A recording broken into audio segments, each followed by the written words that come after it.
Chapter 1. I am Goten. How utterly frustrating. While transmigration is indeed a blessing, why must it be into the world of Dragon Ball? On the summit of Bowsy Mountain, a young boy rested his delicate hands beneath his head. Accepting the fact that I've entered Dragon Ball is one thing. But why couldn't I have become Son Goku, or at the very least Vegeta? Transforming into Goten is just absurd. The boy sat up, irritation evident on his face, his hair resembling a crab's shell, clad in an orange training uniform complemented by a black long-sleeve shirt. He was the offspring of Son Goku, a remnant of the Cell Games, and the younger brother of Gohan's son Goten. However, unlike the original portrayal of Goten, this version still retained the distinctive Saiyan tail. Why on earth am I Son Goten? He mused bitterly. Though Dragon Ball features enchanting beauties, what good does it do me? The primary female lead, Bulma, is married to Vegeta, and her son is older than I am. Android 18 is with that noseless Krillin, while Shishi is my own mother, and Dilly has already been booked by my older brother. I feel utterly drained. This world is rife with malice. According to the storyline, Majin Buu is about to make his entrance. How unfortunate.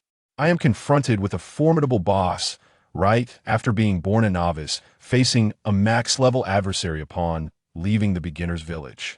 I must be the most unfortunate of all transmigrators. Well, the World Martial Arts Tournament is about to commence. At the very least, I must achieve Super Saiyan 2 before that, otherwise, survival will become impossible. With resolve, Goten rose, his gaze sharpening as golden flames of energy erupted around him, his hair transforming into a radiant gold, eyebrows glowing yellow, and his tail shifting to a similar hue. The Super Saiyan legendary transformation, said to occur once every 1,000 years among Saiyanshas, in modern times, become nearly commonplace. Enough of this, my life is at stake. I must cultivate. With a wry smile, Goten darted away, a blur of light racing towards the horizon. Deep within an unknown mountain, Goten's golden aura dissipated, yet he retained the form of a Super Saiyan. Although time had passed, he found that the anime he had once watched lingered vividly in his memory. Perhaps this was his unique advantage. Goten recalled that to transcend into Super Saiyan 2, he must first acclimate to the state of Super Saiyan. As for why Caulifla could transform into Super Saiyan 2 immediately upon mastering Super Saiyan in Dragon Ball Super, Goten surmised it was merely a narrative necessity. After all, during her transformation into the legendary Super Saiyan, Kale unleashed a surge of energy that could not be contained without achieving Super Saiyan 2.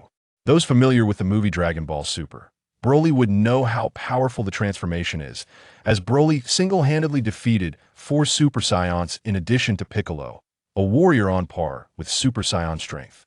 Under the setting sun, Goten diligently practiced the fundamentals, perspiration trickling as he focused on honing his skills. The reason Vegeta had always lagged behind Goku was due to his lack of foundational training. Vegeta was born with a combat power of 1,000, whereas Goku started with just 2. This initial advantage led Vegeta to disregard the importance of basic training, while Goku, starting at 2, had to steadily build his strength step by step. In the lead-up to the Cell Games, Vegeta had trained fervently, unlocking Super Saiyan's second form, granting him the power to overpower Cell's second form, yet he still fell short of defeating Cell in his complete form. Goku, on the other hand, had integrated Super Saiyan into his normal state of training, developing Super Saiyan full power. Although his combat power still paled in comparison to Cell's, Cell could not afford to treat Goku as easily as he did Vegeta. "Ah, my brother is back," Goten noted, sensing his family's presence. Today was the day Gohan returned to school, filling Goten with a sense of urgency. He recalled that Broly's appearance had coincided with the period leading up to the World Martial Arts Tournament, and that man, who was the same age as his father, was nothing short of a madman. Never mind, I should head back, Goten decided, utilizing the instant transmission technique to soar through the air towards home. "How do I look, Goten? Am I not dashing?" Gohan boasted, clad in the ridiculous attire of a Saiyan superhero. Goten's lips twitched involuntarily. He pondered whether his brother would even comprehend the absurdity of his outfit. "Not bad," Goten replied, forcing a smile that was anything but genuine, his heart screaming in silent agony. "Ha! Gohan seemed oblivious to Goten's strained expression, striking various silly poses. Goten subtly stepped back, fearing that if he lingered, he might be tempted to unsheathe his 4-timeter-long blade. Damn, I hope I never discover who corrupted my brother. If I do, they will face my wrath. Far from Babidi Mountain, within a frozen circular lake, the eyelids of a slumbering man seemed to twitch as if caught in a fleeting dream. 2. Daily life. In the mundane rhythm of life, Gohan, feeling rather aimless, decided to play the role of a Saiyan superhero, leaving Goten utterly speechless. Dilly might consider him a threat to her livelihood, and despite the ridiculous costume, Gohan was still discovered by Dilly. "Teach me how to fly," Dilly commanded imperiously from the rooftop of the school, demanding Gohan's guidance. "If you refuse, I will expose the true identity of the Saiyan superhero." "3 can teach you, of course," Gohan stammered, beads of sweat forming on his brow. "What on earth is this? I still have to study and train." Dilly flashed a triumphant grin. After all, flying was a dream cherished by every human, especially the ability to soar unaided. "Then it's settled," Dilly chuckled. "They'll come find you tomorrow." Gohan wore a grimace, perplexed by the absurdity of the situation. By the way, Dilly suddenly recalled, "Gohankin, I hope you can participate in the World Martial Arts Tournament a month from now." The World Martial Arts Tournament? Gohan scratched his head in confusion. He had no recollection of such an event, but perhaps it made sense since the catastrophic battle between Goku and the Demon King Piccolo had decimated the venue. The organizers had likely refrained from holding it out of fear of recurrence. This time, they must be emerging from that shadow. "I remember the first place prize is 10 million. Dilly's words piqued Gohan's interest. His family had nearly exhausted their finances over the years, and winning could provide much-needed relief. "All right, I'll take my leave now." Gohan donned a Saiyan superhero costume and levitated into the air, bidding farewell to Dilly. Instead of returning directly home, Gohan took a detour to the Capsule Corporation. "I see. So it's the World Martial Arts Tournament," Bulma mused, a glimmer of nostalgia in her beautiful eyes, turning to Gohan and inquiring, "So, Gohan, you wish to participate in the tournament and need my assistance with your identity?" "Yes, Bulma-san," Gohan affirmed. "Not a problem, a slight modification to the helmet will suffice," Bulma replied with a light chuckle, as this posed no challenge for her brilliant mind. Just then, Trunks and Vegeta emerged from the training room. "Hey Trunks, Uncle Vegeta," Gohan greeted them with a smile. "Gohan, what brings you here?" Trunks asked, puzzled. Gohan explained the situation, while Vegeta scoffed dismissively, ignoring Gohan. To him, the Earthlings were hardly worth his time. He believed that instead of engaging with them, he should focus on his training. He had already noticed that Gohan's strength was no match for what it had been 7 years prior. The current Gohan would be utterly defeated compared to his past self. "I wish to participate in the World Martial Arts Tournament as well." A familiar voice suddenly echoed through the air. "Goku, Dad, Kakarot." Bulma, Gohan, and Vegeta recognized the owner of the voice. Bulma and Gohan's faces lit up with joy, while Vegeta appeared momentarily stunned. "Kakarot, are you interested in that tournament?" "Indeed." Goku's voice rang out again, accompanied by a jovial chuckle. "It's been so long since I've seen you all, I've missed you dearly.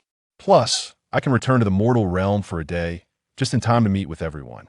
"Dad, you really can come back?" Gohan's face radiated with delight. "Of course." "Well then, if you're participating, I shall join as well," Vegeta declared with a wicked grin. "Let us meet on the day of the tournament," Gohan agreed, and after finalizing their plans, Goku fell silent. "They'll head back and share the news with Mom. See you all at the tournament." Gohan waved as an orange and yellow nimbus cloud descended, whisking him away towards Babidi Mountain. Only Trunks was left in bewilderment, pondering who the voice belonged to and why his parents reacted in such a manner. That night on Babidi Mountain, "Nanny?" A voice boomed like a lion's roar, reverberating across Babidi Mountain, startling birds from their perches. "Gohan, is it true? Goku is really coming back." Shishi, unfazed by her earlier thunderous exclamation, clutched Gohan tightly, her excitement palpable as Gohan nodded awkwardly in affirmation. "Sun Wukong is on the verge of returning, and only a few days remain." Son Goten quietly devours the food on the table. For the day of Sun Wukong's return shall coincide with the unsealing of Majin Buu. And that enigmatic Broly, wherever he may be, damn it. The anime provides little insight into Broly's whereabouts otherwise. I could have swiftly dealt with the still slumbering Broly by now. As Son Goten mused over this, he was unexpectedly lifted by an excited Shishi. Speaking of which, Goten has yet to meet his father. He must be eagerly anticipating it. Son Goten rolled his eyes. Come on, as a traveler from another world, how could I have never encountered Sun Wukong? I am far more familiar with him than you, for even if I hadn't met him, I could easily guess just by looking in the mirror daily. Nevertheless, Son Goten looked forward to meeting Sun Wukong, his current father, as the anime merely presented a screen between them. Experiencing a face-to-face encounter would be far more delightful. In a glacier thousands of miles away, a man encased in ice muttered unconsciously, Kakarot. If only Son Goten knew, he would undoubtedly scoff. Wow, you're so deeply infatuated with my dad, why don't you just take flight? 3. The training between brothers. As dawn broke, with the sky dimly illuminated, two fleeting shadows darted through the jungle. All right, Goten, this will do. Son Gohan halted, beckoning his brother. Okay. Son Goten stopped as well, facing Son Gohan, who gathered a number of small stones from the surroundings and drew a horizontal line not far away. Come on, Goten, throw those stones at your brother.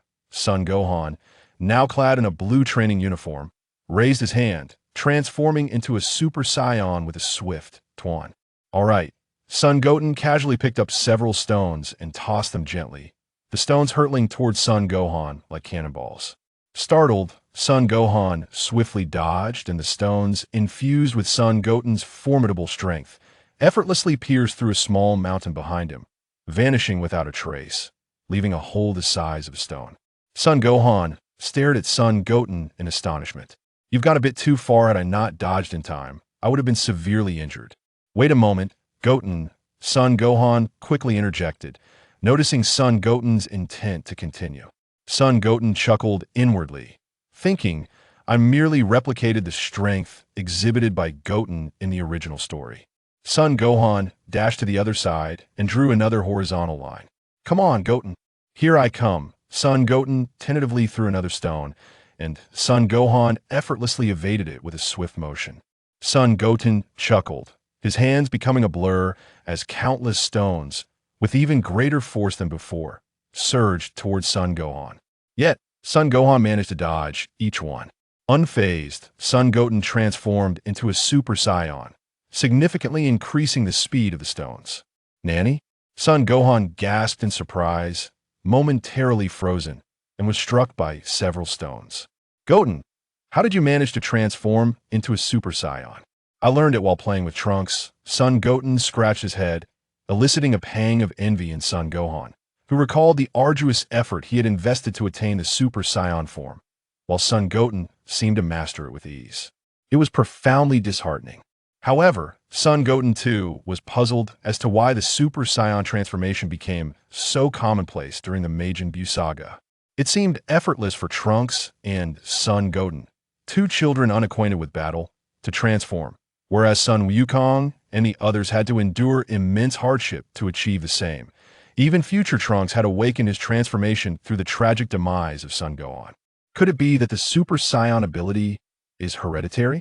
How about this? Goten, you can still be my sparring partner. Son Gohan abandoned his original plan, reasoning that training together will be far more efficient than basic drills, especially for Saiyans.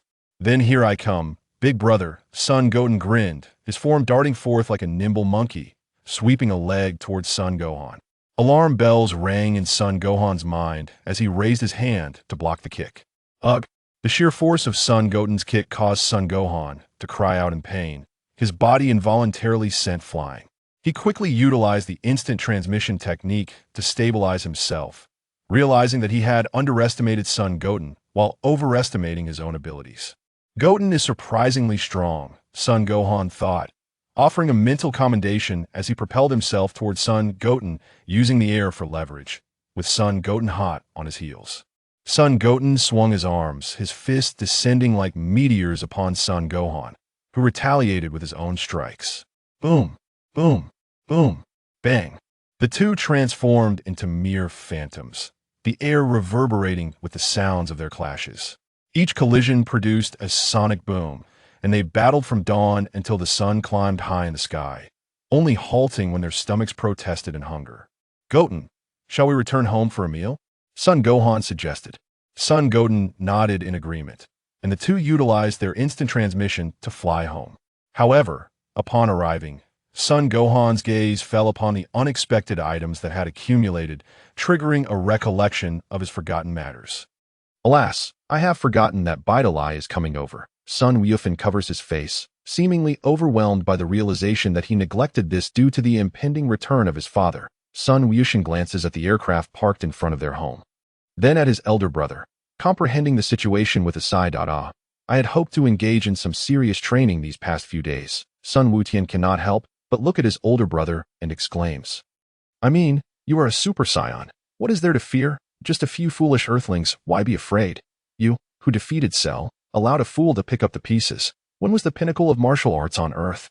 The answer lies in the era when Son Goku and his companions existed, capable of annihilating the planet at any moment. Yet, due to that imbecile Satan, everyone believes Ki is merely an illusion. Can an illusion cause the Earth to tremble? I cannot fathom the expressions of those earthlings if they were to discover that Satan is merely a person slightly stronger than the average human. Just thinking about it fills me with excitement. Sun Wukong has resolved to expose Satan's ridiculous facade. To be honest, in the Dragon Ball universe, the character he despises most is that deceitful Satan, who boasts in front of the public yet cowers in the presence of true strength, feigning illness and injury. Why doesn't he just vanish? By the way, it seems that at the World Martial Arts Tournament, the champion of the youth division can challenge Satan. What an excellent opportunity. If Trunks were to strike a bit harder in the original story, Satan, the so-called world champion, would likely meet his demise. As for Ki, the training continues. You are truly not here to date Wufan, are you? At the entrance, Chi-Chi gazes suspiciously at the beautiful girl before her. Bidi Li returns the glare, impatiently stating, I have already said I am not. Just then, Wukong and Wushin, having just arrived home, overhear their conversation. Son Wukong's lips twitch. Bidi Li, is it really appropriate to speak to your future mother-in-law in such a manner? Bidi Li, I apologize for being late. Wukong scratches his head. Feeling awkward for having forgotten their arrangement due to his excitement yesterday, he then inquires, but how did you know my address? Such information can easily be found at school. Bidi Li replies, leaving Wufan feeling even more embarrassed. Sun Wukong studies Bidi Li for a few seconds before uttering a shocking statement. Brother, is she your girlfriend? How could that be? Bidi Li exclaims, her face flushed with anger. Sun Wukong nods, as if beginning to understand. In the same location, Wukong begins to teach Bidi Li the art of flight. Sun Wukong sits disinterestedly on a large rock, quietly observing Wukong show off as he guides Bidi Li in the air. The essence of learning to fly lies primarily in Ki control, and Wufan explains it step by step. However, he forgets that Bidi Li knows nothing about Ki. How can she train? Ki. What is Ki? Bidi Li asks. Her expression one of utter confusion, causing Wufan to feel awkward, unsure of how to explain. Well, like this, Sun Wukong sighs. Unable to watch any longer, he opens his palm, and a small, pale blue energy blast shoots forth, exploding upon impact and leveling a nearby hill. Yes. Like this that I don't know what you call it. Wufan nods in satisfaction. Magic, Bidi Li states earnestly. Wufan's mouth twitches. It is not magic. We do not use any props. How would I know? I am not familiar with your kind of magical abilities. Bidi Li responds excitedly, leaving Wufan feeling embarrassed and subsequently disheartened. There really no way to do it, as Bidi Li draws closer. Wufan seems to catch a hint of her youthful fragrance, causing his cheeks to flush. I say, if you two are about to kiss, could you please consider the feelings of others? Sun Wukong interrupts. Propping his chin on one hand and staring at the pair with a deadpan expression, he realizes that his brother is being pursued by a girl. Dusians truly possess such low emotional intelligence. The two momentarily freeze, glancing at each other, their faces reddening as they step back. Wufan, blushing, reassures Bidi Li. Do not worry, Bidi Li. Everyone possesses Ki. It is merely a matter of guidance. Upon hearing this, Bidi Li's mood shifts from concern to delight. Sun Wukong raises an eyebrow. Throughout the entirety of the Dragon Ball series, the only character who actively pursued romantic interests is the original owner of this body. Sun Wukong's lips twitch uncontrollably. His parents married in a haze of confusion. Ironically, when Chi-Chi said, "Come marry me," Son Goku mistook her words for an invitation to a meal and agreed.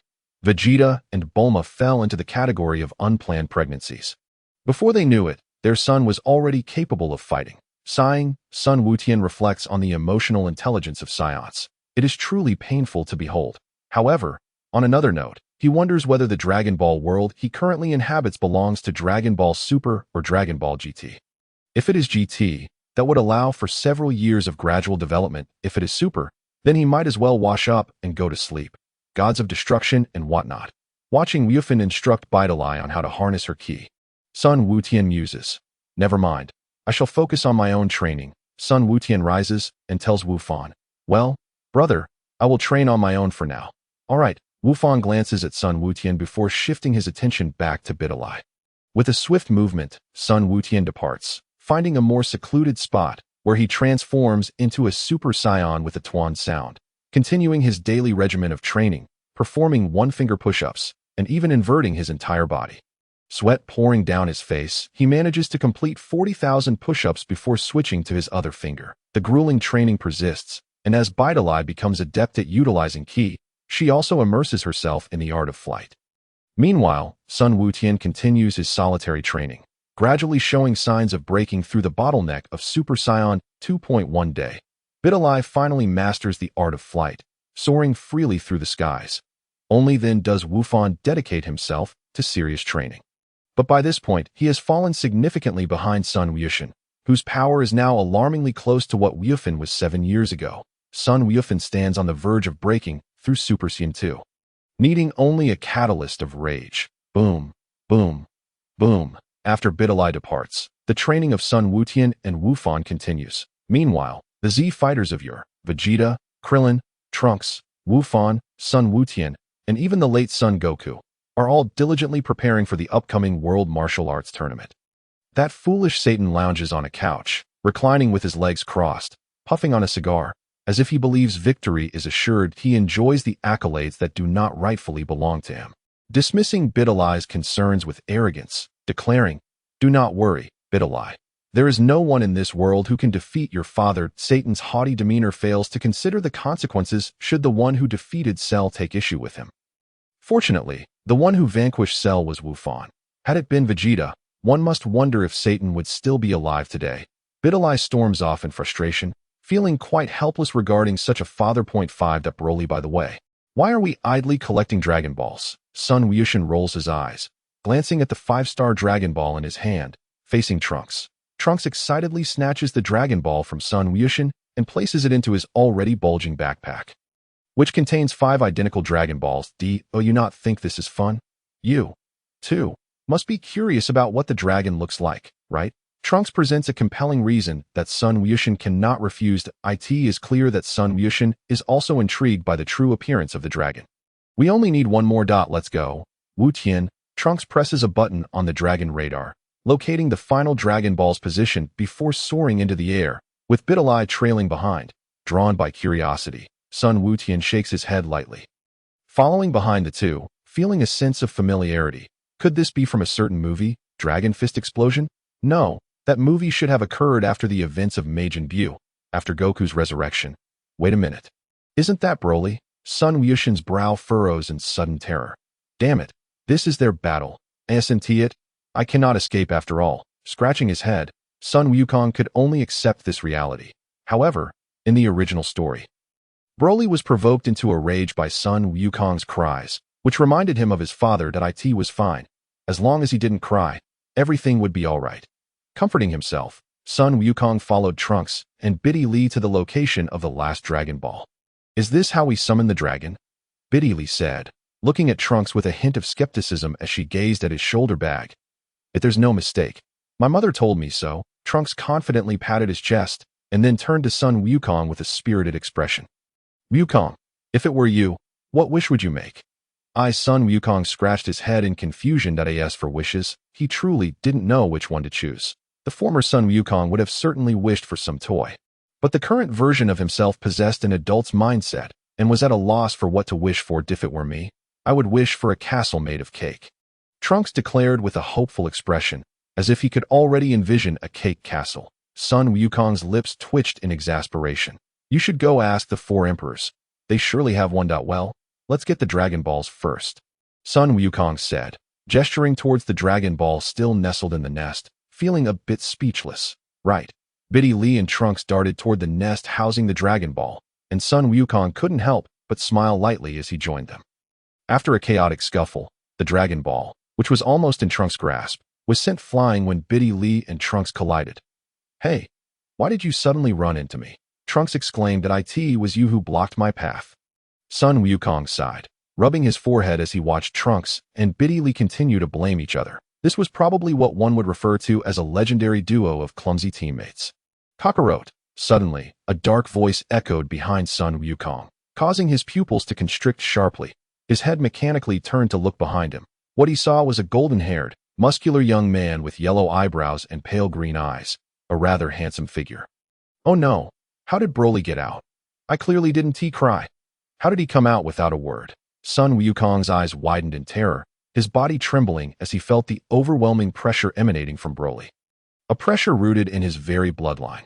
Who is that? Trunks, caught in the midst of their argument, also sensed Broly's unmistakable aura and asked, Wukong, do you know him? Kakarot. Broly's handsome face twisted into a sinister grin as he roared and, with a surge of rage, unleashed a punch that sent the terrified Sun Wukong flying. That hurts, Sun Wukong exclaimed, feeling as though an ordinary person had been struck by a speeding train. With a splash, he was sent crashing into the sea. Wukong, Trunks exclaimed, his face pale as he watched Sun Wukong plunge into the water, then angrily turned to Broly and transformed into a Super Saiyan, charging at him.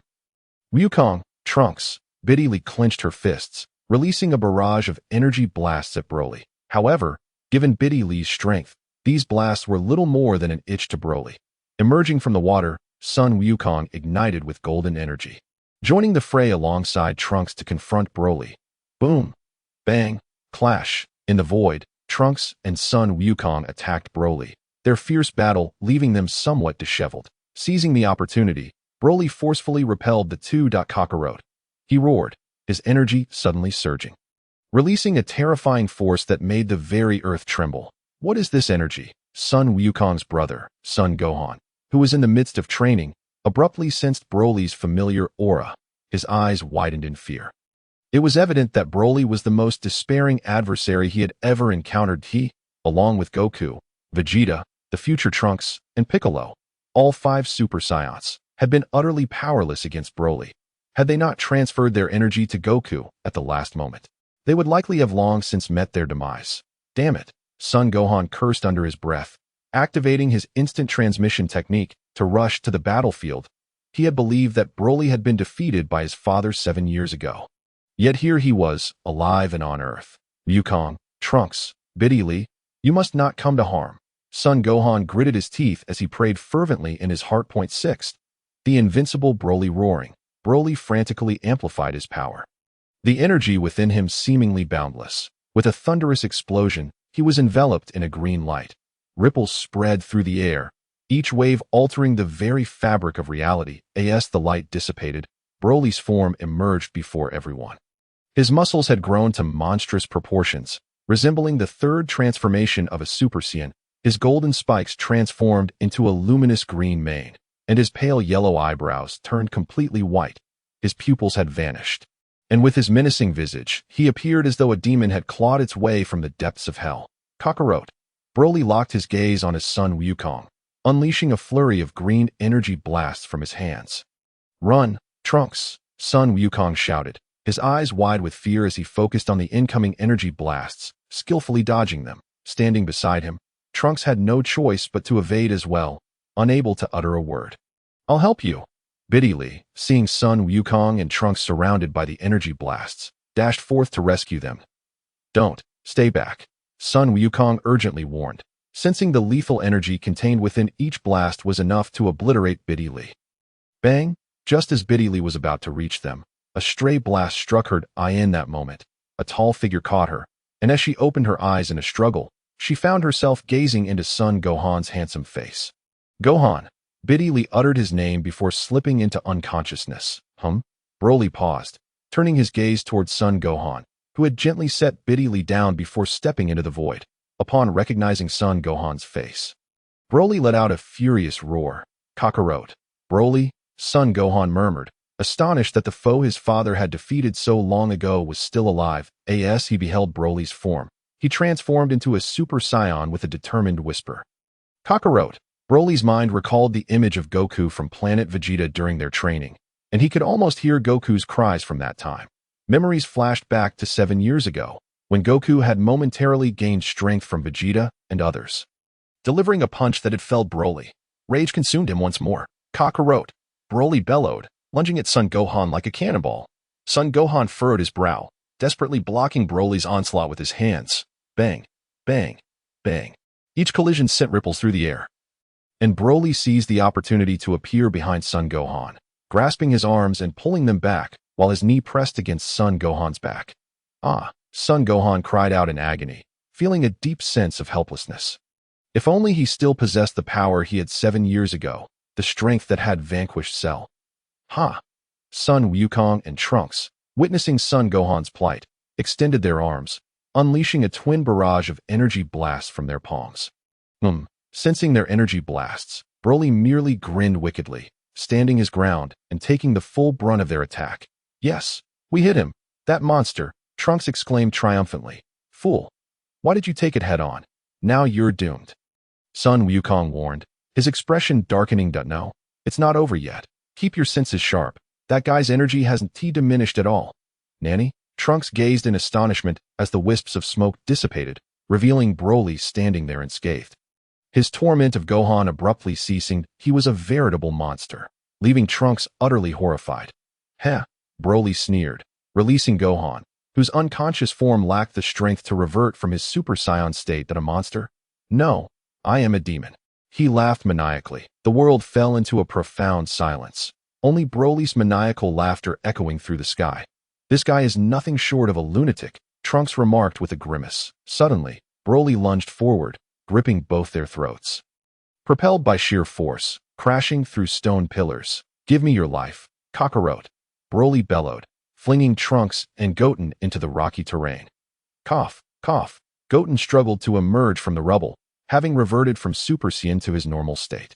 The earlier grip of Broly having been unbearable. Kamehameha. Upon hearing a muffled sound from behind, Broly turned to see Gohan, his hands positioned in a lotus shape at his waist, a brilliant blue energy sphere pulsating with light in his grasp. Me. Broly regarded Gohan with disdain, as if dismissing him entirely. As Gohan completed the energy gathering, he shouted, unleashing a piercing blue energy beam that sliced through the air, seemingly rending the world asunder. Super Saiyan 2. Obliterate Broly. The energy beam struck Broly, enveloping him in a cloud of black smoke. Huff, huff. The earlier Kamehameha had nearly exhausted Gohan's energy, his arms drooping as he stared intently into the depths of the smoke.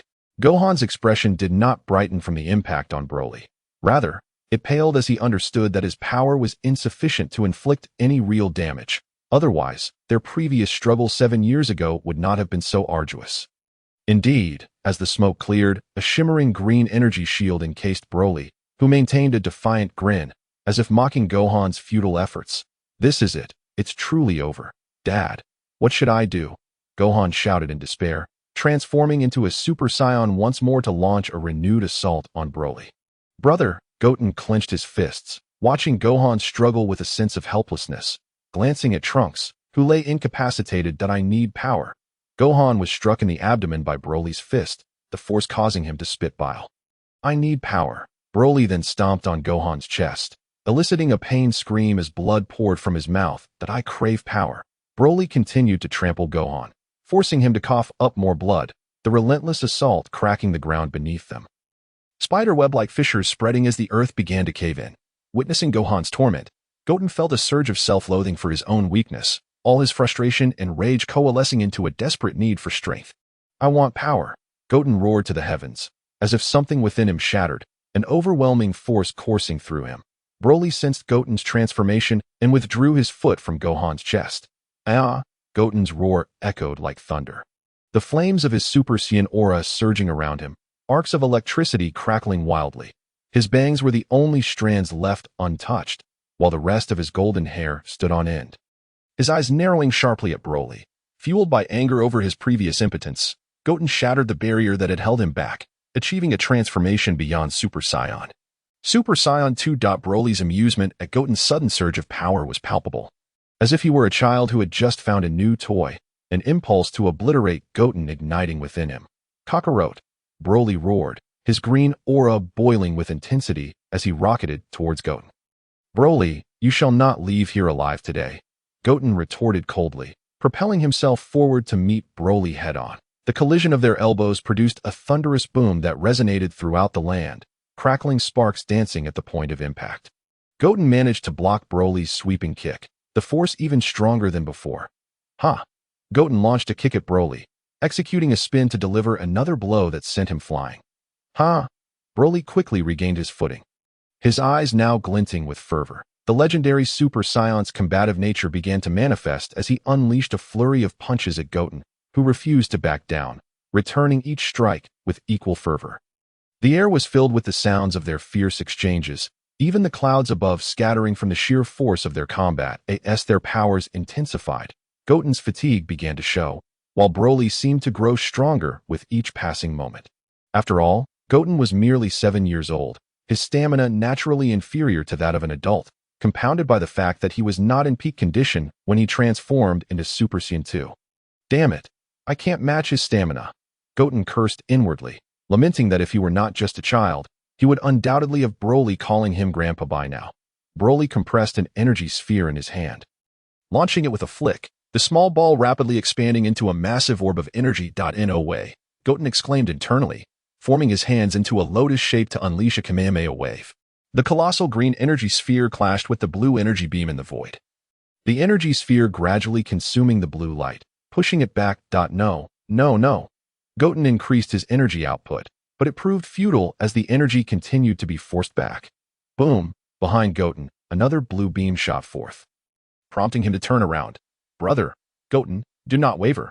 Gohan's pale green eyes fixated on the energy sphere as he admonished, walking towards Goten to stand beside him. Goten, unleash all your power. All right, Goten nodded determinedly. Ha!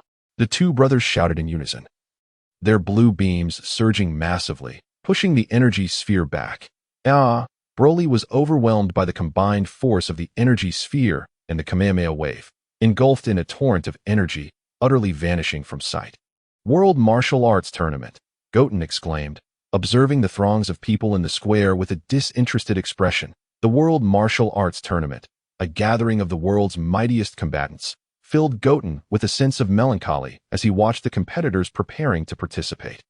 To be born in this era is truly tragic, with Saiyans, Namekians, and formidable extraterrestrials in abundance, while the strongest Earthling is merely Krillin.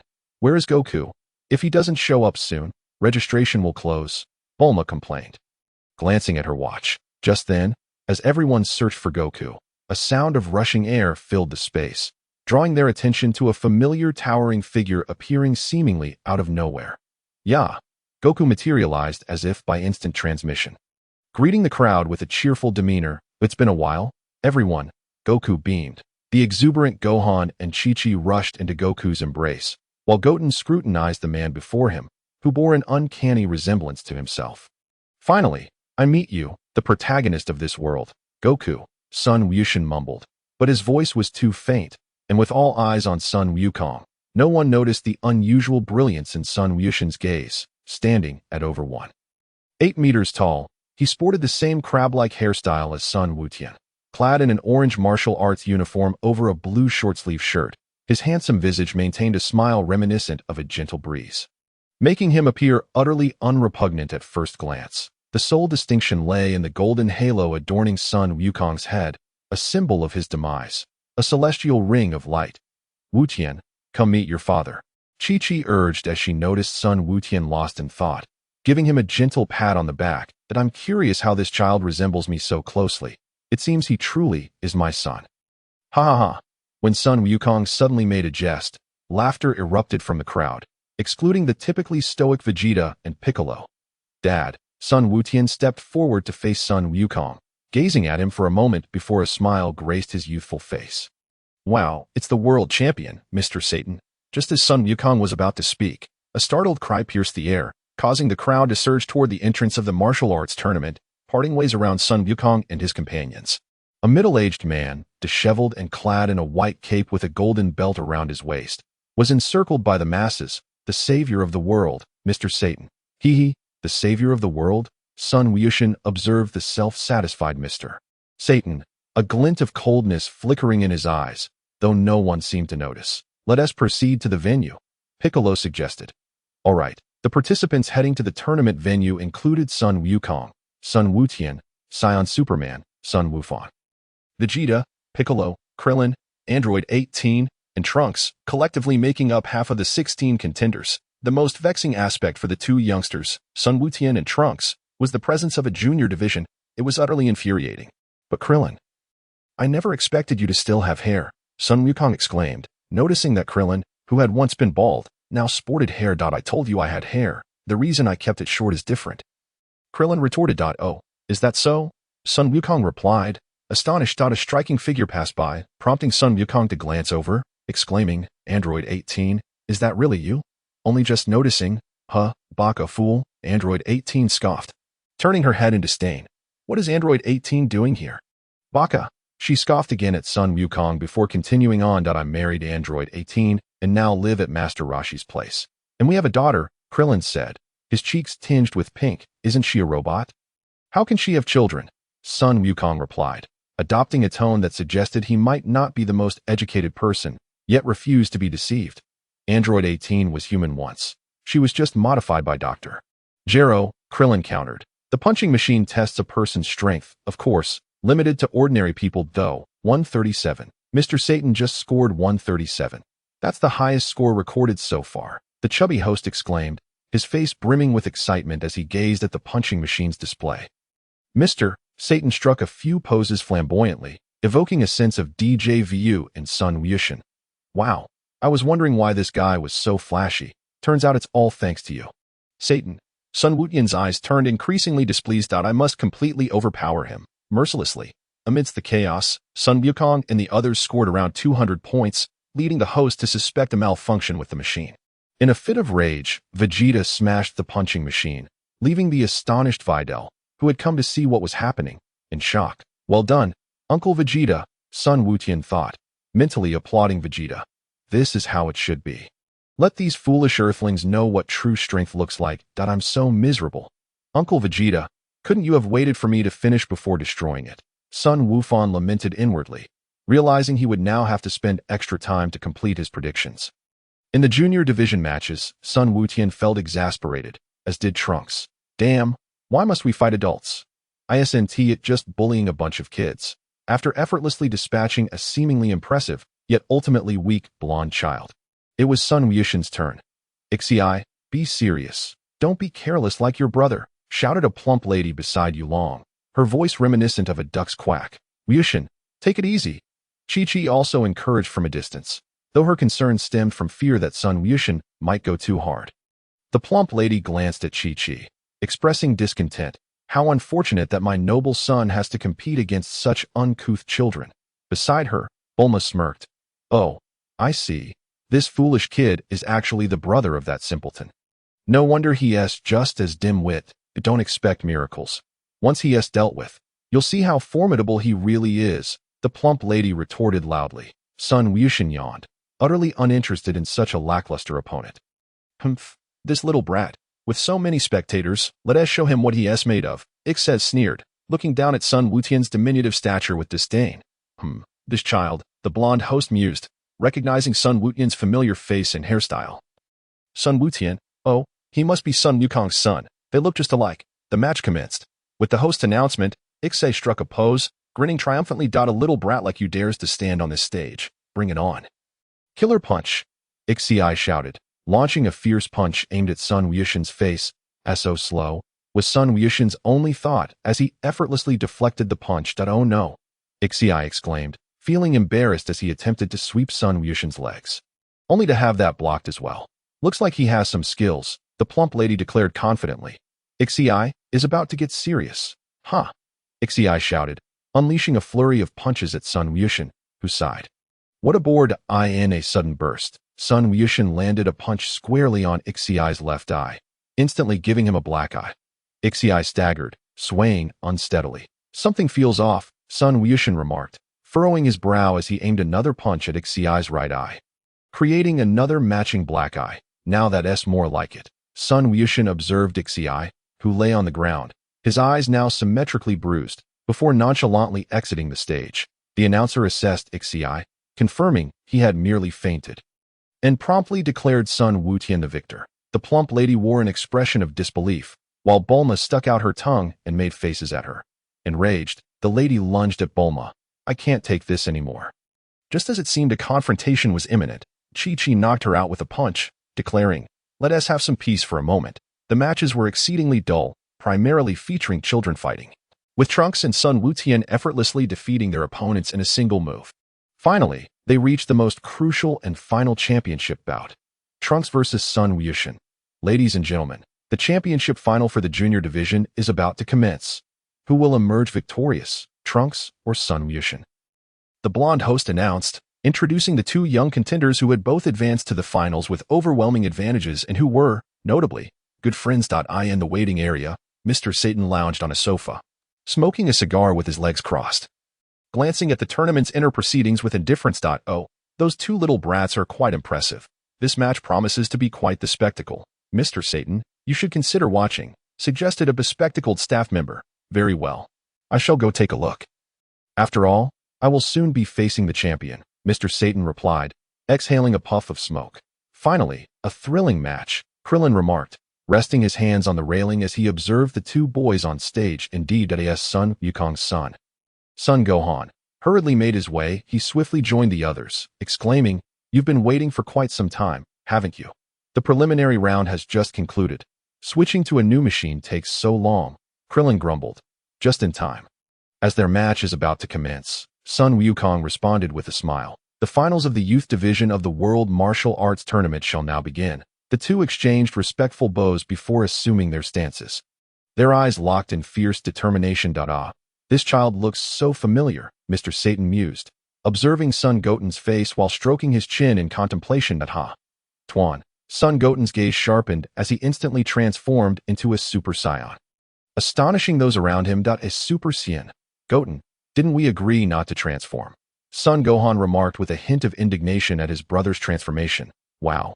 Goten can already transform into a Super Saiyan, Sun Wukong exclaimed. Genuinely surprised that his 7-year-old son had achieved such a feat amidst the intense battle, Son Goten faced off against Trunks. Goten, didn't Gohan bro tell us not to transform? Why did you do it? Trunks asked, hands on his hips. Son Goten wore a knowing smile, replying, come on, Trunks, you should transform too. It makes the fight much more enjoyable, doesn't it? That's true, Trunks nodded, his lavender hair shimmering as he too transformed.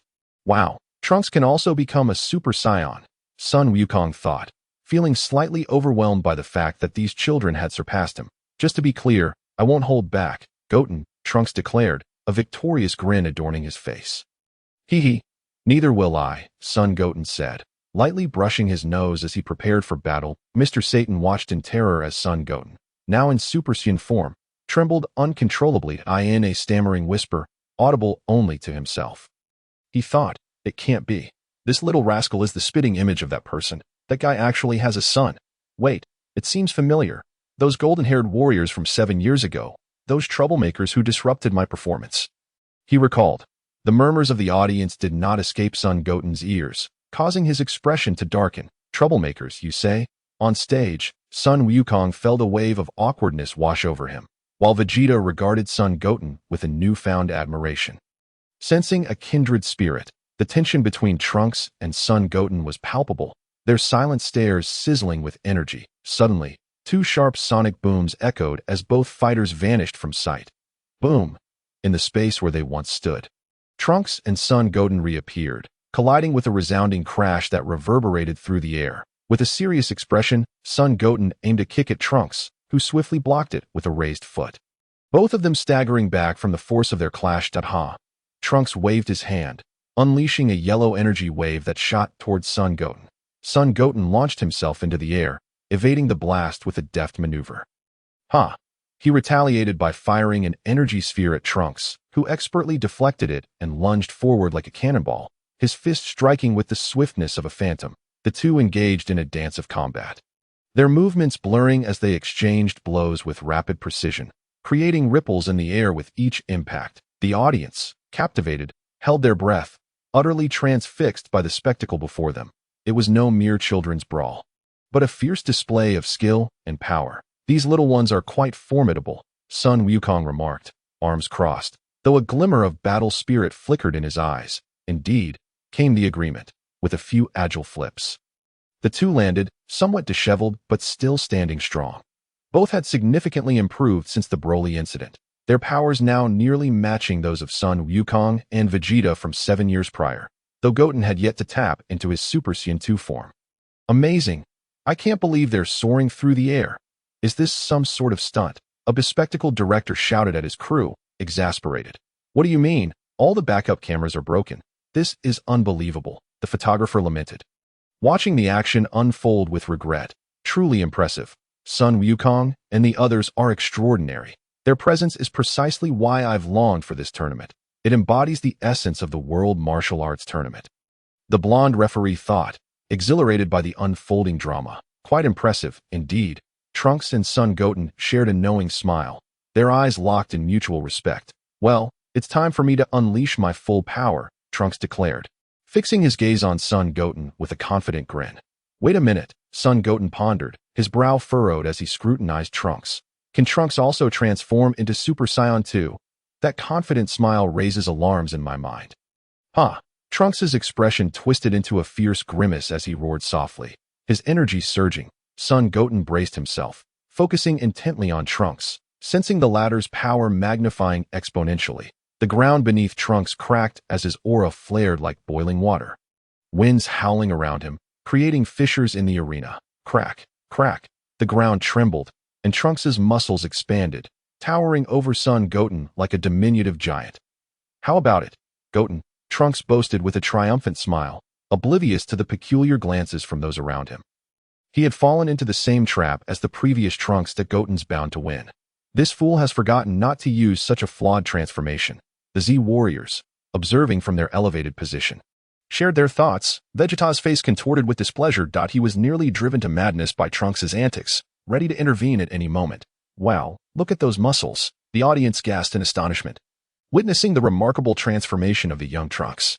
Super Saiyan third form. Indeed, Trunks has reached this stage, amplifying his power several times over, even rivaling Super Saiyan 2. However, it accelerates energy depletion and slows speed, marking a misguided evolutionary path, Son Goten thought, exasperated. "That I'm coming." "Goten," Trunks confidently announced, charging toward him with all the force of a rampaging bull. Son Goten nonchalantly sidestepped, evading Trunks' charge, who then pivoted to strike with both fists. Trunks swung his fists, the gusts of wind whistling through the air. Yet each strike was deftly evaded by Sun Wukong. This shouldn't be happening, Trunks thought, bewildered as he gazed at his own fists, murmuring to himself, "Why am I unable to land a blow on Wukong despite my newfound strength?" "Trunks, you have made a grave mistake," Sun Wukong said, his gaze piercing into Trunks' eyes as he spoke with calm authority. "Your power has indeed increased, but have you not noticed that your speed has diminished?" A jolt of realization struck Trunks as he lowered his head, staring vacantly at his current form. Indeed, Wukong remained unchanged, his speed and strength as formidable as before. "That I have transformed, and my power is greater than before. Yet I still cannot strike Wukong. It turns out, the fault lies with me. However, you are right about one thing. It is time to end this," Sun Wukong remarked, a confident smile gracing his lips. "Nanny," Trunks exclaimed in astonishment, then added, "Don't joke around, Wukong. Although my speed is waned, should you choose to attack me, I will simply toss you aside." "Then let us see you try," Sun Wukong replied with a self-assured grin, his expression soon turning serious. With a fierce countenance, Sun Wukong bent his legs slightly, fists clenched, as a golden aura began to swell around him. Sun Wukong's energy surged wildly, causing the ground to crack and small stones to float, as if weightless. A terrifying aura enveloped them, the condensed energy creating friction in the air, sending sparks of electricity dancing about. Boom! The golden aura around Sun Wukong erupted like a jet, electricity crackling around him, his golden hair standing on end save for a small tuft resting on his smooth forehead. Could it be?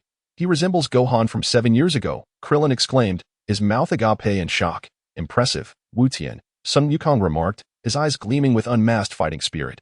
Were it not for the fact that this was merely a youth competition, he would have relished the opportunity to spar with Sun Wukong. Trunks stared, dumbfounded, at the transformation Sun Wukong had undergone, his trembling fingers barely able to articulate.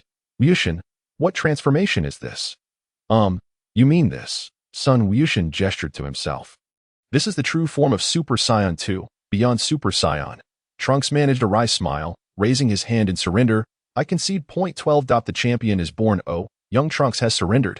Therefore, I hereby declare the champion of the youth division of the World Martial Arts Tournament is none other than young Sun Wukong.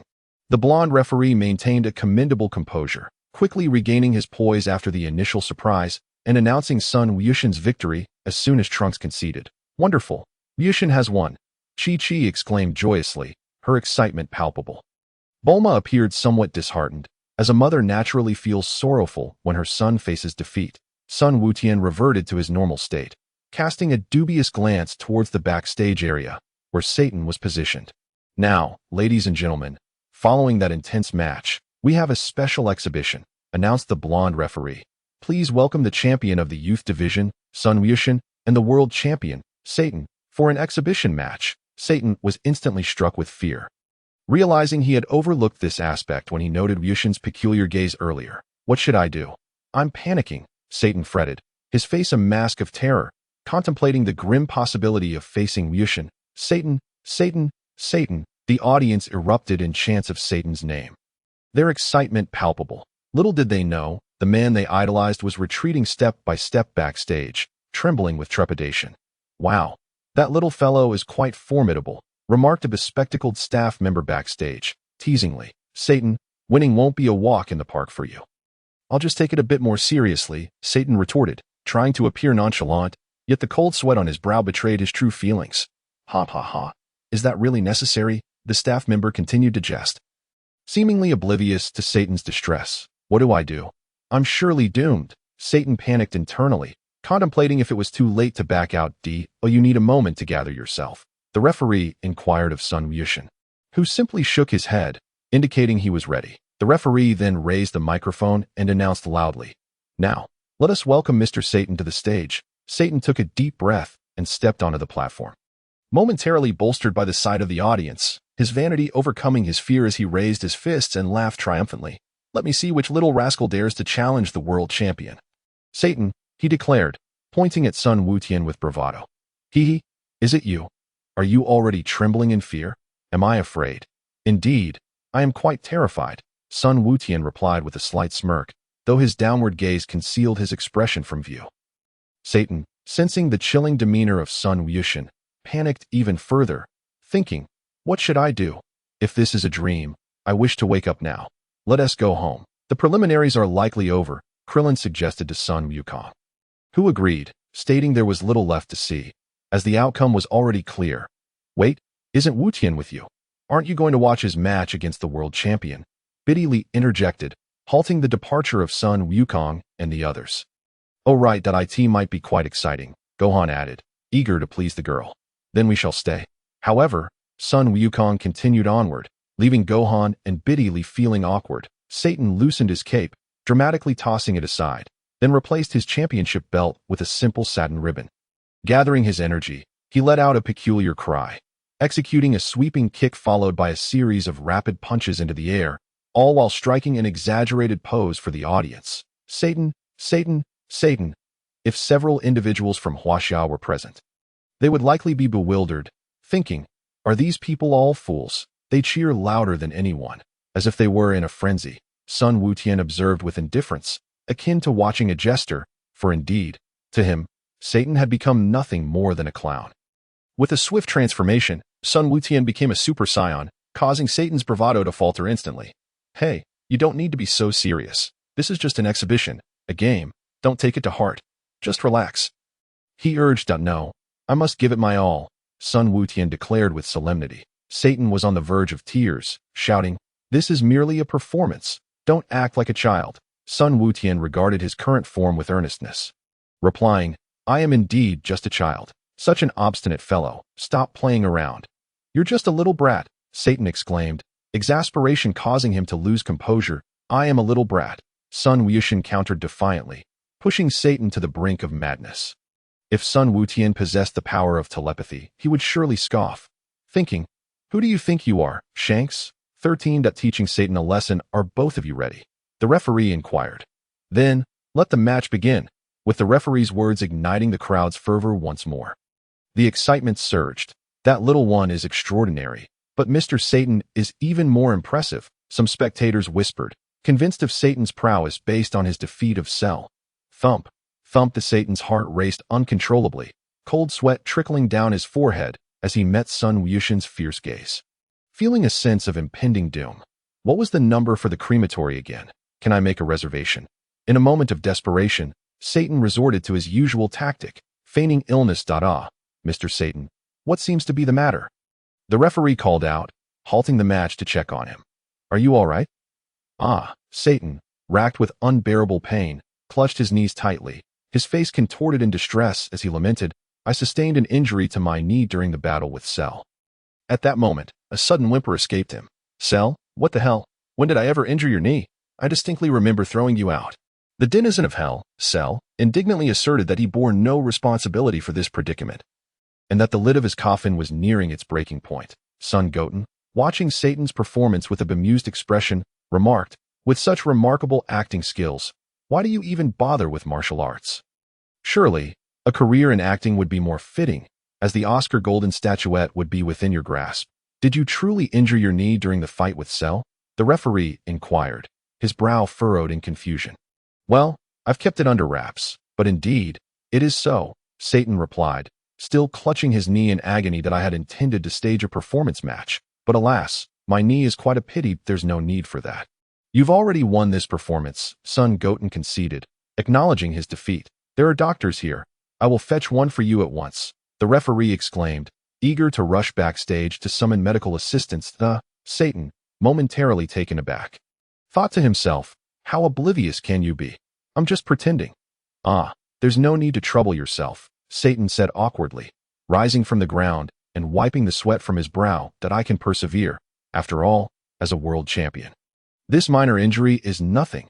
Are you truly all right, Mr. Satan? Since you are fine, let us continue the match." It must be said that Satan's performance was strikingly effective. The foolish audience believed that he was so formidable that he could continue competing even with an injured knee, with many spectators exclaiming phrases of admiration. "What should I do now that the match is about to begin? If I am defeated by this little imp, my reputation will be ruined." Satan swallowed hard, gazing at the golden aura emanating from Sun Goten, as a cunning plan began to brew in his mind. If I can convince everyone that I intentionally lost to this little brat, I will be in the clear. Brilliant, let's proceed with that. Having concocted what he believed was a clever scheme, Satan immediately called for a pause and hurried over to Sun Goten, whispering, "I forgot to mention, there's a specific way to greet one another in this match." A greeting. Although aware of Satan's tricks, Sun Goten feigned innocence and asked, "What do you mean?" "Indeed, once the match commences, you must lightly tap my face with the gentlest touch."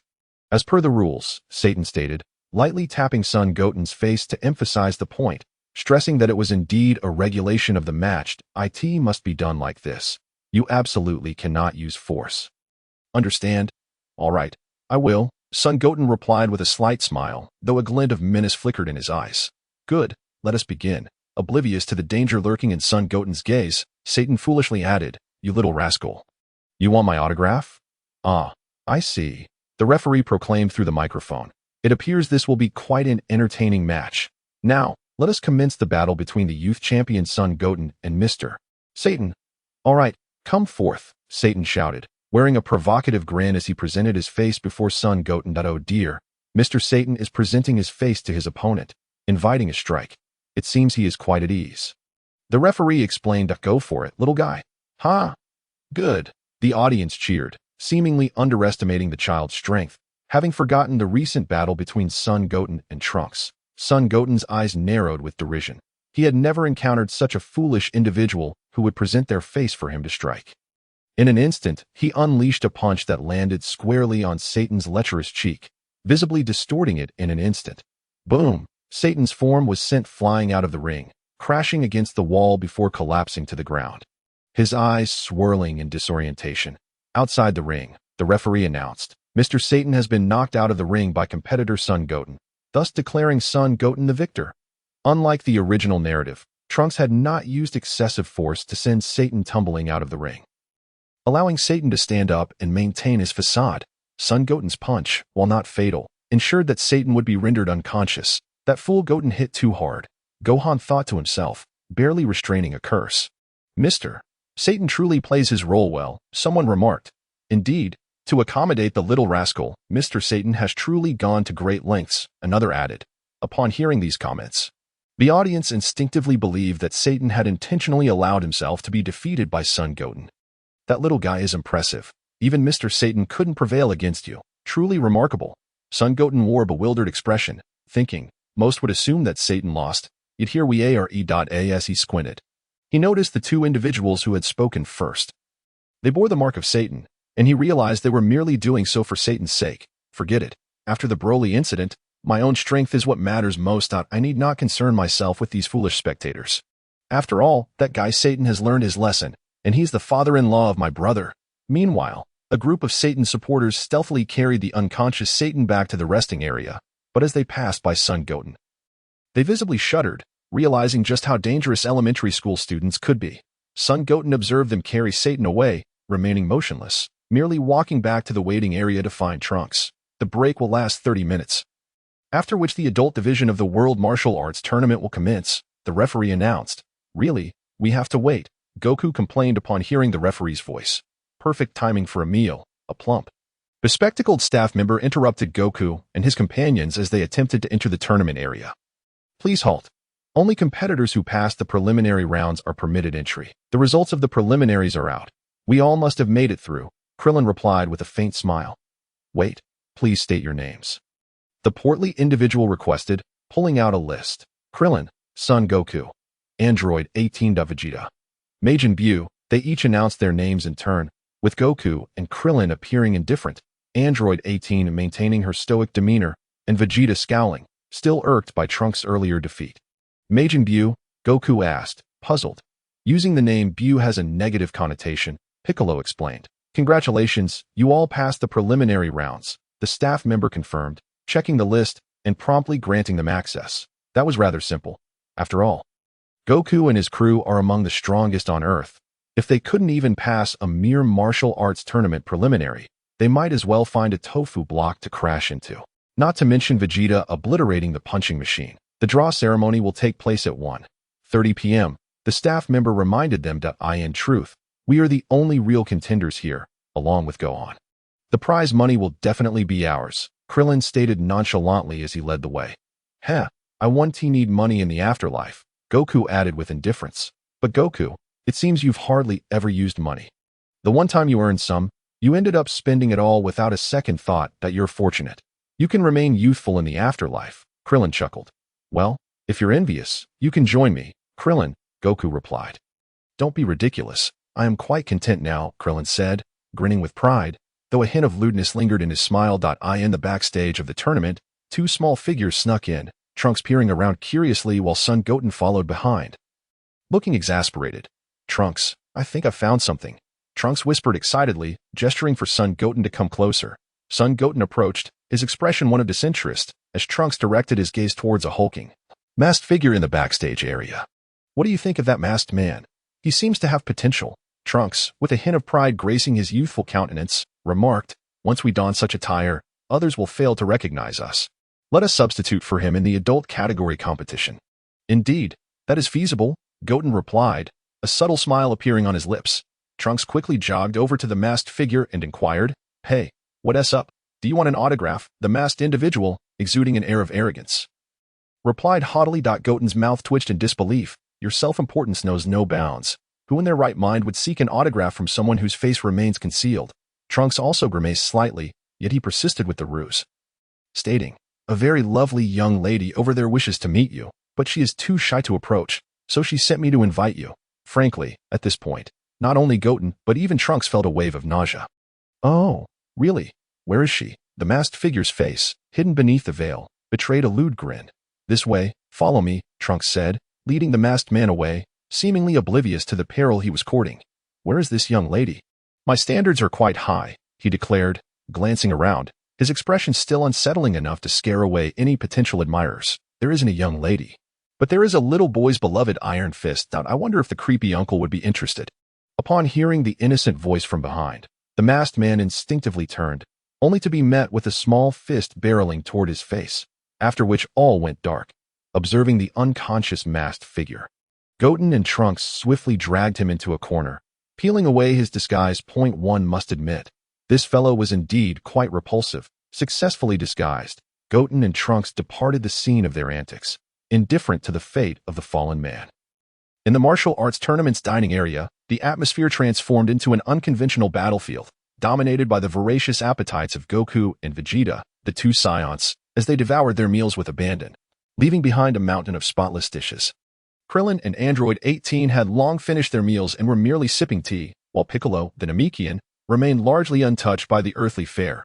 Hey, so this is where everyone is. Gohan and Videl arrived post-match. Confirming their suspicions, Gohan, I've already ordered for you.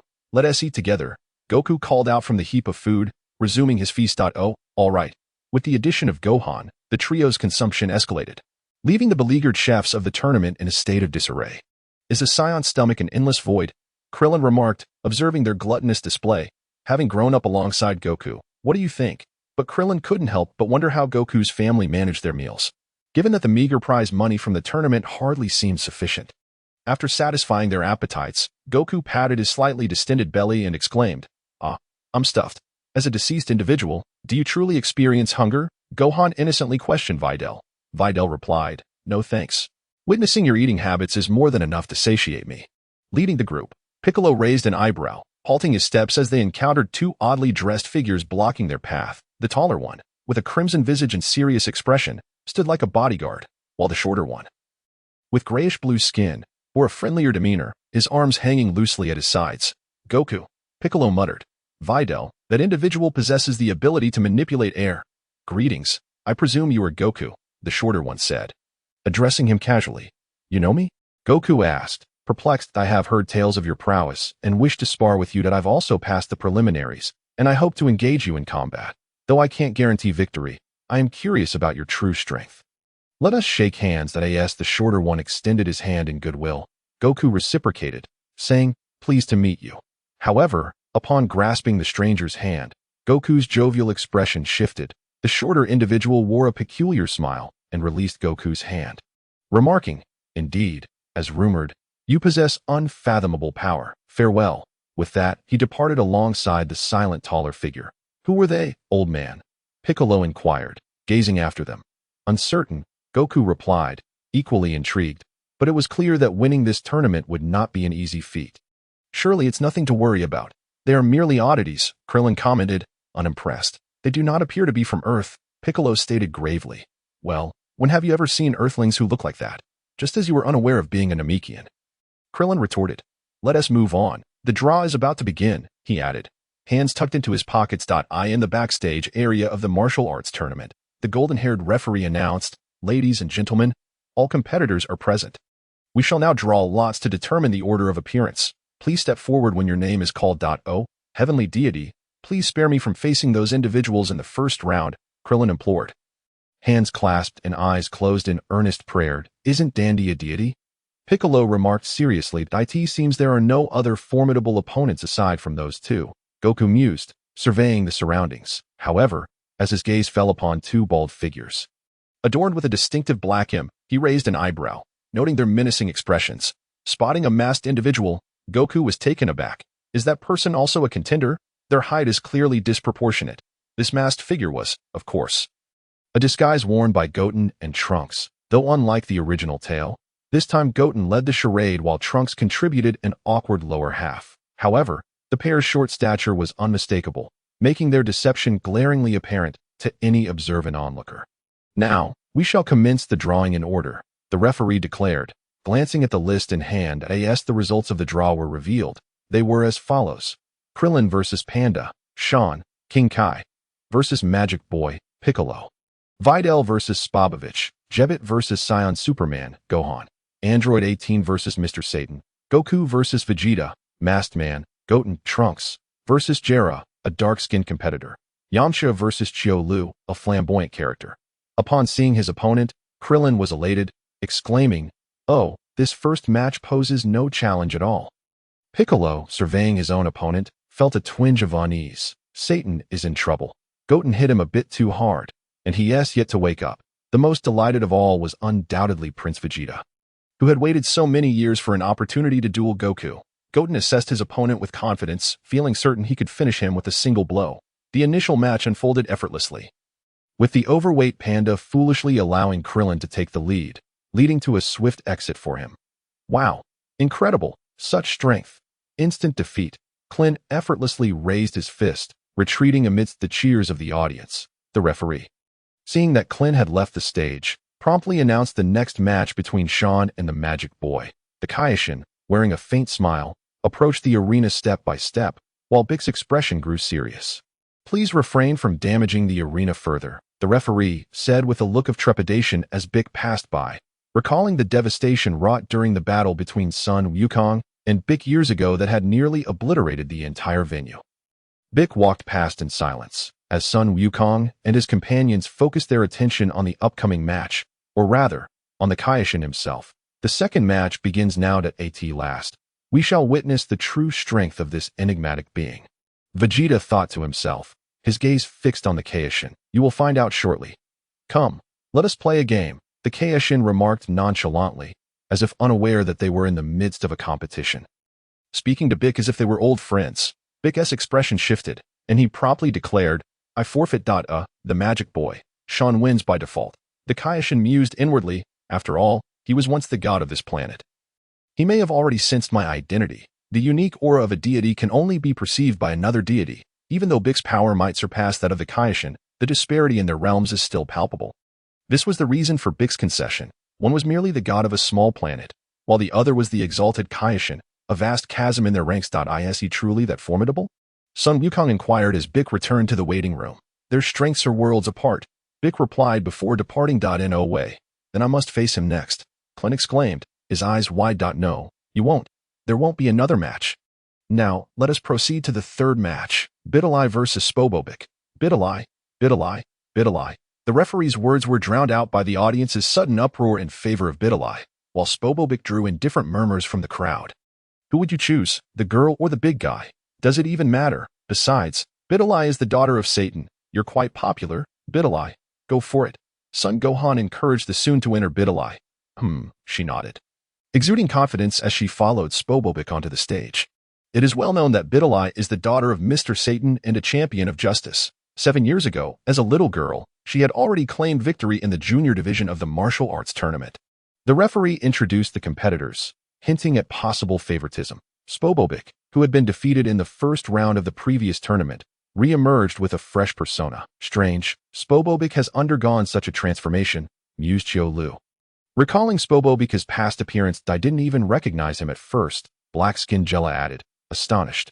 "All right, let the match begin," the referee shouted. In the waiting room, the Kaioshin chuckled softly as Bik approached, facing him directly. "Perhaps I was mistaken. But could you possibly be?" Bik stammered, his demeanor markedly different from usual. The Kaioshin smiled lightly. "What is it? Could you be the Grand Kai?" Bik struggled to articulate. "No, you are mistaken." Jebit, emerging from behind Bik, clarified Bik's confusion. "He is the Kaioshin." "The Kaioshin!" Bik exclaimed, his mouth agape, as the revelation struck him with astonishment. The Kaioshin disregarded Bik's shocked expression, passing by him and whispering, "Please keep my identity a secret. I do not wish for anyone to know." The Kaioshin holds the highest rank among all Kais, and although Bik had heard rumors of a Kaioshin existing above the Grand Kai, the implications were staggering. Observing Bik's unusual demeanor, Sun Wukong inquired, "Bik, what's wrong? That guy seems so arrogant. I should teach him a lesson." "No, please don't. Just don't say anything," Bik implored in a panic, stopping Sun Wukong. "On the Kaioshin's planet," the Kai remarked in fear, "that boy is actually the Kaioshin. I've never encountered him before. But how did he end up on Earth?" Bang! The battle raged on the stage, with Bidi Li executing a sweeping kick that sent Spobobik flying. Hiya! Spobobik rose from the ground, unleashing a flurry of punches at the approaching Bidi Li that housed the match going.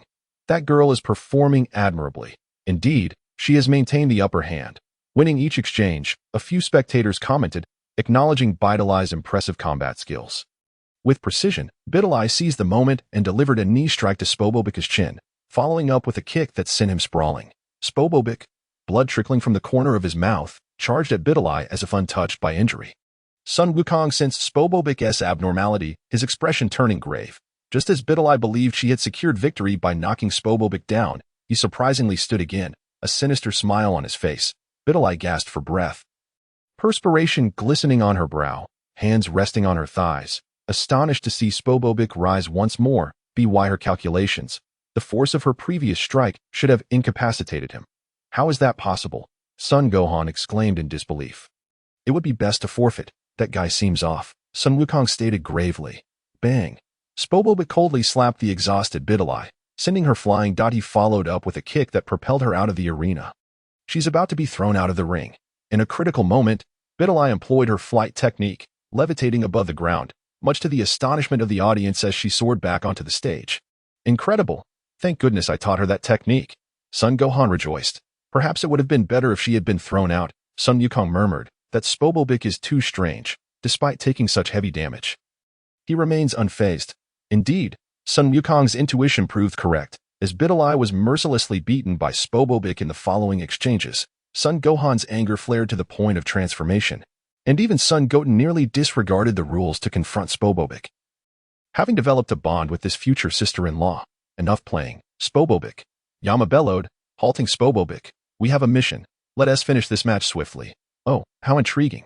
Spobobic seized the barely conscious Bidi Li and hurled her off the martial arts platform.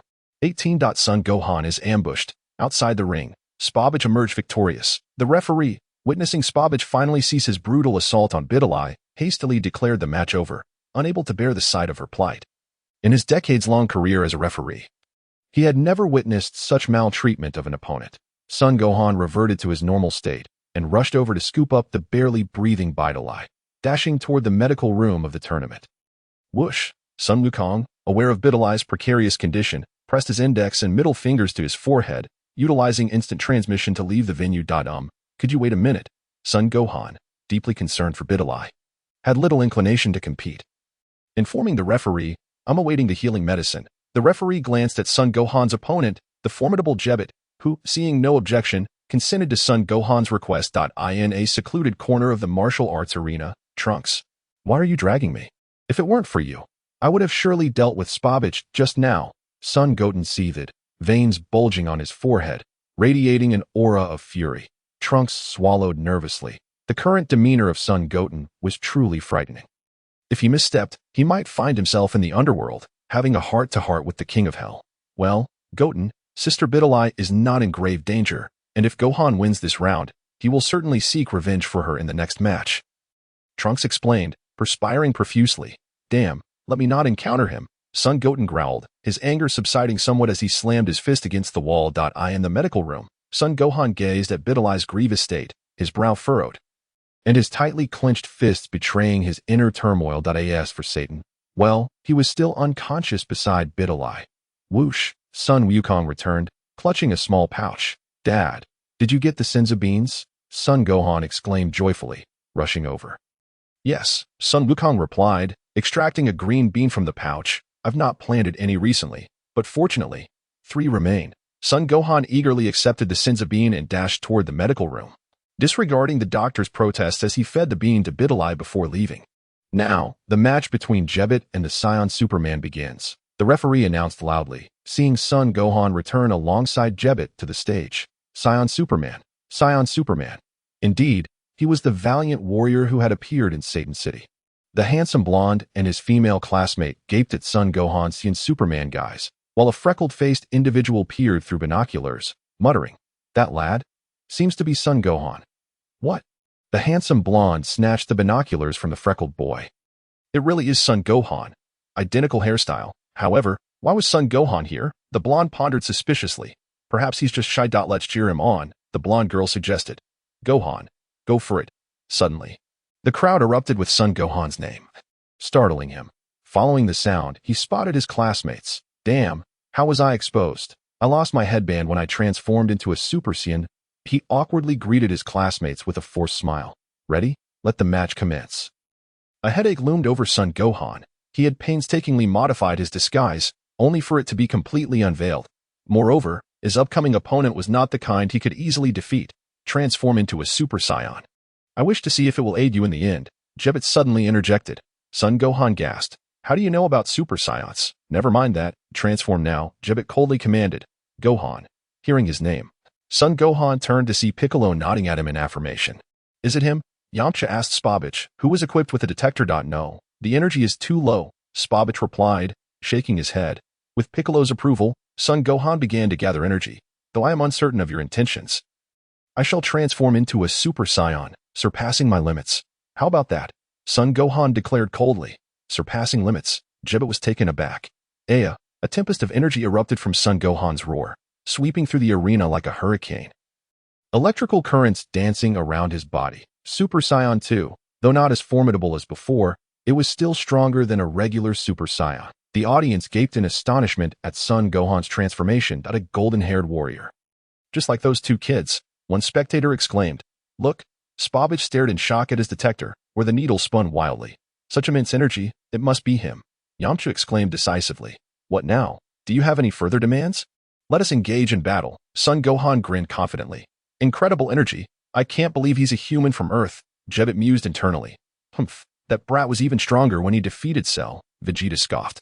Seemingly displeased by Son Gohan's innate talent and lack of training, evidence that a peaceful life had rendered him complacent.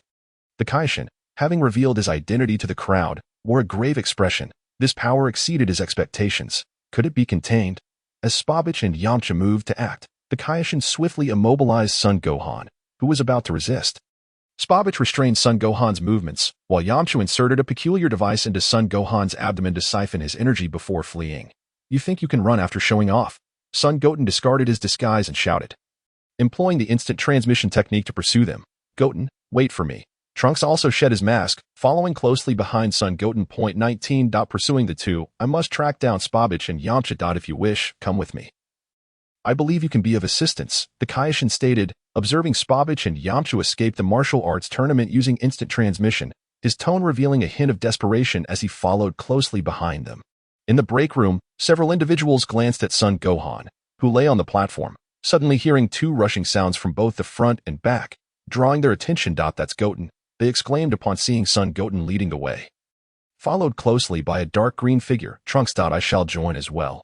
I wish to uncover what the Kaioshin meant by our assistance, Sun Wukong remarked, observing the departing figures of Son Goten and Trunks with a confident smile.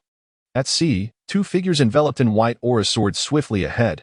With this energy, the Majin will awaken shortly. Lord Babidi shall be exceedingly pleased. Yamcha grinned maliciously, brimming with excitement. Meanwhile, the two oblivious fools remained unaware that three individuals were tailing them. Employing remarkably rudimentary tactics, you are Sun Wukong's companions. The Kaioshin expressed surprise at the sight of Son Goten and Trunks following. While Trunks was hard to recognize, it was evident that Son Goten was Sun Wukong's son. However, the Kaioshin admonished them. What are you two doing here? You should return at once. Clearly, the Kaioshin had not witnessed the youth's matches. Had he done so, he would not have spoken so. Not to mention Son Goten. Even Trunks possessed the strength to confront Son Gohan. I'm referring to his Super Saiyan form. I refuse. Son Goten coldly glared at the Kaioshin. Those troublemakers dare to siphon my brother's energy. I won't let them get away with it. Sensing the aura emanating from Sun Wukong, the Kaioshin was taken aback, utterly astonished that Sun Wukong's power surpassed that of Son Gohan, even approaching the might of Sun Wukong himself. Well, do be careful, he uttered, beads of cold sweat trickling down his combed hair. His only cautionary advice. It must be noted that Spabich and Yama were indeed rather dim-witted. They trailed behind openly as Sun Wukong and his companions followed closely. With Sun Wukong releasing a terrifying aura that made it evident to anyone that they were being tracked. These two had been forcibly empowered by Babidi, yet lacked the ability to sense ki. Seeing Son Gohan sprawled on the ground, eyes vacant, Videl rushed onto the stage. Hey, isn't that Miss Videl? The audience was perplexed. How could she, who had just sustained severe injuries, now appear so lively? Well, I suppose I should go too. Krillin said somewhat reluctantly. I'll just say hello to my wife. Oh, fine, Sun Wukong agreed. Are you joking, Kakarot? Vegeta was instantly incensed. After all this time, I finally have a chance to duel you, and you want to slip away? We still need to settle this. There are more pressing matters at hand, Sun Wukong replied, sweat beading on his forehead. You can't brush me off like that, Vegeta retorted, unwavering that I'm going to fight you. Regardless of this Kaioshin nonsense, I came to this tedious tournament solely to face you in battle. How about we schedule another time to duel? Sun Wukong continued to evade. Don't think you can deceive me. You can only stay in this world for a day, Vegeta shouted angrily. Why don't you come with me to that other world? Sun Wukong proposed. In no way. You think I would willingly follow you into a grave? I am living quite well, thank you very much. Let us hurry, Piccolo called out, trailing behind the Kaioshin as they left the arena. Sun Wukong quickly leaped onto the stage. I'm counting on you. Gohan, rest assured, I will see to his recovery before joining you, he replied. Although he anticipated that Son Gohan would undoubtedly follow, Jebbit maintained his usual expression, one that conveyed he was owed 5 million. With a silent glance at Jebbit, Sun Wukong soared into the air, and upon witnessing his departure, Vegeta snorted in disdain and followed suit. The group flew at full speed and caught up with the Kaioshin in mere minutes. So, you all have come, the Kaioshin remarked, a hint of relief spreading across his face. Without you, I might have faced defeat. Defeat? Are those two really that formidable? Sun Wukong inquired, gazing at the two dimwits ahead. Struggling to comprehend their perceived strength, especially since even the Kaioshin had expressed concerns about losing. No, the Kaioshin shook his head. They are merely puppets, the Kaioshin continued solemnly, long ago, when humanity on Earth first began to walk upright. A lengthy explanation akin to the original text, which the author chose to omit for brevity. Perhaps it was the butterfly effect. Here, Trunks had heard the tale of Majin Buu but did not react childishly as he had in the original narrative. In other words, we must prevent Majin Buu from awakening, Sun Wukong stated gravely. Indeed, the desolate landscape was marked only by scattered rocky hills. Spopovich and Yama landed at their destination, and the others, now following, descended and concealed themselves behind a small rocky outcrop for cover. There are people there. I asked that Babidi. One asked. No, strange. It seems the ground has been disturbed. Sun Wukong and the following Gohan exchanged puzzled glances as they observed Spopovich and Yama standing respectfully before a small hatch barely a person's height. Ah, I see. Babidi's spaceship is buried underground. No wonder we couldn't find it. Jebbit gritted his teeth in frustration. It appears Babidi is already aware of our arrival on Earth, the Kaioshin remarked sternly. Or he wouldn't have concealed his ship. Let us act before they awaken that Majin Buu with Gohan's energy, Trunks urged anxiously. Not yet. The Kaioshin countered. We must exercise caution. They will likely attempt to awaken him from outside the ship. We should wait for the right moment. Son Gohan surveyed the area around the spaceship, noting the grim fate that had befallen the ordinary Earthlings, their bodies strewn about, some dismembered beyond recognition. Gritting his teeth, the inherently kind-hearted Gohan was filled with disdain for such brutality. Someone is coming, Piccolo murmured, redirecting Gohan's attention. From the small hatch emerged two figures, one tall and one short, both hovering in the air. The taller figure donned blue attire that revealed his muscular physique, a peculiar belt at his waist, a white cape, and skin of a pale red hue, with eyes sharp like a beast. The shorter one also hovered but was not as high as the taller one, possessing sallow skin and sparse hair that rendered him quite unimpressive in comparison. Pathetic was Sun Wukong's immediate impression of the shorter figure. Surely, such a character would fail even the first round of interviews. Babidi has actually subdued the king of the demon realm, Jebbit exclaimed in shock as he gazed at the towering figure. Dabura, the Kaioshin observed with a grave expression. Who is that hulking figure? Sun Wukong furrowed his brow, inquiring of the Kaioshin. Indeed, the Kaioshin replied. He is the king of the demon realm. Among you, he might be the strongest. In the demon realm, the most formidable is undoubtedly Dabura. So, the little one beside him is Babidi? Gohan asked. Yes, the Kaioshin confirmed. In terms of raw power, he may seem feeble, yet his true terror lies in his magic. Could his magic be so potent that even the king of the demon realm submits to him? Piccolo questioned, astonished. No, Jebbit refuted that he likely manipulates the darkness within people's hearts, thus controlling them. Only those of us with righteous hearts can resist. Sun Wukong dismissed Jebbit's reasoning with a scoff, questioning how someone so formidable could struggle to control Majin Buu while treating him like a master. And Vegeta failed too. As long as one possesses sufficient strength, they can resist Babidi's control. Dabura's submission is probably his limit.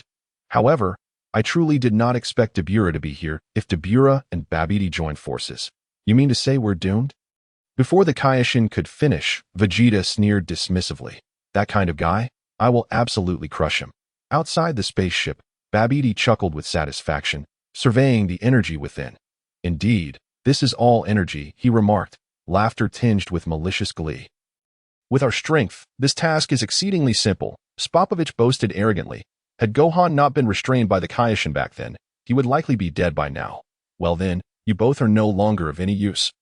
Babidi stated casually, akin to many anime villains. In his eyes, the two were already dead. What? The two dimwits exclaimed in shock. With a sudden expansion, Spopovich and Yamu's bodies began to swell, culminating in a violent explosion of blood mist. No, Yamu cried out in terror, desperately attempting to flee as if from an overwhelming force. Hey, oh, you wish to test your luck? Babidi said, narrowing his eyes as he observed Yamu's escape. The alien who had been stationed near the hatch raised his hand, aiming at Yamu, and a blast of energy shot forth rapidly, hurtling toward the fleeing figure. Boom! The energy blast struck Yam, obliterating him completely. What precision! Babidi praised. What a waste to even aim, Sun Wukong scoffed, eyeing the smug Pai Pei with disdain. At this proximity, you needn't even aim. I could dispatch him without a second thought. You pathetic fool. As they entered the spaceship, Babidi grinned maliciously. Hee hee, Dabura, you felt it too, didn't you? Dabura nodded with an evil smile. Indeed, Master Babidi, there are a total of 9 individuals, exactly, besides the 5 pure energy humans. The Supreme Kai who killed my father has also arrived. Babidi's face twisted with resentment at the mention of the Supreme Kai.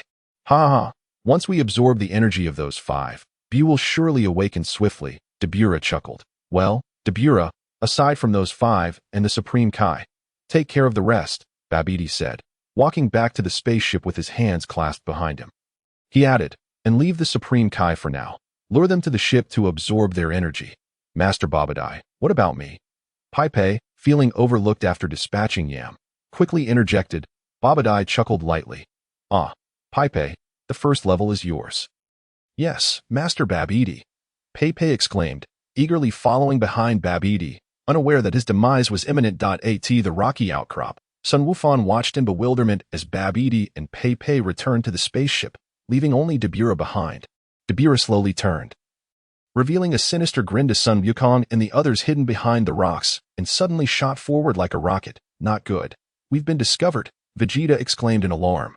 Dabura materialized before them in an instant, palm outstretched towards Jebet. Boom! A wave of energy erupted from Dabura's palm, annihilating the bewildered Jebet, leaving him with no remains. Damn it! Sun Wukong glared at Dabura in fury, realizing he had let his guard down, and shouted urgently, Uncle Krillin, Uncle Piccolo, run.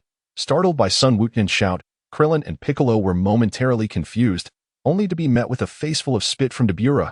What a disgusting act! In horror, they watched as their bodies began to turn to stone. You should just go back. You cannot stop Master Babidi, Dabura laughed maniacally, urging them to flee before they face dire consequences. Krillin, Piccolo, and Sun Wukong rushed to Krillin's side, and just as Sun Wukong was about to smash the stone to free him, the Supreme Kai intervened. Do not touch him, Mr. Sun Wukong, the Supreme Kai warned. Instinctively halting, Sun Wukong listened as the Supreme Kai explained, they are as good as stone now. If the stone shatters, they will perish. Is there any way to save them? Sun Wukong asked anxiously. The Supreme Kai hesitated before saying, if Dabura dies. A confident smile spread across Sun Wukong's face upon hearing the Supreme Kai's words. I see. It's that simple. What? The Supreme Kai was taken aback. Simple? Do you think the Demon Realm King is that easy to deal with? With that, Sun Wukong dashed after Dabura, closely followed by Sun Wukong, while the Supreme Kai quickly looked to Vegeta. Sorry, waiting is not my style, Vegeta replied confidently, sprinting after Sun Wukong. Sorry, waiting is also not my style, Sun Wukong and Trunks chimed in unison, hastily following Vegeta, effectively silencing the Supreme Kai's intended words. Frustrated, the Supreme Kai thought, what can I do? I'm utterly exasperated dealing with such headstrong individuals, and he hurriedly chased after them. Upon entering the spaceship, Dabura vanished without a trace, leaving the group bewildered as they surveyed their surroundings. Remaining vigilant as the Supreme Kai entered, the hatch above them sealed shut. This place, we cannot exit unless we defeat Babidi, the Supreme Kai stated. Spaceship, level 1. Pai Pei's turn, Pai Pei declared provocatively. Come on, someone step up, he taunted, viewing the opponents as mere insignificant mice, oblivious to the fact that Sun Wukong and his friends were far from trivial creatures. They were prehistoric behemoths. In the control room of Babidi's spaceship, Babidi inserted the essence he had collected from Yam and Spopovich into a massive egg, instantly filling it halfway with energy. How can there be so much energy? Babidi gasped, incredulous. Did Yam and Spabovich draw energy from hundreds of individuals? I don't know. I didn't ask, Dabura replied, shaking his head. If I had known, I wouldn't have killed them first. Babidi lamented, don't worry, Master Babidi, as long as Pepe injures those individuals for Bu to absorb. It will suffice, Dabura reassured him. Babidi's expression brightened. True, perhaps Pepe has already dealt with them. As Babidi and Dabura strolled to the crystal ball, they observed the first level, only to be met with a scene that left them utterly dumbfounded. Rock, paper, scissors. Rock, paper, scissors. Rock, paper, scissors. The four watching were bewildered. What on earth are you doing? Trunks versus Pepe, Babidi and Dabura exclaimed in disbelief, staring at Sun Wukong and his companions engaged in a game of chance. Pepe, stunned, thought, what the hell are you doing? I'm right here. The Supreme Kai was drenched in cold sweat. Realizing the true prowess of these Saiyans, that I'll step up first, Trunks said, his eyes narrowing as he fixed his gaze on Pepe. Pepe, bewildered, wondered why Trunks was looking at him like that. Thinking, I'm not into that. Humph, sending a child to the front lines. You truly are pathetic, Pepe mocked, eyeing Trunks's companions. Due to height, the protagonists were overlooked. Damn it, this idiot, was the only thought in the minds of the four Saiyans. Youngster, showing off can be perilous. Humph, Trunks scoffed, feeling underestimated. In an instant, Trunks transformed into an afterimage, silently appearing before Pepe as if teleporting. Nanny? Bang! Pepe barely had time to react before Trunks' sudden punch sent him flying. Trunks swiftly pursued the airborne Pepe, delivering a kick that sent him soaring into the air. Regaining his footing against the spaceship's wall, Pepe stared at Trunks' diminutive frame in disbelief. No, it's impossible. I was just struck down by a mere child. Clenching his fists, he was engulfed by a wave of humiliation. This was an utter disgrace. Fool, Trunks coldly remarked, observing Pepe's unwillingness to accept his defeat. With your intellect, I needn't even transform into a Super Saiyan. I could take on 10 of you. You've angered me now, Pepe roared, propelling himself off the wall like a rocket, charging at Trunks. Trunks disdainfully glanced at Pepe, sidestepping his assault with ease, and seized Pepe's leg, slamming him down to the ground. Bang! Pepe let out a pained scream, his face meeting the floor, leaving Sun Wukong feeling a bit embarrassed for him. However, Trunks' actions could be seen as a form of cosmetic surgery for Pepe.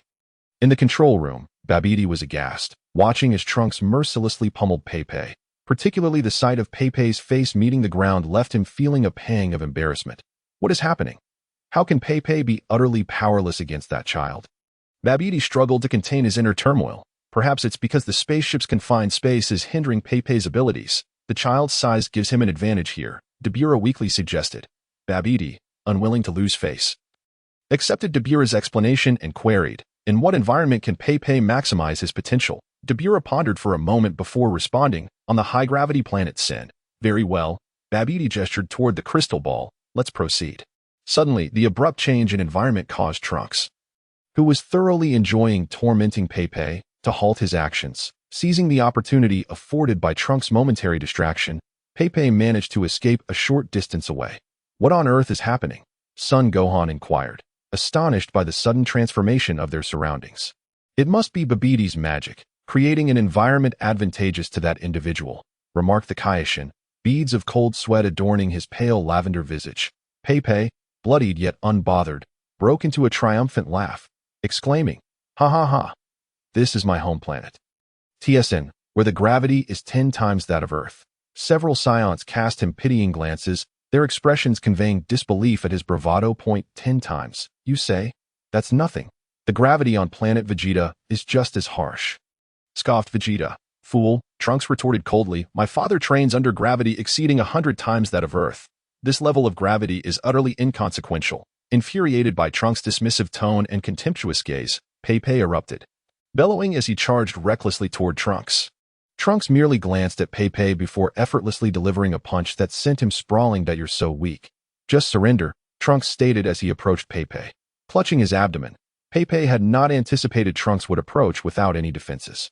A sly grin crept across his face as he feigned submission, saying, I'm sorry, I was wrong. Being only 8 years old and inexperienced with deceitful tactics, Trunks naively believed Pepe had genuinely repented. Forget it. You may go, he said, sensing Pepe's momentary relief.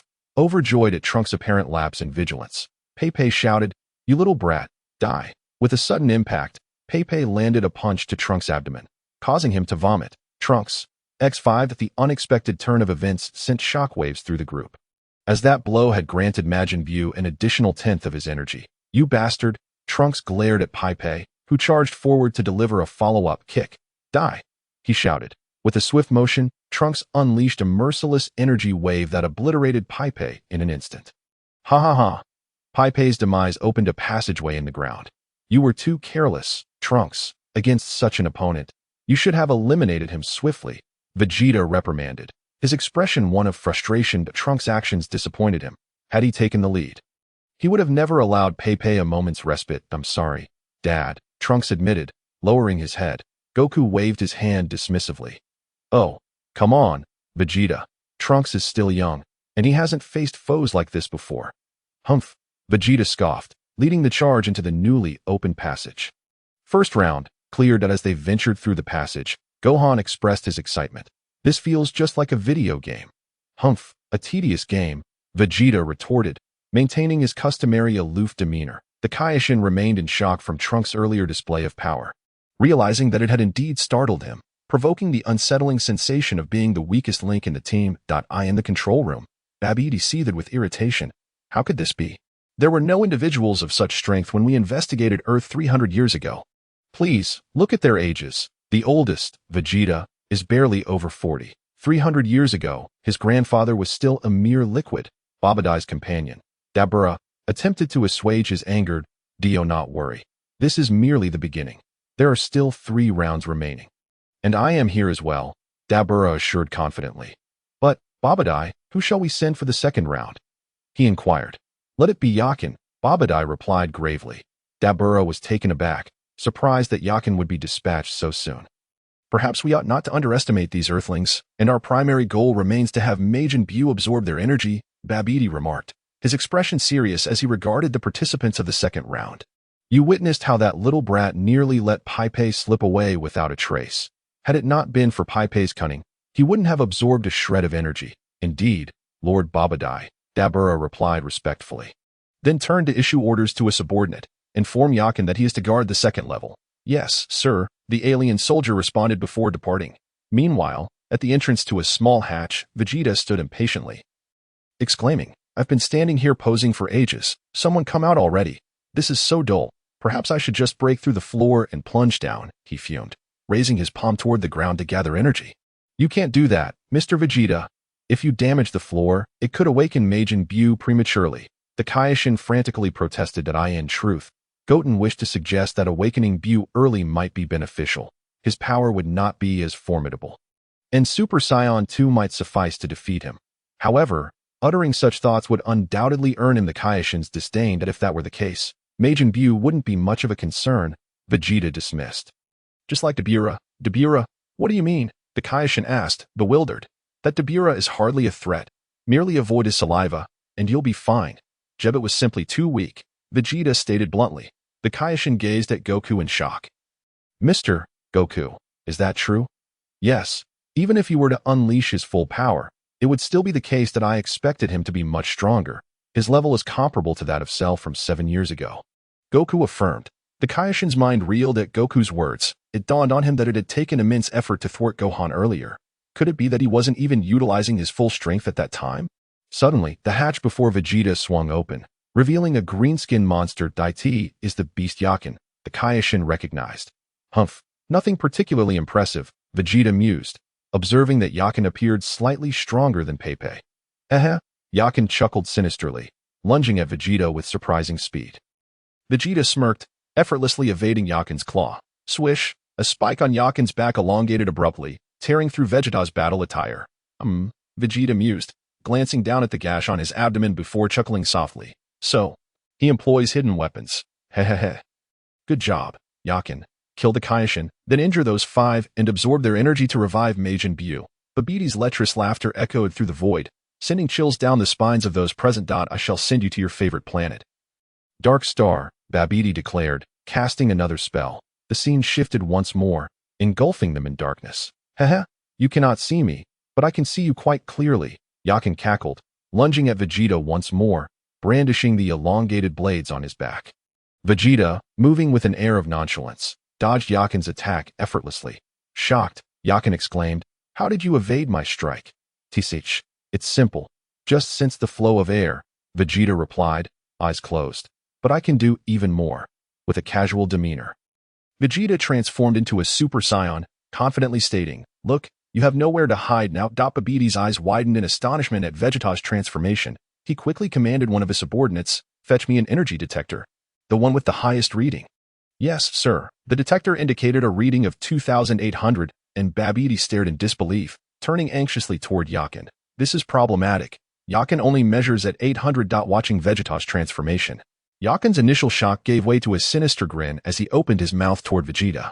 As Yakin opened his mouth wide towards Vegeta, it was as if the foul stench of a restroom that had not been cleaned for a century assaulted the senses. Goodness, how long has this fool gone without brushing his teeth? Several Saiyans clamped their noses shut, and this brought to Goku's mind the savage he encountered during his first participation in the World Martial Arts Tournament. A wild man who had never bathed. His nose far more sensitive than a dog's. Suddenly, a powerful suction emanated from Yakin's mouth, forcibly drawing away the radiant energy of Vegeta's Super Saiyan form, swallowing it as if it were mere sustenance. Plunging the world back into darkness. What is happening? Why is it dark again? Gohan and Trunks shouted in alarm, while Goten, already aware of everything, remained silent and motionless. Vegeta had reverted from his Super Saiyan form. And Goku calmly remarked, "Indeed, Yakin can consume light as food. The energy from Vegeta's transformation is the finest delicacy for him," explained the Kaioshin. Burp. Yakin lazily burped, a look of satisfaction on his face. "The flavor is just right. It's the first time I've tasted such delectable light." Vegeta, initially stunned, regained his composure and smirked mockingly. "Rest assured, you shall not feast again, Nanny." As Yakin stood astonished, Vegeta extended his hand, fingers poised towards him, unleashing a massive explosion attack. A brilliant blue energy sphere shot forth from Vegeta's palm, crashing into Yakin. Boomed at a thunderous roar reverberated through the heavens. Lingering in the air, Vegeta's technique obliterated Yakin, leaving not even a shred of flesh behind, reducing him to atomic particles. The contrast between Vegeta and Goku was stark. Against a weak opponent, Vegeta chose to annihilate outright, while Goku preferred to gradually release his energy. This was a point Vegeta had voiced in Dragon Ball Super, highlighting Goku's flaw. For instance, when dealing with Yakin, Vegeta finished him off in one move, whereas Goku allowed Yakin to consume energy until he burst, cackling. The next level's passageway opened. Control room. Yakin lay defeated, and Babidi stared in horror at the remnants of Yakin, reduced to dust by Vegeta, stuttering in disbelief. Dabura, with a resolute expression, declared, "I understand Lord Babidi's unease. Allow me to eliminate it. I shall personally guard the third level." Dabura, "If even you," Babidi's eyes glimmered with concern. "I feel nauseous. I am the king of the demon realm. No one in this world is stronger than I," Dabura asserted confidently. "Lord Babidi, I would like to borrow your meditation chamber, GNMLGB, if you're so formidable." Why not confront them directly? Why retreat to the meditation chamber to pet cats? Also, if you are the strongest, what purpose does reviving the uncontrollable Majin Buu serve? The third level. Gohan, it is now your turn. "Have you been training diligently?" Goku inquired, gazing at his son, who was preparing to enter the fray. Vegeta scoffed. "What a pity. All these years, he has neglected his training that we are all stronger than him now." Gohan scratched his head awkwardly. Despite having trained earnestly after the Broly incident, he had yet to fully recover his strength, barely able to transform into Super Saiyan 2. "Dad, do you remember Broly?" Gohan asked, his tone becoming serious. Goku furrowed his brow. "Yes. Why? Is Broly not dead?" "Well," Gohan nodded earnestly, "not only is he alive, but he also appeared on Earth not long ago." "Nanny," Goku exclaimed in shock, recalling the chaos Broly could unleash. "What about now?" "He was defeated by me and Goten," Gohan responded with a slight smile. Though Goten truly is impressive, he managed to fight Broly right after surpassing Super Saiyan. "So, Goten, your transformation during the tournament was a result of battling that strange uncle?" Trunks inquired eagerly. "Yes, you had already passed out by then," Goten replied sheepishly. "Incredible," Goku marveled, which visibly irked Vegeta. Goku's eyes sparkled as he looked at Goten. "Goten, how about a spar with Dad?" Goten's lips twitched. Indeed, his father was a battle fanatic, not even sparing his own son. However, Goku's carefree demeanor stemmed from his lack of first-hand experience with Majin Buu's power, which led to his playful nature. In the face of true enemies, Goku was serious. But at present, he regarded Dabura as inconsequential, thinking Super Saiyan 2 could handle him, and Majin Buu would be similarly manageable. Leading to his lightheartedness. 25. Gohan versus Dabura. Goku's unabashedly fervent gaze made Goten uneasy, prompting him to discreetly step back. Jugadeta once stated that low intelligence could be contagious. It was best to keep one's distance. Meanwhile, the World Martial Arts Tournament continued amidst the absence of Goku and his companions, with organizers fervently debating whether to disqualify them and how to proceed. What is going on? I don't know. What happened? The audience, perplexed, halted their discussions, due to several contestants leaving without explanation, a situation unprecedented. The judges were in deliberation. Please wait. The golden-haired referee, sensing the crowd's growing unrest, took charge, calming the audience. The golden-haired referee, having faced his own frustrations, lamented, Goku-sama, why did you leave just like that? I've been looking forward to this for so many years. At least finish the match. With only 3 remaining contestants, 18, Jera, the dark-skinned participant who had faced Goten in disguise, and Chiolu, a melodramatic competitor who faced Yamu, fortunate that Yama had left early, or he would have been doomed. The atmosphere was tense. How about a free-for-all? One audience member shouted. Yes, a free-for-all, echoed another. At least we can see Mr. Satan. The audience's enthusiasm quickly spread. They were eager to witness Satan's antics, oblivious to the fact that their so-called hero was currently unconscious due to Goten's punch. Where's Mr. Satan? Hurry and prepare him. The tournament organizers swiftly accepted this proposal, believing Satan to be formidable enough to handle a mere free-for-all. Even if the 3 contestants united against him, one of whom was a woman, they overlooked 18's formidable track record in the boxing arena. Let us invite Mr. Satan to the stage. Several backstage personnel approached Satan's bodyguards outside his exclusive VIP room. No way, a robust bodyguard firmly denied their request. How can he make an appearance in his current state? Besides, the young lady hasn't returned yet. Meanwhile, on the ocean, Bidi Li followed Gohan and Jebite out of curiosity, then returned to ask, why is that? Well, Mr. Satan is meditating. We cannot disturb him, a lean bodyguard explained. Meditating? The person asked, perplexed. Indeed, every time Mr. Satan meditates, he becomes exceptionally powerful. The lean bodyguard said ominously. The last time Mr. Satan was meditating. Cell foolishly interrupted him. And you can guess what happened next. In hell, Cell? It was evident that the individual had been around Satan for some time. His skill in weaving fabrications was no mere boast. The backstage personnel's faces reflected sheer terror. If even the mighty Cell had fallen, what chance did they stand? If it weren't for the fact that I am Cell, I would actually believe this. The furious Cell raged from the depths of hell. Apologies for the interruption. The backstage personnel stumbled away in haste as their figures vanished from sight. The robust bodyguard patted the lean bodyguard's shoulder. Young one, you've worked hard. Fortunately, the slender bodyguard awkwardly scratched his head, relieved that his verbal agility was commendable. Is Mr. Satan still not awake? He inquired, glancing at the reclining figure of Satan in the VIP lounge. Not yet, the robust bodyguard replied, shaking his head, as he recalled the terrifying little fiend. Even he felt a twinge of fear. I can't believe such a small creature could incapacitate an adult to the point of unconsciousness. Son Goten interjected. Oh, come on. My punch is enough to keep him down for a day. If I want him to wake up, he can just wait. In the absence of any skilled martial arts competition, Android 18 easily claimed the championship, while Satan's aspirations to show off would have to wait for another year. In an unknown location, the fierce battle between Dabura and Son Gohan, who had emerged from the meditation chamber, raged on. Dabura skillfully countered Son Gohan's Super Saiyan form, evading a sweeping kick from him. Taking a deep breath, Dabura unleashed a fiery attack, sending a massive fireball hurtling towards Son Gohan. Son Gohan leapt into the air to evade the fiery projectile, using the momentum to surge toward Dabura. In a flash, Dabura, having anticipated the move, left behind a mirage with a technique akin to the afterimage fist, causing Son Gohan to strike at nothing but air. I am right here, Dabura taunted from a distance, extending his palm towards Son Gohan, as a molten energy sphere erupted forth, hurtling towards him. With a moment's distraction, Son Gohan was struck by the lava energy sphere, crashing into a mountain and subsequently plummeting into the water below with a resounding splash. Emerging from the depths, Son Gohan, clothes tattered and torn, glared at Dabura with fury, seizing the hem of his green attire.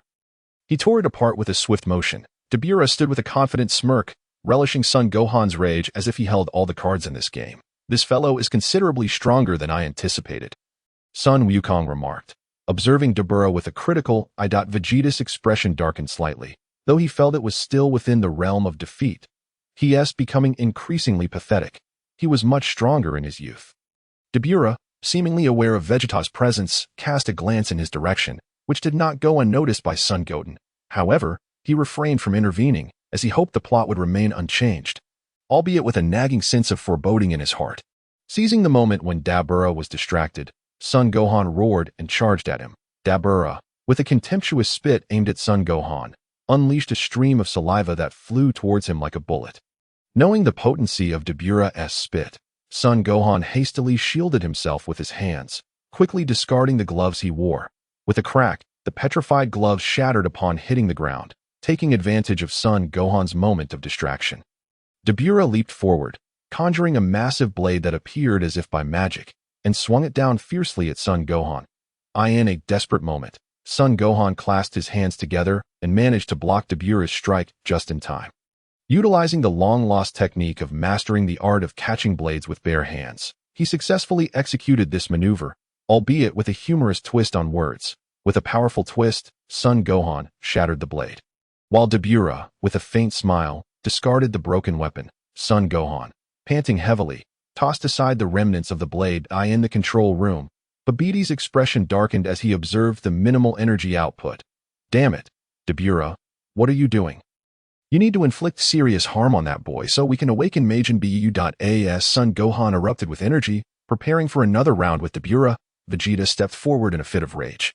I can't wait any longer. Let me just destroy him. There's no need for that, Vegeta.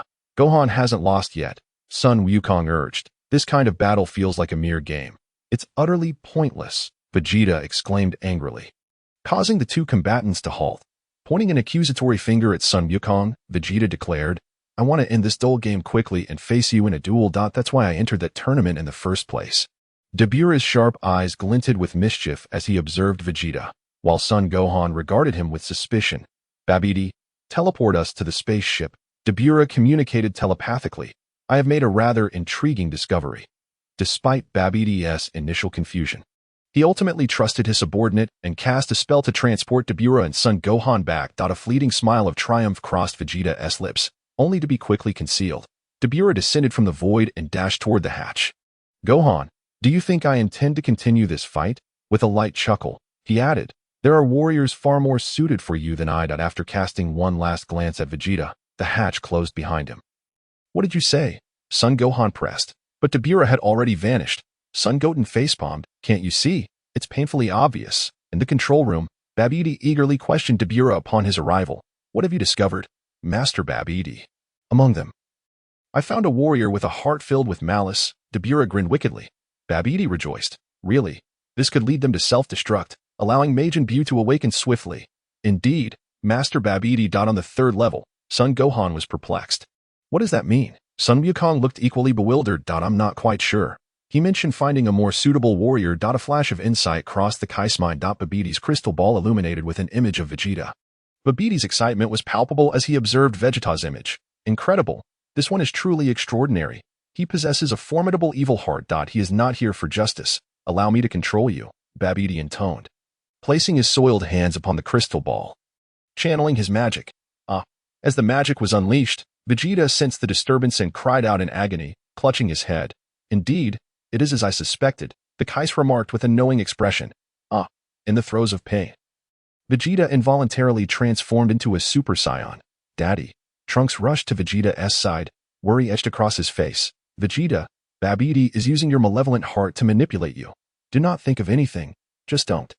The Kais urged anxiously. The more he insisted not to think, the more Vegeta felt compelled to do so. Excellent. I've successfully taken control. Now, let us awaken your potential and push you beyond your limits. Babidi exclaimed, unleashing a different kind of magic. Vegeta roared, his energy surging uncontrollably, causing Trunks, who clung to his leg, to be flung away, though Sun Goten managed to catch him. Gasping for breath, Vegeta revealed his face once more, now adorned with darkened eyes and a sinister M emblazoned on his forehead. Behold, the Prince of Destruction, Majin Vegeta. Vegeta surveyed his newfound form with satisfaction, feeling an immense power surge coursing through him. One that would finally allow him to rival Kakarot. He was almost impressed by his own intellect. Ha ha ha. This is splendid. Babidi's triumphant laughter echoed in the control room.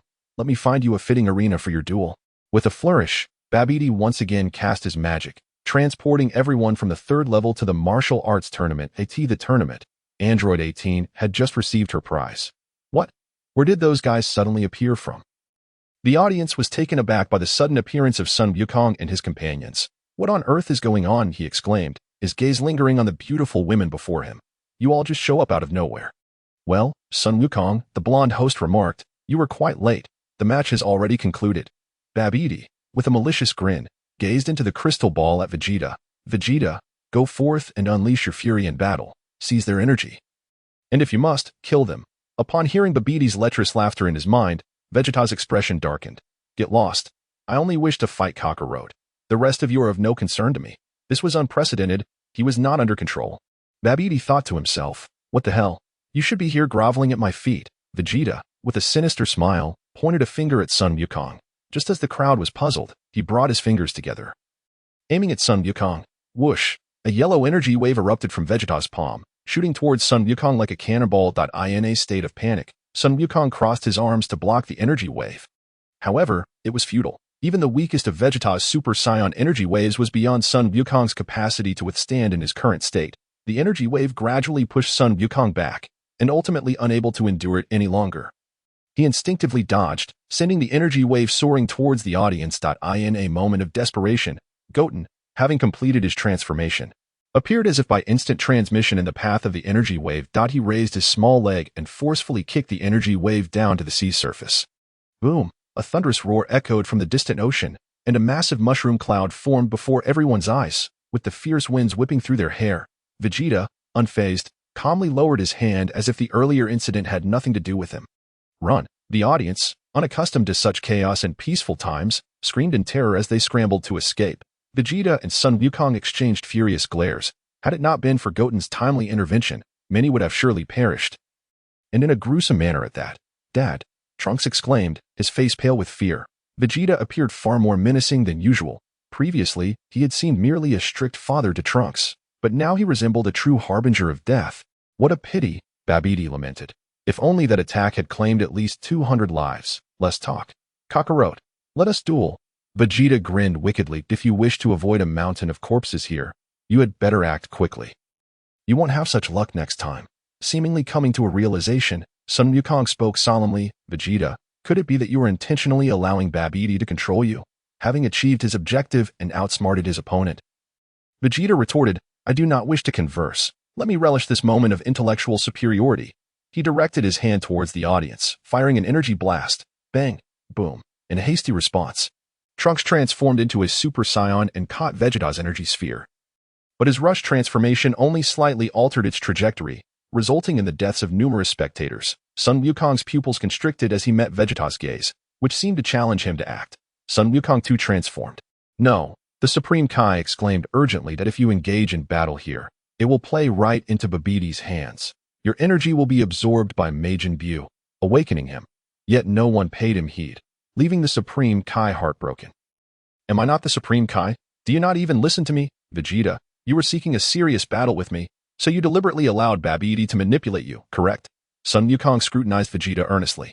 Ah, at last, you have caught on. Splendid. Vegeta's eyes glimmered with mockery. Sun Wukong raised an eyebrow, perplexed by Vegeta's expression that seemed to say, you are merely a lowly actor. If I did not act this way, you would never engage me. You can only remain in this world for a single day, and yet here we are, Vegeta grumbled. You did this for such a foolish reason. Goten, hearing the Supreme Kai's words, twitched his lips in disbelief. What is this sense of DJVU? As if you were abandoned by a lover. Foolish. You dare call this foolish? Vegeta erupted, his frustration boiling over. This is of the utmost importance to me. What of Majin Buu? I care not. This fiend is stronger than I. As a fellow Saiyan, he perpetually eclipses me. I am the prince of all Saiyans, possessing absolute power. Yet he surpasses me, and he has even saved me. I cannot tolerate this. Absolutely not. Vegeta, with his pride wounded, bellowed as if Sun Wukong had struck a nerve. Chapter 28. The fateful duel. Sun Wukong silently regarded Vegeta before suddenly raising his voice. Babidi, I have decided to duel Vegeta. Transport us to a secluded location. Wait, the Supreme Kai interjected loudly, arms outstretched, standing resolutely before Sun Wukong. If you must fight, then first defeat me. Sun Wukong observed the Supreme Kai's steadfast gaze for a moment.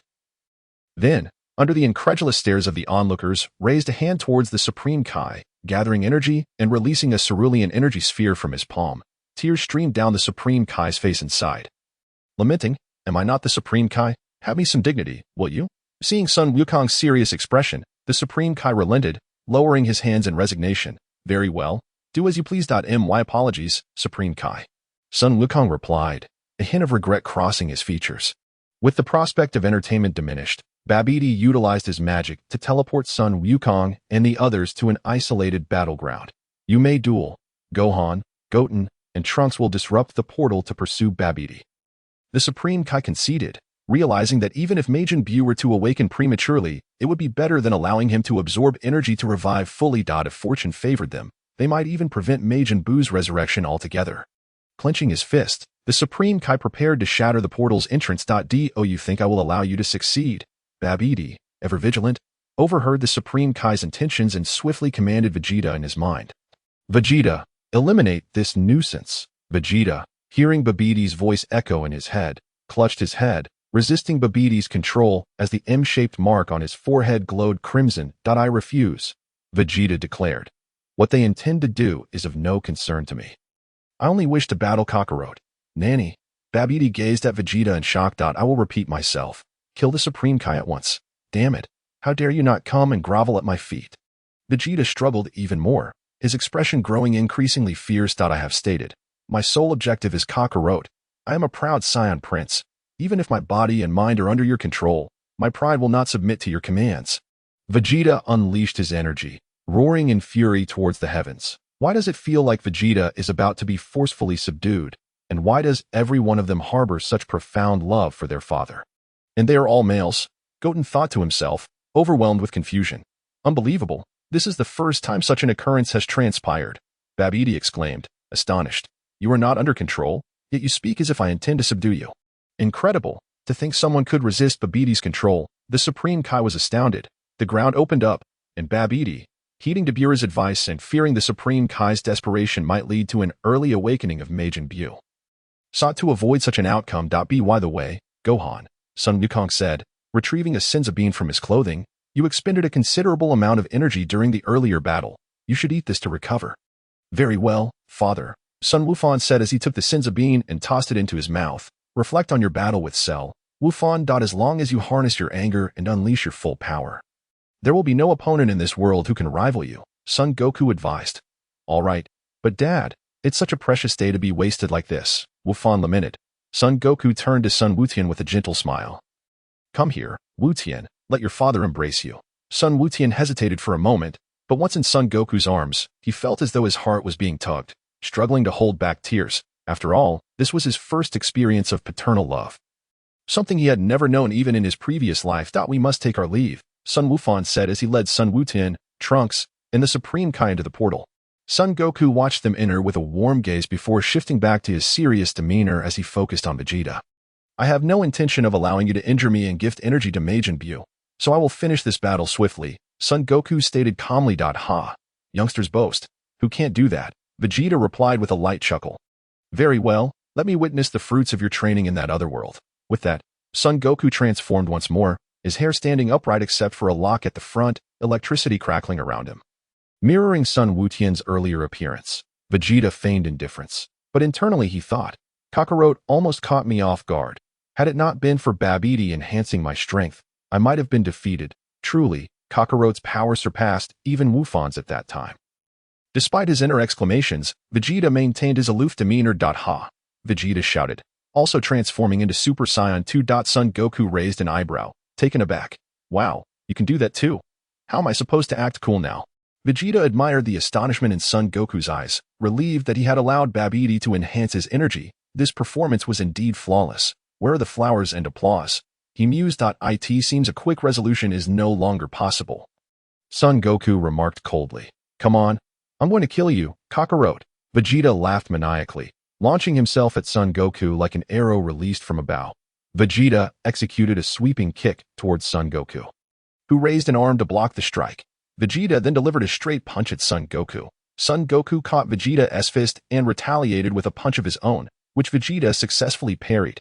Boom, boom, boom. Their hands were locked in a struggle, resorting to knee strikes, sending ripples through the air, with each collision echoing throughout the battlefield. Point 2. Formidable Super Saiyan 2 warriors clashed in fierce combat, while Sun Wukong and the others dispatched Babidi's soldiers, approaching the final boss. Meanwhile, as Son Goku and Vegeta battled, Sun Wukong and his companions faced Babidi, the ultimate foe. Buu will emerge soon, and he will be brimming with energy, Babidi sneered, a smug grin spreading across his grotesque face. Defeating you is the only way to stop this, the Supreme Kai stated gravely, fixing his gaze on Babidi. Babidi chanted an incantation, magically transporting everyone in the control room, including the egg of Majin Buu. Outside. What do you think? Dabura, do you have confidence in defeating that earthling? Babidi taunted, eyeing Sun Wukong with disdain. Dabura smirked, of course, I've already faced him. That weakling will be no challenge. You needn't concern yourselves. Sun Wukong declared, transforming into Super Saiyan and pointing both hands at Majin Buu's egg. What are you doing? Babidi gasped at ha. Sun Wukong unleashed a powerful yellow energy wave towards the egg, producing a thunderous explosion that resonated throughout the realm. A colossal mushroom cloud rising into the sky. Everyone, eager to avoid the energy wave, swiftly utilized flight techniques to escape. Hey, Wukong, you could have warned us before unleashing such a powerful attack, Trunks complained, hovering in midair. As the black smoke cleared, cracks began to form on Majin Buu's egg, pink mist billowing forth. Ha ha ha. Majin Buu is about to emerge, Babidi cackled maniacally. The egg shattered completely, yet there was nothing inside. Babidi, Dabura, the Supreme Kai. And Sun Wukong stared in disbelief. Wait, isn't there supposed to be something in there? Trunks questioned. Puzzled. Where is Majin Buu? Come out and say something. Babidi's laughter abruptly ceased, exclaiming, I've worked hard to gather energy for you.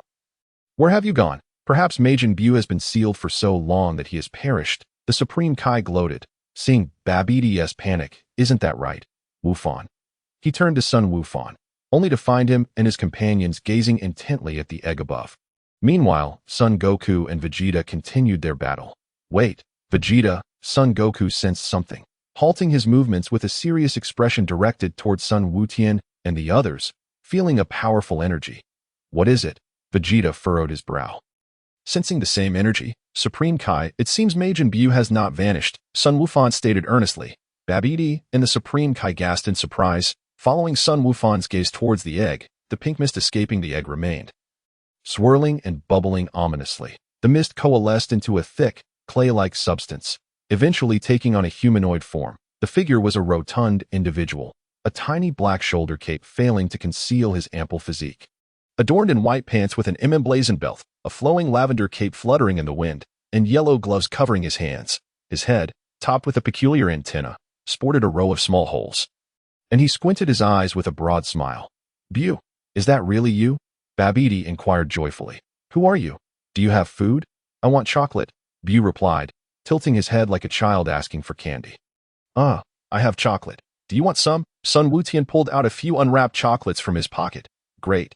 You're a good person, Buu exclaimed joyfully, accepting the chocolate from Sun Wukong and issuing a goodwill card in return. Sun Wukong's lips twitched. Is this what it means to receive a goodwill card? At least it's not from a girl. They watched Buu relish the chocolate. Everyone wore expressions of disbelief. Buu, stop eating and quickly eliminate those guys, Babidi shouted, pointing at Sun Wukong and his companions. Buu glanced at Babidi, then at Sun Wukong, and resolutely replied, No, Babidi was nearly driven to madness. I released you. How can you side with outsiders?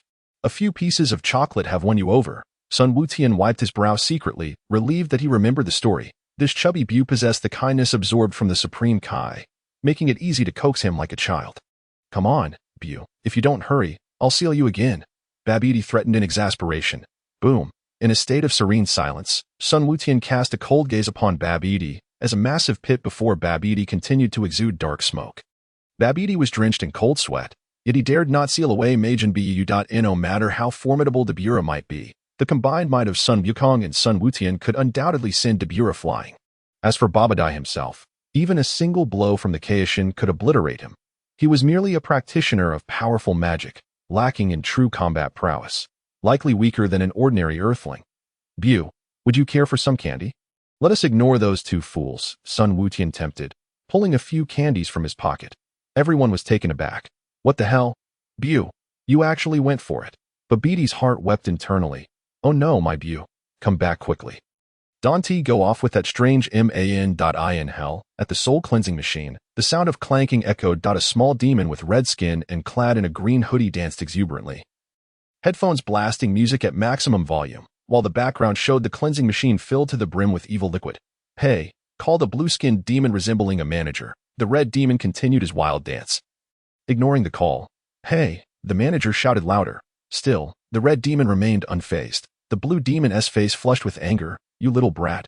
Are you playing with me? Hey." This time, the blue demon yanked the headphones off forcefully and shouted, "Yo." The red demon replied nonchalantly, grinning. "You little," the blue demon fumed. "Are you still playing? Do you believe I'll dock your pay?" The red demon, startled, quickly adopted a pitiful expression, his fingertips touching. "If you dock my pay, it would be like nothing at all." "What the hell? How much have you been docked?" "Just know it." The blue demon, filled with fury, felt his anger dissipate slightly. As he watched the manager leave, the red demon donned his headphones again, disregarding the work. On Earth. Ugh. Ugh. Suddenly, after defeating Dabura, the group turned to see Bu contorted in pain. Sun Wukong, standing atop Babidi's lifeless body, looked on in confusion at Bu's suffering. What on earth is happening with Bu? Sun Wukong wondered, his brow furrowed. Unlike before, Bu was not expelling white gas, but rather a dark purple mist. "What's going on, Kaioshin? Do you know?" Sun Wukong inquired. The Kaioshin shook his head. "I'm uncertain. I've never encountered this situation." "Vegeta, do you sense it?" Sun Wukong asked gravely. "This evil energy seems quite off." "Damn it," Vegeta retorted. "I just wanted a peaceful moment, and here you are, Kakarot, stirring up trouble. Now I can't even enjoy a friendly rivalry." "Vegeta, come here. Author, let me show you something special." Behind him, an energy blast was being prepared. "Ah!" Bu screamed, clutching his head. Sun Wukong's brow tightened as he searched his memory for the plot involving Bu. A flash of realization struck him. Could this mean the emergence of that thin Bu? Yet, Bu had not encountered anything to provoke such rage. Sun Wukong felt as if his head might explode. Something was amiss, and Broly was similar. In the original story, Broly emerged because Sun Wukong's cries reminded him of Sun Wukong. Is the plot unraveling because of me? Bu's energy seemed to diminish. "No, it's not weakening. Rather, his power has been separated," Sun Wukong observed grimly, gazing at the suddenly appeared thin Bu. The emergence of this thin Bu startled everyone. He was entirely different from the fat Bu, his gaunt form appearing as if a gust of wind could topple him. His skin was dark, his eyes devoid of white, and an ominous smile graced his face. "How can there be another Bu?" The Kaioshin trembled instinctively, nearly on the verge of tears. "Is one Bu not enough? Now there is another to contend with." The new Bu emanated an even purer essence of evil, sending shockwaves of terror through Sun Wukong. "So what?" Vegeta scoffed. "That energy has already been weakened. Wu Fan should be able to defeat him. Now, Kakarot, let us continue our duel. If Majin Buu were present, Vegeta would not hesitate to eradicate him. When could he not emerge? But on the day I have a duel, is this some kind of torment for me?" However, Sun Wukong paid him no mind, his focus unwavering on Bu, which only fueled Vegeta's irritation. "Vegeta, let us talk this out. First, put down that energy blast. You're making me anxious, author." "Fine, I understand now, Kakarot." Vegeta relented, dispersing the golden aura enveloping him. "If you're so concerned about that Majin Buu, let us deal with him first." "Really? That would be fantastic, Vegeta," Sun Wukong exclaimed joyfully. "I'm already tired of fighting. However, I've exhausted too much energy. I need a Senzu bean," Vegeta declared. "Though, right," Sun Wukong replied as he retrieved a pouch from his pocket. "What the?" Despite the chaos, the Senzu beans didn't shatter. "These beans are truly remarkable." Sun Wukong's expression turned grim. The thin Bu had separated most of the power from the fat Bu, creating a troublesome situation. It was uncertain whether the thin Bu possessed the same immortality as his counterpart. The thin Bu grinned wickedly, his gaze fixed on the fat Bu, filled with fervor. Devouring him would undoubtedly amplify his strength. "Everyone, be cautious," the Kaioshin warned, his eyes narrowed in vigilance, as the malevolence radiating from the thin Bu mirrored that of the Bu who had previously tormented him. "Yes, X2. Tuan. Tuan. Tuan." Sun Wukong and Trunks echoed, transforming into Super Saiyans in unison. fixating their wary gazes on the thin Buu. Ugh! The thin Buu disregarded the others, letting out a strange cry as he charged toward the fat Buu. Get away from me! The fat Buu roared, launching an energy wave in anger. Bang! The thin Buu effortlessly deflected it, delivering a resounding slap to the fat Buu's face. Boom! The fat Buu was sent reeling, crashing into the mountainside. Stop right there! Sun Wukong bellowed, launching an energy blast toward the thin Buu. The thin Buu sensed the impending danger, swiftly dodging Sun Wukong's energy wave. The fat Buu staggered to his feet, his antennae crackling with pinkish-purple energy. Transform into chocolate, the fat Buu yelled, shooting forth a bolt of energy from his antennae toward the thin Buu. With a calm demeanor, the thin Buu glanced at the fat Buu, puffing his cheeks before unleashing a powerful breath. Executing a forceful counter, the fat Buu's magical beam rebounded, striking him instead. Boom! The fat Buu transformed into a chocolate resembling a small palm-sized figure. Ah! Sun Wukong's heart raced. Witnessing the fat Buu's transformation into chocolate was a dire omen. He unleashed a barrage of energy blasts at the thin Buu. Thin Buu's expression shifted as he dodged Sun Wukong's energy waves. Trunks, hurry and retrieve that chocolate, Sun Wukong called out, all the while focusing on avoiding hitting the chocolate dough. Okay, Trunks replied hurriedly, his aura surging as he darted toward the chocolate's location. A bang! The slender Buu braced himself against the impact of Goten's energy. He swiftly grabbed a piece of chocolate and tossed it into his mouth before Trunks could arrive. Alas, it was consumed, leaving Trunks covering his face in dismay. Crunch, crunch, Buu hurriedly chewed the chocolate and swallowed it in one gulp. With a sudden hiss, smoke began to emanate from every orifice of Buu's body. The ground trembled as Buu's energy surged uncontrollably, shaking the very fabric of the world. Vegeta and Goku, having just ingested the Senzu beans, wore expressions of astonishment. It had only been a brief moment, yet the energy had escalated once more. Vegeta, hold on to me. We need to see what's happening, Goku urged anxiously. Vegeta, aware that this was not the time for idle chatter, grasped Goku's shoulder while Goku placed his fingers on his forehead, teleporting them to Goten's location. King Kai, Gohan, what on earth is happening? Goku exclaimed, gazing at the smoke that was intensifying ominously. Vegeta looked perplexed at the swirling mist, his mind racing with disbelief. Good grief, don't tell me this is Majin Buu. What in the world is this? I unleashed this monstrosity during my duel with Kakarot.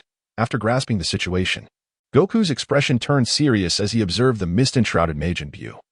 Realizing that this form of Buu was even more formidable than he had imagined, that a bead of cold sweat trickled down Vegeta's forehead. The power of Majin Buu had surpassed that of his Super Saiyan 2 form, leaving him quite unsettled. The surge in power halted, yet it had reached a terrifying threshold, casting doubt even in Goku's mind as to whether his Super Saiyan 3 could defeat this new Majin Buu.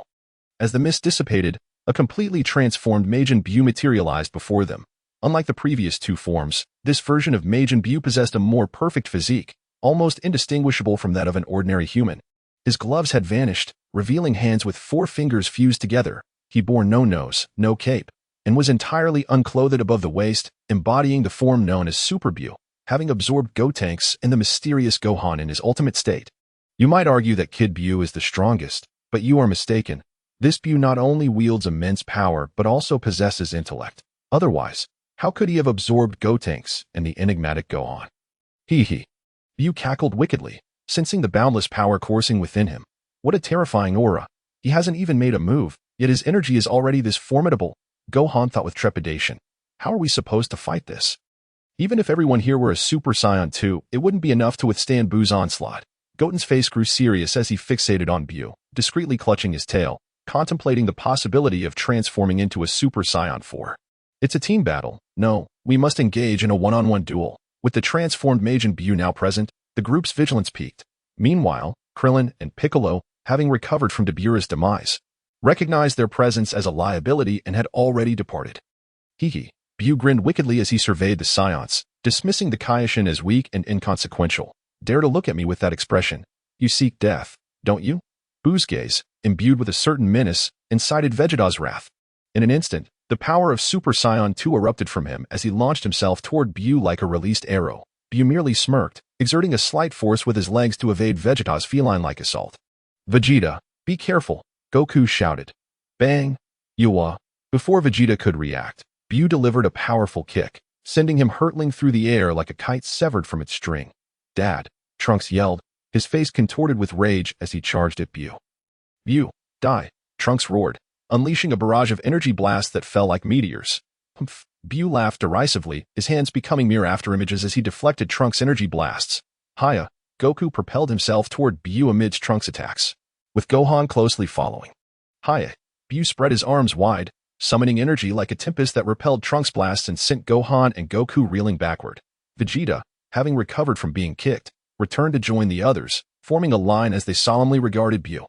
We have a rough idea of his strength, but who will go first? Gohan inquired gravely.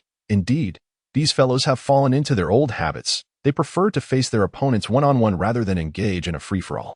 I'll go, Kakarot. Step aside, Vegeta said with a cold smirk, still brooding over having been kicked by Buu earlier. No way, Vegeta.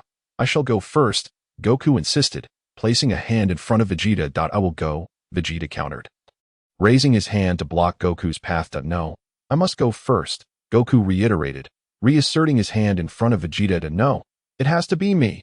Do you wish to fight, Kakarot? Vegeta challenged. I will go. I finally returned and encountered such a powerful opponent. And I am itching for a fight, Goku declared. If you want to fight, then bring it on, Kakarot. How about we decide with a game of rock, paper, scissors? Fine, let us do that. You three join in as well.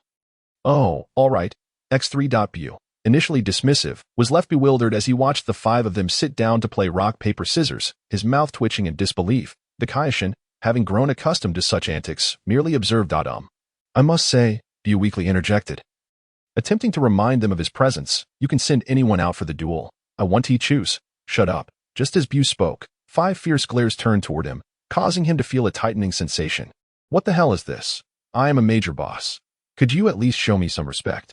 Though I seem to have inadvertently mingled with something quite formidable, for reasons unknown, the group took nearly half an hour to determine who would face Buu first. Buu, finding himself utterly bored, pulled out a comic book from seemingly nowhere, engrossed in it while occasionally sipping a drink. Suddenly, a loud shout startled Buu. What the hell? Who dares to shout like that? Do you not realize how frightening it is to yell while someone is enjoying their reading? Buu exploded in frustration. I was enjoying my comic, and you rudely shouted. What's the meaning of this? Goten's mouth twitched. This explosive Majin Buu was nothing like the one he remembered. Is it because I released him early, causing his mind to differ from before? What a racket, Vegeta grumbled, filled with battle fervor as he gazed at Buu, his eyes ablaze with intensity. I will fight you. Vegeta's fiery gaze made Buu instinctively take a step back, causing him to clench. Hiya! With a surge of energy, Vegeta transformed into Super Saiyan 2, his overwhelming power sweeping across the land like a storm, causing the ground beneath him to crack and fracture. Buu calmly set aside his comic, regarding Vegeta with a composed expression, as if witnessing a clown's performance. You dare to underestimate me, the great Vegeta? Buu, you are doomed, Vegeta shouted, his fury ignited by Buu's blatant contempt. Vegeta, incensed by the disdainful gaze of Buu, erupted forward like an arrow released from a bowstring, leaving a sonic boom in his wake. With a fierce determination, he swiftly closed the distance to Buu and unleashed a powerful punch aimed at his abdomen, catching Buu off guard, who hastily raised his hand to intercept Vegeta's fist. A smirk curled at the corner of Vegeta's mouth as he delivered a sweeping kick that sent Buu soaring, his form resembling a kite severed from its string. In an instant, Vegeta appeared above Buu, his hands clasped together, mercilessly driving Buu into the ground. The impact was cataclysmic, creating a massive crater as the earth buckled beneath the force of Vegeta's attack. With Buu embedded deep within, raising a hand, fingers aligned, Vegeta prepared for the Big Bang attack, roaring with intensity as a colossal azure energy sphere coalesced in his palm, shooting forth with terrifying energy that detonated upon striking the crater. The resounding explosion echoed through the realm, causing the very fabric of the earth to tremble. My goodness, that power is truly formidable, Goten remarked, patting his small chest. Vegeta's strength was indeed formidable. Even Goten himself could not withstand such a devastating blow. It was no wonder Vegeta harbored such an inflated ego, his prowess warranted it. The Supreme Kai's jaw dropped in disbelief, exclaiming, Good heavens, does this guy intend to leave us gods with no respite? He was on the verge of kneeling before Vegeta. Huh? Dad one, Trunks shouted in exhilaration, but he quickly noticed the somber expressions on the faces around him, which seemed to darken further. What is going on? Is Buu not defeated yet? As the realization dawned upon Trunks, his expression shifted to one of dread. He could distinctly sense that Buu's energy remained undiminished. Vegeta's countenance darkened as he gazed at the cloud of dust shrouding the crater. Since the beginning of this confrontation, Buu's energy had shown no signs of waning. As the dust began to settle, Buu's form emerged, looking disheveled and battered, his body marred by a gaping wound in his abdomen and tattered clothing. Resembling a refugee. Yet, he wore a confident grin. "This guy is truly a monster," Vegeta muttered, his expression grim. Buu's injuries began to writhe and pulsate, rapidly regenerating as if he were made of malleable clay. Hee. Buu chuckled wickedly, suddenly appearing before Vegeta and delivering a swift kick that sent him hurtling away. Vegeta was struck as if by a speeding train, spitting out blood, and crashing through several stone pillars before finally colliding with a wall. "Dad, Vegeta," everyone shouted anxiously. With a flourish, Buu conjured a basketball-sized purple energy sphere in his hand, launching it at Vegeta with alarming speed. Vegeta screamed in agony as the energy sphere struck him, blood streaming from his arms, leaving him in a pitiful state. "What nonsense! I am Vegeta, the prince of all Saiyans," Vegeta bellowed, veins bulging on his forehead, his face contorted with rage. He threw his head back and roared, his energy surging like boiling water. A tempest of power radiating from him and shattering the stone wall behind him. Vegeta's strength had escalated once more, prompting Goku to shield himself instinctively, feeling the surge in Vegeta's power. In no way. Is he about to transform into Super Saiyan 3? Goten thought, crossing his arms in trepidation. How could Vegeta, who hadn't transformed in years, suddenly achieve Super Saiyan 3? The M on Vegeta's forehead glimmered with golden brilliance as his energy skyrocketed. Astonishing even Buu, who thought, "Is this how Saiyans operate? Why should I even bother fighting?"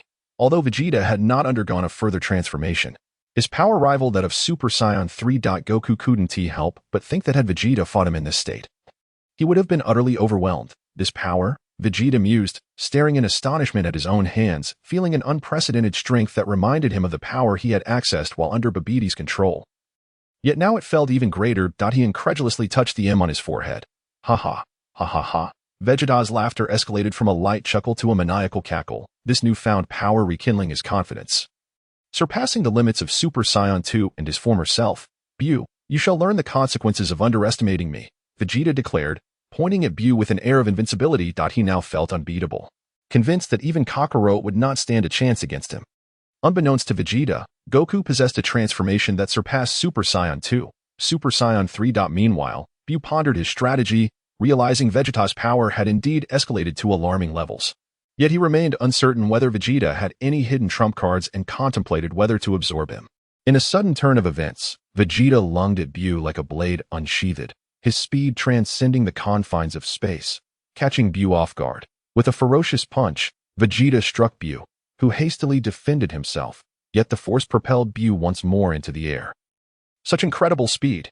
Goku marveled, unable to process Vegeta's instantaneous movements. The clash resonated with thunderous booms, each collision reverberating through the air, leaving ripples in the fabric of space. Vegeta's newfound strength was indeed formidable.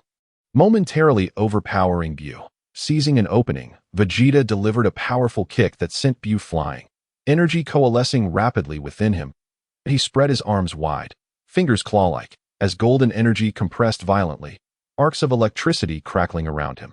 His hands forming a flower-like shape akin to a Kamehameha wave. Ultimate flash, Vegeta roared, unleashing a beam of golden energy that pierced the sky, hurtling towards Buu with relentless force. The impact was cataclysmic, eliciting a pained scream from Buu as he was engulfed by the blinding light of Vegeta's attack. For a fleeting moment, the world seemed enveloped in golden radiance, and before the onlookers, Buu was swallowed by a cloud of darkness. "Has Buu been eliminated?" Gohan exclaimed in astonishment, sensing no trace of Buu's energy. Marveling at Vegeta's might. 7 years prior, he would have knelt before the Vegeta of today as the dust settled. It was evident that Buu had left no trace. As if every cell had been erased, Goten and Goku exchanged concerned glances, utilizing their flight technique to investigate the site of Buu's disappearance. Could Buu truly be dead? It seemed implausible, if it were that simple. The original story would not have been so protracted, relying on the spirit bomb for resolution. Goten and Goku both harbored skepticism regarding Buu's demise. Panting heavily, Vegeta regained his breath, having expended considerable energy in that last attack, landing to recuperate. Yet, amidst his recovery, Vegeta couldn't help but laugh. "This is the fate of those who underestimate me. Buu, Kakarot, once I regain my strength, we shall resume our duel. Our battle is far from over." After searching fruitlessly for any sign of Buu, Even Goten began to waver in belief. Is it possible Buu truly met his end? Gohan asked incredulously. Perhaps he is indeed dead, the Supreme Kai speculated. Equally astonished. How would I know? I've never witnessed Buu's demise. Vegeta exhaled softly, his aura rising like boiling water, feeling a slight surge in his power. Kakarot, Majin Buu is dead. Let us duel again, before Vegeta could finish. A mass of pink, viscous liquid erupted from the fissures in the ground beneath him with astonishing speed. Vegeta, Goku shouted. Damn it. Vegeta frantically twisted and turned, attempting to break free from the liquid, but alas. He was ensnared. The pink slime gradually coalesced into a humanoid form, resembling the supposedly deceased Majin Buu, who now appeared even more human-like than before. His hands had transformed to resemble those of a regular person. Complete with 5 fingers, the contours of his face were distinctly defined, and the short antennae atop his head had elongated to his lower back. Furthermore, he donned a blue, tight-fitting vest akin to Vegeta's. This guy has absorbed Vegeta, Goku realized, momentarily stunned. How had Majin Buu moved so stealthily? Having absorbed Vegeta, Buu laughed maniacally, surveying his new form with satisfaction. Not only had he acquired Vegeta's strength, but he could also wield his techniques. Indeed, this power is befitting of the universe's mightiest Majin Buu.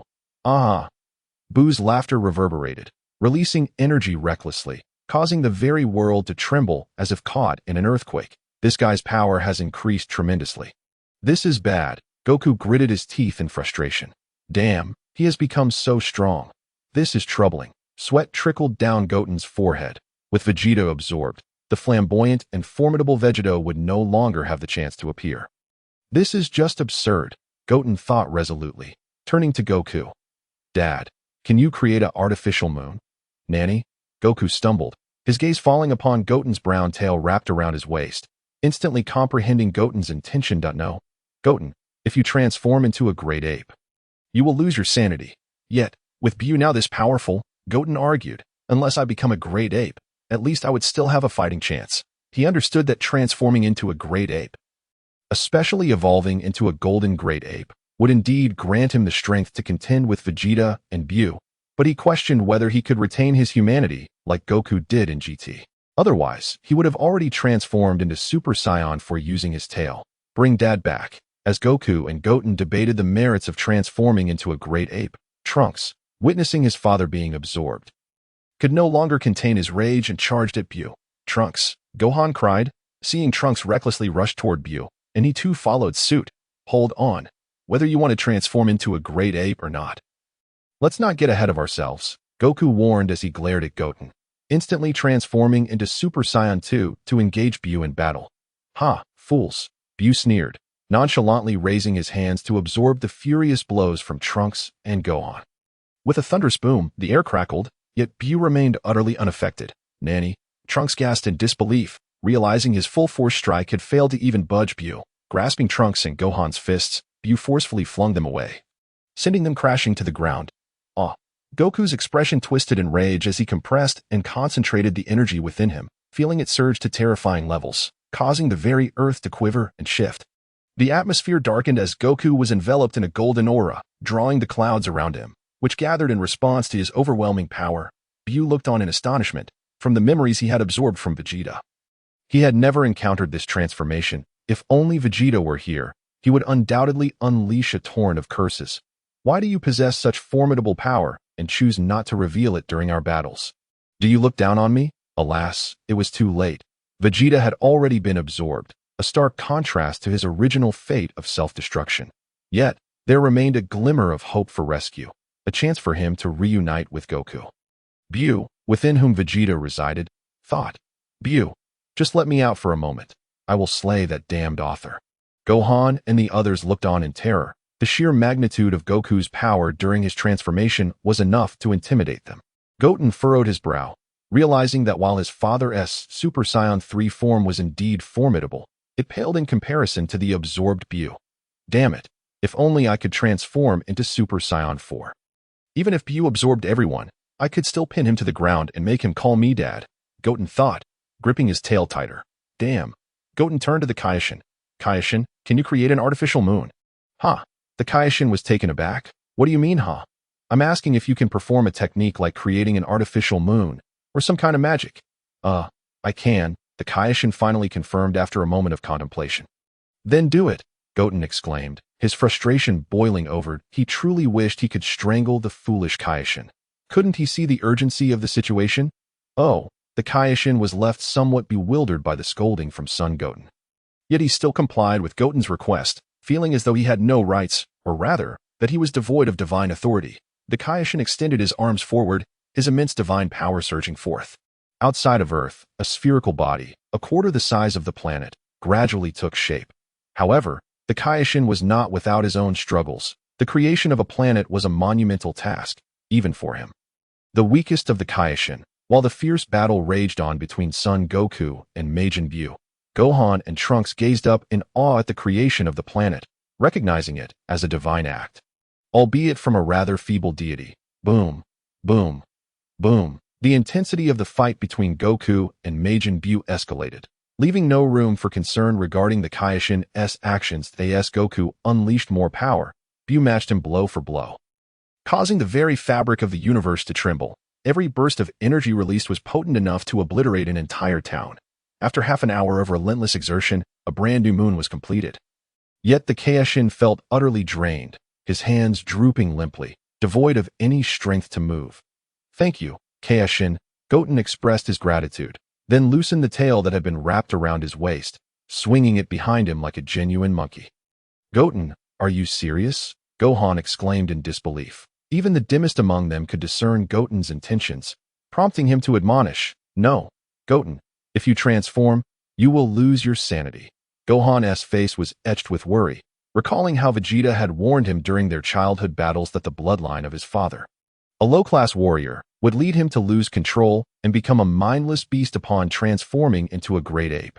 And even if you transform, you wouldn't stand a chance against Majin Buu. Gohan insisted firmly. Indeed, Goten, we can explore other methods, Trunks concurred, equally opposed to Goten's transformation, lamenting his own decision to rid himself of his tail, which might have been of some assistance. How can we know unless we try? Goten replied, a mysterious smile gracing his lips as he fixed his gaze upon the moon. Thump. The Goten's eyes were transfixed on the moon, and his tail seemed to convey some message, causing his gaze to become dazed. His heart racing as if it were about to leap from his chest. Thump, thump. Goten's heartbeat escalated from a steady 70 beats per minute to an erratic few, the sound growing louder and more profound, even catching Trunks' attention. Thump, thump, thump. Goten's previously vacant expression suddenly twisted into a feral snarl, a beastly roar escaping his lips as his eyes turned a fiery crimson. Energy surged within him. Dark brown fur sprouted across his body, his youthful visage contorting grotesquely, and his clothing burst apart, leaving him completely bare. Boom.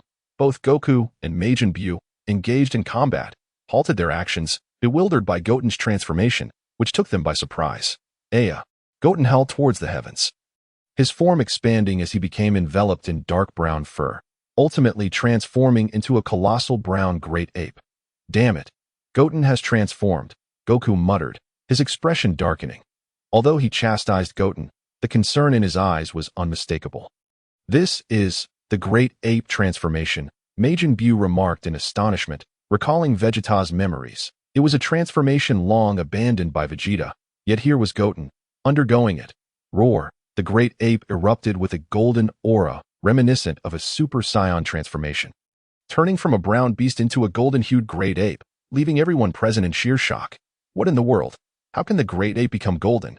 This query echoed in the minds of all present, their expressions reflecting utter disbelief. Outside the arena, Chi-Chi suddenly felt as though her heart had been tugged, her expression contorted in concern. What is happening? This feeling is so strange. Chi-Chi, what's wrong? Bulma inquired, noticing her friend's unusual demeanor. I don't know. I've never felt this way before. It seems as if something terrible is about to happen, Chi-Chi said, her brows knitted in worry as she gazed into the distance. Goku, Gohan, Goten, please be safe. Roar. Thud, thud, thud. The golden great ape let out a deafening roar, pounding its fist against its chest, its mouth agape as flames erupted towards the battlefield where Goku and Majin Buu clashed. Goku and Buu's expression shifted as they swiftly dodged the oncoming flames. The great ape, demonstrating its might, charged at Buu, each step sending tremors through the earth. Boom. A punch sent Buu flying, followed by another that struck Goku. You bastard. Goku grunted, regaining his footing, his face grim. Goten has lost his consciousness. In the depths of memory, in a realm of darkness, Goten struggled to open his eyes, only to witness his father, Goku, being flung away by his own punch. "Dad." Goten cried out anxiously, but his voice merely echoed in the void.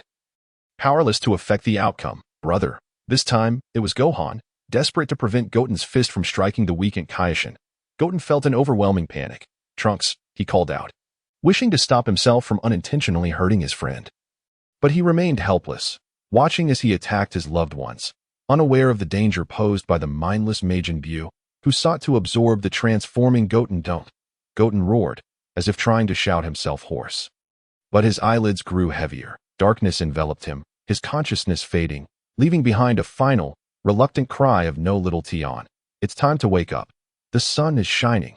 In the midst of chaos, Goten heard a delicate voice, gradually opening his eyes to find a playful and adorable little girl before him. "Xiaotong," Goten thought, as he observed the trembling girl, slowly reaching out his hands to embrace her, only for his fingers to pass through her form as if he were a mere specter. "My body?" Goten gazed at his transparent hands in confusion, realizing he had stood before the girl for quite some time, yet she remained oblivious to his presence. "No. Xiaotong, let me sleep a little longer." A lazy voice broke the silence, causing Goten to turn and see a familiar little boy. Goten's eyes widened in surprise. "Is that me? Foolish little Tian," the headmaster said. "If you don't get up, there will be no candy for you." Xiaotong pouted, her cheeks puffed up in indignation, making her even more endearing. With a sudden burst of energy, Goten sprang to his feet, grasping Xiaotong's delicate hand as they rushed away. "That guy better not think he can hoard my candy." "Ha ha ha. Little Tian, slow down." The two small figures gradually faded from Goten's view. He began to understand his current predicament. He was likely dreaming of his past life. Indeed, Xiaotong remained as adorable as ever. Goten's previous incarnation was known as Sun Xiaotian, and the girl named Xiaotong was actually Xia Yutong, both children from an orphanage, having grown up together as childhood friends. Those carefree days were truly wonderful. As the scenery evoked memories, Sun Wukong seemed to be lost in reflection, reminiscing about how blissful his past self had been. Although he lacked parents, the companionship of his childhood sweetheart ensured he never felt lonely. Sun Wukong watched like a mere bystander as Sun Xiaotian and Xia Yutong transitioned from kindergarten to elementary school, then to middle school, and finally to high school. Memories that had long been buried began to resurface. Bit by bit, observing the transformation of that adorable little girl into a charming young lady who had shared both joyful and sorrowful moments with him, a faint smile grazed Sun Wukong's lips. Everyone had believed these two children would eventually be together, and one fateful night, Sun Xiaotian confessed his feelings to Xia Yutong, only to be rejected. In that moment, a gaunt man pulled Xia Yutong into his embrace. With an expression devoid of emotion, Xia Yutong stated, "Xiaotian, this is my boyfriend, Qian Yunhai. We are on the verge of getting married, and I hope you will no longer appear in my sight." "Xiaodong, Xiaodong," both Sun Xiaotian and Sun Wukong yelled in anguish.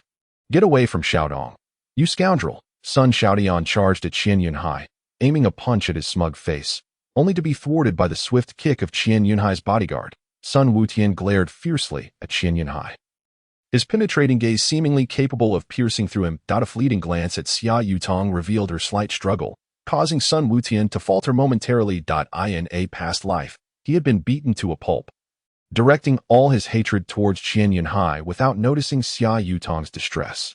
Qian Yunhai, with an air of satisfaction, held Xia Yutong close, reveling in the sight of the defeated Sun Xiaotian, as he retreated step by step, leaving behind the unwilling figure of Sun Xiaotian on the ground. Sensing something amiss, Sun Wukong slowly followed behind the pair. As for Sun Xiaotian, he was aware of what lay ahead for him. He simply needed to clarify what his previous self had failed to comprehend. Shortly after their departure, Xia Yutong wriggled free from Qian Yunhai's grasp, shedding her previous demeanor of dependence, now gripping her handbag tightly. Qian Yunhai appeared unfazed, casually remarking, "What a pity. If it weren't for your leukemia and your impending demise, I would have truly wanted to take you right now." Sun Wukong shuddered, while Xia Yutong, filled with resentment, lamented, "If it weren't for my leukemia, I would be living happily with Xiaotian, and I would never be with a scoundrel like you. Your touch disgusts me. That's fine. I've already enjoyed the sight of Sun Xiaotian beneath my heel." Qian Yunhai replied nonchalantly, "Though I didn't get to savor you properly, it still feels quite exhilarating." Sun Wukong stood there, momentarily dazed, absorbing revelations he had never contemplated before. Chapter 38. The Fusion of Souls. Super Wutian emerges. Sun Wutian became entranced, realizing that Xiaodong's leukemia was the reason for her demise. How foolish he had been, thinking if he had sensed something amiss back then, he might have at least seen Xiaodong one last time. Indeed, that final glimpse, though he felt powerless at this moment, he longed to see Xiaodong just once more. With this thought in mind, Sun Wutian dashed forward, eager for that last opportunity. At the city hospital. In a room designated for leukemia patients, Xia Yutong lay alone on the hospital bed, surrounded by an absence of family, clutching a small photograph in her hand, her eyes filled with tenderness. Xiaodian, I'm so sorry. I truly didn't wish to die like this. We haven't even married yet, nor have we had a child together. I really don't want to leave this world. Tears streamed down her face as she sobbed. While Sun Wutian, like an invisible presence, gritted his teeth, struggling to suppress his own tears. A tear traced down Sun Wutian's cheek as conflicting emotions surged within him. The misunderstandings harbored by his previous self towards Xia Yutong were suddenly resolved. The former Sun Xiaodian, overwhelmed by despair, had locked himself away, obsessively immersing in the world of anime, to forget Xia Yutong. Perhaps without this moment of recollection, he too might have forgotten her. Xiaodian, I love you. Xia Yutong whispered, taking her last breath and departing from this world. Xiaodong, Sun Wutian could no longer contain the sorrow and rage within him. Tears flowed freely as his heart ached in that moment of release. The scene shifted once more, returning to that pitch-black void. Are you really going to give up just like that? Just as Sun Wutian cried out in despair, a voice, eerily familiar, resonated from behind him. Instinctively turning, he beheld a child clad in an orange training outfit with a blue long-sleeve underneath, sporting a peculiar crab-like hairstyle, smiling at him. You are Sun Wutian. Sun Wutian's eyes widened in disbelief. Astonished to encounter another version of himself, observing his current form, he saw he had reverted to the appearance of the young Sun Xiaodian. Sun Xiaodian, for now, let us use the name of his previous self, looked at Sun Wutian with confusion. You are Sun Wutian. Haven I crossed over into your existence. How are you still here? Sun Wutian chuckled softly. I'm not certain. All I know is that I saw you crying upon my arrival. Sun Wutian, are you still within that body? Sun Xiaodian inquired awkwardly, recognizing that Sun Wutian was the original owner of that body, while he was merely an intruder. I'm not sure. I only know that you haven't fully acquired all of my powers. Only through our fusion can we truly become Sun Wutian. Sun Wutian replied nonchalantly. But won't you resent me for taking over your body? Sun Xiaodian questioned. Not at all. Besides, you being Sun Wutian will be an improvement. And after our union, you will be me, Sun Wutian stated solemnly. However, I feel I owe Xiaodong so much. If I were to die, perhaps I could see her again. Sun Xiaodian lamented, having lost his will to live. Sun Wutian, exasperated, placed his hands firmly on Sun Xiaodian's shoulders. But don't forget, if you can traverse dimensions, why can't Xiaodong? Your family is still waiting for you. Sun Wutian's words jolted Sun Xiaodian from his stupor, illuminating his mind. Yes, if he could cross over, perhaps Xiaodong could as well. Moreover, he now had family to protect. He was no longer the weak Sun Xiaodian of old, now that you've come to your senses. Extend your fist. From this day forth, you are Sun Wutian, Sun Wutian urged, extending his fist towards Sun Xiaodian. All right, Sun Xiaodian agreed, extending his fist to meet Sun Wutian's. In that instant, a radiant golden light flickered between their fists, gradually enveloping them both, illuminating the entire space as the souls of Sun Xiaodian and Sun Wutian fused together seamlessly. A roar erupted from the great ape outside, momentarily halting its movements, granting Sun Wukong, who awaited death, a chance to escape. Sun Wukong, Sun Wukong, and Trunks bore the brunt of their battle against the great ape, with Sun Wukong now exhausted and reverting to his normal state, his time remaining on Earth dwindling to less than half an hour. What's wrong with Wutian? Trunks inquired, gazing at the halted great ape in confusion. Where is Majin Buu? He's too frightened of the great ape to show his face. A thunderous roar erupted from the golden great ape as it threw its head back, unleashing a deafening howl, golden light erupting from within, its energy surging dramatically, instilling fear in everyone once more. Just moments ago, they had barely survived its previous onslaught, and now it was even stronger. How could they continue to fight? The golden light enveloped the great ape, as the souls of Sun Xiaodian and Sun Wutian had perfectly merged, ensuring they would never again be separated. From this moment forth, I am both the Earthling Sun Xiaodian and the Super Saiyan Sun Wutian. Deep within the soul, the resounding shout of Sun Wutian echoed with unrestrained audacity. In the midst of a golden radiance, A terrifying force bore down upon the hearts of the onlookers like an immense boulder, nearly suffocating them. The golden light continued to compress until it ultimately coalesced into a towering figure. As the golden hue faded, a tall man materialized out of thin air. He boasted long, black, shoulder-length hair, and beneath his black eyebrows lay a pair of crimson eye sockets, within which glimmered golden irises adorned with black pupils, fixated on the moon above, apart from his muscular physique and 4 well-defined abdominal muscles. His body was cloaked in a layer of red fur, and a red tail swayed behind him. Despite his lack of movement, the energy emanating from him was astonishingly immense, eclipsing even the Super Saiyan 3 Goku. "Who are you? Where is Ryushin?" Trunks questioned, pointing at the man with bewilderment. "Who am I?" The man's lips curled into a slight smile as his gaze shifted to Trunks, then to the vigilant faces of Goku, Gohan, and King Kai. With a sudden opening of his mouth, his voice thundered like a clap of thunder, resonating in the ears of all present. I am Sun Wukong. Chapter 39, The Departure of Goku. The commencement of Battle Wutian. X3. Everyone stared in utter disbelief at Sun Wukong, their jaws nearly dropping to the ground. For the transformation he underwent was simply too drastic. The 7-year-old child with a forehead stature had suddenly morphed into a tall youth of 180 centimeters. It was a change that would bewilder anyone. Trunks approached Sun Wukong with an expression of incredulity, comparing their heights and instantly shedding tears. How could he have once been half a head taller than Wukong? Yet now he could not even compare to Wutenen's calf. It felt utterly unfair.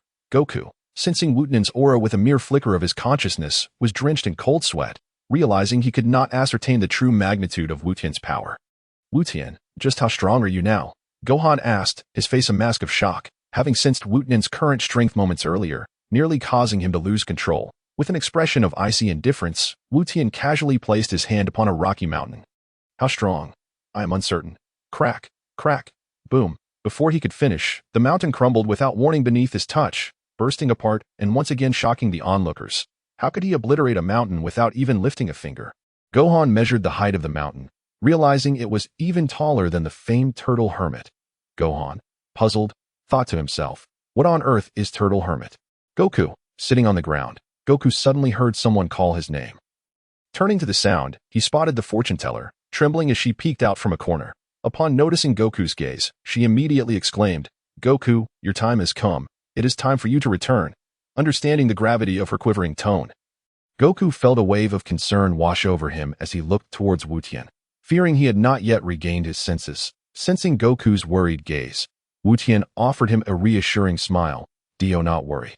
Dad, I will handle everything here." Hearing this, a smile crept across Goku's face, reflecting the trust he held in his son. With a hint of regret, he added, "It is a pity, Wukong, if it were not for the time constraint. I would truly love to battle with you." Wukong remained silent, a smile playing on his lips as Goku began to float, following the fortune teller as she vanished from the mortal realm. "Goodbye, everyone. Gohan, please convey my apologies to Chi-Chi." "I will, Dad," Gohan said, wiping away the tears that had formed at the corners of his eyes. "Farewell, Father." Wukong turned his head away, concealing the glimmer of tears accumulating in his eyes, discreetly brushing away his tears. Wukong's expression hardened as he gazed ahead, bellowing into an unnoticed corner. "Come forth, Buu!" Boom! A sonic explosion erupted as a pinkish-purple light surged from the depths of the earth. Buu, wearing a grave expression, locked eyes with Wukong, an instinctual dread coursing through him, sensing that this individual was terrifying beyond measure. A transformation even the Saiyan Prince Vegeta could not comprehend. "You are Sun Wukong," he stated, his tone questioning yet imbued with certainty. Wukong merely smiled, remaining silent. Anyone who posed such questions when they already knew the answer was clearly lacking in intellect. "What on earth have you become?" Buu stammered, beads of cold sweat forming on his brow. If the former Wukong was merely a stream, the current one resembled an unfathomable ocean, his strength immeasurable. This. Wukong's cold visage cracked into a mocking smile. "This is the most powerful Super Saiyan 4. Boom, boom, boom. As Wukong's voice reverberated through the heavens, a terrifying wave of energy erupted from his being, sweeping across the mountains and shattering them without mercy. All present looked upon Wukong with fear. Even the mere aura emanating from him felt like a descent into an abyss. This singular thought echoed in the minds of all, including Buu, who, in that fleeting moment, experienced a visceral fear of death. "Super Saiyan 4, Trunks gasped, his eyes wide. Tian had skipped right past the transformation of Super Saiyan 3 and descended directly to Super Saiyan 4. How could anyone compete with such an advantage? Was he using some sort of cheat? Buu's mouth twitched in disbelief. Could they still enjoy a fair fight? His father had only achieved Super Saiyan 3. Yet Tian had surpassed that stage without even transforming. How could the Vegeta within him face such a challenge? The Vegeta within Bu screamed, "Stop with the bluster, you fool."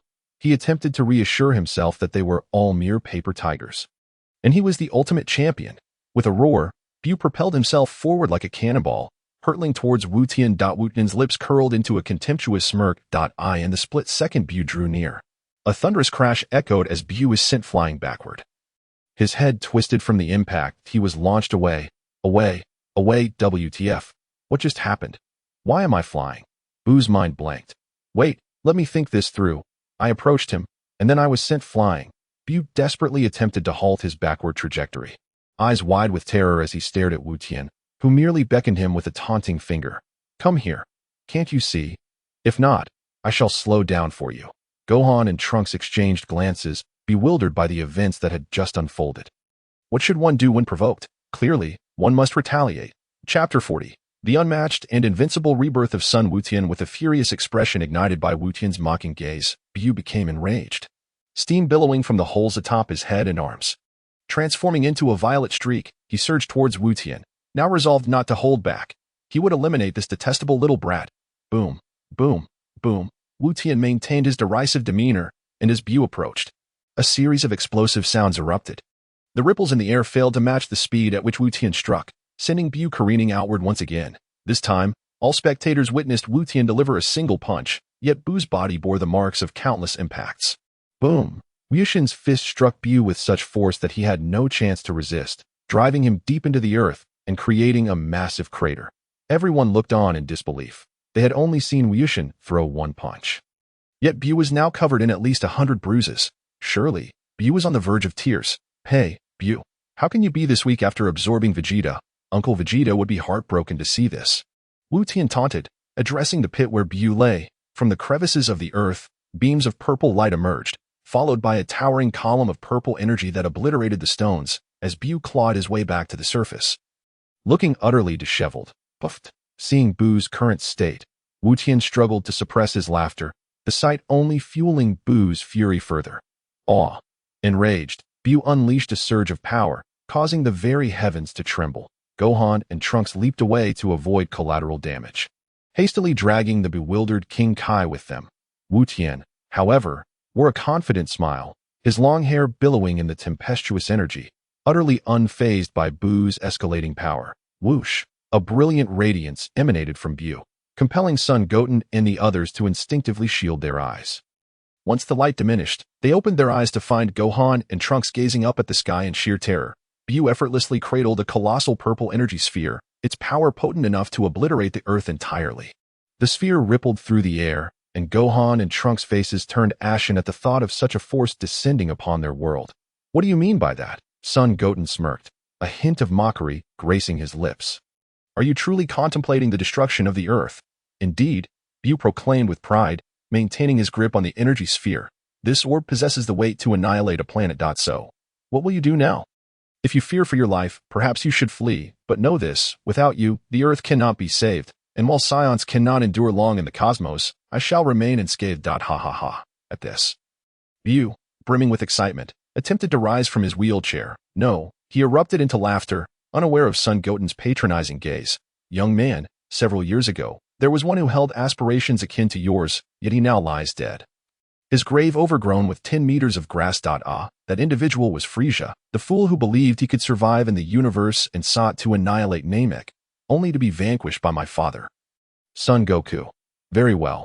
If you do not cast it down, you are my grandson, Son Goten said with a casual smile, inciting Buu's fury to the brink of madness. Then you shall accompany the earth to its grave. Bu bellowed, launching the energy sphere towards Son Goten with tremendous force. The sphere, slicing through the air, brought with it a fierce gale, a harbinger of its catastrophic potential. Son Goten nonchalantly raised his hand, palm outstretched, effortlessly halting the oncoming sphere, rendering it immobile. Surely not. Goten has caught it. Gohan and Trunks, reduced to mere spectators, stared in disbelief, while Goten appeared utterly unfazed, even using his other hand to pick his nose. Come on, this is a battle. Focus, you idiot. Here you go.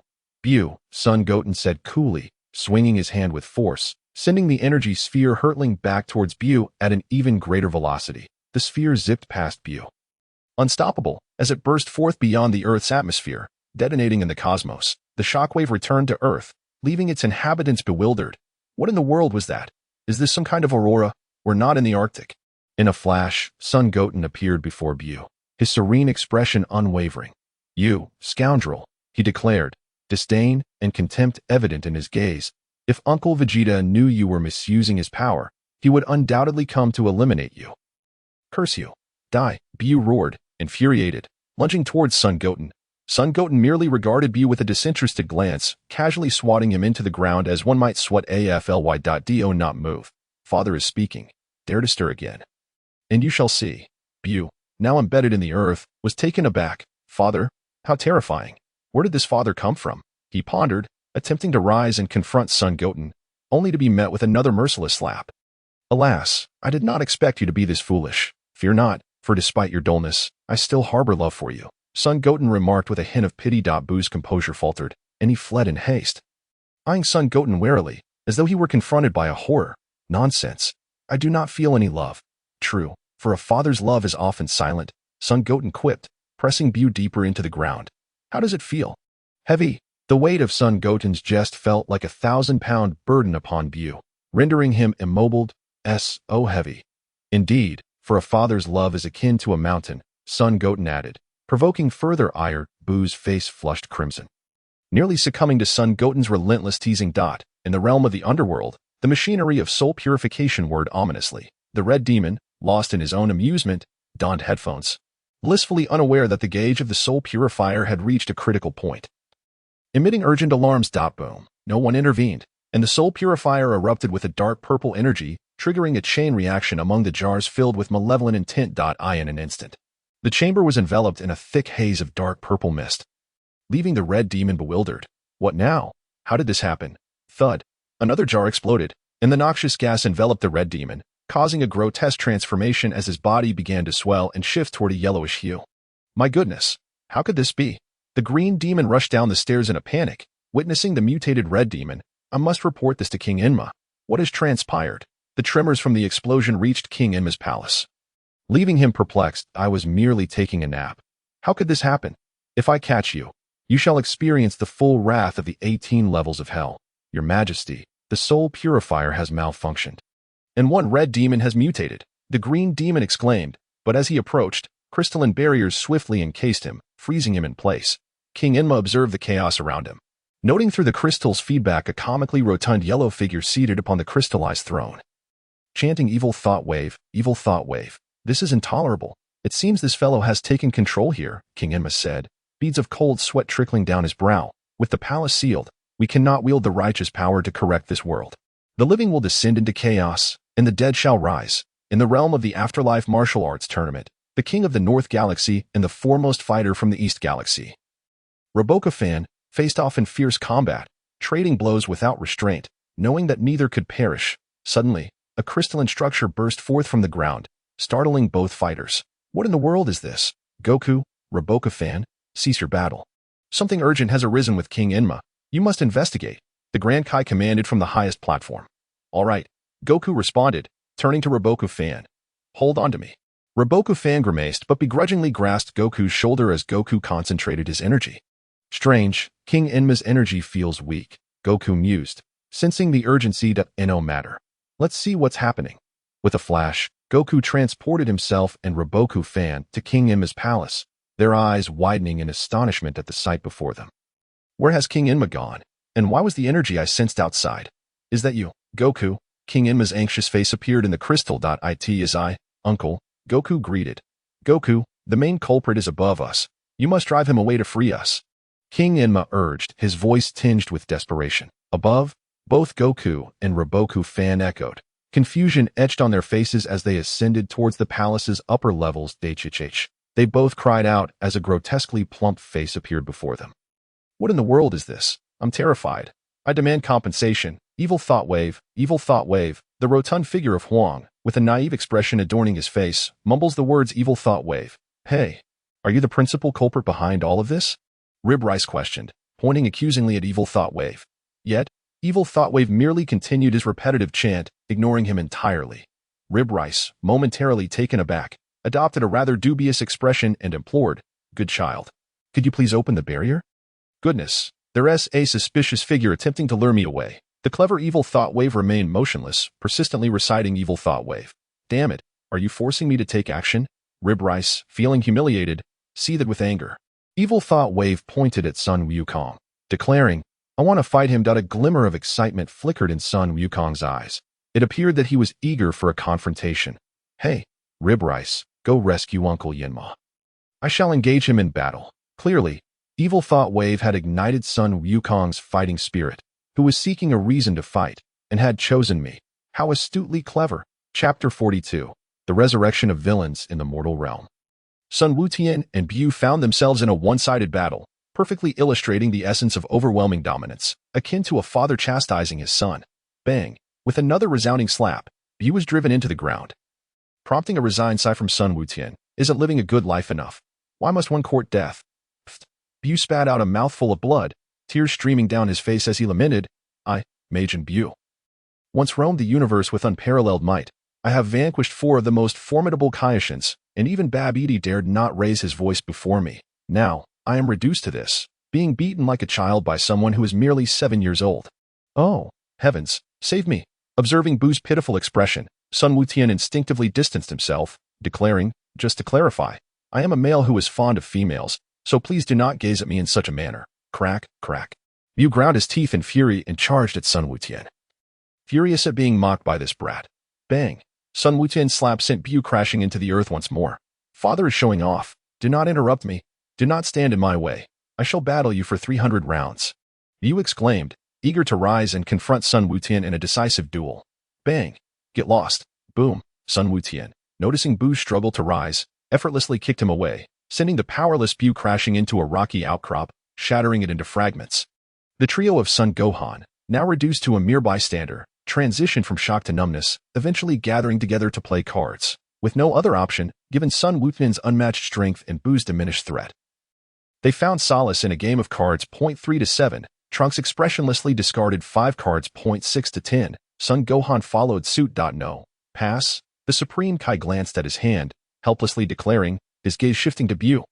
A peculiar glint crossing his eyes. How weak Bu is, Sun Wukong observed from above, regarding Bu with a kingly disdain. Frustrated, Bu pondered, I have exhausted nearly every technique used against Vegeta. And aside from some original moves from Wukong, nothing has worked. This is utterly futile. Watching Sun Wukong, Bu calculated, if I could absorb those 3, perhaps I might gain some strength, but they are of no use to me, and I might be obliterated by an enraged Wukong, certainly not worth the risk. Absorbing Wukong? Do not jest. If I attempted that, I would surely be met with disaster. However, if I managed to do so stealthily, perhaps it could yield results. With this thought, a glimmer of inspiration sparked in Buu's mind. A purplish-pink viscous substance detached itself from Bu and stealthily burrowed into the ground, fixated on Sun Wukong, wary of being discovered. Sun Wukong smirked, fully aware of Buu's intentions but chose not to intervene. After all, killing Bu outright would be challenging to explain to Trunks and Bulma, and besides, Fat Bu was rather amiable, albeit a tad childish. Suddenly, a chillingly sinister laugh echoed through the air, causing everyone to turn towards the source. Son Gohan felt his composure slipped out a figure clad in white, save for a purple crown atop his head and at his mouth, hovered in the air, grinning wickedly at Sun Wukong.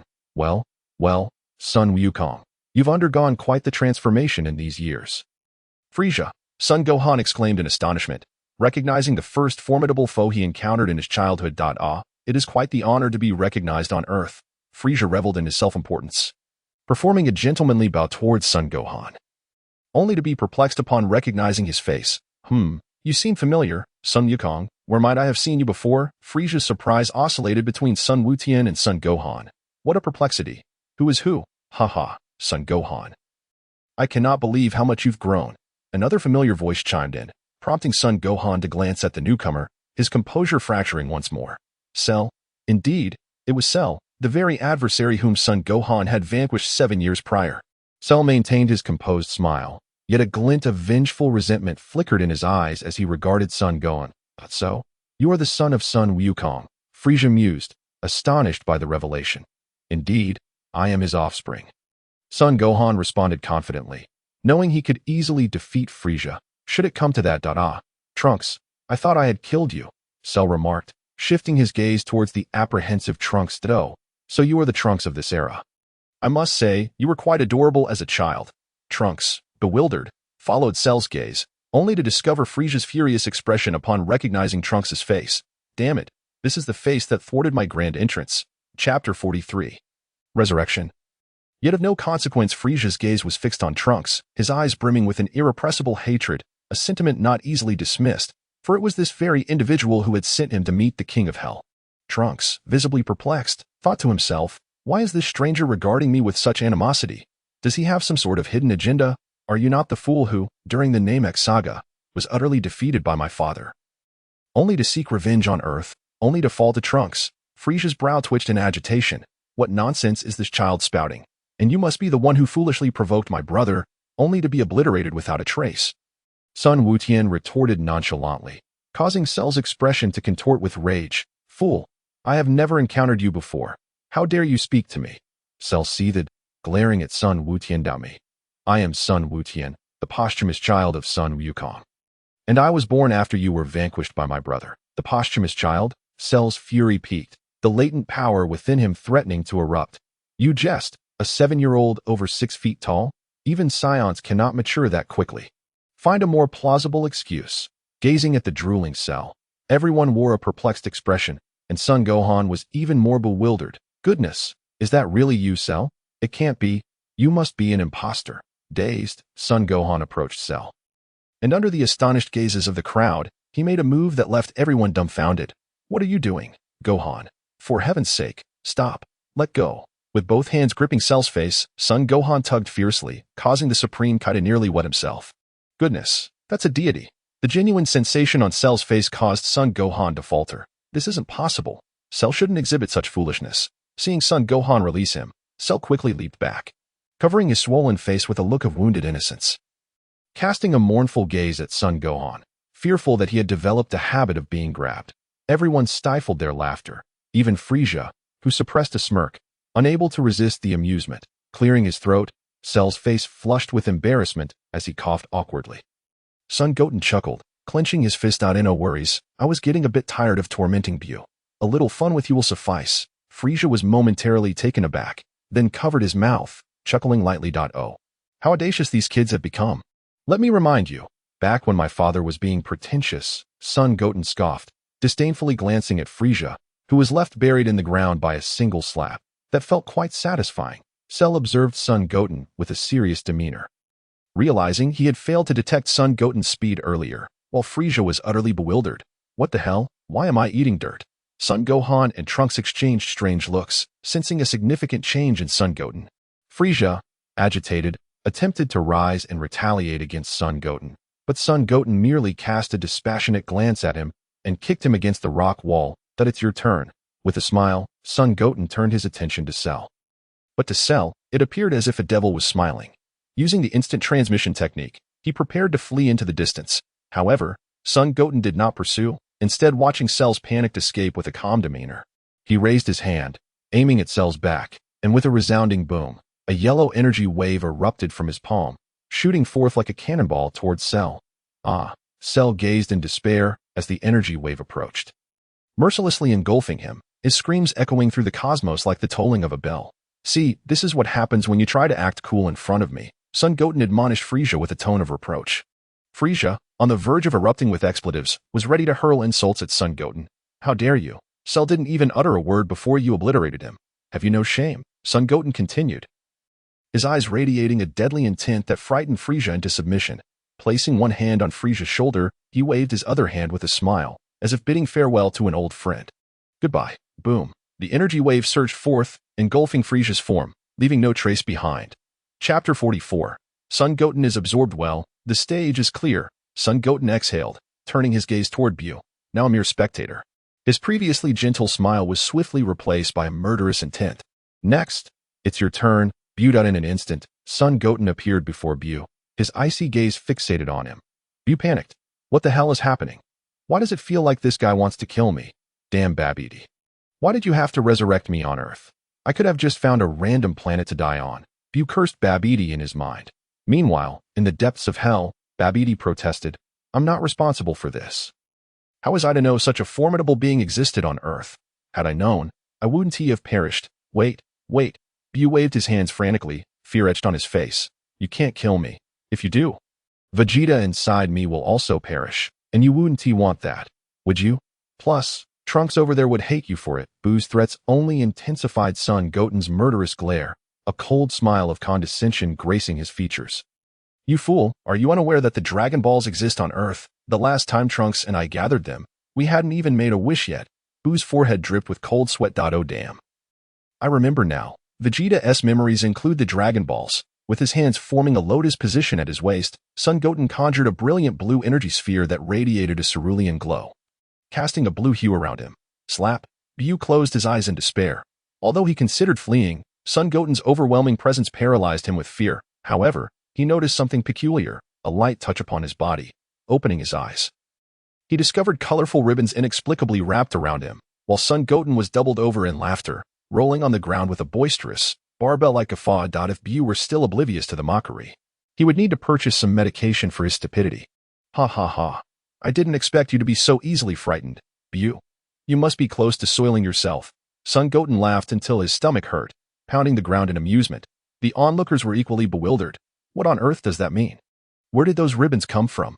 Enough of the laughter. It's time for you to rest. Son Goten suddenly shifted from his playful demeanor to a serious one, as if the jester from moments ago had vanished.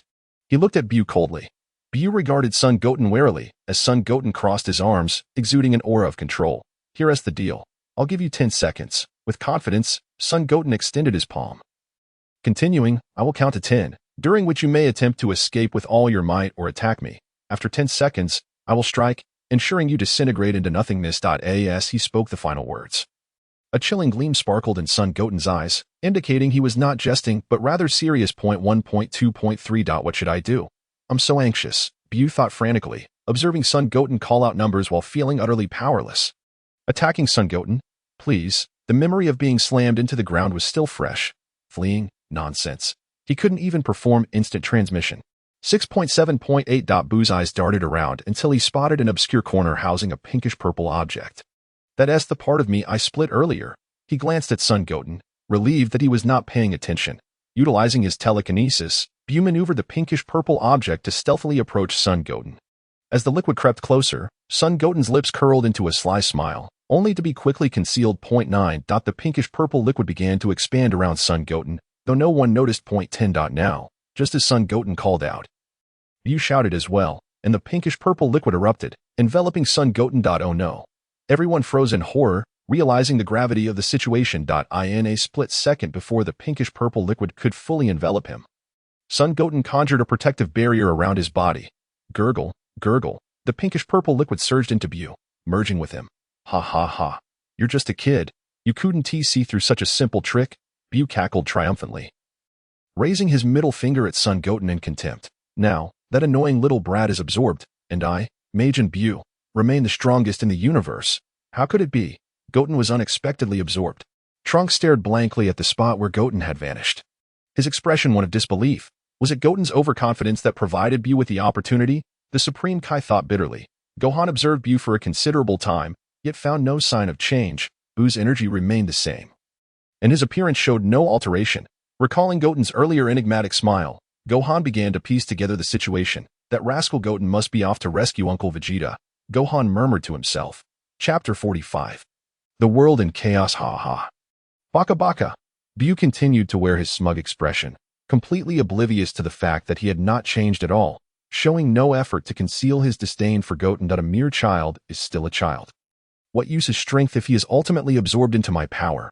Ha ha ha, Baka. Bu harbored a deep-seated hatred for Goten, who always pushed himself to the limit while relentlessly mocking him. Now, that pretentious brat has been absorbed by me. Today, I am truly delighted. Why am I even singing? Bu, reveling in his newfound power, decided it was time to celebrate, momentarily ignoring Gohan and the others. This guy's laughter is truly unbearable, Goten thought. desperately covering his ears as Buu's foolish grin made him want to draw out a 40-meter-long sword.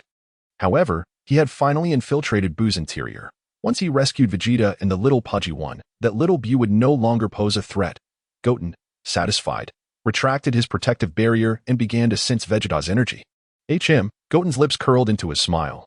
Bu had indeed left them in that location, saving him the trouble of searching again. Quickly locating Vegeta's energy, Goten sped off in that direction. How strange, Bu pondered. Having absorbed so many people before and experiencing some change. Now, however, he felt nothing different. He shrugged off the thought, reasoning that it didn't matter. After all, that arrogant brat was now absorbed into him. Now, I am the strongest in this world. Ha! That guy is truly lacking in intelligence.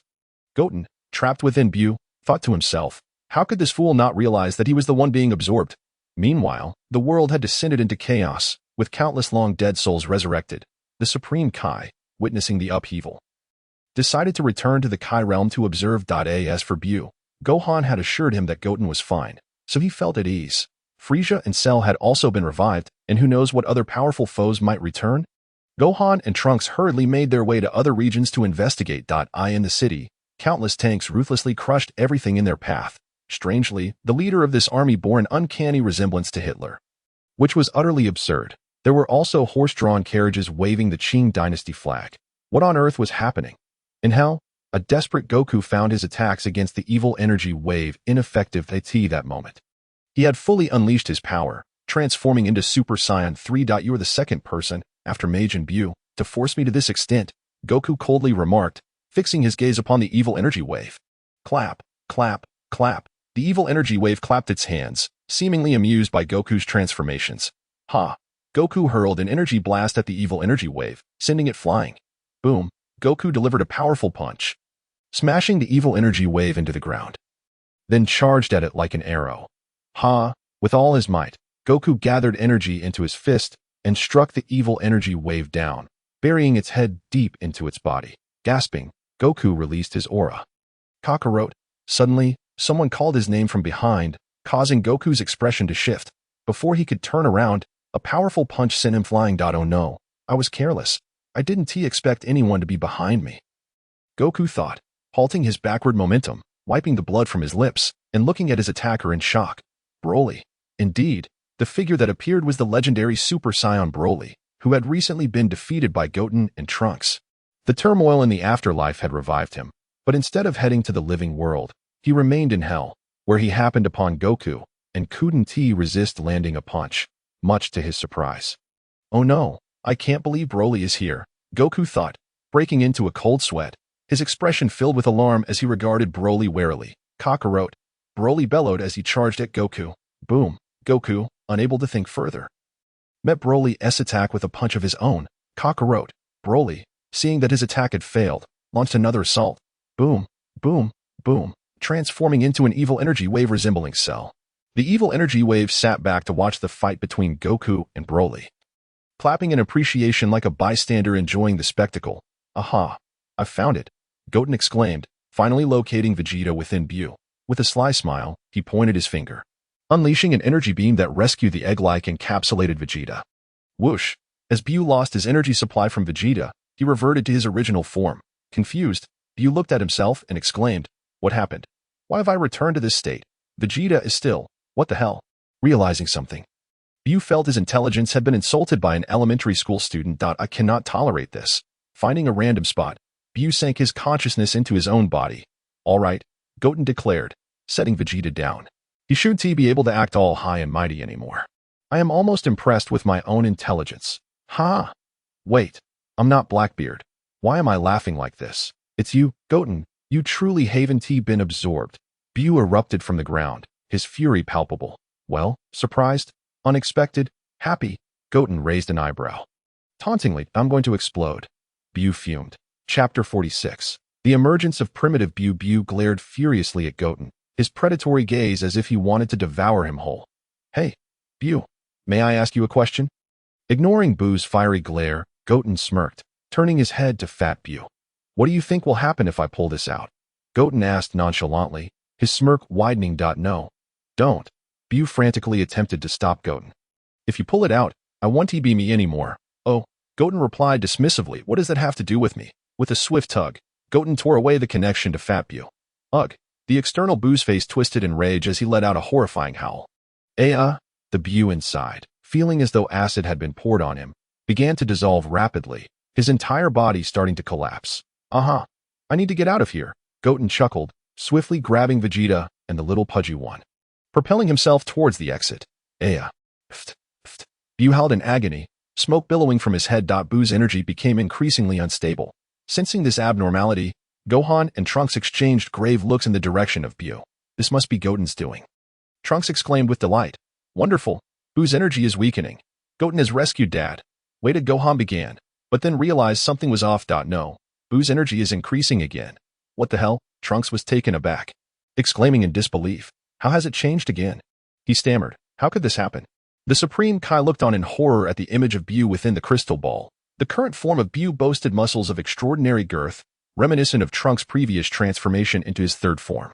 The Supreme Kai's thoughts drifted back to ancient times when the 5 Grand Kais were still alive, and the era of peace persisted until the emergence of the Majin. Subsequently, the North and West Grand Kais fell one after the other, while the mightiest among them, the South Grand Kai, was absorbed by Majin Buu, resulting in the creature's present form. It has transformed, exclaimed Goten in astonishment as he witnessed Buu's metamorphosis. What's going on? Goten? Asked Gohan, arriving with a grave expression as he observed Buu's changes. Don't worry, big brother, replied Goten nonchalantly. And no matter how much Buu changes, I could swat him away with a single slap. Is that so? Gohan's brow furrowed, a sense of foreboding creeping into his heart. Buu howled towards the heavens, undergoing yet another dramatic transformation, enveloped in a shroud of purple light, prompting everyone to instinctively shut their eyes. With a thunderous roar, the newly emerged Majin Buu bore little resemblance to his previous form, standing at less than 5 feet tall, appearing diminutive compared to before, representing the most primal and frenzied version of Majin Buu. I knew it all along, Goten remarked, his expression akin to someone witnessing something for the first time. Buu has turned into a little demon. The small Buu cast a cold glare downward, meeting Trunks' terrified gaze. As if he had just danced on the precipice of death, Gohan, however, appeared somewhat unfazed, having faced numerous ruthless villains since childhood, such as Frieza and Cell, who had amassed countless victims. Yet, when he glanced at Goten, a flicker of fear crossed the small Buu's eyes, likely recalling the time he had been thoroughly overwhelmed. Without uttering a word, the small Buu extended his arm skyward, conjuring a massive pinkish-purple energy sphere that radiated an even more terrifying power than the previous one. Casting the entire realm in a hue of pinkish-purple, an awe-inspiring sight. I in this society. I am Buu, ruthless and unyielding. The small Buu grinned wickedly, hurling the energy sphere towards Goten. The sphere created ripples in the air as it rushed toward Goten, who felt a chill pass through him.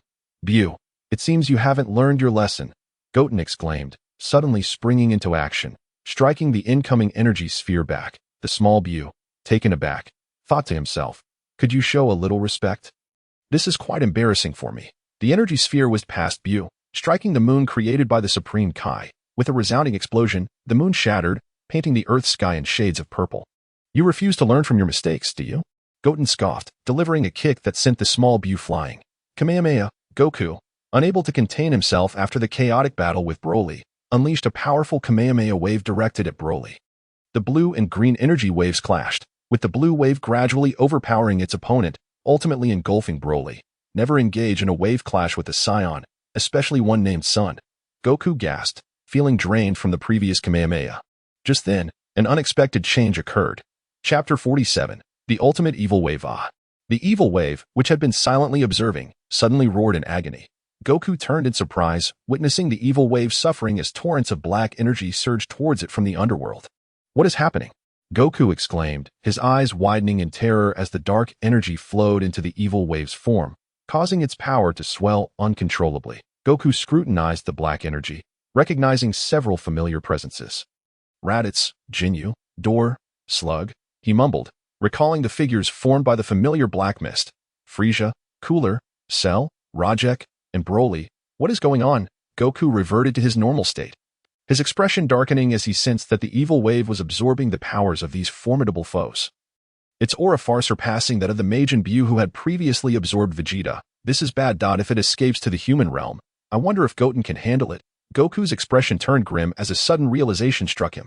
While he was aware of Goten's tremendous strength, he could not accurately gauge whether Goten would be able to unleash his full power. I must stop it, Goku resolved firmly, having absorbed the powers of past warriors.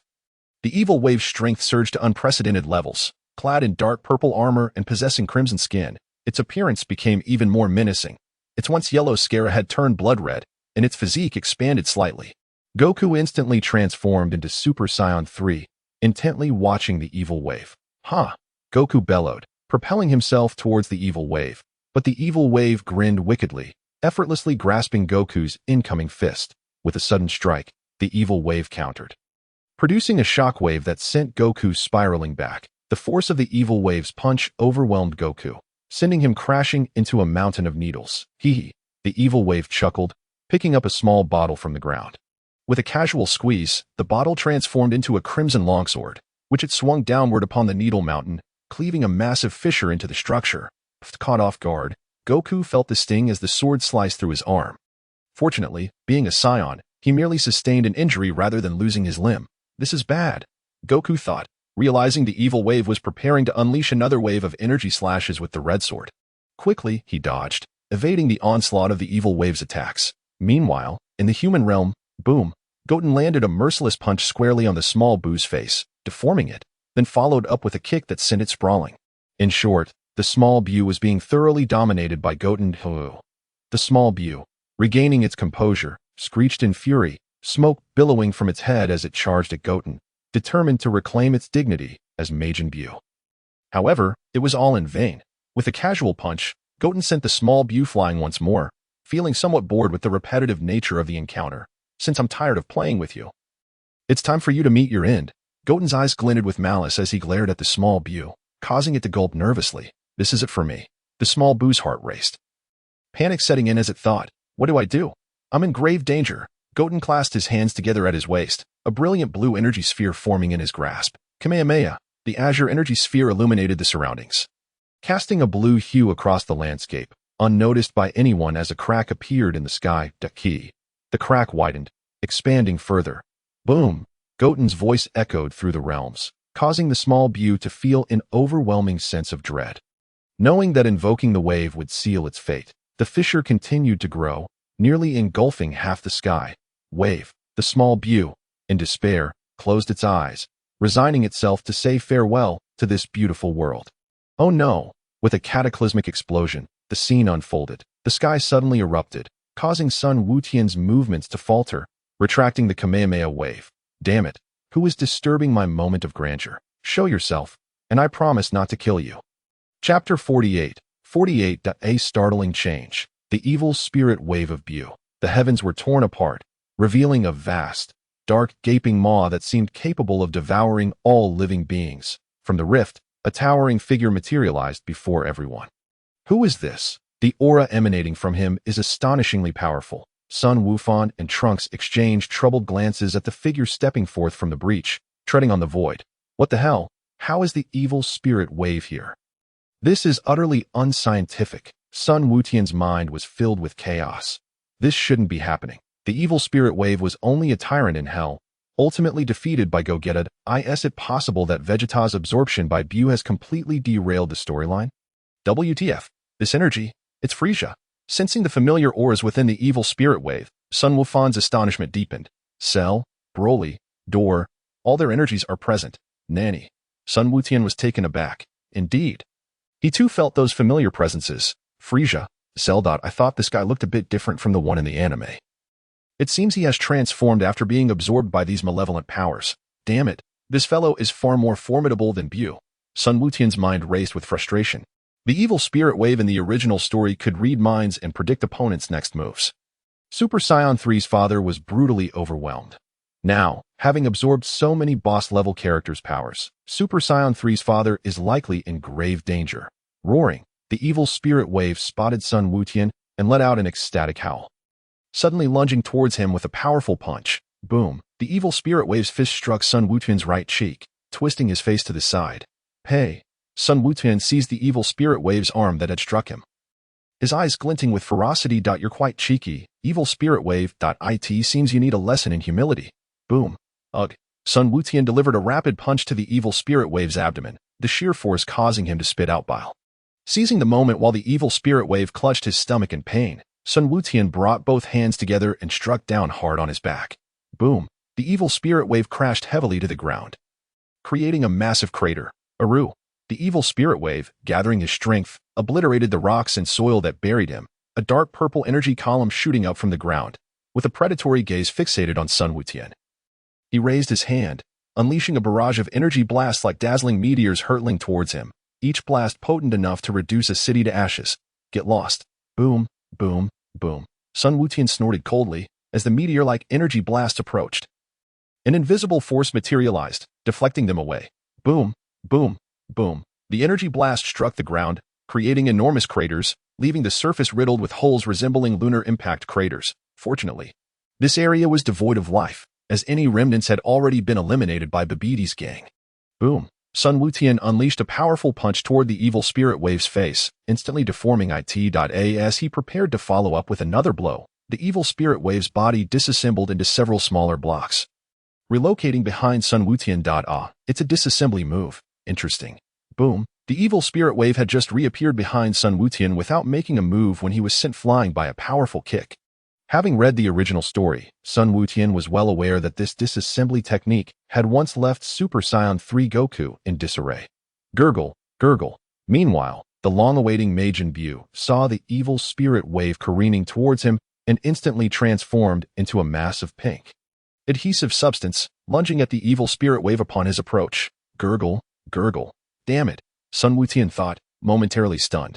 Buu, are you really that desperate for absorption? The pink ooze writhed and eventually took on a humanoid form, retaining a small antenna atop its head, but now adorned with the evil spirit wave's sword-like helmet. It appeared as though it were clad in a dark pink armor, a deep pink tail swaying behind it, emitting a sinister laugh that blended the voices of both the evil spirit wave and Buu, reminiscent of the fusion of Goku and Vegeta into Gogeta in the original story. WTF, this has gone awry. Sun Wukong's expression turned grave as he regarded the evil spirit wave Buu. He could sense that this new entity had significantly amplified its power. The combat prowess was no longer a simple sum of parts. These two beings were birthed from extreme malevolence, and their fusion had elevated their strength to a level rivaling Super Saiyan 4. Damn it. How could it be that Buu's power has reached parity with Wukong's? Cold sweat broke out on Trunks' forehead as he spoke in terror. Before long, the gravity of Sun Wukong's earlier concerns was replaced by a surge of battle spirit.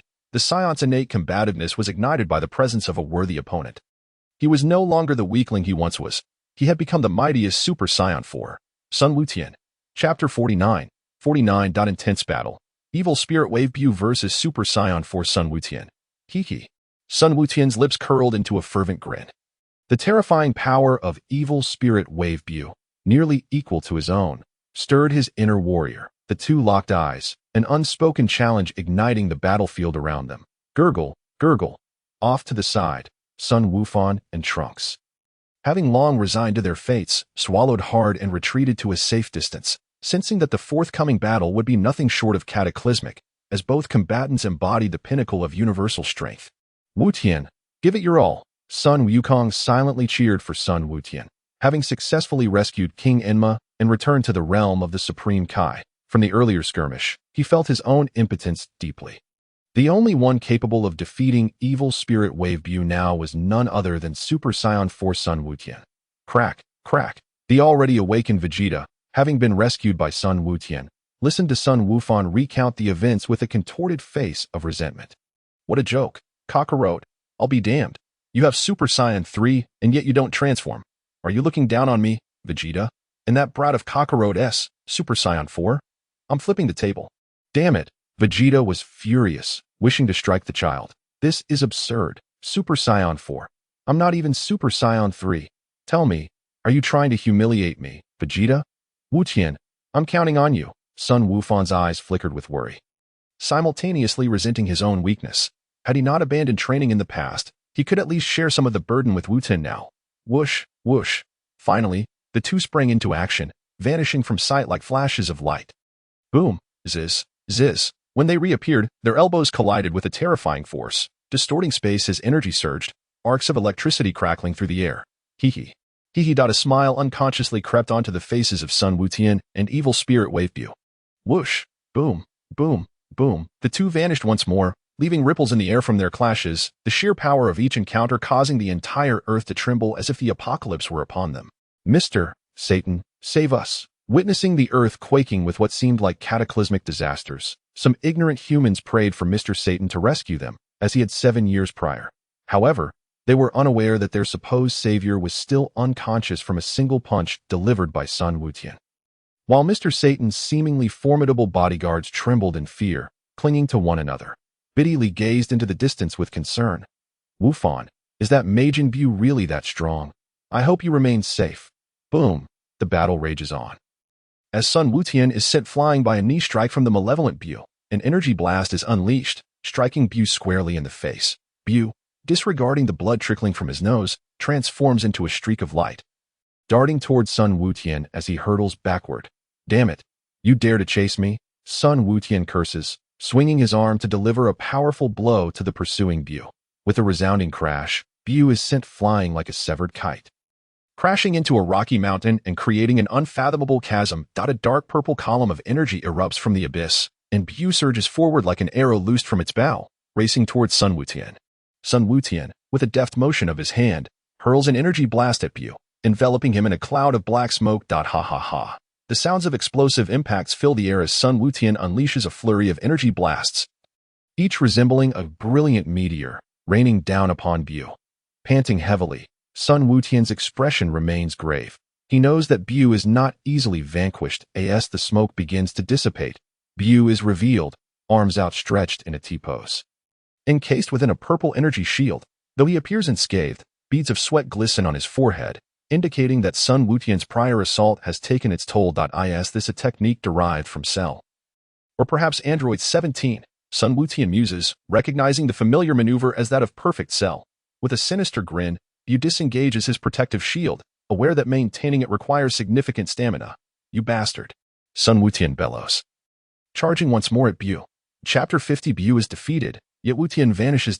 So fast, I can barely discern their speed, Vegeta exclaims, astonished as he gazes at the sky, apart from the spatial disturbances created by their collisions. Their movements remain elusive. The might of Super Saiyan 4 eclipses that of Super Saiyan 3, even with Vegeta's temporary power to match Super Saiyan 3 head-on. Impressive, Wukong.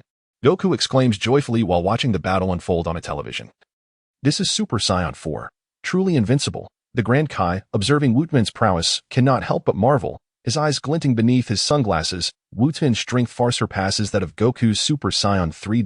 As the battle progresses, the unleashed powers of both fighters intensify, causing the surrounding space to tremble ominously. Buu conjures deep purple energy discs in each hand and flings them at Sun Wukong. What the hell? Sun Wukong gasps, dodging swiftly as he evades the incoming energy discs, which are reminiscent of Frieza's stolen Destructo disc technique. While ineffective against Buu, it poses a grave threat to Sun Wukong. Anxious and determined, Sun Wukong focuses his energy into his fists, shattering the energy discs as if they were mere glass. Buu, taken aback, exclaims, "What? He can do that?" Once more, golden flames of energy erupt from Sun Wukong as he darts toward Buu like a shooting star. With a powerful punch, he strikes Buu squarely in the face, following with a series of rapid blows. Unpredictable, Buu exclaims, regaining his composure and engaging in fierce combat with Sun Wukong once again. This time, both fighters unleash their full might, relentlessly hammering their fists against each other. The shockwaves from their clashes ripple through the air, fracturing the very fabric of space. After a fierce exchange, Buu extends his finger towards Sun Wukong, a malevolent smile creeping across his face, and unleashes a crimson energy beam from his fingertip. Sun Wukong, alarmed, narrowly evades the incoming beam. This technique, originating from Frieza, may appear inconspicuous but is swift and penetrating, making it nearly impossible to dodge. Vegeta himself had fallen victim to this very attack. In an instant, Sun Wukong reappears before Buu, delivering a powerful punch that sends him reeling. Buu coughs up blood, his vengeful gaze fixed on Sun Wukong, before a familiar yet sinister gesture escapes his lips. With a light exhale, Buu brings his hands together in a familiar pose. Kamehameha. The dual-tone chant reverberates through the battlefield, sending shivers down the spines of all who hear it. Why is he using the Kamehameha? Sun Wukong questions, astonished by Buu's familiarity with the technique. It seems he learned it after absorbing Cell. Vegeta observes calmly, though the thoughts within his mind remain a mystery. Tenfold Kamehameha. What? The onlookers are left in stunned silence. Energy times 2. Power times 2. Together, Bu and Sun Wukong call out, two energy spheres coalescing in their hands. Bu's Kamehameha is a dark blue hue, while Sun Wukong's radiates a vivid crimson. Even before they launch their attacks, the air around them crackles with tension. The space between them is divided by their contrasting colors, Bu's dark blue on one side, and Sun Wukong's vibrant red on the other. Gulping, someone swallows nervously. Kamehameha. Simultaneously, they thrust their hands forward, unleashing their energies in a cataclysmic collision, creating a swirling maelstrom of dark blue and crimson. The two forces engage in a tug-of-war, neither willing to yield. Sun Wukong strains every ounce of energy within him, pushing the energy sphere inch by inch toward Bu.At the same moment. Bu amplifies his energy output, yet it proves futile as Sun Wukong's energy gradually overwhelms him. The surrounding space shudders under the strain of their immense energies, threatening to fracture the very barriers of reality itself. Oblivious to the chaos, they continue to pour forth their powers, with a resounding crash. The energy strikes Bu, slowly eroding him under the sheer force of their dual energies. Remember this, Bu. Never challenge a scion of the Sun family to a beam struggle, Sun Wukong declares triumphantly, as Bu is ultimately consumed by the energy. Utterly obliterated. With the world's barriers collapsing under the pressure of their clash, a grim fate befalls Sun Wukong as he is tragically drawn into the ruptured space beside him. Wukong. A collective gasp erupted from the crowd, attempting to alert Sun Wukong, but Sun Wukong, exhausted and drained of energy, was drawn into the abyss, vanishing from this world. Chapter 51. Dragon Ball Super 1. Accidentally entering a new world, the realm of Dragon Ball Super. Where am I? It hurts so much. My body aches. I am the boundless, dark void, a child, marred with scars, furrowed his brow. Soon, he succumbed to the endless darkness, losing all consciousness. As the child lay unconscious, ephemeral streams of energy flowed into his wounds amid the infinite void. Time seemed to stretch endlessly. Was it a year, 10 years, or perhaps a century? No one knew how long had passed, nor did anyone realize that a child drifted in this space. On the azure sea, a youth, completely bare, floated aimlessly. The boy seemed to sense something, slowly opening his tightly shut eyes, only to be met with blinding sunlight. Why does my body feel so cold? Sun Wukong jolted awake, instinctively activating his flight technique. Soaring into the air. He paused, reflecting on the events that had transpired. I remember battling the evil Majin Buu. Although I eradicated him completely, I seem to have been sucked into something akin to a black hole. Sun Wukong inadvertently glanced downward and was immediately startled. Goodness, I've grown. Sun Wukong marveled at his current form. Aside from his longer hair, he appeared much the same as in his Super Saiyan 4 state. Standing at a height of 1.8 meters, with a handsome, sunlit visage, a brown-black tail swayed behind him, though he was, regrettably, without any clothing. Never mind, I should find somewhere to get some clothes. Sun Wukong thought as he swiftly transformed into a fleeting shadow, darting into the distance at a speed too great for the eye to perceive. This is the Dragon Ball world. Sensing several powerful energies, a smile crept upon Sun Wukong's lips. Luck was on his side. It seems I'm still in my original place, and yet, there is another Sun Wukong. Sun Wukong's mind raced with confusion. This doesn't make sense. How can there be another me? Oh, Bulma got slapped by someone. And then Uncle Vegeta flew into a rage. My goodness, that power. It must surpass Super Saiyan 3. Oddly, I can't sense the energy of the one who struck Bulma, nor can I feel another presence. Wait a moment, this realization sent shockwaves through Sun Wukong. Could this be the world of Dragon Ball Super? Indeed, divine energies are undetectable by mortals, but why can I sense someone there without relying on energy? Forget it. I'll just head home to find something of my father's to wear. Sun Wukong turned sharply in the void, racing towards the familiar Bun's Mountain. 5 minutes later, at Bun's Mountain. Excellent. It seems my father's clothes fit perfectly. Sun Wukong remarked contentedly as he examined the orange training gi he wore. He even found scissors to trim his long hair back into its familiar spiky style. Now, anyone who called him Sun Wukong would be absolutely convinced. Oh, it seems they've finished their fight, Sun Wukong observed in astonishment as he glanced toward Vegeta and the others, a smile forming on his lips. Now, it's time for the main character to make his entrance. Tuan. Sun Wukong gathered his energy, a white aura surging around him, transforming into a streak of light as he vanished into the void like an arrow released from a bow. My current power is even greater than before, multiplied by dozens. As he soared, Sun Wukong gazed in awe at the changes in his own body. feeling that his base strength now rivaled that of his previous Super Saiyan 2 form. Sun Wukong was utterly bewildered. Unaware that the energies drifting through the void had aided him. Setting aside his doubts, Sun Wukong unleashed his full power, racing toward the ocean at incredible speed. There were no puddings, nor was there a Super Saiyan God. On a luxurious cruise ship upon the sea, a feline humanoid resembling a Russian blue cat wore a grim expression, gradually levitating into the air. The god of destruction, Beerus, lazily raised a paw, and a sphere of terrifying energy coalesced at his fingertips. It seems the earth should be destroyed, that it's over. Everything is doomed, and despair etched the faces of all. That Beerus's expression shifted slightly as he turned his head in confusion, causing the energy sphere at his fingertip to dissipate. What is going on? Bulma asked, perplexed, noticing that all the warriors capable of sensing energy bore solemn expressions that a powerful force is approaching us. Vegeta stated gravely. Finally, a figure drew near, shocking everyone. Wukong. Exen. Goodness, isn't that me? I am right here. Sun Wukong, hidden nearby, exclaimed in disbelief. Sun Wukong, sorry, I am not. Sun Wukong replied, crossing his arms in a rather pretentious manner. If you're not Wukong, then who are you? Chi-Chi questioned, pointing at Sun Wukong. Hee. Sun Wukong chuckled, unleashing a surge of energy that left everyone astonished. This is Wukong. All eyes turned to the bewildered young Sun Wukong. Let's refer to the super version of him as such. Utterly identical, Sun Wukong descended gracefully, strolling toward the bewildered young Wukong, grinning widely. Nice to meet you. This is my younger self, or rather, the Sun Wukong of this world. The last part of that sentence was merely a thought in Sun Wukong's mind. Hey. XN. Moments later, a deafening scream erupted from the once quiet cruise ship, startling both Beerus and Whis, who were taken aback. Don't scare the god of destruction. Do you not realize? Chapter 52. Dragon Ball Super 2. Testing Beerus. The crowd gazed in astonishment, alternating their scrutiny between Sun Wukong and young Wukong. However, rather than merely resembling young Wukong, Sun Wukong bore a striking resemblance to Sun Wukong himself. Enough of this topic.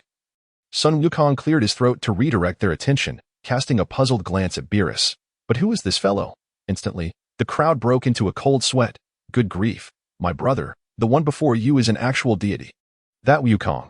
Is it all right if I call you that? Son Gohan asked quietly, still struggling to accept that this being, bearing his father's face, was his own brother. Of course, Sun Wukong replied with a slight smile. What's the matter? This individual is Beerus, the god of destruction, who reportedly came here searching for a master known as the Super Saiyan God. I wonder if you have any knowledge of him. Son Gohan said, filled with hope. If only this Wukong knew, it might lead to the Super Saiyan God emerging, saving the earth. Unfortunately, Sun Wukong shook his head lightly, apologizing, brother, but I have never heard of a Super Saiyan God. Very well, the crowd hung their heads in despair, faces etched with hopelessness. Without the Super Saiyan God, Earth might face destruction at Beerus's hands. Yet, amid their despair, Sun Wukong gazed at Beerus with a playful grin. I am quite eager to challenge you to a duel. Sun Wukong's eyes gleamed with fighting spirit, leaving everyone exasperated.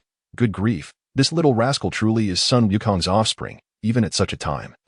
He wishes to challenge. Beerus simply chuckled nonchalantly. No worries, kid. You must be the son of that scion from King Kai's planet, right? Just like your father, you're looking to challenge me. However, he was defeated in just 2 moves. I hope you can prove stronger. Naturally, Sun Wukong beamed. Hey, at this moment, Vegeta interjected, addressing the grown Sun Wukong. Do you have confidence? Even Super Saiyan 3 Kakarot was bested by him in 2 swift moves. Are you capable? Hearing this, Sun Wukong bristled. How can a man claim he cannot? Just watch, ha ha ha. Sun Wukong furrowed his brow, beginning to harness the explosive power surging within him, now nearly 100 times greater. A white aura erupted around Sun Wukong, the dormant energy within him unleashed, a gust of wind sweeping across the area like a hurricane, forcing those standing beside Sun Wukong to retreat. No way. And he hasn't even transformed into a Super Saiyan yet, and his energy is already this formidable, Krillin remarked, shielding his face with his arm. Energy has breached its critical point, transforming into a golden aura as Sun Wukong ascends to the status of Super Saiyan. This newfound power surpasses that of his father's Super Saiyan 3 form. Sun Wukong gazes in astonishment, utterly taken aback by the formidable strength of this individual, who claims to be the future Sun Wukong. Merely being a Super Saiyan, he has already outstripped his father's Super Saiyan 3. That guy, Vegeta grimaces, his heart filled with resentment. Not only can he not defeat Kakarot, but now even his son possesses such strength. A glint of surprise flickers in Beerus' eyes. Indeed, your power has exceeded that of Vegeta and the Saiyan known as Son Goku. But that is where it ends. Heh? Who knows? Sun Wukong smirks, appearing before Beerus in the blink of an eye, delivering a swift kick that sends him flying. Ha! Sun Wukong transforms into a golden streak, darting towards Beerus like a rocket, casually launching an energy blast in his direction. Boom! Beerus deflects the energy blast with ease, teleporting in front of Sun Wukong and flicking his finger, striking Sun Wukong on the forehead, causing him to uncontrollably stumble back a few steps. Ouch! Sun Wukong rubs his forehead, offering a cheeky grin to the expressionless Beerus. You can't possibly have such limited abilities, can you? Beerus states flatly. Heh, certainly not. Sun Wukong grins widely, and his aura surges once again. Tuan. This is easy. Sun Wukong transforms once more. This time into Super Saiyan 2.0. Super Saiyan 2. You might as well transform into Super Saiyan 3. You're making me a bit impatient, Beerus remarks with slight annoyance. In no way. Super Saiyan 2. What kind of training has Wukong undergone? I am no match for him as a mere Super Saiyan.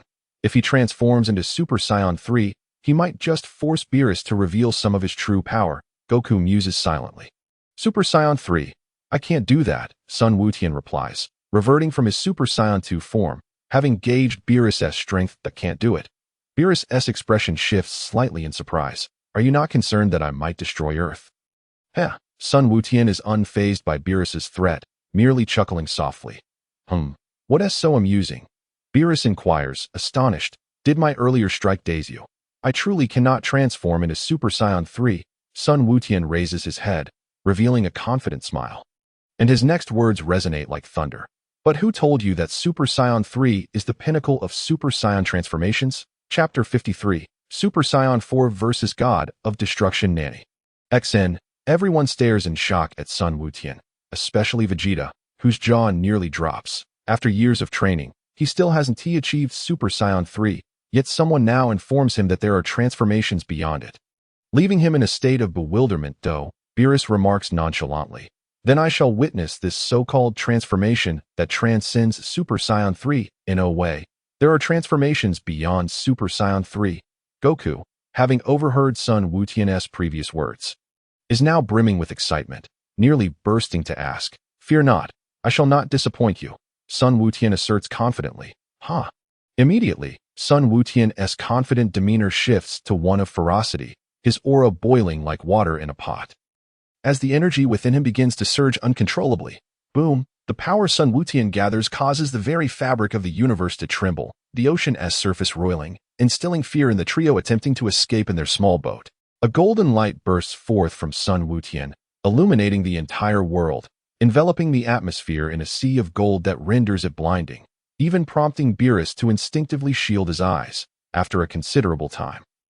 The golden light dissipates, and as everyone opens their eyes, they no longer behold a human-like Sun Wukong. Instead, he is now covered in red fur, with only his mouth and abdominal muscles exposed, his long black hair cascading down his back, and a red tail swaying gracefully. After a long wait, this is my strongest transformation, Super Saiyan 4. Sun Wukong declares with a rebellious grin at that moment. Everyone is left dumbfounded, utterly terrified by Sun Wukong's transformation. Their mouths agape, incredible strength, unfathomable depth. This Sun Wukong now possesses power that surpasses even that of his previous battles against the evil Majin Buu, capable of overwhelming the evil counterpart of Majin Buu just as easily.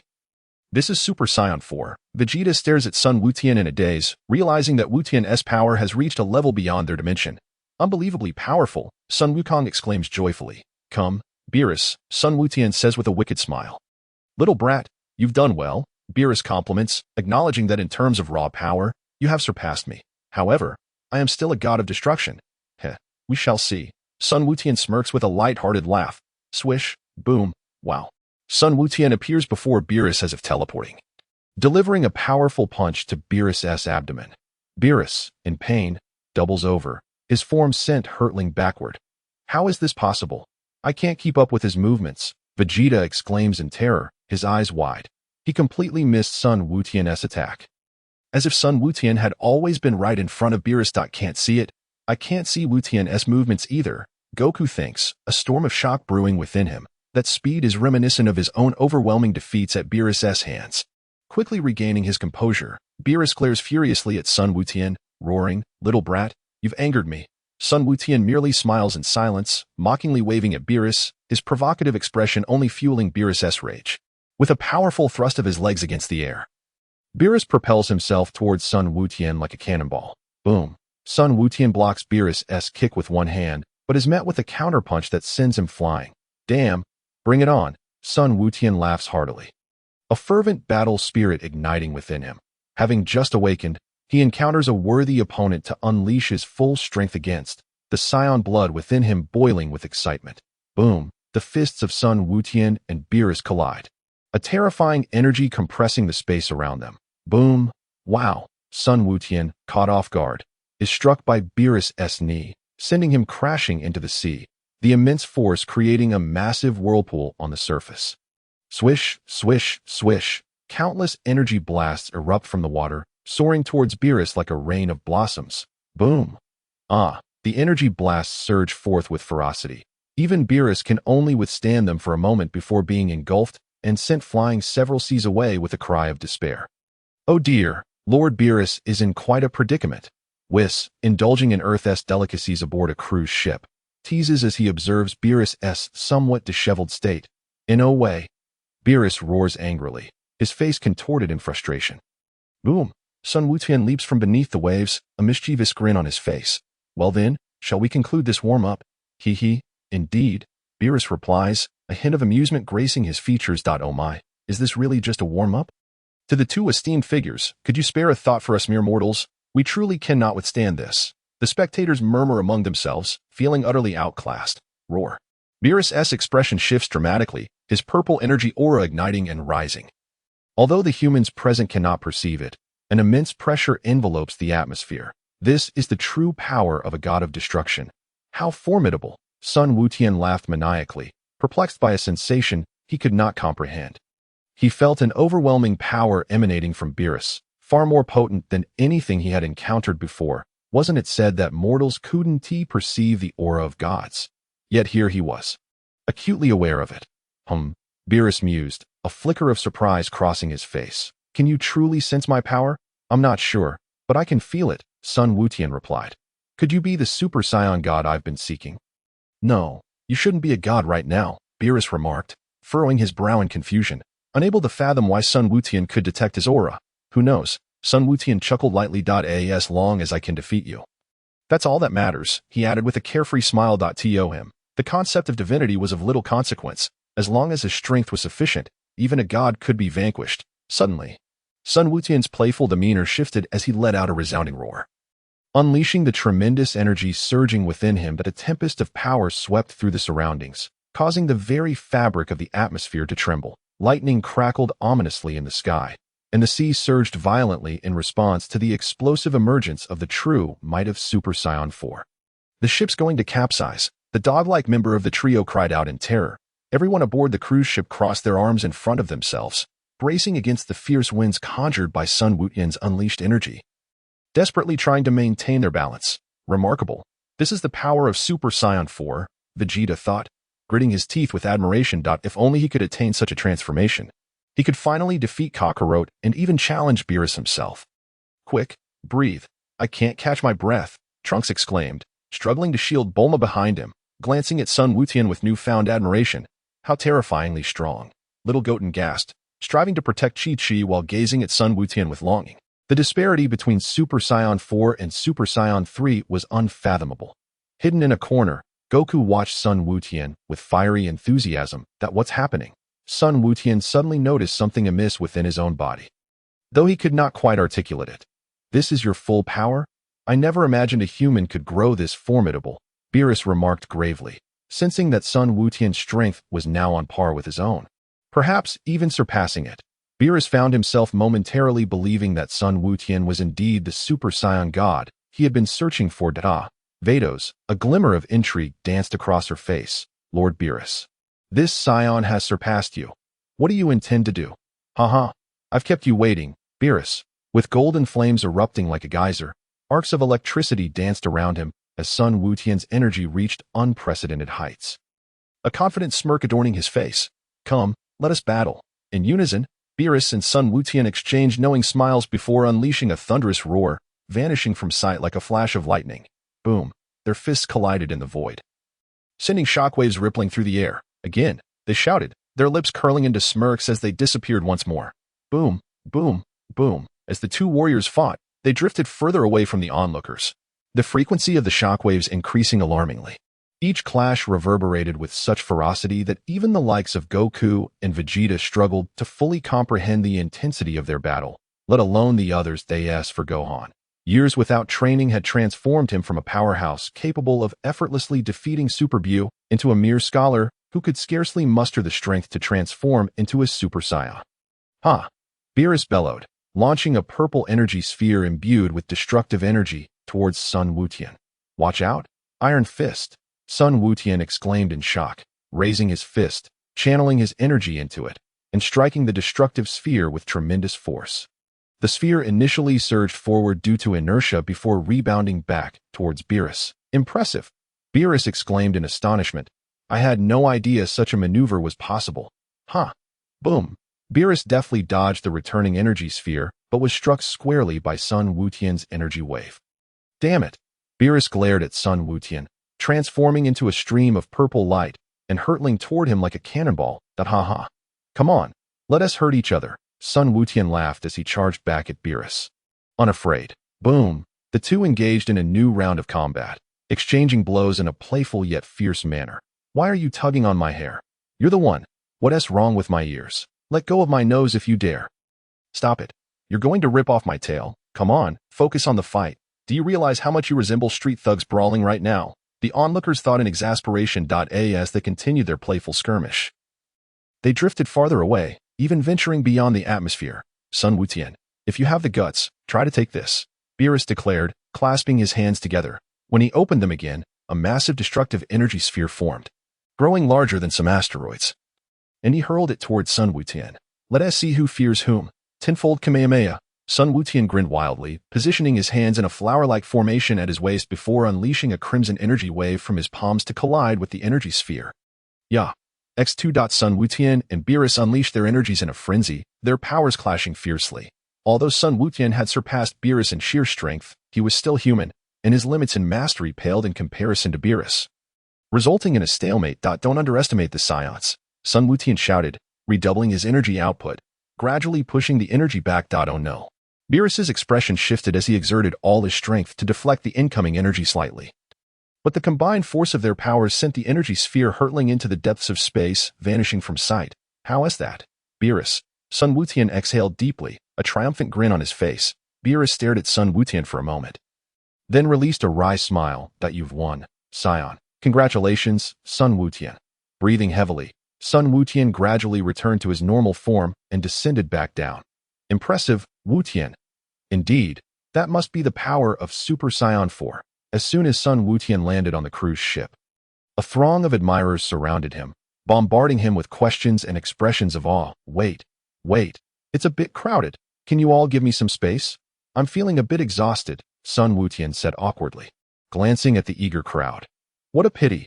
If Goku were here, he would probably want to challenge Wutian, the grown-up version." Krillin chuckled, unsure of how to address Sun Wutian. "Well, Dad would have been here ages ago." Sun Wutian teased with a mischievous smile. "Huh." The crowd's expression shifted. Sun Wutian casually glanced toward a concealed corner and called out, "Hey, Goku, hiding over there. You've had your fill of the show. Haven't you?" "Nanny, ha. Goku sheepishly scratched his head as he stepped out from his hiding place. "Hey, everyone. Goku, when did you arrive?" Krillin exclaimed, patting Goku on the back happily. I bet he has been watching for quite some time before I got here," Sun Wutian declared, perfectly embodying the essence of a dad's boy. "Nanny." Vegeta furiously grasped Goku by the collar. "You were here all along and didn't show yourself." Under the piercing gaze of Vegeta, Goku wore a forced smile, exclaiming, "Goodness, Vegeta seems incredibly intimidating now." Ahem. Beerus coughed lightly to announce his presence, narrowing his eyes as he inquired, "Goku, your appearance. Does it imply that you possess knowledge of the Super Saiyan God?" Perceiving the disdainful look in Beerus's eyes, which seemed to convey a threat of annihilation, Goku felt a surge of anxiety. How could I possibly know about the Super Saiyan God? He exclaimed. Well, never mind. Beerus sighed in relief, remarking, although I haven't located the Super Saiyan God, I still had quite the exhilarating battle. The collective sigh of relief echoed among the group. They were on the brink of losing Earth, but thankfully, Goten had arrived just in time to save it. Otherwise, Earth would have certainly been doomed. Why don't you ask the dragon? It should know, Goten timidly suggested, feeling somewhat insignificant. Indeed, the dragon might possess the answer, Goku realized, striking his palm with an air of enlightenment before turning to Goten. How did you know? Goten smiled silently, refraining from confessing that he had seen the storyline unfold. Bulma placed the 7 Dragon Balls she had gathered on the ground, each radiating with a golden glow. Come forth, Shenron. Grant my wish, Goku shouted, and instantly, darkness enveloped the realm, with thunder rumbling and lightning flashing, reverberating in the hearts of those present. The brilliance of the 7 Dragon Balls intensified, merging into a singular beam of golden light that shot into the sky. As the golden glow faded, a long, serpentine dragon with emerald scales emerged, its crimson eyes gleaming, booming with authority as it proclaimed, I am the one who has gathered the Dragon Balls and summoned me. I can fulfill any of your wishes, limited to 2. Shenron, can you bring forth the Super Saiyan God that Lord Beerus seeks? Goku asked. The moment the words left his mouth, Shenron's previously regal demeanor shifted to one of alarm. What? Lord Beerus? Shenron's gaze darted nervously, and upon spotting Beerus, its tone turned obsequious. I apologize for not noticing you earlier, Lord Beerus. I deeply regret my lack of proper greeting.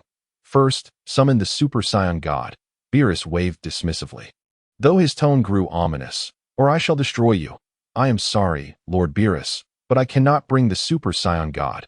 Shenron replied helplessly, prompting Goten to silently curse its usefulness. Why? Goku pressed urgently. Your wish is to summon the Super Saiyan God. Perhaps you should consider a different request, Shenron replied calmly, for the Super Saiyan God is merely a deity born from ancient Saiyans. What do you mean? Vegeta inquired. Shenron elaborated. In ancient times, a group of righteous Saiyans rebelled against their malevolent kin. And it was during this time that the Super Saiyan God was born. Why so long-winded? Goten interjected impatiently, rolling his eyes and interrupting Shenron's display. Our wish is to learn the ritual of the Super Saiyan God's creation. The Super Saiyan God is formed when 5 righteous Saiyans channel their energy into another Saiyan of the same virtuous nature, thereby transforming that Saiyan into a Super Saiyan God. Shenron's eyes glowed red as it declared. Your wish has been granted. You have 1 wish remaining. No need for that. Goten waved his hand dismissively. Well then, Lord Beerus, I take my leave. Shenron respectfully acknowledged Beerus before swiftly reverting back into the 7 Dragon Balls. The Dragon Balls ascended into the sky, dispersing into 7 streaks of light that vanished into the horizon. 5 righteous Saiyans. Huh? It seems the Super Saiyan God cannot be summoned, Piccolo remarked pointedly. Why not? Goku questioned, puzzled. Trunks aside, Vegeta might not be available. Piccolo noted coolly. Goten's lips twitched at Piccolo's words, thinking to himself, Uncle Piccolo, that's a death wish. If it were the old Vegeta, you'd be finished by now. What? Vegeta's forehead bulged with veins as he glared at Piccolo. How dare you speak of Vegeta in that manner? Bulma defended her husband fiercely. Humph, Vegeta scoffed, turning his head away. Yet, since the battle with Buu, Vegeta has been somewhat redeemed. Otherwise, he wouldn't have been resurrected in the original story. After all, the wish then was to revive those who were not evil, and perhaps Vegeta was considered a sacrifice for Earth, even if it was futile. Rest assured, Uncle Vegeta can handle it, Goten said, a smile playing on his lips as he explained to the others. Don't forget why Uncle Vegeta was revived during the battle with Buu. Why was he revived? Goku recalled the wish made at that time. Don't worry, Piccolo, Vegeta is more than capable. Seeing Goku's firm assurance, Piccolo fell silent. Chapter 56. The birth of the Super Saiyan God. Now that we understand the ritual of the Super Saiyan God, let us commence, Gohan announced, prompting everyone to remember the critical task at hand. Though Beerus had enjoyed his earlier bout with Goten, he was still eager to learn about the formidable opponent of his prophetic dreams. Hurry up, Beerus urged. All right, Goku said as he quickly gathered Gohan and the others aside, while those remaining kept their distance, eyes wide with anticipation, ready to witness the birth of a deity. Gohan, Goten, Trunks, and Vegeta clasped hands, with Vegeta and Gohan each placing a hand on Goku's back. Hey, Dad, don't forget about me, Goten silently lamented, extending his hand toward the group. Did you not understand what I just said? Twandot in unison, they transformed into Super Saiyans. And a surge of energy flowed through the hands resting on Goku's back, causing his energy to soar dramatically, a tempest of power sweeping across the area. What an overwhelming energy. Everyone was taken aback by Goku's sudden outburst of strength. Except for Beerus and Piccolo, who remained tense, while Goten, already aware, showed no change in expression. Goku, you must now be the Super Saiyan God, exclaimed the uninformed spectator Krillin, his face alight with excitement. It's all right. Just at the level of a Super Saiyan. Not particularly impressive, Goten thought to himself. This isn't godly, Goku observed gravely, acutely aware that his current strength fell short even compared to Goten in his Super Saiyan 2 form, let alone Beerus. Indeed, a divine aura would leak out like this. It is, at best, slightly stronger than Super Saiyan 3, Beerus remarked coolly. This is far from divine. No way. Shinran assured us that it would be correct. Goku exclaimed in disbelief. Sigh. Goten, exasperated, placed a hand on his forehead. Appearing defeated as he rolled his eyes, Dad, didn't you hear correctly? Shinran clearly stated that 5 Saiyans must channel their energy into another, indicating that 6 Saiyans are required. The group exchanged awkward glances, realizing that Goten was indeed correct. How about you, Goten? You could also take on the role of Super Saiyan God, Goku suggested enthusiastically. To Goten's eyes rolled even more. Dad, I can already transform into Super Saiyan 4. Do you think I need to become a Super Saiyan God? That made sense. Super Saiyan 4 Goten could potentially defeat even Beerus. Goten understood that even if they summoned the Super Saiyan God, it would not be a match for Beerus. Moreover, Beerus had previously stated that their version of the Super Saiyan God was not the one from his prophetic dreams, so Goten chose not to argue further.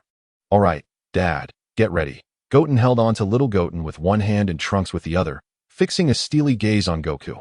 Yash. The ritual commenced once more. Twanda as Vegeta and the others transformed into Super Saiyans. Goten remained in his regular form, the white aura intertwining with the golden flames of his companions, bubbling forth like a geyser. At that moment, Goku also ascended to Super Saiyan. The collective energy of the Super Saiyans seemed to be drawn together. Merging into a singular entity, the golden flames were replaced by a cerulean energy, emanating a divine aura reminiscent of Beerus, causing the god of destruction to open his squinted eyes wide, a glimmer of light flashing within. In the sky, drawn by this divine power, golden clouds began to gather, enveloping the heavens in a dense golden light, transforming even the azure sea into a shimmering gold. Wow! The passengers aboard the cruise ship gazed in astonishment at the sudden phenomenon, some unable to suppress their exclamations of surprise. Soon, Goku, infused with the cerulean energy, was shrouded and gradually ascended into the air, where a massive rift appeared in the golden clouded sky, its depth exceeding 1,000 meters. The scene above shifted like day turning to night, an unprecedented spectacle that left Beerus' eyes widening, as he recalled the mysterious figure from his prophetic dreams, the one who called himself the god of Super Saiyans. The anomaly quickly dissipated, the cerulean energy surrounding Goku slowly unraveling, revealing a now even slimmer Goku with crimson hair and eyes, his expression devoid of emotion. Is this truly the god of Super Saiyans? All present stared in astonishment at Goku's transformation, his physique noticeably leaner, yet not a trace of energy was leaking from him, as if he barely existed at all. It seems Goku has slimmed down a bit. Bulma observed, examining him as if he were a rare creature. Is that so? Goku replied with a naive grin. How about it, Goku? Care to give it a try? Beerus inquired with a smile, eager to ascertain the true strength of the god of Super Saiyans, the formidable opponent he sought. Sure, Goku replied, a fierce smile spreading across his face as red-purple energy ignited around him. Though currently, Goku displayed no visible energy, an immense pressure emanated from him. Goten observed Goku with curiosity, pondering whether the power he had infused into Goku, stronger than that in the original narrative, would result in an even greater transformation into the god of Super Saiyans. Chapter 57, The God of Super Saiyans versus the God of Destruction. Let us get started, Beerus declared, standing with his hands clasped behind his back. His gaze calm, yet a surge of purple divine energy erupted around him. He sensed that Goku had ascended to a level that far surpassed his previous incomplete form. With a powerful push, Goku launched himself like a cannonball towards Beerus. The impact of his punch against Beerus' abdomen sent the god of destruction flying, tumbling through the air before coming to a halt. With Goku in hot pursuit, the two standing opposed in the void. Goku's speed is astonishing, Krillin exclaimed, eyes wide in disbelief. Vegeta's expression twisted in concentration, his brow furrowed. Goten mused, intrigued to see how much power the god of Super Saiyans could unleash with his own strength, enhancing Goku. In the original tale, the god of Super Saiyans was limited by the fact that Bidi Li was not a true Saiyan, merely a human with Saiyan blood. This likely explains why Beerus claimed that Goku was not the god of Super Saiyans he sought, as the previous Goku had not demonstrated his full potential. Bring it on. Goku's eyes sparkled with fervent battle intent, exhilarated by the power of the god of Super Saiyans and eager for vengeance. Boom! The sound of an explosion echoed as Goku dashed toward Beerus. Come on! Beerus grinned, his own battle spirit ignited as he charged at Goku. The two lifted their legs simultaneously to strike each other. Creating ripples in the air, Beerus delivered a fierce punch to Goku's abdomen, causing him to cough up a mouthful of bile, grimacing as he clutched his stomach before retaliating with a powerful punch aimed at Beerus' face. Ugh! Beerus staggered from the blow, his head turning away. With a swift kick, Beerus sent Goku flying, conjuring a yellow energy sphere that soared toward Goku. Ha! Goku grunted, struggling to catch Beerus' energy ball, hurling it high into the air. Not bad. Goku, you managed to catch 70% of my power, Beerus remarked, his gaze filled with admiration. Oh, really? I haven't even used my full strength yet. Goku replied innocently, I thought you had gone all out. Lord Beerus, Nanny. Beerus' brow twitched, unable to tolerate Goku's audacity. Boom, the two resumed their clash, now moving farther apart, creating a massive chasm in the sea as they fought with increasing ferocity, breaking through the ground beneath them. With malevolent intent, Beerus unleashed a barrage of energy blasts toward Goku, shattering stone pillars in their wake. From a distance, come on! Goku shouted excitedly, his hands moving like blurs as he unleashed a flurry of energy blasts that streaked like brilliant meteors. Swish, swish, swish, boom, boom, boom. The meteoric energy blasts continued to rain down, unleashing a torrent of terrifying energy. A sly grin crept onto Beerus' face as he moved his fingers, drawing the shattered stones toward Goku, trapping him in a rock prison. Arg! Goku roared, his fiery energy surging as he shattered the rocks confining him, shooting upward with Beerus in pursuit. Their back. Gohan exclaimed in astonishment. Goku and Beerus erupted from the ground, soaring into space, colliding in the upper atmosphere. Goku, if you have the guts, catch this. Beerus bellowed, launching a destructive energy ball, identical to the one he had used against Goten. The gust from the incoming energy ball was palpable even on Earth, a sensation that had previously gone unnoticed due to Goten's interference and their distance from the planet. What is that? Such a terrifying force. Is it a divine judgment upon humanity? The people on Earth cried out in panic, despairing at the sight of the cataclysmic energy above them, many believing it to be a punishment from the gods. In truth, they were partially correct. It was divine power, but not punishment, merely two fools unleashing their full might, nearly obliterating the Earth. The Earthlings grumbled in frustration. Damn it, if the Earth is destroyed, how are we supposed to survive? Kamehameha, Goku shouted, unleashing a cerulean energy wave that collided with the incoming energy ball. Ha! Sun Wukong roared, desperately squeezing out the scant energy remaining within him. Witnessing this, Beerus felt a sense of foreboding.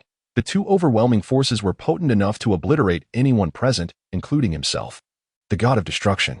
With all his might, Beerus neutralized the additional energy, causing the two forces to cancel each other out.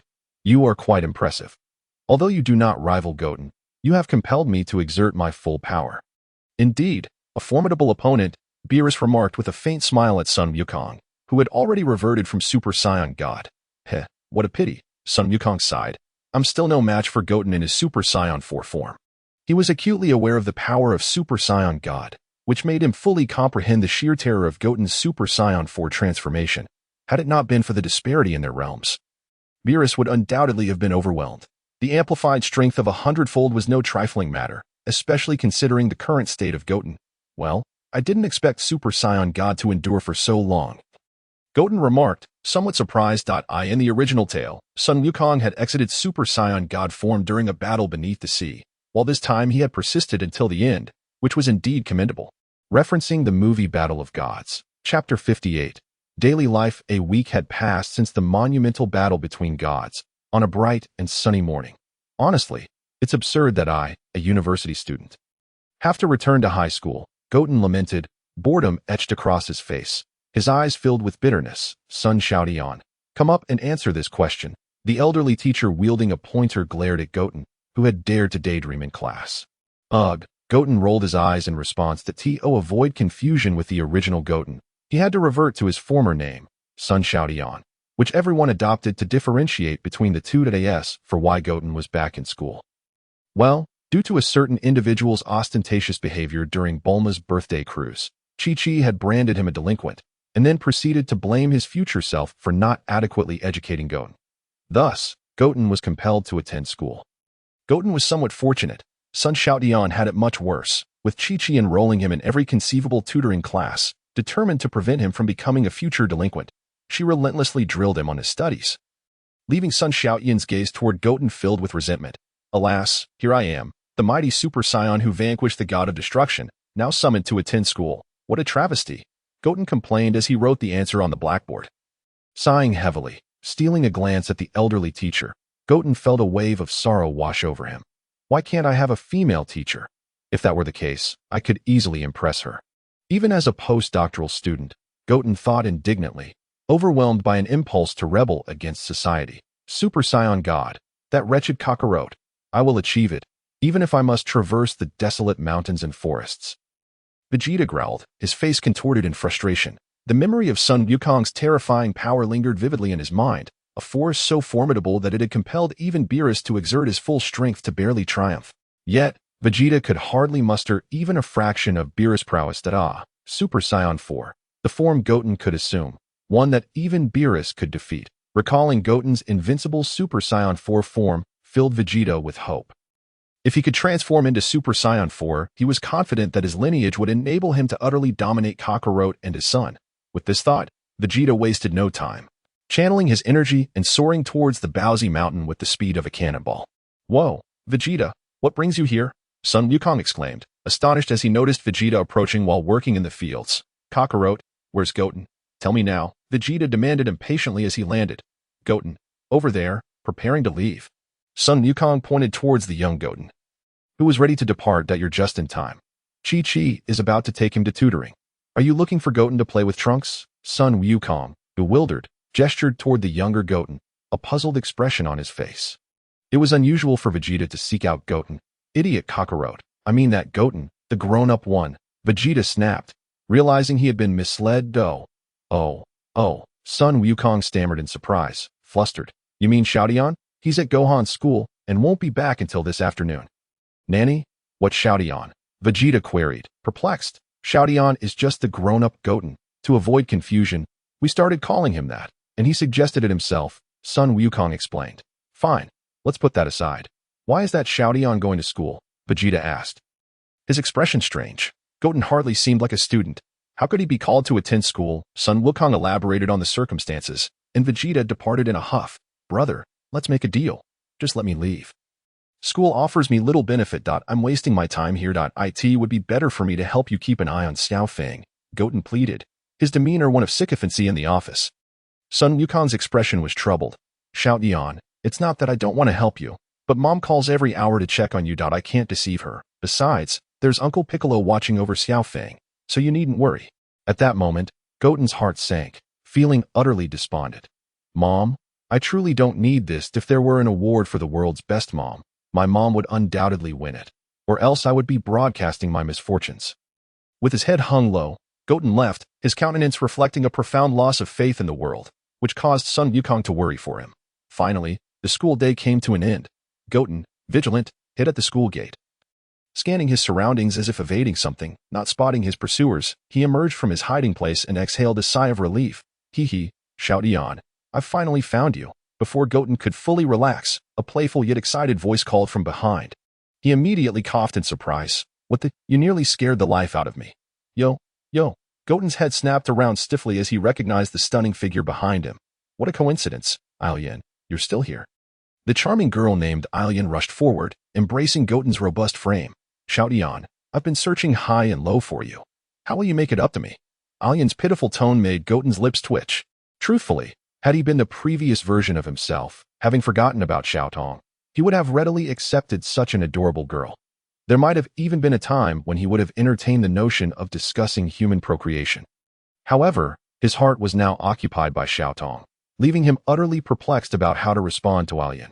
Their encounter was rather kitsch.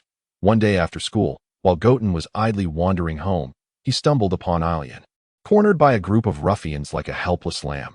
Out of sympathy, Goten chased off the thugs, and Alien, smitten by the White Knight who rescued her, fell head over heels in love. Goten regretted his earlier decision to play the hero. Why had he sought attention? Had he remained unnoticed, perhaps he wouldn't have found himself in such a predicament, nor would Alien have recognized him from the same school. Now, Goten felt an overwhelming urge to slap his former self for being so foolish. Chapter 59. Vegeta's aspiration to transform into Super Saiyan 4. Damn it. Women are terrifying. After finally escorting Alien home, Goten appeared utterly drained. A look of horror on his face. If Shao Dong were to act like this, I fear I would be done for. Women are truly a hassle. With a look of resignation, Sun Wukong floated gracefully towards Babidi Mountain, utilizing his flight technique. Goodness, he had just endured the piercing gazes of numerous male onlookers along the way, their stares seemingly capable of devouring him whole. Sun Wukong felt as though he had been penetrated by those looks 1,000 times over, yet he refrained from unleashing a ki blast to obliterate them. Sighing deeply, he glanced helplessly at his phone, which had been forcibly commandeered by a certain girl who had saved her number in it, claiming she could call him anytime. The key was that this girl had a demeanor that suggested she would burst into tears if he dared to delete her contact, leaving Sun Wukong unable to muster the will to refuse her. "Hey, Sun Wukong," a familiar voice called out, causing him to raise an eyebrow in curiosity. As his gaze shifted towards the source of the voice, he recognized the unique fiery hairstyle and instantly understood. "Uncle Vegeta, what's the matter?" Sun Wukong inquired, scratching his head in confusion. "Sun Wukong, tell me how to transform into Super Saiyan 4, Vegeta exclaimed, his face alight with excitement and urgency. "Huh?" Sun Wukong was taken aback. "That you're not planning to wait here for me all day, are you?" He scrutinized Vegeta's rather disheveled appearance with a peculiar expression. Vegeta's frustration was palpable, his nostrils flaring as he snapped. "You foolish child, can't you see that I'm in dire need of assistance?" "Ah, come on," Sun Wukong retorted, feeling overwhelmed by the volume of Vegeta's voice. "That I'm not deaf, you know." All right, I'll tell you." He hastily interjected, seeing that Vegeta was about to continue. Loosening the tail wrapped around his waist, he let it sway behind him. "Uncle Vegeta, my ability to transform into Super Saiyan 4 primarily hinges on the power of my tail." "Tail?" Vegeta looked at it quizzically. "Indeed, I transformed into a great ape and somehow mutated into a golden great ape. When I regained my senses, I was able to become Super Saiyan 4. Wait a moment." As Sun Wukong explained the transformation process to Vegeta, the latter's expression shifted to one of disbelief. "You claim you regained your senses after becoming a great ape? That's impossible." Kakarot, as a lower-class warrior, shouldn't he possess the bloodline to maintain his intelligence in that form? Gohan experienced the same. How could you lower-class warriors losing their sanity during their great ape transformation is common knowledge among all Saiyans. Gohan was also crushed by the mindless Goku back then, and Vegeta himself had witnessed Gohan lose his senses in his great ape form. Sun Wukong raised an eyebrow, rolling his eyes at Vegeta. "What's wrong with lower-class warriors? Do they owe you money? Is being a lower-class warrior what confines you to being a mere old second-rate prince for a millennium? Lower-class warriors transformed into Super Saiyan before you, and their sons were the first to complete the transformation beyond Super Saiyan. By the way, it was I who saved you, remember? I don't know. That's just how I transformed," Sun Wukong replied. Still rolling his eyes, Vegeta silently studied Sun Wukong, sensing he was not lying. Internally, he cursed. "Damn it, I must find a way to manifest a tail." "Hey, Vegeta, where are you going?" "Whoa. Dad, slow down. What are you doing?" Upon returning home, Vegeta dashed straight to the training room, dragging Trunks along without paying any heed to Bulma's calls, leaving behind Trunks' anguished cries echoing in the corridor. "Whoa, Dad, this isn't the bathroom or the toilet. Why are you taking off your pants?" Trunks shouted, his face a mixture of confusion and disbelief. Could it be that his father was a closet pervert? But then again, he often clashed with Uncle Goku. Yet that didn't seem right. "That I'm still a kid. Could Dad really have a thing for younger boys?" His mind raced with wild thoughts. Fortunately, Trunks refrained from voicing these thoughts. Otherwise, the repercussions from Vegeta's proverbial iron fist would ensure he never lived it down. Vegeta produced an enormous set of pincers from seemingly nowhere, tossing them onto Trunks. "Trunks, come here and help your father extract his tail." "Why?" Trunks asked, utterly bewildered. "Mind your own business," Vegeta shot back, sending Trunks trembling in fear. "If you break the tail that I've finally managed to grow, your training will be multiplied by 10 times. "Yes," Trunks shuddered at the thought, quickly assuring his compliance. Then let us begin. All right. Trunks gripped the pincers tightly around the small protrusion of flesh at Vegeta's backside, blushing profusely as he pulled with all his might. Aya! The training room echoed with gut-wrenching screams that could shatter the heavens. Yet outside, no sound penetrated due to Bulma's specially designed soundproofing. As long as nothing exploded inside, no noise would escape. Ha ha ha. The tail is finally out, Vegeta exclaimed, elated as he beheld the severed tail in his hands that he rushed outside to find a secluded spot. Perfect. Tonight is a full moon. Vegeta gazed up at the moon with satisfaction, fixating on it before transforming into a great ape under its influence. Ha ha ha. I shall finally attain Super Saiyan 4. Kakarot, prepare to be defeated by me, Vegeta roared in excitement, ready to welcome the arrival of Super Saiyan 4. An hour passed with no transformation. 2 hours passed with no transformation. 5 hours passed, and still there was no change. Damn it, Sun Wukong, you've deceived me, Vegeta shouted angrily upon arriving at Babidi Mountain. I've waited 5 hours and nothing has happened. Hey, Sun Wukong said in astonishment, that can't be right. That is how I transformed. Maybe your tail is still getting used to its presence, Sun Wukong suggested, albeit perplexed. Could it be that the inhabitants of this world were destined to follow a different path, rendering Super Saiyan 4 incompatible with their existence? Is that so? Vegeta pondered, his expression filled with uncertainty. How about you give it another try? Sun Wukong encouraged. Chapter 60, Super Saiyan 4 Vegeta. Effortlessly overpowering Super Saiyan 3. On the back mountains of Babidi Mountain, a frequent training ground for Goku and his sons, Vegeta stood with his tail thrashing in the air, his eyes locked onto the moon. Goku anxiously observed Vegeta, fearful that he might lose control and wreak havoc, while Sun Wukong merely rolled his eyes, curious if Dragon Ball Super S Vegeta could indeed achieve Super Saiyan 4. Roaring at the moon. Illuminated by over 17,000 rays of light, Vegeta's tail responded, his heart racing and pounding louder, as if it might leap from his chest. Vegeta let out a primal roar as his body hair began to sprout. His once chiseled features contorting, his eyes replaced by a fiery red.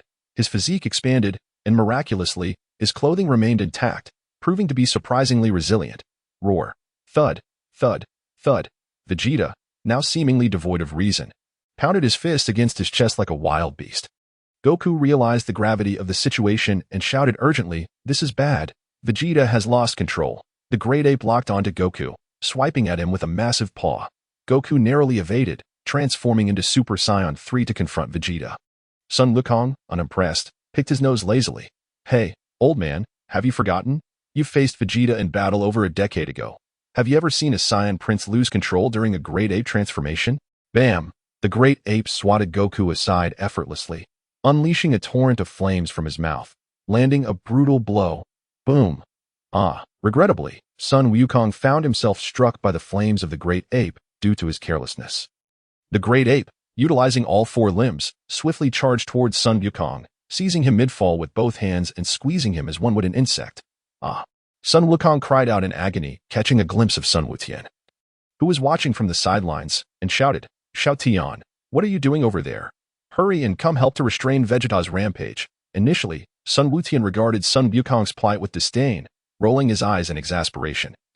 Dad, Uncle Vegeta is merely playing with you. When have you ever seen him lose control during his great ape transformation? Indeed, it seemed that such a scenario had never occurred. Vegeta, you dare toy with me? With that thought, Sun Wukong bellowed at Vegeta. Ha! Kakarot, your reactions are truly sluggish. Vegeta chuckled uproariously, releasing Sun Wukong as he did so.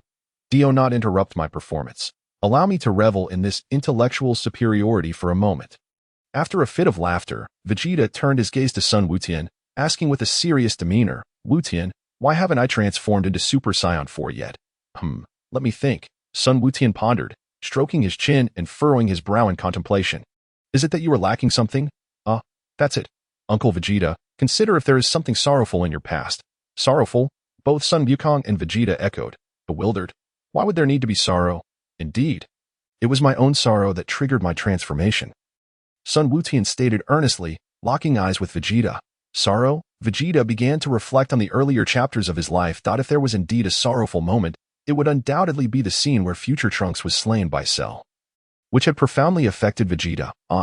Vegeta's entire being ignited with a golden aura, his dark fur replaced by radiant gold. A brilliant light erupted from his enormous form, causing Sun Wukong and Sun Wutian to instinctively shut their eyes.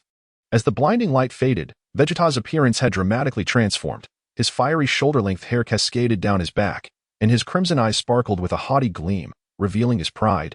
His body, enveloped in red fur, concealed his muscular form, while a deep crimson tail playfully swayed behind him. Super Saiyan 4 Vegeta, at your service, he proclaimed.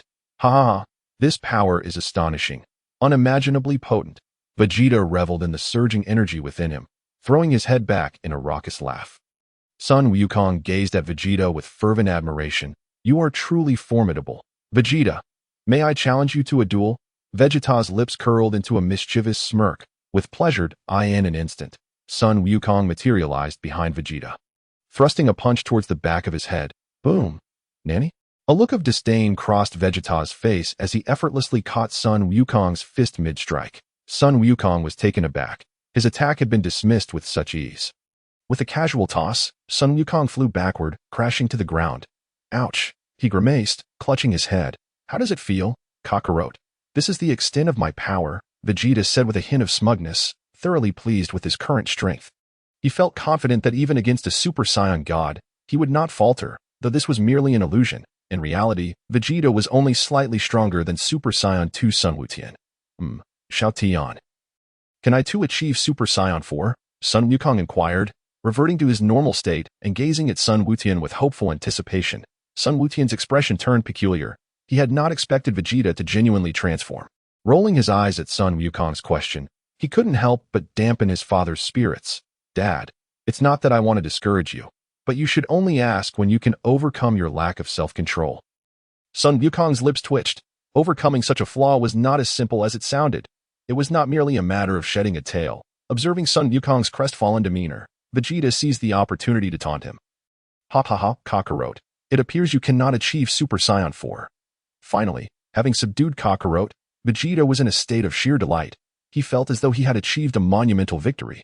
Why am I laughing like this? Chapter 61. Super Saiyan 5. Since mastering the transformation into Super Saiyan 4, Vegeta had been immersing himself in rigorous training daily, striving to enhance his base combat power. He even ignored the occasional visits from an angel, who would sneak to Earth for a feast. Meanwhile, Sun Wukong, in a moment of determination, decided to follow Whis to the realm of destruction to train, all in pursuit of a transformation that surpassed Super Saiyan 3.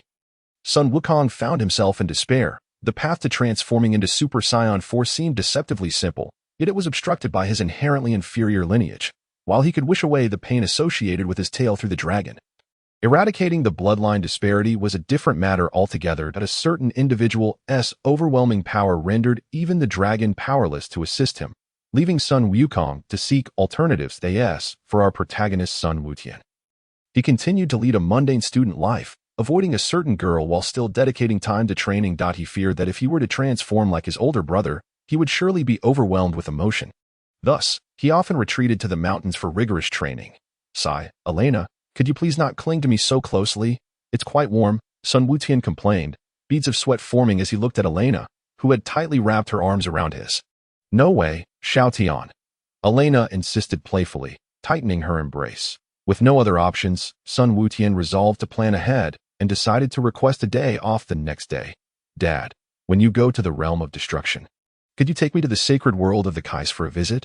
Sun Wukong asked as they finished their meal, while Sun Wukong prepared to head to Bulma's house to meet Whis. Xiao Tian, what's on your mind? Sun Wukong inquired, puzzled. Hee. Sun Wukong grinned widely, revealing a row of pearly whites. I want to try and break through to Super Saiyan 4. Nanny. Sun Wukong exclaimed in shock. You don't mean to say you've discovered a method to surpass Super Saiyan 4, do you? Not long ago, Sun Wukong had managed to transform into Super Saiyan 3, but he quickly abandoned it, recognizing it as an exhausting transformation that offered minimal increase in combat power. In contrast, the full power of Super Saiyan 4 was achieved by harnessing the strengths of 4 Super Saiyans: Sun Wukong, Sun Gohan, Young Wukong, and Trunks. Sun Wukong nodded affirmatively. All right, Xiao Tian, hold on to me, Sun Wukong instructed, placing 2 fingers on his forehead. With a slight smile, Sun Wukong grasped Sun Wukong's shoulder, and in a flash, the two vanished. Ah, Mr. Wukong, what brings you here? Sun Wukong and Sun Wukong startled the old Kai and Kaioshin, who were taken aback by their sudden appearance. Kaioshin chuckled lightly. Hey, Kaioshin, it's Xiao Tian who wanted to see you. Sun Wukong greeted, gesturing for Sun Wutian to step forward. Hello. Sun Wutian raised an eyebrow and returned the greeting. Xiao Tian, what brings you here? Kibito asked, looking at Sun Wutian with a hint of confusion.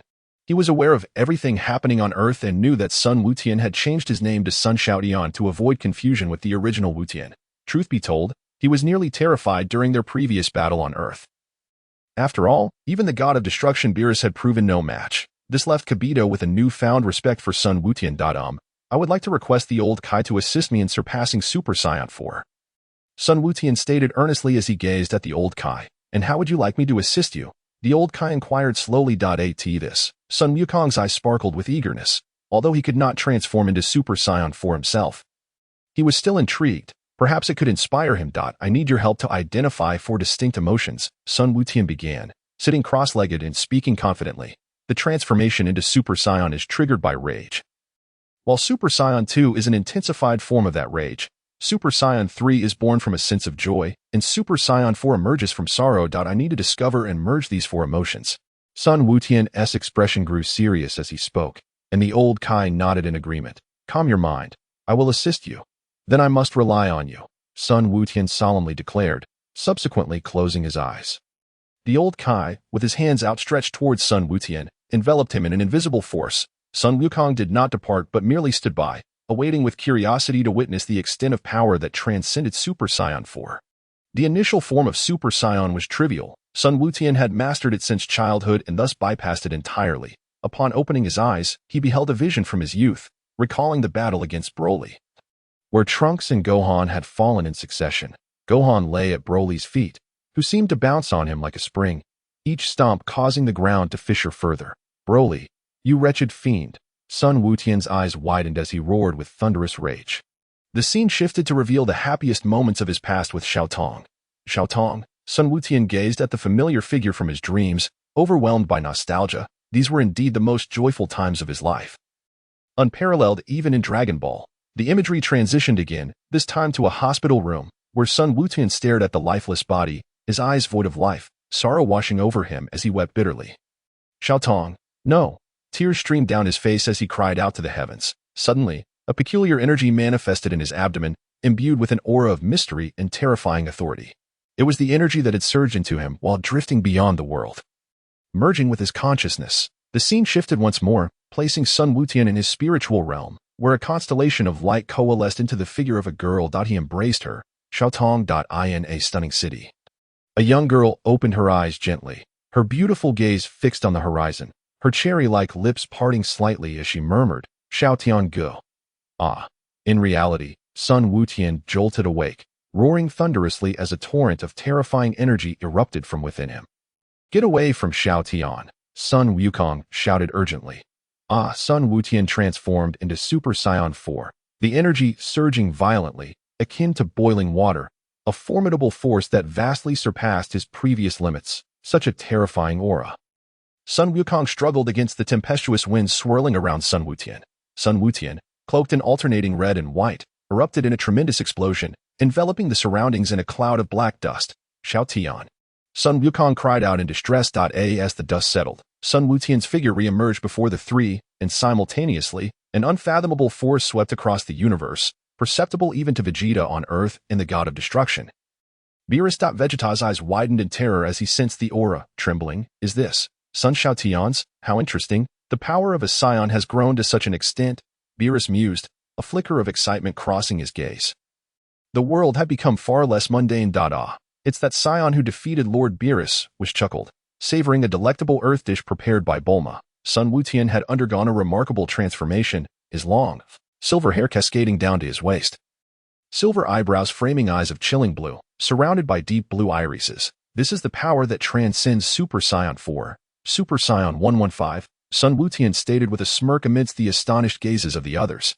This is the power beyond Super Saiyan 4, Jebit stammered in disbelief. Incredible, Sun Wukong exclaimed, utterly astonished, unable to fathom Sun Wutian's newfound strength. Chapter 62. Return to school. Provoked. Sun Wutian clenched his fist, a shadow of concern flickering in his eyes. He recalled that during his time watching Dragon Ball AF, it seemed that the transformation into Super Saiyan 5, due to its immense power, could potentially damage the brain if maintained for too long. He was uncertain if this weakness could be overcome. What's the matter? Xiao Tian, Sun Wukong inquired, perplexed by Sun Wuqian's demeanor. Though Super Saiyan 5 grants unparalleled power, prolonged transformation could harm the brain. The old Kai discerned the vulnerability of Super Saiyan 5 with a squint of his weary eyes. What? Sun Wukong exclaimed in alarm, turning anxiously towards Sun Wuqian. Hey, Xiao Tian, hurry and revert back. Heh, Sun Wuqian chuckled ruefully. Super Saiyan 5 may offer nearly invincible strength, but it poses a significant risk to the brain. Yet, he found it curious that a peculiar force seemed to flow into his mind during his transformation. He could not discern whether it was beneficial or detrimental. I want to see how long I can maintain Super Saiyan 5. Determination sparkled in Sun Wuqian's eyes. Despite the risks, he yearned to test his limits with the highest known transformation to date, Super Saiyan 5. All right. But I will keep watch here, Sun Wukong replied, no longer interjecting. His focus solely on Sun Wuqian to ensure his safety. An hour passed without any noticeable change in Sun Wuqian, who appeared vibrant and lively. 2 hours drifted by, still no sign of alteration. 5 hours elapsed, and suddenly, what was that? Has the time come? Sun Wukong, alarmed, queried. No, it's just that I'm hungry, Sun Wuqian replied with a sheepish grin, prompting laughter from the others. Sun Wukong clutched his own growling stomach. I'm hungry too. However, the fact that Sun Wuqian could sustain Super Saiyan 5 for such a duration seemed contrary to the old Kai's assertions. Sun Wukong cast a puzzled glance at Sun Wuqian, who appeared unaffected aside from his hunger. The old Kai regarded Sun Wuqian with astonishment, having never anticipated this outcome. Could it be that Sun Wuqian's Super Saiyan 5 had undergone some unknown transformation? Sun Wuqian himself was perplexed, wondering if the energy that had surged into his mind had aided him, reminiscent of his peculiar sensations during his duel with Beerus. Well, never mind that. Old Kai, we shall take our leave, Sun Wukong stated, placing his fingers to his forehead. Then, farewell, Sun Wuqian said, grasping Sun Wukong's shoulder as they waved goodbye to the two Kais, vanishing from their sight. Unexpectedly, Sun Wukong did not teleport to the designated location but instead arrived at Capsule Corporation. Bulma's residence. Kakarot, and that Sun Xiaotian fellow, Vegeta, sensed their presence the moment they arrived, rushing out in a fit of rage. Upon spotting Sun Wuqian and Sun Wukong, Vegeta chose to ignore Sun Wukong, his eyes widening in disbelief as he scrutinized the now drastically transformed Sun Wuqian. What is this transformation? It resembles Super Saiyan 4, yet the aura is even stronger. Just standing there, I find myself lacking the courage to strike, he thought, his teeth clenched in frustration. Oh, so this is the one with the immense battle power. You must be Sun Wuqian, right? Whis emerged from the house, intrigued, taking a bite of the burger he held. Completely captivated, this earth delicacy called a burger is truly delightful. Sun Wukong, Sun Wuqian, Vegeta. Why are the gods so peculiar? And this one is an angel. The three Saiyans exchanged glances, observing Whis engrossed in Earth's culinary delights, which had become commonplace on the planet. Hey, Sun Xiaotian, what is this transformation? Vegeta demanded, his eyes blazing with intensity. Oh, this. Sun Wuqian smiled slightly. This is my latest transformation, Super Saiyan 5. Surpassing Super Saiyan 4. What? Vegeta exclaimed in disbelief. Vegeta exclaimed in shock. Damn it, can we not have a little fun?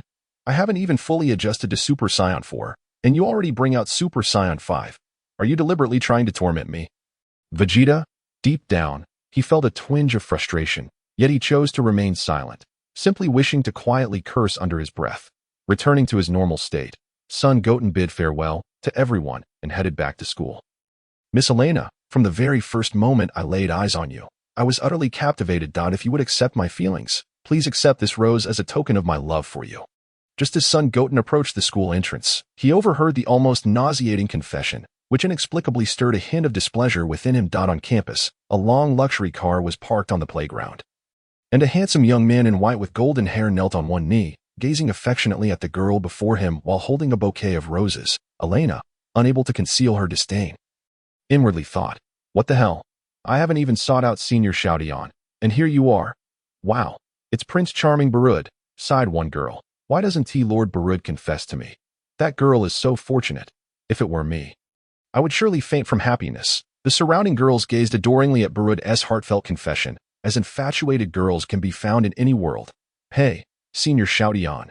Upon catching sight of Son Goten, Elena beamed with a smile as radiant as summer flowers, gracefully approached him, and leaped into his embrace, leaving the onlookers in astonishment and Barud with a shattered heart in Goten's arms. He did not push her away as he usually would. Instead, he allowed her to hold him. Much to Elena's delight. "Hey, who are you? Let go of Miss Elena," Barud shouted angrily, pointing at Sun Goten. His wrath was palpable. The girl he had just confessed to had completely ignored him and thrown herself into another man's arms. Infuriating Barud, who had been raised with a silver spoon in his mouth, at Senior Showdown. A girl remarked as she looked more closely at Goten. "He is quite handsome too." "Fool." Sun Goten glanced at Barud with a look of disdain that seemed to linger. "Hey, so your son Showdown, huh? Let go of Elena. My father is one of the top 10 richest men in the world, and if you don't let go, I'll make you regret it," Barud threatened. Sun Goten raised an eyebrow, feeling amused by the absurdity of the situation. He had clearly crossed over into a second-dimensional hot-blooded manga, so why was he experiencing this? Get lost. His face hardened. For he despised those who relied on their parents. If he had possessed his current world-shattering power back then, perhaps he wouldn't have endured the humiliation from that moneyed brat. He could guarantee that if he ever returned to the modern world, that brat would meet a fate worse than death. "You dare insult me?"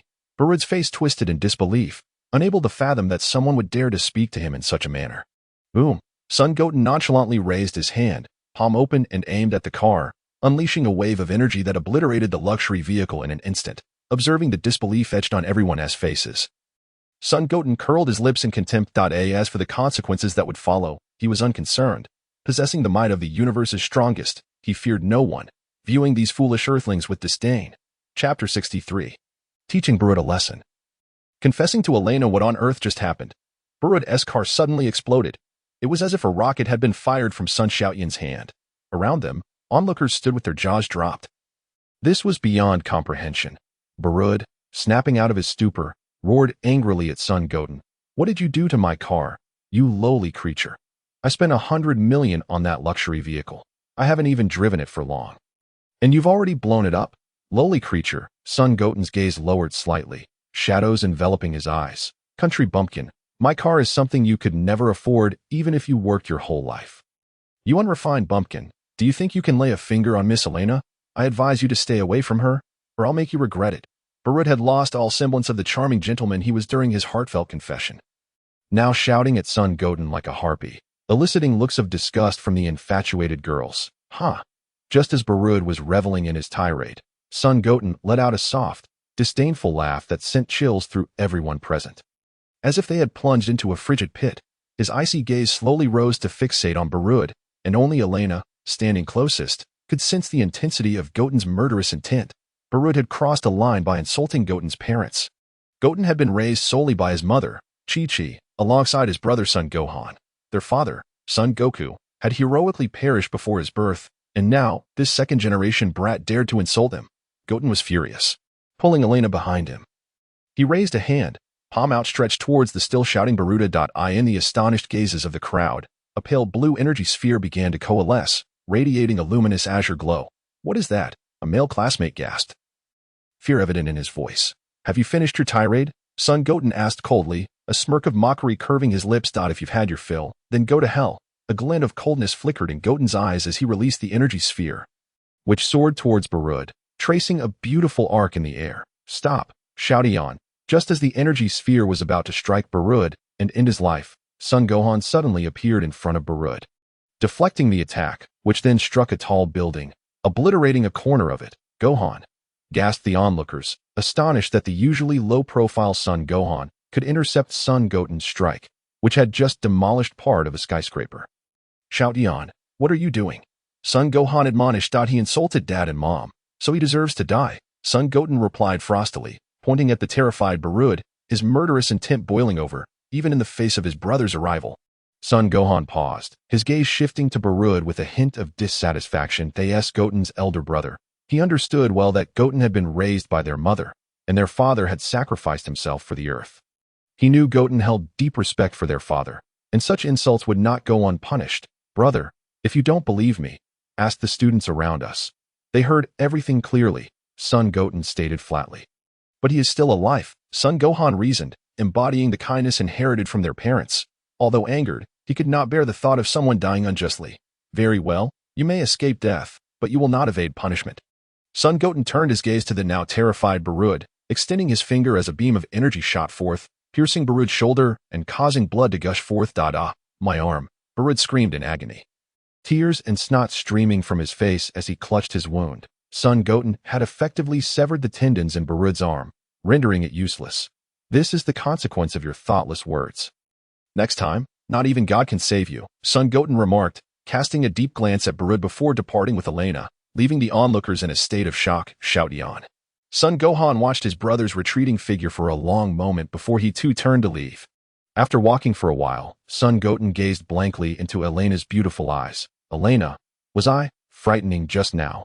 Elena let out a light laugh, although she initially felt a pang of fear, sensing that the Sun Goten before her was somewhat different from the one she knew. The barrage of insults from Barud soon eased her taut nerves. Faced with Barud's derogatory remarks aimed at his parents, it was impossible for anyone to remain composed. She instinctively wrapped her arms around Sun Goten's waist. Not uttering a word, yet her actions spoke volumes. Sun Goten felt a bittersweet ache in his heart. He realized he harbored feelings for Elena, akin to what he once felt for Xiaotong.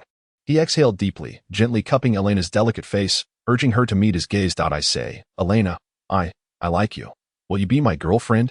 Sun Goten stammered, his voice trembling with nervousness as this was his first confession in this lifetime.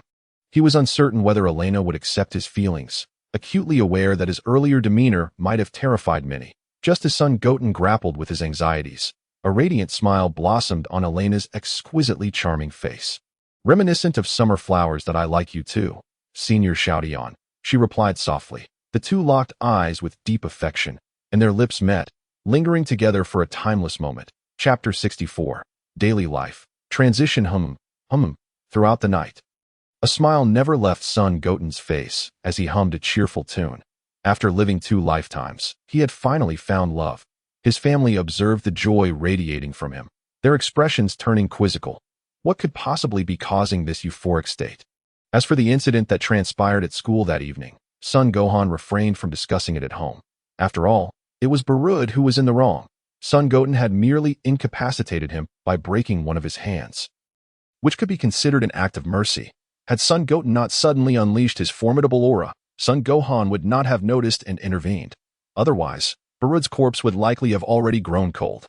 Thereafter, Sun Goten's routine consisted of attending school, going on dates, and returning home, a seamless cycle. Meanwhile, Barud sought vengeance the following day, hiring numerous assassins to reclaim his honor from Sun Goten.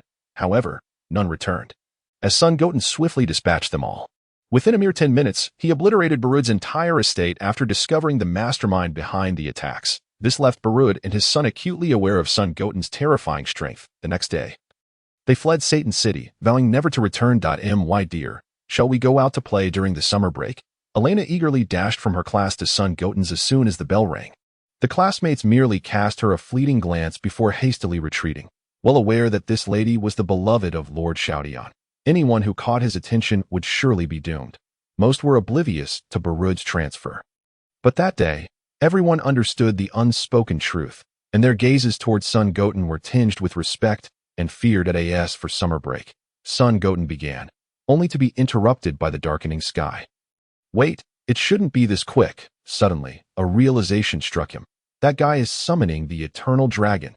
His gaze became somewhat unfocused that he recalled that in Dragon Ball Super, the Eternal Dragon appeared for the second time when Frieza was resurrected.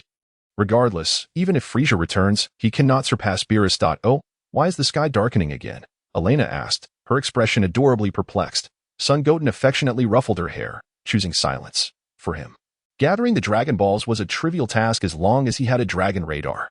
He would collect them and fulfill Elena's wish someday.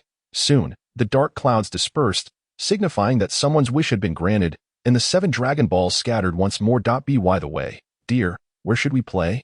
Elena blinked innocently. Hee. A mischievous smile crept across Sun Goten's lips. How about I take you back to Bowsy Mountain to meet my parents? Meet your parents? Elena's mind went blank, her eyes swirling as her face flushed crimson. Stammering slightly, Sun Goten continued, or perhaps I could visit your home to meet your future in-laws. Dearest, see you later. Elena blushed fiercely and swiftly fled the scene. Hee, that girl. Sun Goten chuckled to himself, shouldering his backpack as he departed. Time flew by, and soon summer vacation arrived. During this period, Son Goten visited Elena's home to meet his future in-laws, and to his surprise, there were no challenges. Both parents were supportive of their relationship. Dad, can I go train with Whis? Son Goten, having swiftly completed his assignments with the aid of luck, gazed expectantly at Son Goku. Dad, why, Shoudion? Don't you already possess the transformation into Super Saiyan 4? Why do you want to train with me? Son Goku inquired, perplexed. Son Goten flashed a wide grin. And I want to learn the techniques of the gods and see if I can develop a transformation beyond Super Saiyan 5. Son Goku nearly spat out his food in shock. Shoudion, can you show some concern for us weaker beings? We're about to file a complaint about the poor experience. All right, I'll take you, Son Goku quickly replied, utilizing instant transmission to bring Son Goten to the God of Destruction's realm. In truth, Son Goten was envious of the Ultra Instinct technique and wondered if his Super Saiyan 5 could even touch it. His memories only extended to when Son Goku used Ultra Instinct to eliminate Kefla, leaving him uncertain of its true power. Of course, he was also curious about the strength of the God of Super Saiyans, pondering if it could merge with Super Saiyan power. If so, his battle prowess would undoubtedly double. Ah, what brings you here today, young Shoudion? Whis expressed surprise upon seeing Son Goten. Whis, Shoudion mentioned he wanted to train here, Son Goku said, scratching his head awkwardly. Of course, but did you bring any delicacies? Whis inquired with a smile. Absolutely. Son Goku handed the prepared delicacies to Whis. Whis accepted the bag of food. He waved his hand, causing Son Goku and Son Goten to vanish from sight, transported to a space resembling the room of spirit and time. Whis, did I just hear Son Goku and Son Goten? Beerus, yawning and rubbing his eyes, approached. Yes, Lord Beerus, would you care to try this dish called udon? Whis took a bite of the udon Son Goku had brought. Oh, I must try it, Beerus exclaimed, instantly captivated by the flavors. However, Whis, is it too early to take young Shoudion there on his first visit? Beerus casually inquired. Rest assured, Lord Beerus, given young Shoution's current strength, he will have no issues in that place. Whis assured, sipping the noodle broth. I see. Chapter 65, Training light years away from Earth, within a circular spaceship, a high-tech chamber housed a creature resembling a lizard man, marked by a pair of sharp spikes atop its head. The damaged areas of its body gradually healed. Suddenly, the figure awoke, all wounds mending in an instant, and a terrifying energy erupted from within, shattering the chamber door like glass and releasing a burst of green nutrient liquid. Frieza shook off the nutrient fluid, bewildered as he gazed at his hands. Am I resurrected? Indeed, Lord Frieza, Salb knelt respectfully, eager to take credit. I utilized the Dragon Balls to bring you back. Oh, really? Frieza replied with a sly smile. Scrutinizing Salb. Yes, Lord Frieza. I initially intended to resurrect King Cold as well, but an unexpected incident occurred along the way, Salb admitted, slightly sheepish. Father. A displeased expression crossed Frieza's face. He would only compete with me for territory. Better not to revive him. Frieza casually directed an invisible force toward a red-skinned warrior, creating ripples in the air. Boom, the formidable warrior was suddenly propelled backwards like a kite severed from its string. Crashing through the main control room's door. Zaisami, Sol Bei, they cried out anxiously. The look of dissatisfaction marred Frieza's countenance, as his deathly gaze swept over all the soldiers of the Frieza army present. Upon noticing the gaunt figure of Taguma, he could not contain his fury, bellowing, how could the once mighty Frieza army, which once roamed the cosmos with such prowess, have devolved into this? I am sorry, Lord Frieza. Sol Bei said, his head bowed in shame. Forget it. What of that Saiyan, Son Goku? Frieza snarled, his teeth clenched at the thought of that detestable figure. Sol Bei's expression faltered, fear creeping into his voice as he replied. That Saiyan, Son Goku, has only grown stronger since your battle, correct? Indeed, Frieza replied calmly, absorbing Sol Bei's words. That he has. Without a doubt, Sol Bei affirmed, nodding vigorously, since defeating you. That Saiyan has continued to grow in strength. It is said he has even bested Majin Buu. Majin Buu? Frieza's brow furrowed. His father had once warned him never to provoke two beings, Majin Buu and the God of Destruction. Beerus thought to think that even Majin Buu fell to Son Goku's might. A faint smile tugged at Frieza's lips as a pale violet energy began to swirl around him. And so what if I were to train as well? Train. Sol Bei and the surrounding warriors exchanged bewildered glances. Had the king's mind been damaged by that Saiyan? Indeed, Frieza declared with utmost confidence, from the moment of my birth, I have possessed extraordinary talent. Yet I have never undertaken training. If I were to train for 4 months and then seek vengeance upon Earth, I would undoubtedly slay that Saiyan who has brought me such humiliation. Lord Frieza, The soldiers erupted in fervent cheers, viewing Frieza as their sole beacon of faith. Frieza glanced at the lethargic Taguma beside him and smiled slightly. "You shall be my training partner for these 4 months, me." Taguma pointed at himself, and upon seeing Frieza's nod of affirmation, he was filled with excitement. "Yes, Lord Frieza. In a realm of divine mystery, a sacred space." Sun Goten stretched his arms, finally able to move. He surveyed this enigmatic place, where energy sparkled like countless stars, and Whis' staff radiated an emerald glow. "All right, little Goten, let us commence our training," Sun Goku said eagerly. His eyes lit with fervor as he regarded his son. Sun Goten had felt his father's immense power during this time, realizing just how formidable he had become. "Sure thing, Dad," Sun Goten replied with a smile, clenching his fist before launching himself at Son Goku, delivering a fierce blow. Boom! Son Goku met Son Goten's punch with a grin, sweeping his leg towards Goten's waist. The father and son trained vigorously within Whis' space, though they were occasionally interrupted by the Saiyan Prince, who had heard about Goten's training. This developed into a three-way sparring match. Yet, most of the time, it was Son Goku and Vegeta teaming up against Son Goten, which left Vegeta feeling quite humiliated. Having to join forces against a younger warrior was a profound insult to his pride as a Saiyan Prince. After all, Son Goten's base power was astonishing, capable of matching their Super Saiyan forms, and within this space, even Super Saiyan transformations were rendered ineffective. If one transformed, they would be unable to move. However, this arrangement greatly benefited the trio, as they gradually developed a new understanding of divine power. Son Goten's base power began to soar, inching closer to the Super Saiyan 3 transformation. Phew, Goten is truly extraordinary. His strength is simply overwhelming, Son Goku gasped, utterly exhausted as he collapsed. The sheer magnitude of Son Goten's power was terrifying. In merely 2 months, Son Goten grasped the power of Super Saiyan God, transforming to a level comparable to Beerus, much to Beerus' chagrin. "How long did it take me to reach this level? And you arrive here so swiftly? Are you trying to make a fool of me?" Beerus, both Son Goku and Vegeta were nearing the Super Saiyan God transformation, that is, the Super Saiyan blue form. However, Son Goten was perplexed, as his Super Saiyan God transformation was not blue, but rather resembled the original Super Saiyan God's red form. Thus, he named it Super Saiyan Red. As time passed, the school year approached, and he almost forgot about his little girlfriend in a rush. He bid farewell to the two still training, as well as Whis and Beerus, utilizing the instant transmission he had learned from Son Goku to return to Earth. Chapter 66. Frieza approaches that night. Son Goten sat cross-legged, unable to sleep, lost in meditation. His spirit delved deep within. Strange, after searching for so long, I still cannot find that mysterious power, Son Goten mused, scratching his head in confusion. He had scoured his entire being, yet found no trace of the energy that had alleviated the side effects of his Super Saiyan 5 transformation. Frustrated, he nearly overturned the table. Damn it. After all this time, and nothing.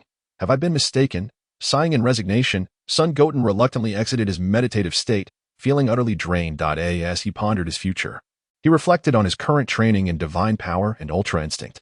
He recalled Whis' teachings in Dragon Ball Super, which emphasized relinquishing all conscious thought during battle, allowing the body to move instinctively. In a semi-perfect state, one could evade any attack, even those unseen. He had yet to witness the complete ultra instinct, only knowing that the semi-perfect form could defeat Kefla and shatter the Patera fusion. How to achieve that? I am not my father, the chosen one. Son Goten lamented, grappling with the challenge. He was unsure if Vegeta had achieved ultra instinct, considering it unlikely. After all, Vegeta had only traversed into Dragon Ball Super during the arc where Goku unlocked ultra instinct to defeat Kefla, leaving him oblivious to the series' conclusion. Good grief. I have nearly mastered all the transformations of Super Saiyan.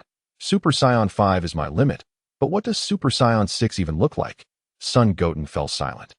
Forget it, I'll just wash up and sleep. Son Goten collapsed onto his bed, and in 0.01 seconds, he was sound asleep. Peaceful days always seemed to pass swiftly, and before long, several months had elapsed. In the vast universe, a colossal disc-shaped spaceship sped towards Earth. At Bulma's estate, a single-pilot spacecraft descended, and a purple-eyed alien resembling a salted egg disembarked. Wow, who are you? Trunks exclaimed, astonished by the alien's arrival. I am Jack, an elite warrior from the universe and a friend of Bulma. Where is she? I must see her, Jack declared, exuding an air of superiority, though in reality, his combat prowess was only slightly above that of a common soldier. Ah, a friend of Mom's, Trunks gasped, surprised that his mother's social circle extended into outer space. How did I not know this? Jack, even more astonished, exclaimed, What? Bulma has a son. She actually got married. My mother got married. Apologies for that. Trunks squinted at Jack. Enough of this. Take me to Bulma. Jack reminded Trunks of his purpose. Oh, hey, Jack. What brings you here? Where's my sister? Bulma greeted Jack with joy upon seeing him. Not good, Bulma. The evil Emperor Frieza has been resurrected and is heading towards Earth. Jack said urgently. Bulma chuckled dismissively. Impossible. Frieza, he was dead long ago. It's true. Frieza has returned. Jack insisted, panic rising in his voice. Sister, this is no joke. Hey. Jayakak was utterly convinced, while Bulma exclaimed in surprise. The mere mention of Frieza transported her back to that fateful encounter on Namek. But wait, what if Frieza has been resurrected? Goku was capable of defeating him once, and surely he could do so a second time. Jayakak wore a look of astonishment as Bulma, who had been paralyzed by fear moments ago, seemed to regain her composure almost instantaneously. It's fine. After all, Frieza is no great threat. He was defeated by a friend of mine, and even if he has returned, it changes nothing. Bulma waved her hand dismissively. Nanny, Jayakak exclaimed, astonished. The infamous Frieza, who had caused the Galactic Patrol endless headaches, had actually been vanquished before. Doubt crept into his mind as he wondered where Frieza currently resided. Bulma fell silent at this point, realizing, much to her dismay, that not only was Goku absent, but her husband had also left Earth to train with Whis. Gohan, having not trained for years, was uncertain if he could stand up to Frieza. Oh right, that little son Showdown is still around. If he can take down a god of destruction, then Frieza is surely no match for him. With this thought, a smile spread across Bulma's face. Rest assured, even though that individual is not on Earth at the moment, his son remains, and he is even stronger. Really? Jayakak's skepticism deepened, his gaze fixed on Bulma. Noticing her unwavering confidence, he wisely refrained from interrupting her. Meanwhile, aboard a spaceship, Frieza, accompanied by his elite warriors, was heading towards Earth. His blood-red eyes were locked onto the last planet he had visited in his former life, and memories of that fierce battle with the Super Saiyan Goku on Namek flooded his mind, igniting a sense of humiliation within him, alongside the recollection of that mysterious youth who had effortlessly slain him with a single strike. Goku, he seethed, his voice dripping with venom as it echoed through the dimly lit ship. Can you feel that? It's Frieza. Impossible. Wasn't he defeated by Trunks? A group of Earth warriors sensed the unmistakable aura of evil emanating from Frieza, their hearts filled with dread, especially as his power appeared to be exponentially greater than before. Could it be that clever Piccolo had quickly deduced the cause? The sky had darkened back then. Perhaps someone had summoned the dragon to resurrect Frieza. We should hurry and check it out. Krillin urged, suppressing his fear as he activated his flight technique, heading towards Frieza's imminent arrival. Frieza is back. Just in time. I've been itching for a fight. Son Goten, far away on campus, couldn't help but smirk. Today promised to be anything but dull. Chapter 67. The onslaught of Frieza on a certain coastline. Warriors stood ready for battle, for the invader was no mere minion. This was Frieza, a force to be reckoned with, rivaling the very essence of a protagonist's aura. Bulma, what are you doing here? It's dangerous, Krillin exclaimed, angered to see Bulma arriving in a spaceship. Sister, a fierce battle is about to unfold. Bulma scanned the area, her disappointment evident as she failed to spot the uniquely shaped figure of Showdown. Where is he? I don't know, Piccolo shrugged, the group's attention shifting to Gohan. Gohan offered an awkward smile. Sorry, Showdown hasn't finished school yet. Are you kidding me? This is an important moment. The warriors shouted internally, frustrated that he was absent. Bulma felt a wave of despair wash over her as she prepared to implement Plan B. With a colossal strawberry sundae in hand, she shouted skyward, Whis, please bring Goku and Vegeta back. Frieza has been resurrected and is coming to Earth. Jayakak's lips twitched. Perhaps it was time to consider fleeing. But no, as an elite warrior of the Galactic Patrol, he could not retreat without a fight, especially since he was a brother to Ultraman. As the tension mounted among the warriors, our protagonist, Son Goten, had just finished his class and was caught up in a romantic moment with Elena. Every man harbors dreams of a harem, and Goten was no exception. Unlike Gohan, who remained steadfastly committed to his wife, Goten was free-spirited, willing to love passionately without regard for the future. He believed that if his destined one, Showdown, were to be reborn, they should embrace that love together. Without my father, Frieza will surely be defeated. No worries. But wait. Goten recalled that his father had been ambushed by a minion, leading to his exit, while Vegeta had been careless, causing Earth to nearly collapse, that he couldn't let his father meet an untimely end in such a manner. Even though Whis could rewind time to restore Earth, he did not want to perish in obscurity. It seemed the time had come for him to take action. Goten silently focused on Frieza's impending arrival. Having mastered most of his father's abilities, including instant transmission and the Kaioshin technique, I can just teleport over. What a genius I am. A sly grin spread across Goten's face, fortunate that no one was around to witness it. Lest his carefully crafted image be tarnished, go on. Then, Frieza, now on Earth, surveyed the gathered warriors with a sinister grin. I remember you. You were the one I eliminated on Namek. Looks like you too were resurrected by the Dragon Balls. Frieza chuckled menacingly at Krillin. Like a swarm of bees, Frieza's warriors surged towards the Earth fighters. The warriors scattered to confront the onslaught of Frieza's forces, which were surprisingly weak, unable to even best Master Roshi. The battle has begun. Goten, now back in class, concentrated on the unfolding conflict as expected. The fight was overwhelmingly one-sided, with 1,000 warriors easily overwhelmed by a mere handful. Frieza, my lord. A fallen soldier of Frieza's army trembled.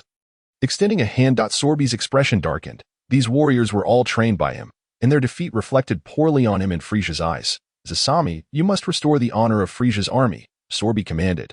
His face flushed with anger as he directed his ire towards the strongest among Frieza's warriors.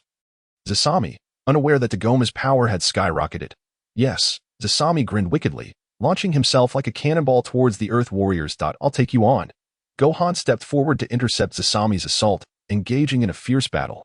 At this point, the events closely mirrored the original narrative, but with a twist. Ever since Goten had arrived, he had frequently sparred with Gohan, enabling Gohan to dominate Zasami in their skirmish, much to Sorby's frustration. Though Gohan had yet to regain his former godly strength, he was gradually improving. Unlike the previous weak version who had struggled against Zasami and had been easily dispatched by Frieza. Boom. Ugh. Gohan capitalized on a momentary lapse in Zasami's defense, delivering a powerful punch to his abdomen, causing Zasami to spit out bile and lose consciousness. Whoosh. Boom. Ugh. Just as Gohan was about to retreat to his team, an energy blast hurtled towards him, striking the unconscious Zasami. The force of the explosion caught Gohan off guard, sending him reeling and causing him to spit blood. Gohan. The crowd gasped in astonishment and hastily rushed to Son Gohan's side, expressing their concern for his injuries. Fortunately, Son Gohan had fortuitously managed to withstand the majority of the onslaught, yet poor Targuma was not so fortunate, having been utterly obliterated to the point of leaving no trace behind. The onlookers shifted their gaze towards the source of the energy blast, where Targuma stood with one hand outstretched, wisps of black smoke emanating from his palm, clearly revealing that the energy blast had originated from him. Targuma? Why? Salb exclaimed, incredulously. Why? My loyalty now lies solely with Lord Frieza. He has promised that if this revenge succeeds, I shall be appointed as the commander of the Legion. Targuma cackled maniacally. Memories of his training with Frieza flooding his mind. It was indeed thanks to Lord Frieza that he possessed such formidable power. This fellow is intriguing. He can mercilessly eliminate longtime comrades. Such ambition, Son Goten remarked, having been observing the scene, his lips curving into a sly smile as school had just let out. Next, the protagonist was set to make his entrance. Chapter 68, 18. The arrival of Son Goten. Switching forms? You can't be serious, Targuma thought, his battle power surging dramatically as he could hardly contain his eagerness to demonstrate his loyalty before Frieza, with full throttle. He charged at Son Gohan like a cannonball. Although the assault caught Son Gohan off guard, he swiftly retaliated, overpowering Targuma and pinning him to the ground. Just as Targuma attempted to rise and fight back, a frog with two antennae suddenly intruded, and with one of its webbed hands, it scrawled the words switching forms on the ground. Targuma read it aloud, and a yellow halo enveloped both the frog and himself, unleashing beams of light that facilitated their exchange. Ha ha ha, Captain Ginyu has returned, a voice, distinct from Targuma's, echoed, leaving the crowd in shock. Wait, no, it's not Targuma. It's Ginyu who has taken over his body. Ginyu cackled madly, joyfully utilizing his body-swapping technique to present himself before Frieza. Lord Frieza, it is a delight to see you again. I am absolutely overjoyed. Ginyu beamed, his face alight with elation at the prospect of reuniting with Frieza. Oh ho ho, I recognize that voice. You are Ginyu, Frieza replied with a chuckle, gazing at Jinyu, who was now clad in Targuma's form. Is this truly the captain of the Jinyu force? Saul asked, astonished. Having believed that Jinyu had perished alongside the other members of his team on Namek. Transformed into a frog, Targuma snapped out of his daze, panic-stricken as he beheld his current appearance, hopping away in disarray. Suddenly, a beam of light struck Targuma, instantly annihilating him. The crowd turned their attention to the source of the beam, where a crab-headed man, donned in a high school uniform, stood helplessly, his arm extended and still emanating smoke. The beam had been his doing. Behind him, a remarkably cute girl clung to him, adding to the young man's exasperation. Son Goten's lips twitched in frustration, for he had intended to use instant transmission to arrive here, only to be unexpectedly embraced by Elena, making it impossible to halt and forcing him to bring her along. Elena, could you perhaps refrain from being so frightening? Son Goten said, his gaze stern as he stared into Elena's misty eyes. With a resigned smile, he gestured towards Son Gohan. Why don't you hide behind my brother for now? All right, dear, I'll go ahead. Elena pecked Son Goten on the cheek before reluctantly making her way to stand behind Son Gohan. Krillin and Master Roshi exchanged knowing smiles. Son Goten glanced at Son Gohan, who appeared somewhat disheveled, and a teasing smirk crept onto his lips. Brother, even Majin Buu was no match for you back then, yet now you're looking so disheartened against this minor foe. Son Gohan felt a flush of embarrassment. He knew he could not compare to his former self. Shouty on, you're just in time. Quickly defeat that villain. Bulma shouted from afar, observing the battle that a bead of cold sweat trickled down Son Goten's forehead. Aunt Bulma was as fierce as ever. From the moment Son Goten arrived, Frieza's cold gaze was fixed upon him, particularly drawn to his unmistakable crab-headed hairstyle, while Jinyu glared at him with intense animosity. Son Goten calmly turned to meet Frieza's gaze, an overwhelming aura of murderous intent bearing down upon him. Son Goku, did you ever imagine I would return? Frieza cackled, momentarily dropping the hostility to reveal a bright smile.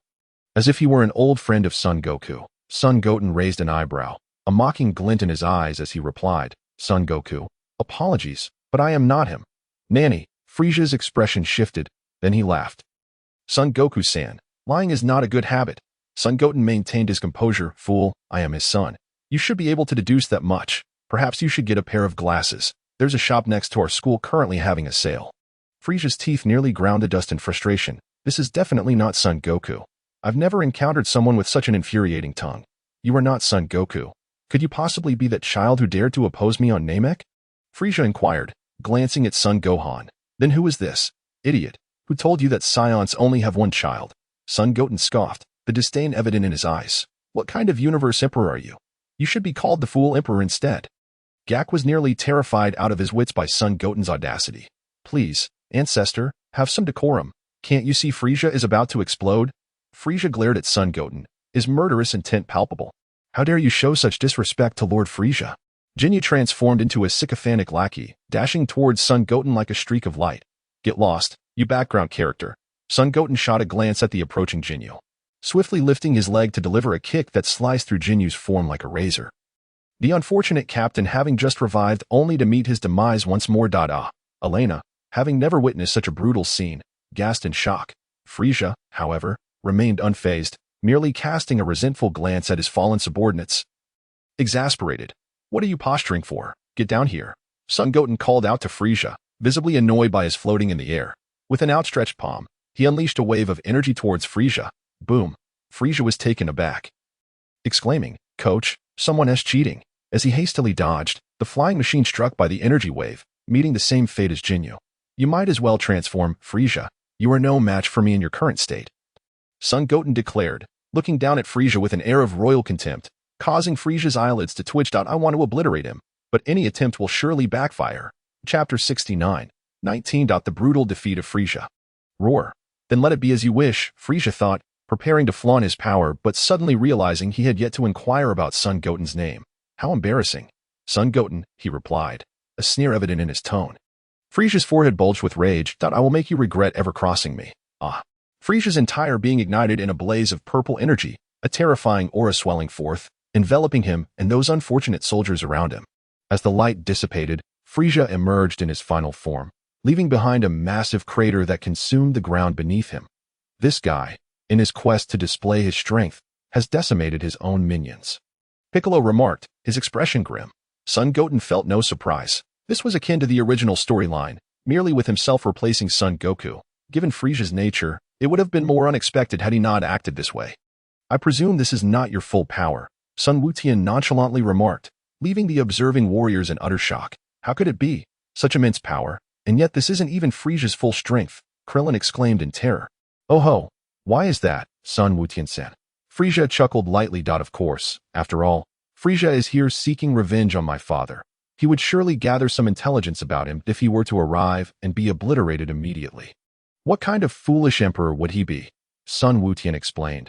But when he mentioned the foolish emperor, everyone burst into laughter, while Frieza's expression darkened. Don't stop me. I am absolutely going to kill him. Frieza sneered. Indeed, I have even higher forms of transformation, but those are reserved for Son Goku. For you, this level is sufficient, Frieza stated. However, he soon noticed the bewildered glances directed at him, akin to pity. With Sun Wukong regarding him as if he were a simpleton. What's wrong? Is my dear one exceptionally strong? Elena asked, confused by the expressions of the crowd that to her. Sun Wukong seemed to possess merely a modicum of superhuman strength, and he had not displayed anything particularly impressive in front of her. Aside from that time he dealt with Barlot, Krillin looked at Elena in astonishment. Wow, this guy's speed is incredibly fast. Of course, Sun Wukong is quite powerful, Krillin replied with a broad smile in his heart. Sun Wukong scoffed, thinking to himself, calling you a foolish emperor was no mistake. Well, then come at me, he taunted, casting a provocative glance at Frieza and beckoning him forward. This is your own doing, Frieza glared at Sun Wukong, launching himself at him. Boom! Wah! Crash! Sun Wukong swiftly delivered a punch, sending Frieza hurtling backward, crashing into a massive mountain. How outrageous! Frieza cursed as he emerged from the rubble, extending his fingers to unleash a crimson energy beam.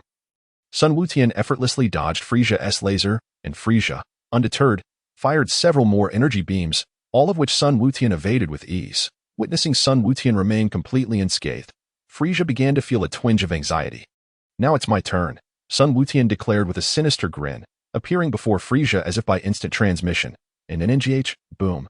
Frieza was taken aback, and before he could react, Sun Wukong delivered a knee strike that propelled him into the sky. Sun Wukong pursued him, his fists creating afterimages as they rained down relentlessly upon Frieza, who stood no chance against such overwhelming power. Wah, wah, wah. Each punch from Sun Wukong elicited a pained cry from Frieza.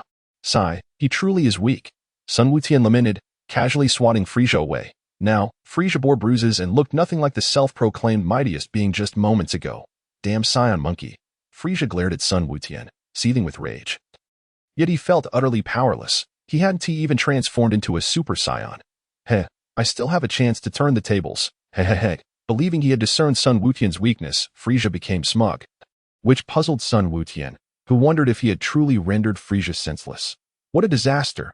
If he has actually gone mad, will I have to compensate for it? Oh no, I'm still a model student. Author exclaims, damn it, kicking Jinyu to death and you call yourself a model student? Who has ever seen such a brutal good student? Sun Wukong, I have. My brother did indeed kill Cell and was still a good student. Author, go die. You damn Saiyan. Frieza roared in fury, gathering purple energy into a disc with his hands, which he then hurled at Sun Wukong.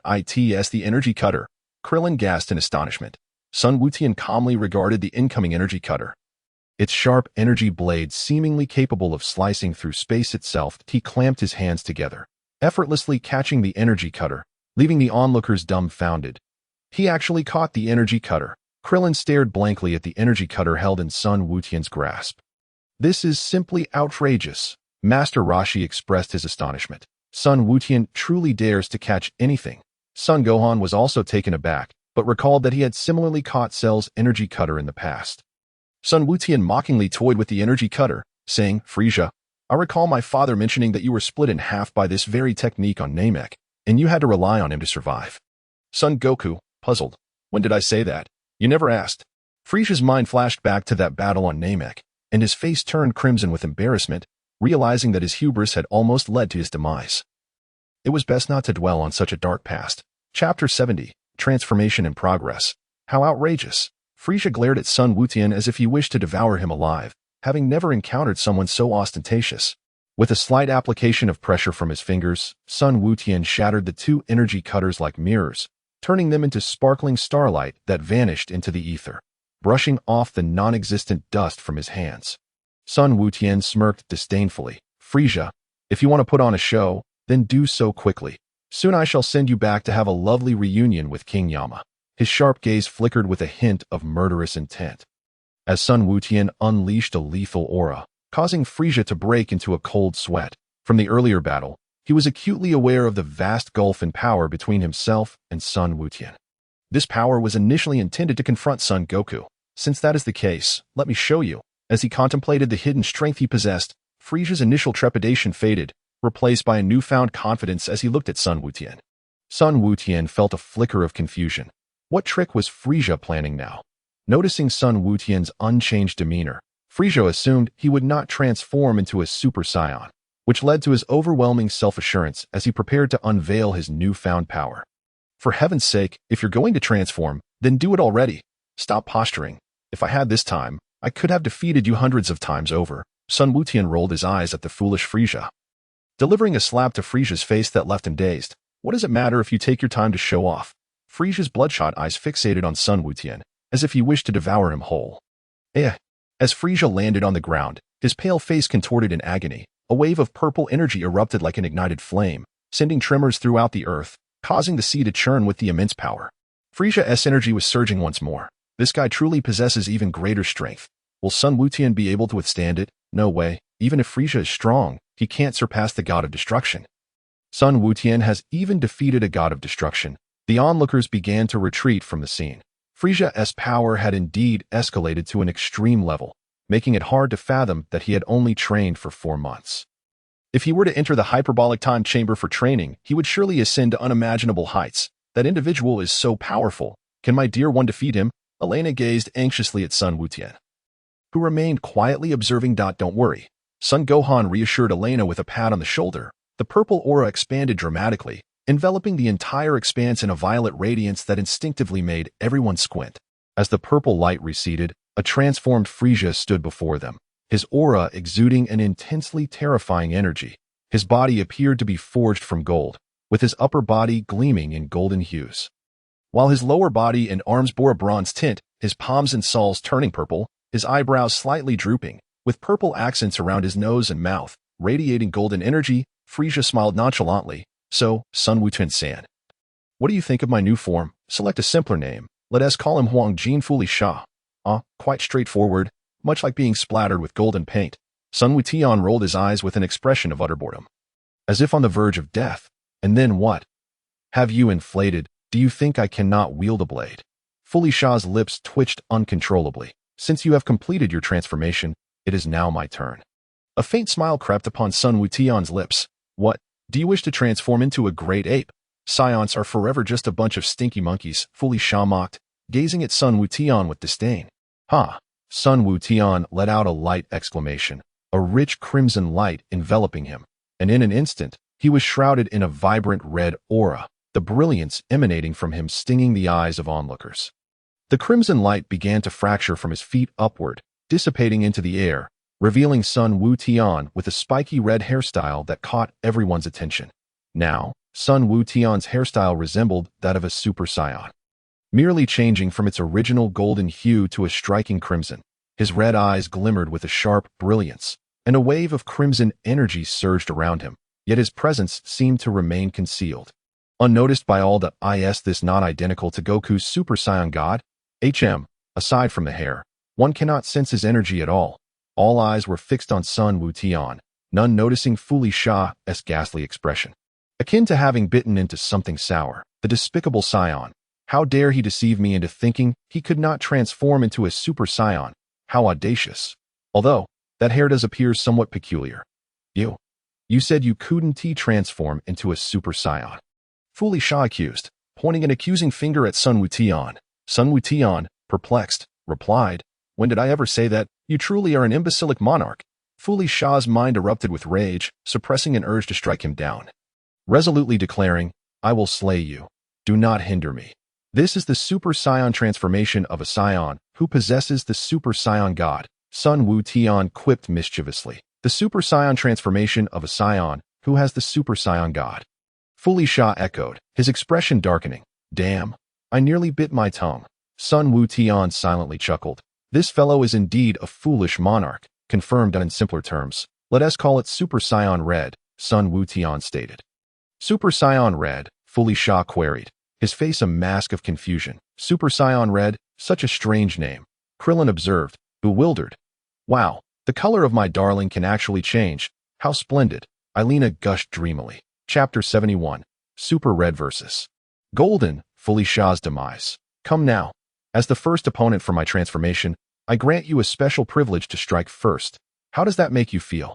Are you moved to tears? Sun Wukong taunted, his eyes glinting with mockery, provoking yet again our esteemed Fully Sha, who was about to explode with rage. I'll kill you. Fully Sha bellowed, launching himself at Sun Wukong like a cannonball.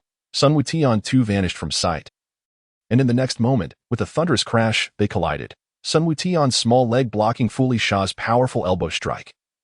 Fully Sha scoffed, glaring at the seemingly unfazed Sun Wukong, and followed up with a fierce punch aimed at Sun Wukong's abdomen. Another explosive sound rang out as Sun Wukong deftly blocked Fully Sha's attack with his leg once more. Boom, boom, boom. Fully Sha's face contorted with rage, his fists becoming mere blurs as they rained down on Sun Wukong like meteors. Yet each time, Sun Wukong effortlessly countered with a single leg, dismissing Fully Sha entirely, which only fueled Fully Sha's fury. Damn Saiyan. Fully Sha roared, pointing a finger to the sky, summoning a colossal energy sphere that swelled like magma. Hurtling towards Sun Wukong with ferocity. These bosses truly are something, always threatening to annihilate the earth. Sun Wukong mused, gazing at the oncoming energy sphere, seemingly resigned to the antics of these bosses. He was the same, always dropping planet-destroying bombs. With such a poor temperament, how can they even hope to be bosses for the protagonists? Thankfully, they haven't undergone a rigorous education like in China, or they would surely go mad. Kamehameha. Sun Wukong clasped his hands at his waist, unleashing a brilliant blue energy wave towards the massive energy sphere. Boom, the Kamehameha propelled the giant energy sphere into the cosmos, erupting into a brilliant flash of white light in the void of space. I say, Fully Sha, could you perhaps conjure some new techniques? Sun Wukong observed Fully Sha with a derisive smile. Creak, creak, creak. Fully Sha gritted his teeth, glaring daggers at Sun Wukong. Today's training has been quite fruitful. In the Divine Realm, was released Goku and Vegeta from a mysterious space, chuckling lightly at their somewhat exhausted appearances. Beerus glanced at Goku and Vegeta, a flicker of dissatisfaction crossing his eyes, as he often compared them to Sun Wukong. Whis, someone has sent a message to you, Beerus remarked, catching sight of Whis's staff. Let me see, Whis replied, tapping his staff lightly on the ground, causing a glowing green sphere to emerge, projecting a video message from Bulma. Strawberry sundae, it looks so delicious. Whis gazed at the intricately crafted strawberry sundae, a hint of drool escaping his lips. What? Strawberry sundae? Wow, that really looks delightful. Beerus's eyes sparkled with hunger as he beheld the strawberry sundae. Hey, if I heard correctly, did Bulma mention Fully Sha? Goku and Vegeta's expressions shifted dramatically as Vegeta rushed to the staff, recognizing the visage of Fully Sha from the previous message. Is that really Fully Sha? Vegeta inquired, somewhat incredulous. Could it be? Wasn't Fully Sha already slain by Trunks? Goku echoed, equally shocked by the revelation. Immediately, Vegeta turned to Whis with urgency. Whis, contact Bulma. Bulma-san. Whis exclaimed, finally connecting the call. Yes, Bulma-san, the strawberry sundae looks exquisite. Can we come over now? Whis asked eagerly, eyes sparkling. But wait, don't say anything just yet. Bulma, is it true that Fully Sha has really been resurrected? Vegeta interjected, his concern palpable. Bulma was about to respond when Vegeta cut her off, anxiously exclaiming, is Fully Sha truly back? Bulma paused. Yes, Fully Sha has indeed returned, but little Tion is already dealing with him. Really? And Fully Sha has become incredibly powerful, sensing the energy from Earth.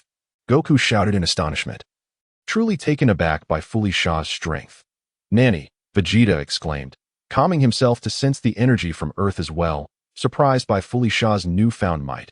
How could he have become so strong? Let us go see.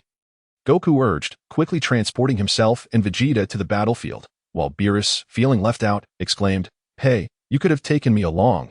I want to eat that strawberry sundae. Goku, Vegeta. Suddenly, Goku and Vegeta appeared before the crowd, startling them. However, both Goku and Vegeta had grave expressions as they regarded Fully Sha, acutely aware that his strength had undergone a significant leap, at least not falling short of their own. Brother Gohan, Who is that person? He looks just like my dear one. Ailina, seeing Goku for the first time, gazed in confusion at the striking resemblance between him and Sun Wukong, turning to Gohan for clarification that, oh, his name is Sun Wukong. My father, Gohan explained with a smile. To Ailina's astonishment, she was momentarily dumbfounded. Brother Gohan's father, isn't that the same as Senior Tion's father? They look so alike, it's nearly indistinguishable. Never mind. Foolisha. I shall resolve this with my new technique. Upon witnessing that Frieza had reached the end of his tether and was utterly powerless to resist, Goten lost all interest in continuing their game. What? A new technique? The crowd looked on in bewilderment. When had Goten devised such a move? Frieza was taken aback. Goten was about to eliminate him, and to his shock, Goku had also arrived, alongside Vegeta, with a thunderous boom. Goten's crimson energy surged forth, a terrifying divine power coalescing around him as he shot forth like an arrow released from a bow. An explosion resonated in the air, and a golden divine dragon soared skyward. Hurtling towards Frieza, Dragon Fist, unleash. Indeed, it was the Dragon Fist often employed by Goku in Dragon Ball GT. In this world, Goku had not created it. Thus Goten could claim it as his own, the Golden Divine Dragon. Formed of divine energy, pierced through Frieza's gaze filled with fear and despair, driving through his chest before coiling around him. The dreadful divine power wreaked havoc upon Frieza's body, and with a resounding crash, our King Frieza returned once more to hell, meeting his demise. What a powerful move from Goten! A glimmer of admiration flickered in Goku's eyes as he gazed at Goten with fiery enthusiasm. Oh dear, has Frieza already perished? The two tardy gods appeared bewildered, but soon the question was cast aside as they beheld the strawberry sundae, which whisked their thoughts away. Chapter 72. Teaching Ailina the art of flight in the boundless expanse of the cosmos. A streak of light whizzed by until it halted at a distant planet, revealing two figures. These figures bore a striking resemblance to Beerus and Whis. The plump cat-like deity, resembling Beerus, was significantly larger. With a notably short tail and a tattered destroyer uniform, the angel, akin to Whis, was a striking woman with a long ponytail cascading to her waist, her alluring lips captivating all who beheld her. Bardos, is this the place? The god resembling Beerus inquired of the angel named Bardos, his tone somewhat haughty. Why not give it a try, Lord Kampa? Bardos replied with a teasing smile. Indeed, Kampa remarked, extending a hand towards the planet. Palm facing down, a small energy sphere brimming with destructive power formed in his hand and was soon hurled towards the planet. With a thunderous explosion, the planet erupted, radiating brilliant light amidst the endless darkness, releasing its final beauty. What a pity, this is not the place, Kampa sighed, lamenting the elusive wish sphere. Behind them trailed 6 colossal orbs, each the size of a planet, embedded with varying numbers of red stars. Their exterior bore an orange hue. Those familiar with Dragon Ball would recognize them as the beginnings of the manga, Dragon Balls. Let us move on, Bardos, Kampa said, placing a hand on her back. Bardos tapped her staff against the void, creating ripples in space, and the two transformed into streaks of light, vanishing into the distance. On Earth, darling, could you teach me that cannon-like technique of yours? Ailina pleaded, playfully shaking Goten's arm. And what about that ability to fly? Goten smiled gently. You mean the key and the art of flight? Of course, I can teach you. Really, how wonderful! Ailina exclaimed excitedly, throwing herself into Goten's embrace and planting a fervent kiss on his lips. Goten led Ailina to a secluded spot where they sat cross-legged. Beginning her lesson, Ki is a form of energy inherent to all humans. Everyone possesses it. The challenge lies in how to harness it. Goten explained earnestly, extending his palm to conjure a pale blue ki blast, shimmering with blue light around them. Ailina, eyes wide with curiosity, crawled closer to Goten, captivated by the energy sphere dancing like a sprite in his hand, its blue glow illuminating her playful face. You can only learn the art of flight once you've mastered ki and can control it. Goten chuckled softly. The power of ki is formidable. You witnessed it during my previous battle. As long as your ki is sufficiently strong, obliterating a mountain would be trivial. With a casual flick, Goten released the dazzling energy sphere, which detonated nearby, creating a vast crater and leaving Ailina momentarily stunned. How do I learn it? She asked, regaining her composure, looking puzzled. Well, like this, Goten said, spreading his hands and bringing them together. Gradually, a new energy sphere began to form. Focus your mind, free of distractions, and draw upon your inner energy, condensing it in your hands before releasing it. Goten dispersed the ki blast, watching Ailina with a beaming smile. Let me try, she exclaimed, mimicking Goten's posture, her delicate hands pressed together. Her brow furrowed as she attempted to cast aside trivial thoughts. Time slipped by. Nearly half an hour passed with Elena's brow knit in concentration, yet Goten patiently observed, her ki still eluding manifestation. Phew. Elena sighed, exhaling deeply. I can't do it. Elena, don't be anxious. Remember, think of nothing but gathering your power. Goten encouraged, gently ruffling her hair. Okay. Encouraged by Goten's support, Elena focused intently, and the energy within her seemed to respond. Gathering towards her hands a sufficient amount of ki coalesced, it manifested as a pale pink energy sphere. And Elena beamed, drenched in sweat, as she gazed at her creation. With a sense of relief, the energy sphere dissipated, and disregarding her perspiration, she gleefully embraced Goten, exclaiming, I did it. I succeeded, darling. Once you can master ki, I'll teach you the art of flight. Goten affectionately tousled her silky-haired. Elena's innate talent surpassed even that of the others. Within an hour, she had grasped the release and dissipation of ki. Though the destructive potential was limited, she had indeed reached a level where she could learn the art of flight. Elena, the art of flight involves spreading ki throughout your body, enabling you to defy Earth's gravity and achieve flight. Like this, Goten smiled, lifting off the ground with the support of his ki. Don't rush. Feel your ki, just like before. Yes, that's it. Keep going. Goten's smile never wavered as he encouraged Elena, who gradually began to grasp the nuances of flight. Finally, she managed to float above the ground for a few seconds, a triumphant achievement. However, Goten was left speechless as Elena, within a mere hour, began to fly slowly, gradually increasing her speed until she reached a pace comparable to that of an ordinary car. Prompting Goten to exclaim in astonishment that as he watched Elena soar freely through the sky, he couldn't help but marvel at her rapid mastery of flight, especially considering his own swift learning due to being a Saiyan. Yet here was Elena, an ordinary girl with no prior training, who had grasped the art of flight so quickly, leaving Goten at a loss for words regarding the clumsy version of himself in the original story. Well done, Elena. You can now fly freely, Goten exclaimed with a smile. Chapter 73, The Destroyer God Kampa of Universe 6 Boom. Today, an unexpected visitor made a grand entrance into the realm of the Destroyers, causing quite a stir. Goku, Vegeta, don't run. Beerus, roused from his slumber, was decidedly displeased, unleashing a barrage of destructive energy blasts within the sacred grounds, all in pursuit of the unwitting culprits who disturbed his rest. Namely Goku and Vegeta. The innocent duo, clad in Whis-designed gravity suits, clumsily dodged Beerus's onslaught. Being struck by his destructive energy was no trifling matter. Bardoss, can't you find a more graceful way to descend? Kampa shouted, dusty and disheveled as he turned to Bardoss in frustration. It was Lord Kampa's desire to make a dramatic entry. How was I to know you would be unprepared? Bardoss replied with a playful smile, well aware of Kampa's somewhat childish demeanor. Humph, Kampa scoffed, a cruel smile creeping across his face as he glanced towards Beerus's residence, plotting to pay him a visit. Brace yourself, Beerus. Lord Kampa has arrived. Lord Kampa. Are you planning to walk there? Bardoss remarked with a teasing smile, alluding to the road ahead. Naturally, Kampa strode confidently in front of Bardoss, exuding an air of superiority, leading one to believe that this hefty figure was quite impressive. Despite his corpulent appearance, he possessed remarkable stamina. After all, he was a god.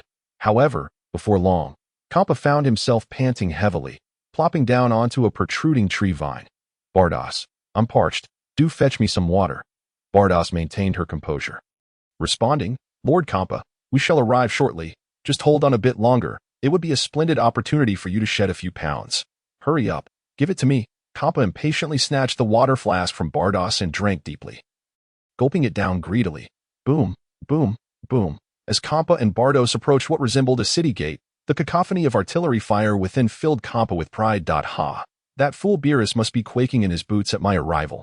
Yet, before Kampa could finish his boast, an energy blast shattered the city gate, and a stray shot struck the ever-arrogant Kampa squarely on the face. Goku, Vegeta, get out here now, Beerus bellowed, his expression one of fury, as he wielded a destructive energy sphere in each hand, searching for the whereabouts of Son Goku and Vegeta. Hey, Beerus. A fuming Kampa glared at Beerus, his face smeared with dirt and confusion. Beerus, perplexed, gazed at the disheveled figure before him. Who are you? Kampa wiped his face with a towel, fuming. I am Kampa, Kampa. Oh, it's you? Beerus's demeanor suddenly darkened. In the grand hall, Kappa and Beerus faced each other, seated across from one another, while Whis and Bardoss stood to the side. Son Goku and Vegeta, having sensed the absence of danger, emerged from their hiding spots, joining Beerus alongside the curious son Goten. Thus, it became clear that this corpulent figure resembling Beerus was, in fact, his brother, and the beautiful angel was Whis' sister. They were the god of destruction and angel of Universe 6, respectively, who had been at odds for millennia over a trivial squabble. Observing the two gods bickering, son Goten couldn't help but twitch his lips. Even though he had known this beforehand, hearing it anew still felt somewhat absurd. Humph, Beerus, I have brought with me a delectable delicacy from our Universe 6, which will prove that we are the culinary champions. Kappa exclaimed, laughing triumphantly. Son Goten inwardly scoffed, thinking, young one, if the Earth of your Universe 6 hadn't been obliterated, there might have been some possibility, but now, it's utterly hopeless. This is the egg of the Dong Dong bird. Larger than a goose egg, Bardoss interjected. Observing as Kappa cracked open the egg, Beerus took a bite, his initial excitement quickly dissipating. This is merely an ordinary chicken egg. Son Goten, unimpressed, took a bite as well. Having grown weary of chicken eggs since childhood, delicious, Son Goku, the ever-enthusiastic ally, declared, can't you tell it tastes just like a chicken egg? What do you say now, Beerus? Are you conceding? Kappa, buoyed by Son Goku's praise, couldn't hide his smugness. Wave it over here, Whis, Beerus commanded. Yes, Lord Beerus. Soon, Whis produced 7 bowls of noodles and an hourglass. What's this, Beerus? Are you planning to eat a bucket's worth? Kappa seized the opportunity to mock. As the sands in the hourglass trickled down, Whis smiled. All right, everyone, you may begin. Kappa's expression shifted as he took his first bite, then devoured the noodles ravenously, leaving not a drop of broth, feeling Beerus' blatant disdain. Kappa's face flushed, and he feigned indifference, saying, well, it's just average. Oh, but you've licked the broth clean, Beerus observed with a smirk. What is this? How can it be so delicious? Kappa queried eagerly. These noodles come from Earth. Beerus replied nonchalantly, though a hint of pride crept into his smile. Earth? Bardoss, we should have an Earth of our own. Let us search for it. Tragically, the Earth of Universe 6 had perished due to humanity's foolish wars. Igniting a fury in Kappa that made him contemplate punishing children, he proposed that the Super Dragon Balls be the reward for their competition. If Universe 6 triumphed, their Earth would be relocated to their universe. If Universe 7 won, they would receive the 6 Super Dragon Balls Kappa had collected. Although Beerus was inclined to refuse, Goku's intervention swayed him. Under Goku's insistence and seeing that Son Goten showed no opposition, Beerus acquiesced, doubting that Universe 6 possessed such formidable Saiyans. Son Goten eagerly anticipated the strength of Hit, who, due to the Tournament of Power, had been unable to employ lethal techniques, and whether he could defeat his father, who had mastered the Super Saiyan Blue Kaioshin. Little did Son Goten realize he was about to encounter an unexpected individual. Chapter 74. Inquiry to Zama. Before departing, Kappa cast a long, scrutinizing glance at Son Goku. Observing his clumsy movements, a smirk forming on his lips, before following Bardoss away, the cacophony erupted from the Universal Capsule Corporation, filled with piercing screams that startled passers-by. What? If we lose, Earth will be shifted to Universe 6? What madness is this? Bulma shouted at Beerus, leaving him flabbergasted. Now, Bulma-san, there's no need to panic, Whis smiled, glancing at Son Goten, who was playing outside with Trunks and Little Goten. With Little Goten here, we need not fear a loss to Universe 6. Bulma raised an eyebrow, glancing outside at Son Goten. Indeed, she realized she had been overly anxious, momentarily forgetting that they had a child capable of suppressing even deities. I'm not old. I'm only 38. She retorted. But what exactly are these Super Dragon Balls that even the gods of destruction are concerned about? Vegeta pondered, frowning as he recalled the wager Kappa and Beerus had established in the godly realm. The others were equally bewildered. Their Earth had Dragon Balls, and Namek had even more powerful ones. Yet the nature of these Super Dragon Balls remained a mystery. Why not ask Lord Zama? Gak suggested. Having appeared from nowhere, Lord Zama, the group looked at Gak in confusion, granting him a fleeting moment of celebrity-like attention. Lord Zama is said to be omniscient. There is nothing he doesn't know. So asking him would be prudent, Gak quickly explained, feeling the weight of their gazes. Very well, I shall go and inquire, Bulma declared. I will join you as well, Son Goten chimed in, entering with a bright smile. No one objected, and they boarded Gak's spaceship, setting off toward the star system where Zama resided.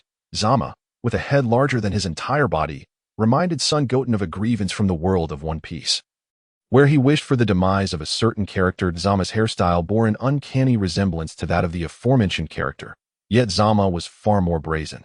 When Zama proposed a rather blatant condition for information, especially for women to kiss him 3 times, most viewers must have felt envy and resentment, wishing to obliterate Zama for such audacity. Bulma appeared troubled, while Son Goten's smile radiated brightly, internally mocking, thinking that Zama must not realize that Vegeta was absent. Under Vegeta's current temperament, he would have obliterated Zama for such a request. There is no need for that, Son Goten coldly remarked, casting a piercing glance at Zama, energy gathering in his palm as he shot an energy blast towards Zama. Boom. A crater formed upon impact, and Zama's lips twitched. Boom. Another crater erupted, causing the onlookers to gulp in unison. That's brutally ruthless. All you need to do is inform us about the Super Dragon Balls, just as Juma was drenched in sweat. Son Goten, with a smile on his face, was gathering an energy sphere brimming with terrifying power in his hand, leaving Juma with no doubt about the cataclysmic potential of that orb. All right, I said. As Juma's aloof demeanor shattered instantly, and he anxiously divulged the information regarding the Super Dragon Balls. The Super Dragon Balls are wish orbs created by the Dragon God, scattered across the 6th and 7th universes, and so forth. Juma, in a state of panic, beseeched Son Goten to lower the energy sphere, exclaiming, "I've said everything. Please, will you just put that thing down? It makes me quite uneasy." Son Goten, satisfied, dissipated the energy sphere. He recognized that the scenario aligned closely with his recollections of the plot and refrained from further tormenting Juma, though he did feel a fleeting impulse to silence him permanently. Juma cast a resentful glance at Jekka, thinking to himself, "Why did you bring this untouchable little ancestor here?" Jekka felt wronged. "Now that we have the information we sought, shall we take our leave?" Bulma suggested with a smile. Son Goten nodded in agreement and followed Bulma out, while Jekka hurriedly trailed behind. Juma gazed deeply at Son Goten's retreating figure and inquired, "May I ask your name, esteemed sir?" "Son Goten," he replied lazily, glancing back at Juma. "Of course, you may also call me Son Xiaodia." "Son Goten," Juma murmured, secretly attempting to employ his supernatural abilities to pry into Son Goten's essence. Suddenly, he gasped, "Puwa, Juma Darren."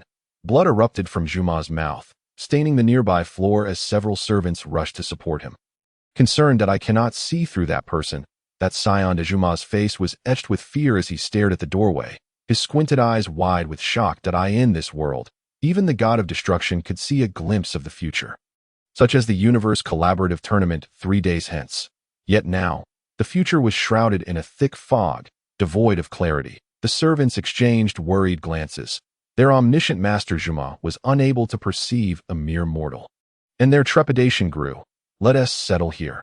On a planet at the intersection of 2 universes, Kampa surveyed the nameless planet with satisfaction. With a wave of her staff, Beerus's attendant, Batos, finally brought forth more than just stones upon the desolate planet.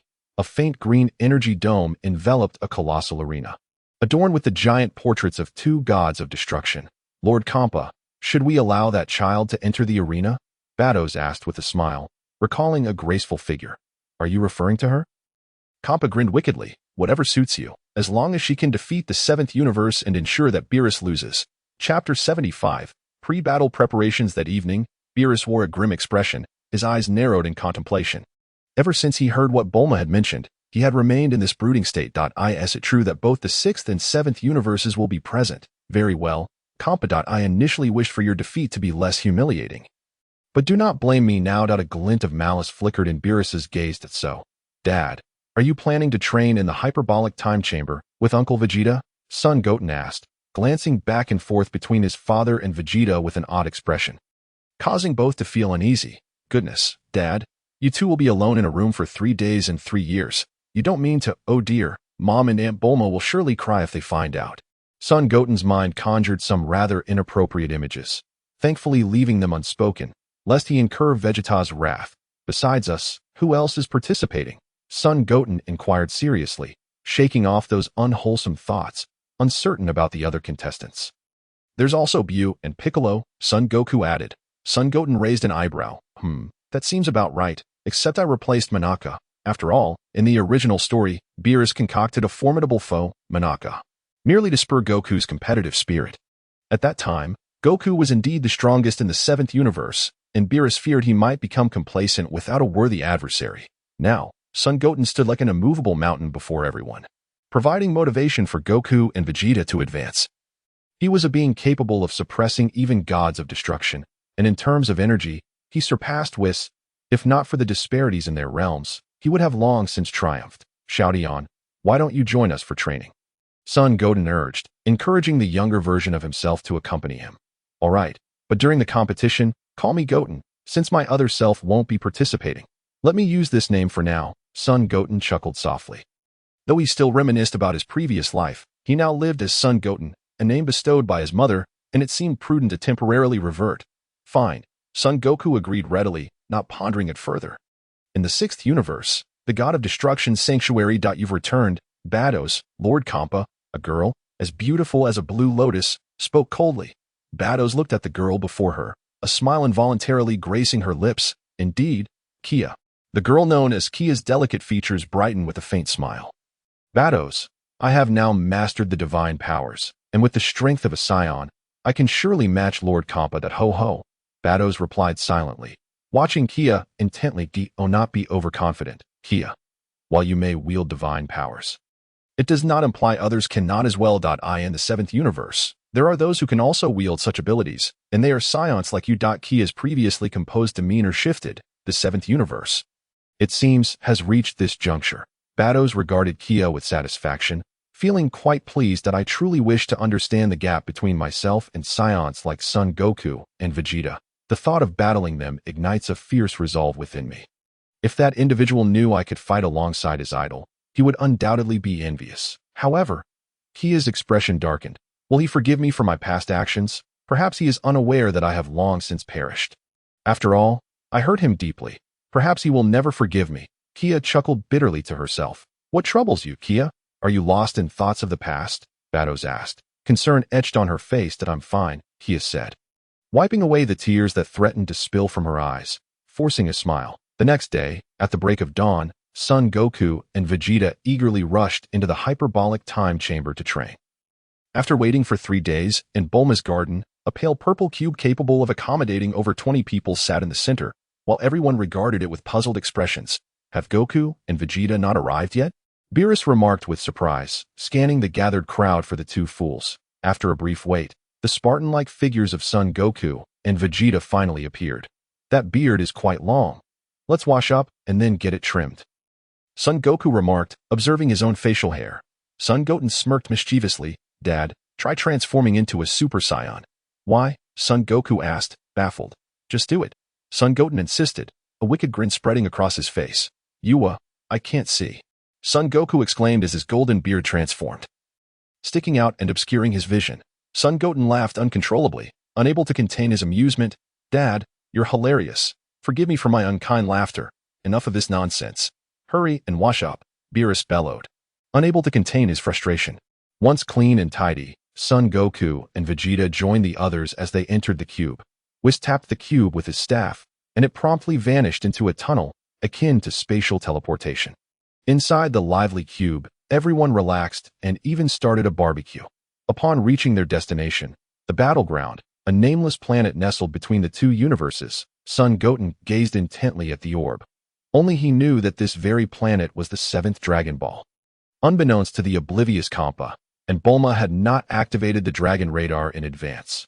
Wow, so this is the Super Dragon Ball. It's enormous. Everyone stood in stunned silence, gazing at the 6 colossal Dragon Balls encircling the nameless planet. The Dragon Balls from Namek were utterly incomparable. No wonder Kampa confidently proclaimed that the Super Dragon Balls could grant any wish. Indeed, it appeared to be the case. Even Goten was momentarily rendered speechless, exclaiming, "They're enormous." This Dragon God was undeniably impressive. After all, in the Super series, even Goku's body could be exchanged for that weakling Zamasu, and Goku's power was such that even Barunga would hesitate to make a swap. Beerus felt a surge of irritation. After all, at least half of this was taking place within his universe. Damn Kampa, he truly deserved a beating. Chapter 76. The match begins. A throng of spectators surveyed the arena as if they were farmers entering a city for the first time. One could not deny the sheer prowess of the angels. With a mere wave of their hand, both the audience and competitor seats were prepared. The first round would be a written test, as per Vegeta's insistence. There would be a written examination before the combat commenced, a measure deemed necessary to ensure that no illiterate individual was unaware of the rules. These were the contestants from Universe 6. Goku observed the fighters with curiosity, spotting a petite figure that caused his expression to shift. Frieza. What? Vegeta and Piccolo gasped, their eyes riveted on Frost, a member of Frieza's race who appeared as if splashed with blue paint. Frost, seemingly unfazed by Goku's cautious gaze, offered them a disarming smile, leaving them momentarily dumbfounded. Goten, however, was fixated not on Frost but on a girl whose face bore an expression of surprise. Who was she? Their eyes met, and a shared question arose within their minds. Goten gazed at the girl in astonishment. Indeed, she was a Saiyan, but wasn't the only Saiyan from Universe 6 that Gaba, or did that robot Magetta disappear too? Who was this person? Goku. No, the attire was not the same, and besides, where was Goku? But who could this individual be? Goten. What's wrong? A sudden pat on his shoulder jolted him from his thoughts. It was his father. Goku. Got it. Goten nodded in response. Wait a moment, Goten thought. Isn't he still just a child? How could he have already grown so much? Could it be that in this universe, Goten was born alongside Gohan? Koya pondered. Goten cast a puzzled glance at Koya, certain that this unknown Saiyan posed no threat compared to the weak hit. But was she perhaps a traveler from another world, just like him? As the test papers were distributed, Goten felt overwhelmed upon his first glance, stifling the urge to curse. Surely, these couldn't be elementary school questions. He hastily filled in random answers before laying his head down to sleep. The written test was straightforward, yet it proved challenging for Goku, who had never attended school. Vegeta managed some answers, while Piccolo, let us not even mention it. The most infuriating part was that Buu simply fell asleep and did not wake up, inciting Goten's desire to punch the chubby figure. Now, the first match commenced. Goku versus Berta, the referee, who bore a striking resemblance to a green version of Buu, announced loudly. Berta, clad in yellow and significantly bulkier than Buu, glared provocatively at Goku. He lunged forward like a rubber band, attempting to crush Goku, who effortlessly leapt aside to evade Berta's assault. Kamehameha, Goku shouted, unleashing a brilliant blue energy wave towards Berta. However, when the energy wave struck Berta's abdomen, it merely created ripples before dissipating. What's going on? The crowd watched in astonishment as Berta seemed to have redirected the attack to another dimension. A glint of wisdom flashed in Kak's eyes as he deduced. He must have transferred the attack. Dad, why not just throw him out? Goten rolled his eyes, looking exasperatedly at the playful Goku. Upon hearing this, Goku tripped Berta, grasping his legs and dragging him towards the edge of the arena. Berta struggled futilely, his mouth agape as energy blasts shot out, all of which were skillfully dodged by Goku. Upon reaching the arena's edge, Goku released Berta's legs, who stood infuriated, ready to teach Goku a lesson, only to be swiftly thrown out by Goku's shoulder throw, winning the first match. Foul play, Kampa, unwilling to concede, loudly protested to the referee, indignantly accusing Goku of using weapons. He just employed his own strength. Not a weapon, the referee clarified. Nevertheless, they underestimated Kampa's audacity, who threw himself on the ground, resembling a petulant child who had lost a game. Boom! An energy blast soared through the air, creating a shallow crater before Kampa, startling everyone present. Losing is losing. To be so shameless as a god of destruction is truly disgraceful, Goten thought, his palm still smoking with residual energy, his icy gaze provoking a flicker of fear in Kampa's heart. Realizing he was indeed a god of destruction, Kampa roared at Goten, "You dare lecture me, mortal? I am a destroyer. Do you believe I won't obliterate you right now?" At that moment, everyone was left in shock, their expressions filled with a mix of concern and disbelief. Beerus, drenched in cold sweat, thought, I know just how powerful he is. Even all of us combined might not stand a chance against him. Let us move on to the second match, Whis interjected, attempting to diffuse the tension. Humph, consider yourself lucky, Kampa huffed, resuming his seat. The second match commenced, with Frost from Universe 6 stepping onto the stage. The referee, relieved that the commotion had settled, announced, Frost, you may enter. However, the attention of the audience was not on Frost, as the competitors from Universe 6 observed Goten with grave expressions. Koya regarded Goten with concern. He had audaciously threatened a god of destruction publicly, and the demeanor of Beerus and Whis suggested that they were wary of Goten's potential outburst. Goten's temperament seemed off, and the crowd exchanged puzzled glances. Fixated on him. How cool! Elena exclaimed dreamily, causing everyone to sweat nervously. Koya glanced at Elena in surprise, realizing that this individual had a girlfriend, albeit a rather fragile one, likely from Earth. Goten, appearing utterly uninterested, yawned and pulled out a blanket from seemingly nowhere. "Wake me when it's my turn.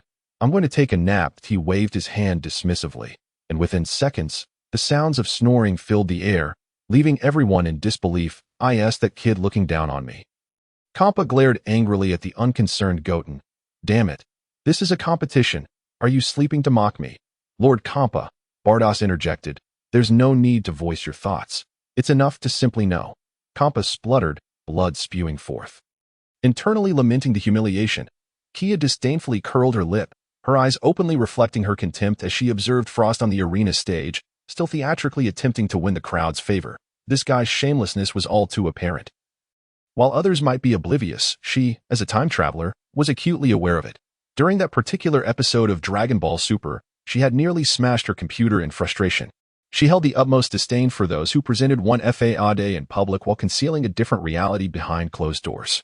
Although they were adversaries, she still hoped for a riveting match. Frost feigned a smile, but only a few discerned the insincerity. "Come on," Son Goku declared, striking a stance.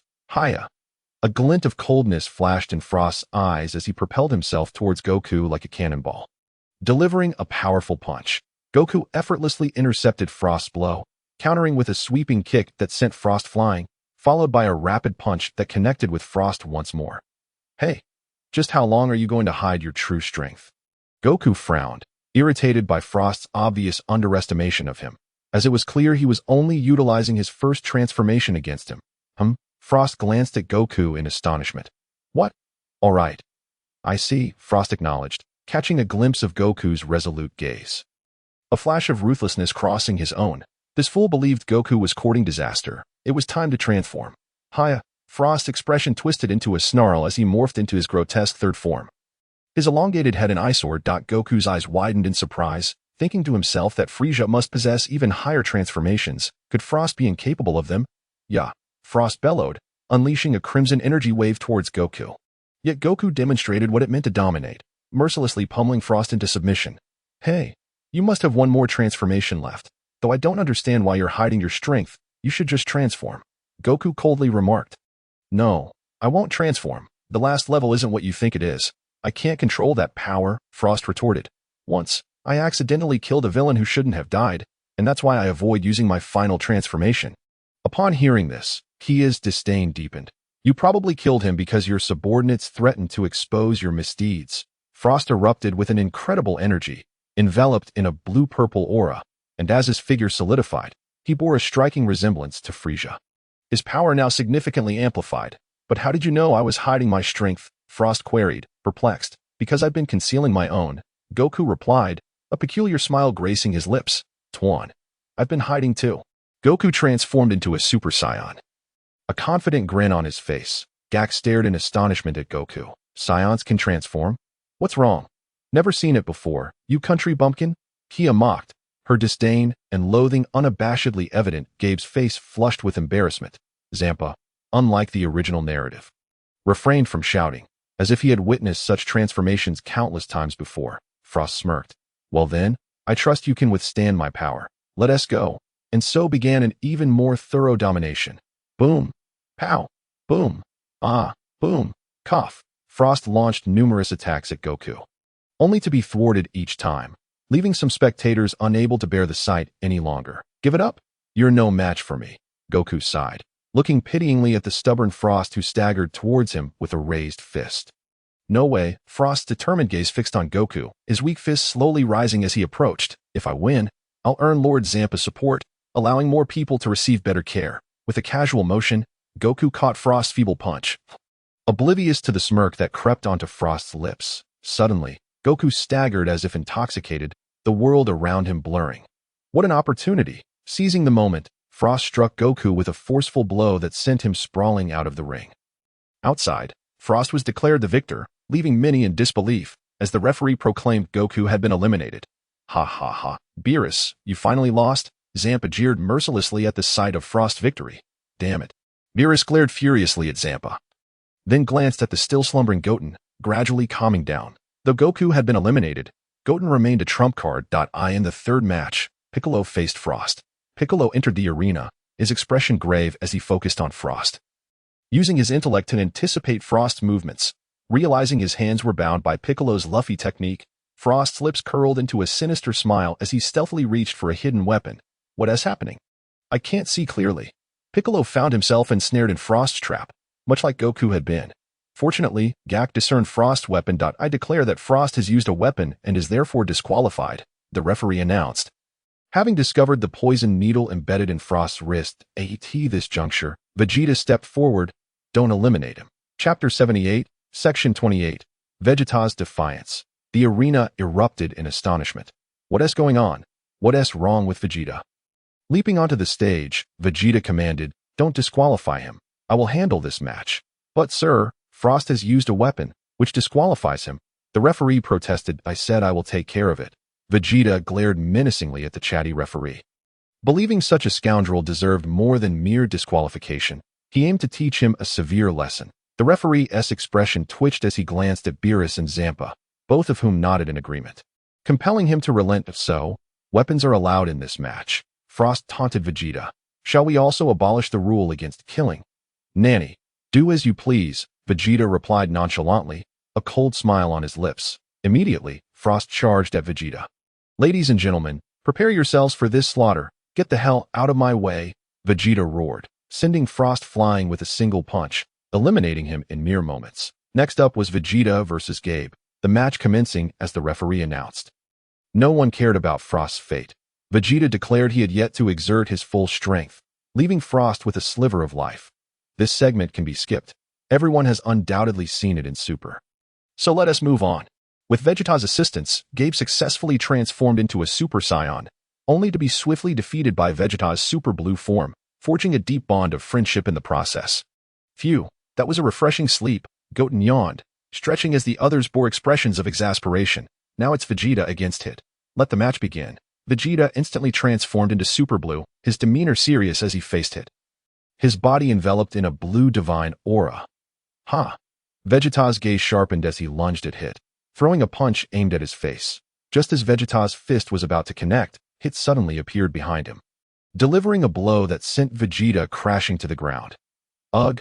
Vegeta groaned, clutching the back of his head where Hit had struck. Hit glanced at Vegeta with surprise. According to his calculations, that punch should have knocked Vegeta out. Kia observed in astonishment, realizing that according to the previous episodes of Dragon Ball Super, Vegeta was supposed to have been defeated by Hit's attack. How could this be? Ha!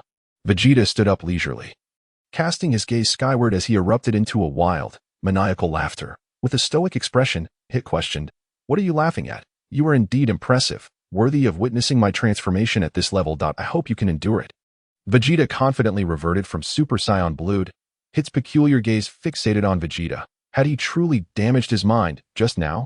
Vegeta roared, an inexhaustible surge of energy pouring forth from within him, a terrifying wave of power sweeping through the arena like a tempest. What is happening? Vegeta's aura has grown immensely strong. What is going on? That Saiyan's presence has become overwhelmingly powerful, Kampa exclaimed, bracing himself against the fierce winds that assaulted the arena. Mr. Vegeta, Kappa said, gazing in awe at Vegeta, who was enveloped in golden light. Vegeta's figure appeared before everyone, his body cloaked in deep crimson fur, save for his muscular torso and two abdominal muscles, with long black hair cascading down his back and a deep red tail swaying behind him. Everyone's eyes widened in astonishment. What transformation was this? I must admit, Vegeta looks rather striking now, Bulma remarked, somewhat infatuated by his appearance. But my Goten is still more handsome, Chi-Chi interjected. No. Vegeta is the handsome one. It is Goten. All right. The two women nearly came to blows over their debate on who was more handsome. Son Gohan hurriedly intervened, fearing a brawl over such trivial matters. Kale, in disbelief, fixed her beautiful eyes on Vegeta. Super Saiyan 4, if I recall correctly, ISNT that from Dragon Ball GT. Hit's perpetually stoic face finally showed a flicker of surprise as he observed Vegeta's current form. Hey, can Saiyans transform like this? Kampa asked, astonished, turning to Kale. Ha ha ha.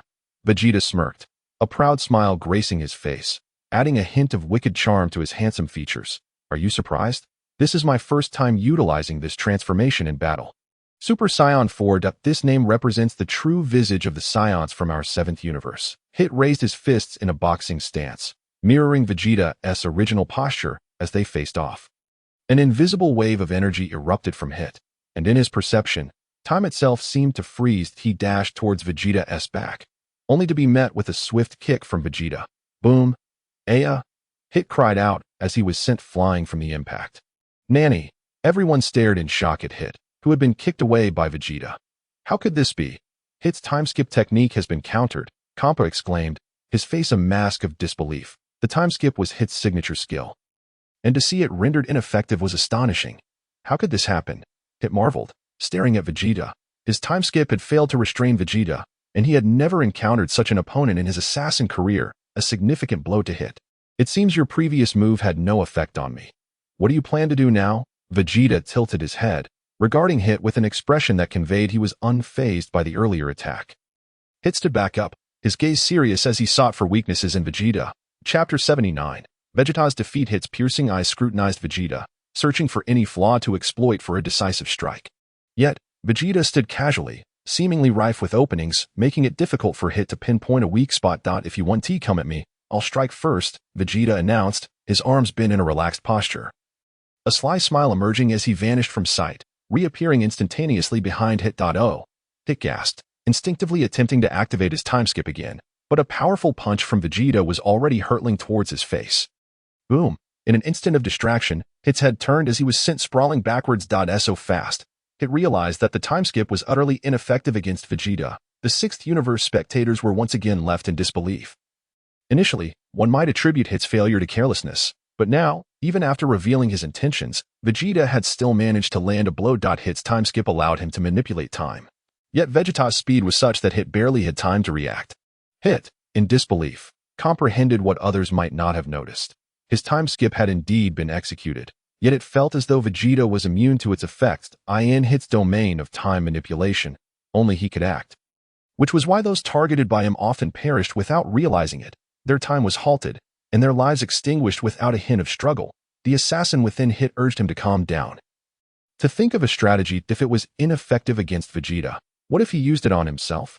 Activating the time-skip once more, Hit appeared before Vegeta in an instant, launching a kick that sliced through space towards him. Boom! Yua! Vegeta staggered back a few steps, having instinctively dodged at the last moment, but Hit, the assassin, delivered a merciless punch directly to Vegeta's side. How dare you? Vegeta's expression twisted in fury, realizing he had been caught off guard by Hit's time-skip. Aya!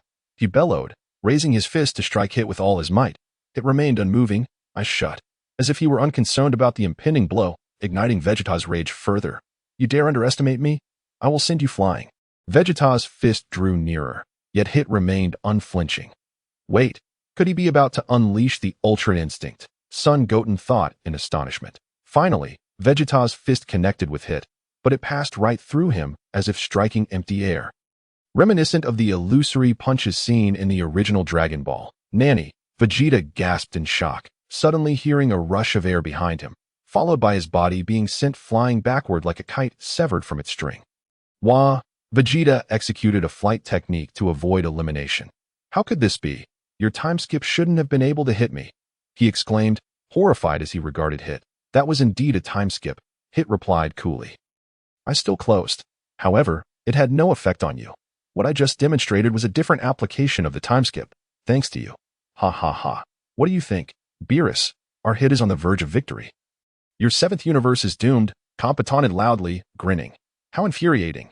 Beerus shot an irritated glance at Kampa, who always seemed to wear that smug expression. Hit, eliminate that Saiyan at once, Kampa commanded. Seeing Hit's time-skip still effective. Though Hit had discovered a new use for his technique, he knew he could not land a meaningful blow on Vegeta. As long as Vegeta remained focused on defense, even Hit's prowess would be rendered ineffective. Heh, Vegeta smirked lightly, then unleashed a wave of pale purple energy that enveloped him entirely. Final flash. Vegeta roared, releasing a beam of energy that seemed capable of piercing the very fabric of the universe. Aiming it ferociously at Hit. Rah! Hit responded with a similar deep purple energy wave, the two energies colliding in a fierce confrontation. Haya, Vegeta relentlessly unleashed the energy surging within him. As the two opposing energy waves in their tug-of-war were gradually overwhelmed, Hit, taken aback, realized that he had unwittingly fallen into a precarious situation. Releasing his energy, he leaped to evade the impact of the energy wave, but the terrifying force struck the pale green energy barrier, shattering it effortlessly and vanishing into the horizon. With a swift motion, Whis raised his staff, instantly mending the gaping hole created by Vegeta's assault. Vegeta roared fiercely, propelling himself forward like a cannonball, his fists becoming mere afterimages as he unleashed a merciless barrage upon Hit. In response, Hit summoned his ultimate technique, launching a series of lethal strikes towards Vegeta. Boom, boom, boom. The arena and the air around them transformed into a battlefield for the two combatants, the sound of their clashes growing ever more frantic. Each collision sending ripples through the atmosphere, while their stamina rapidly depleted as an assassin. Hit's close-quarters combat skills were formidable, yet Vegeta, having devoted his life to battle, was no less proficient in hand-to-hand combat. Ultimate Flash. Vegeta bellowed, unleashing his trump card, a wave of golden electrical energy imbued with his formidable strength. Hit remained composed, aware that Vegeta's energy had locked onto all his potential escape routes. Thus, he had no choice but to confront it head-on. Concentrating all his energy into his palm, Hit transformed his hand into a blade, channeling his full might into a decisive strike aimed at the weakest point of the energy wave. The energy wave was deflected by Hit's blow, veering off course and shattering the energy barrier, tearing through the sky as if splitting the world in two. A glint of cold determination flashed in Hit's eyes as he seized the fleeting moment of Vegeta's vulnerability, delivering a powerful punch straight to Vegeta's gut. Ugh! Vegeta cried out in pain, his body hurtling backwards and landing outside the arena, defeated. Chapter 80. Instantaneous defeat of Hit. The final ace. Koya enters outside the arena. With Vegeta's defeat, Hit emerged victorious, prompting the referee to announce loudly as Vegeta flew out of the ring. No way. Father has lost. It was in that fleeting moment of weakness that Vegeta had been exploited. The audience from Universe 7 was astonished. How could someone as formidable as Vegeta be defeated? Huh? Ye Universe 7 fools. Only one of you remains. Our Universe 6 has secured victory, Kampa boasted, mockingly making a face at Beerus. Is this dim-witted individual truly a god of destruction? Is it true that the lower one's intelligence, the higher one's divine status? It seems like the intelligence of a kindergarten child still surpasses that of the king. Goten muttered, his face twitching. Beerus shot a furious glare at Kampa before turning to Goten. It's up to you now. Don't worry. Goten replied with a reassuring smile, instantly appearing on the arena, catching everyone's attention. Goten raised his head slightly, gazing haughtily at Hit. You should just jump down. It would save me the trouble. What? The crowd was stunned by Goten's audacity, their minds echoing with words like arrogance and hubris. Hey, kid, are you scared? Acting all high and mighty, Kampa taunted sarcastically, having completely cast aside his previous fear. Heh. Goten cast a disdainful glance at Kampa, smirking as he fixed his gaze on Hit. You should weigh your own strength and see how much energy you have left. Do you even have the stamina to use your time skip technique? Is that true, Hit? Kampa asked, astonished. Indeed, Lord Kampa, Hit has nearly exhausted all his power. Just eliminating Vegeta has drained him completely. Koya interjected before Hit could respond. How infuriating. Vegeta seethed, irate at his own elimination, vowing to strike anyone who dared approach him. Goku kept his distance from Vegeta, wary of being mistakenly harmed. Hit contemplated retreating, but as the top assassin, his pride forbade him from exiting like a defeated coward. He at least wanted to land a hit, even if it was just one. Noticing Hit's reluctance to leave the arena, the referee announced loudly, Now, the match between Goten and Hit begins. Whoosh, boom, ugh, in an instant. Goten vanished, reappearing before Hit, who had lost much of his resistance. Goten delivered a devastating punch to Hit's abdomen, causing him to cough up blood as he was sent flying back, crashing against the energy barrier before collapsing to the ground. Unable to rise again. He's still alive. The referee checked and, finding Hit still breathing, quickly declared the result. The winner is Goten. Instantaneous defeat. Kampa's eyes widened in disbelief as one of Universe 6's aces, Hit, had been defeated in an instant. Bardoss smiled lightly. Lord Kampa, it has nearly depleted his strength. Even if Bergamo were to take his place, the outcome would remain unchanged.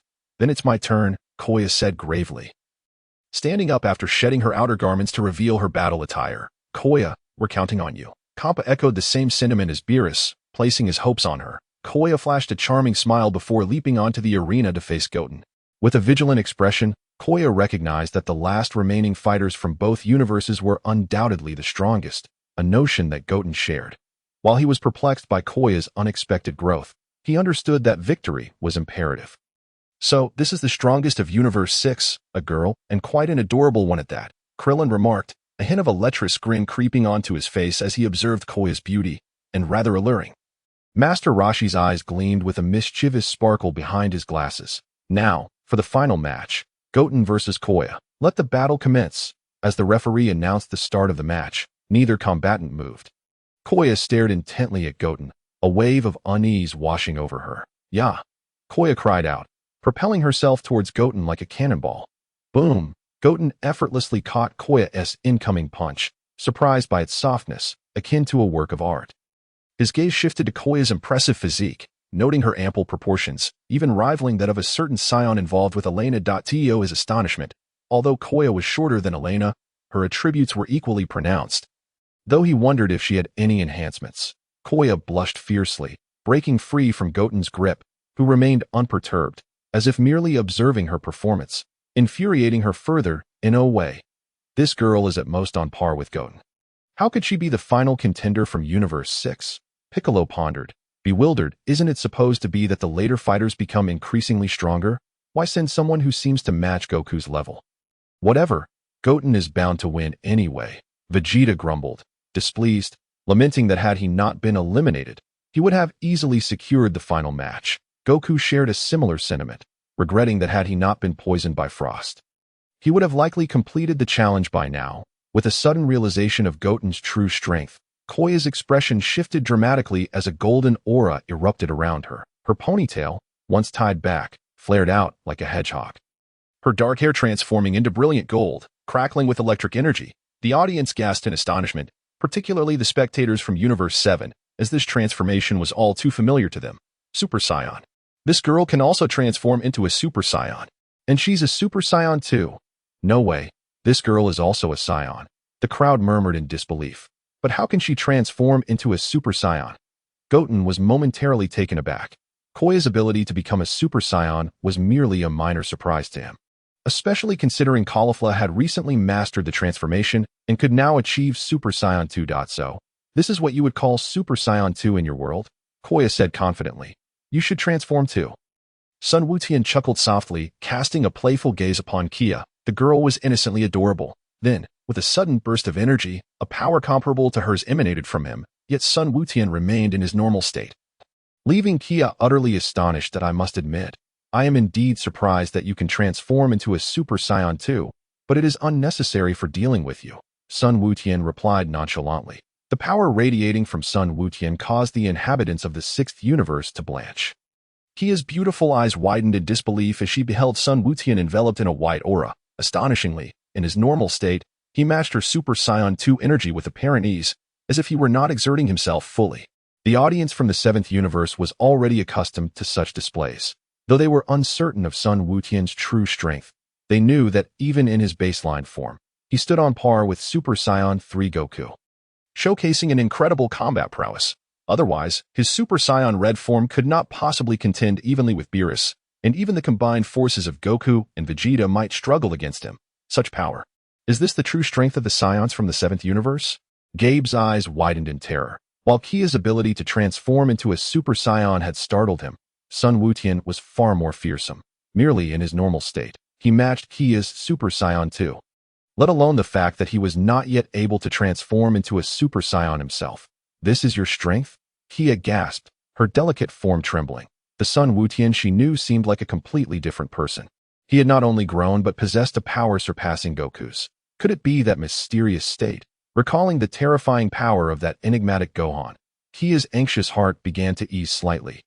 If this was indeed Sun Wukong's mysterious state, it meant he could not transform into a Super Saiyan, suggesting that she still had a chance to win. Kia let out a fierce cry, darting towards Sun Wukong with the agility of a nimble monkey. Eager to discover the extent of his mysterious power, with a swift motion, Sun Wukong raised his arm to block Kia's approaching punch, a frightening gust of wind swirling around them. Kia furrowed her brow.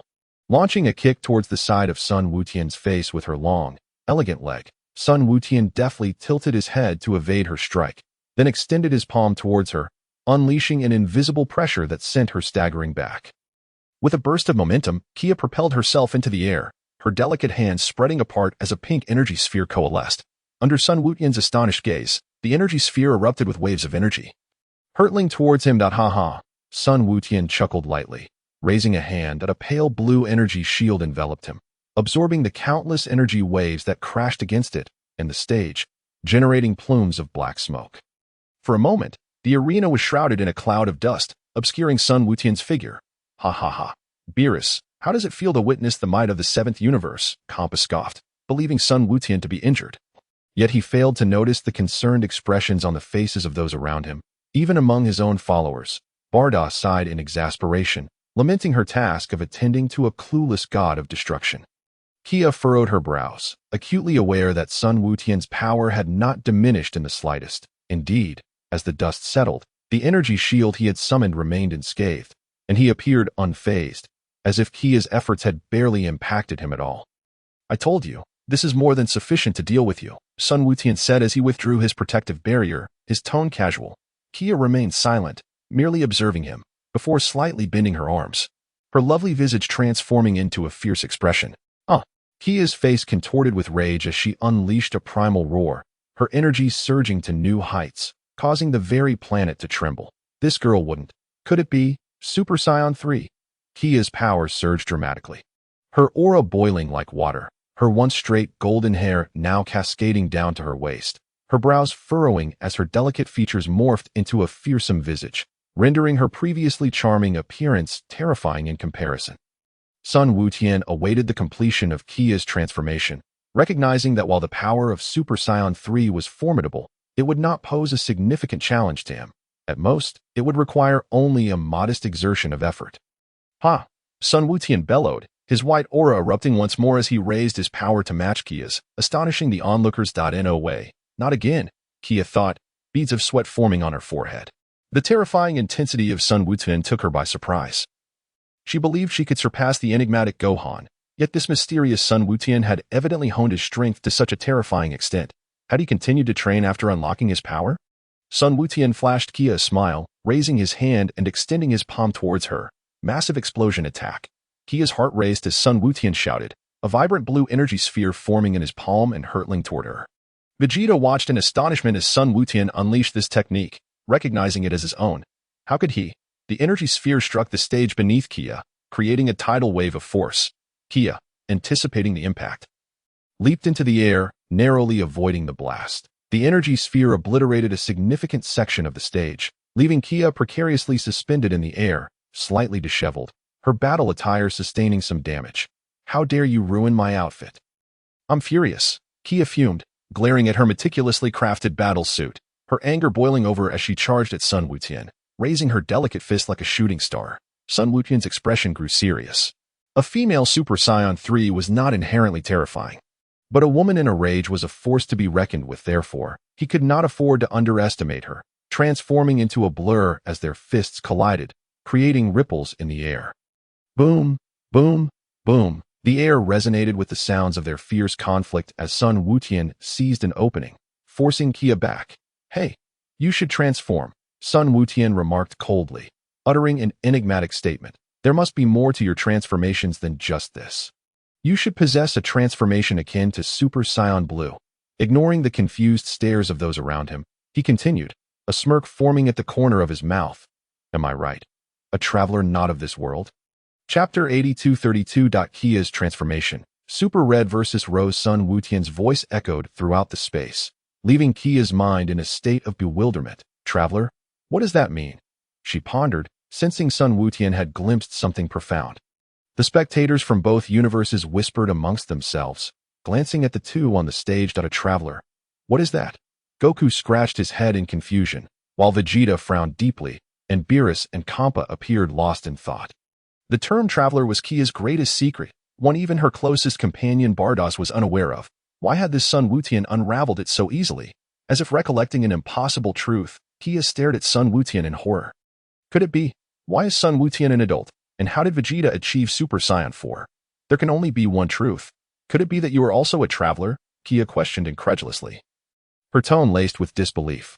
yet her eyes brimmed with certainty. Sun Wukong smiled faintly, though a glint of coldness flickered in his gaze. One traveler is sufficient. After all, I do not know you, and who knows?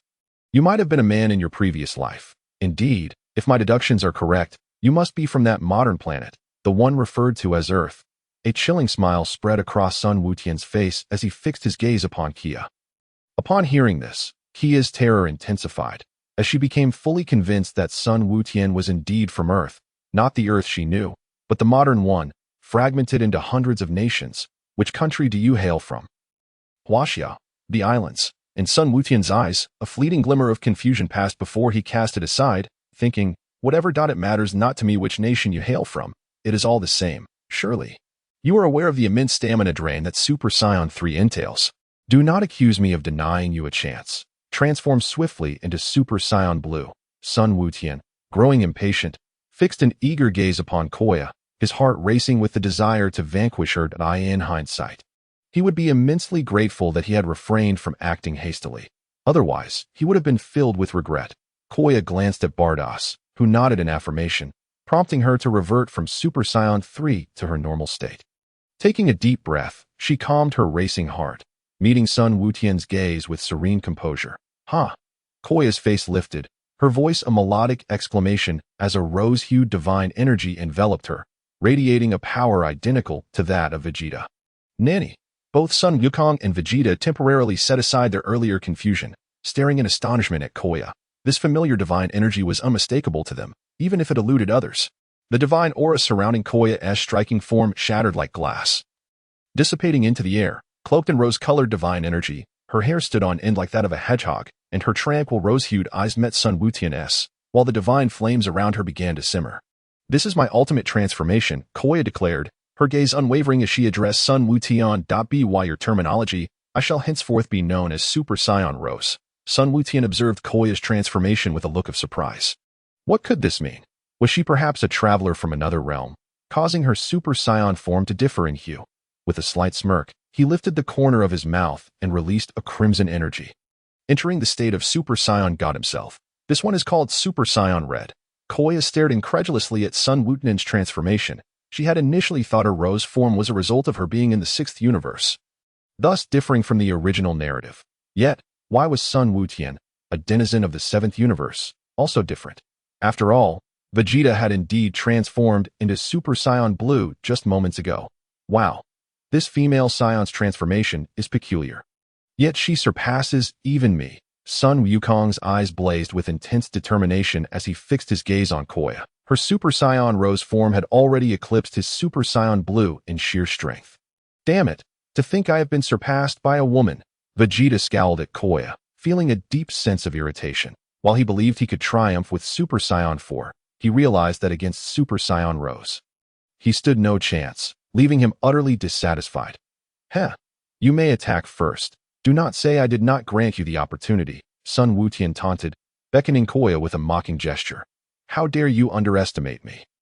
Koya retorted, her demeanor ablaze with fury as she lunged towards Sun Wukong. With a sharp focus, Sun Wukong propelled himself toward Koya like a cannonball, both warriors raising their formidable fists to strike one another.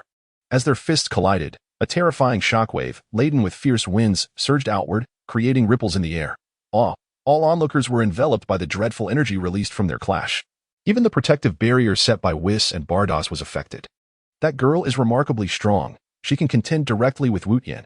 Indeed, even Frieza stood no chance before Wukong. Ignoring the astonishment of the spectators, the battle between Sun Wukong and Koya escalated once more. The deafening sound of their strikes assaulting the eardrums of all present. Cracks began to spiderweb across the arena, signaling an impending collapse. Boom, boom, boom. The two continued their relentless exchange, gradually drawing closer to the protective barrier. Their unleashed energy striking against it, causing more fissures to appear. Oh no. Bardos and Whis exchanged alarmed glances at the deteriorating barrier. Raising her staff, Bardos expanded the barrier nearly tenfold, increasing its thickness significantly, ensuring that no further cracks would mar its surface for the time being. Ultimate. Sun Wukong roared, a torrent of fearsome golden electric energy coalescing around him. His arms stretched wide, shocking Vegeta once more. This guy has even mastered my ultimate flash, Vegeta murmured in disbelief. He compressed the gathered energy into a flower bud shape, positioning it at his waist. Kamehameha.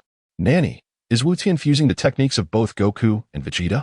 Oh no. A glint of cold light flashed in Koya's eyes as she formed a similar flower bud shape with her hands at her waist. Kamehameha? How can it be? This girl can also wield the Kamehameha wave. The denizens of the seventh universe stared at Koya in astonishment. The energy they had gathered, now coalescing at their waists, radiated a terrifying aura. Sun Wutian's energy sphere shimmered in a brilliant blue infused with golden electricity, while Koya's was a pure, deep blue. Their gazes locked, both warriors fully concentrated on the energy spheres in their hands. Chapter 83.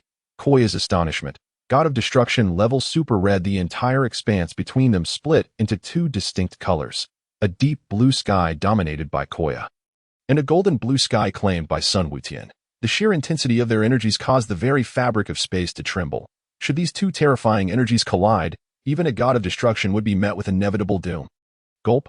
Someone, unable to contain their trepidation, swallowed audibly, the sound echoing ominously. Beerus watched Sun Wutian with a grave expression, while even the carefree Compa remained silent. Whis and Bardos braced themselves, recognizing that the clash between these two was beyond interruption. The angels could only gather their divine energy in preparation for any eventuality. Boom. X2. The ancient roars of godlike beings reverberated throughout the realm as Sun Wutian and Koya unleashed the terrifying energy they had amassed. The two waves of energy, imbued with extreme ferocity, surged toward one another, akin to cosmic forces separating worlds. Upon their violent collision, the energies fused, forming a colossal energy sphere with a diameter of several dozen meters. Such sheer power would rival that of even Whis, who could hardly expect to emerge unscathed. Yah! Ugh! Both Sun Wutian and Koya screamed, desperately extracting every ounce of divine power from within them, the tempestuous winds they unleashed sweeping fiercely around them. What terrifying strength! Are those two truly disregarding everything? At this rate, the planet will be obliterated. The audience was nearly toppled by the ferocious winds, and seeing this, was waved his staff, enhancing the protective barrier to mitigate the onslaught of energy. The deep blue energy sphere swelled in the air, its contained power growing increasingly formidable, warping the surrounding space. Ha! Koya unleashed her full potential, her exquisite form engulfed in a rose-hued energy blaze, bubbling like boiling water as she strained to extract every last vestige of divine power. The energy sphere began to shift slightly towards Sun Wutian, albeit at a sluggish pace, yet the distance between them was gradually diminishing. Wutian, Chi-Chi gazed at him with deep concern, her heartbeat racing, though she understood little about energy. She sensed that this overwhelming force could very well spell doom for Sun Wutian, her expression clouded with worry. Only those, like Beerus, who comprehended Sun Wutian's capabilities remained untroubled. Vegeta, aside from appearing somewhat pale, showed no signs of concern, while Sun Wukong's fiery gaze remained fixed. It seems you have a wonderful mother, Koya mused, glancing at Chi-Chi with a complex look, a hint of envy flickering in her eyes as she observed the energy sphere inching ever closer to Sun Wutian. Sun Wutian smirked, a faint smile gracing his lips. Indeed, though I once knew not the presence of parents, this life has been quite fulfilling. Even in my previous existence, the companionship of a sister-like figure brought me immense joy. Is that so? A glimmer of intrigue danced in Koya's beautiful eyes. You and a friend of mine share remarkable similarities, though really? Sun Wutian undeniably smiled. What do you plan to do now? It appears that the scales of victory have tilted in my favor. You shall soon face defeat. Koya regarded Sun Wutian with a playful glint in her eyes, a hint of irony evident in the original narrative. It was the sixth universe that succumbed to defeat. Yet the roles have reversed this time. Sun Wutian cast a scornful glance at Koya, a smirk curling at the corners of his mouth. Who told you this is my full strength, you arrogant woman? Or should I say, who knows if you were a man in your past life? Koya blinked in surprise at Sun Wutian, her heart racing with alarm. Roar. Sun Wutian bellowed, unleashing a divine power even greater than Koya's. A crimson energy blaze surged forth, burning like a fierce fire, as a more terrifying force infused the energy sphere approaching him. What? Koya gaped at the energy erupting from Sun Wutian. In her perception, this power was nearing that of a destroyer god. How had he trained to achieve this? As Sun Wutian's latest divine energy coursed in, a spatial vortex appeared at the core of the deep blue energy sphere, which began to contract, its energy dwindling gradually. The once enormous energy sphere, measuring dozens of meters in diameter, was shrinking at the vortex's center. Boom. When the energy sphere had been compressed to less than a meter in size, It exploded, sending waves of black mist that engulfed the entire arena. Wutian, Koya, the participants from both universes anxiously called out for their respective fighters. Naturally, it was the 7th universe that rallied for Wutian, with nearly everyone joining in the chorus, showcasing his popularity, whereas the calls for Koya from the 6th universe were few, mainly from Xiangpa, while Bados looked on with concern amidst the smoke. As the haze gradually dissipated, revealing a portion of the scene, Koya was seen kneeling weakly on one knee, gasping for breath. Even the Super Saiyan Rose form could not sustain her, her strength reduced to a mere fraction. "Huh? Beerus, I don't see any of your 7th universe fighters. That it seems you have lost." Upon noticing the absence of Sun Wutian, Xiangpa could not help but mock Beerus loudly. "Fool!"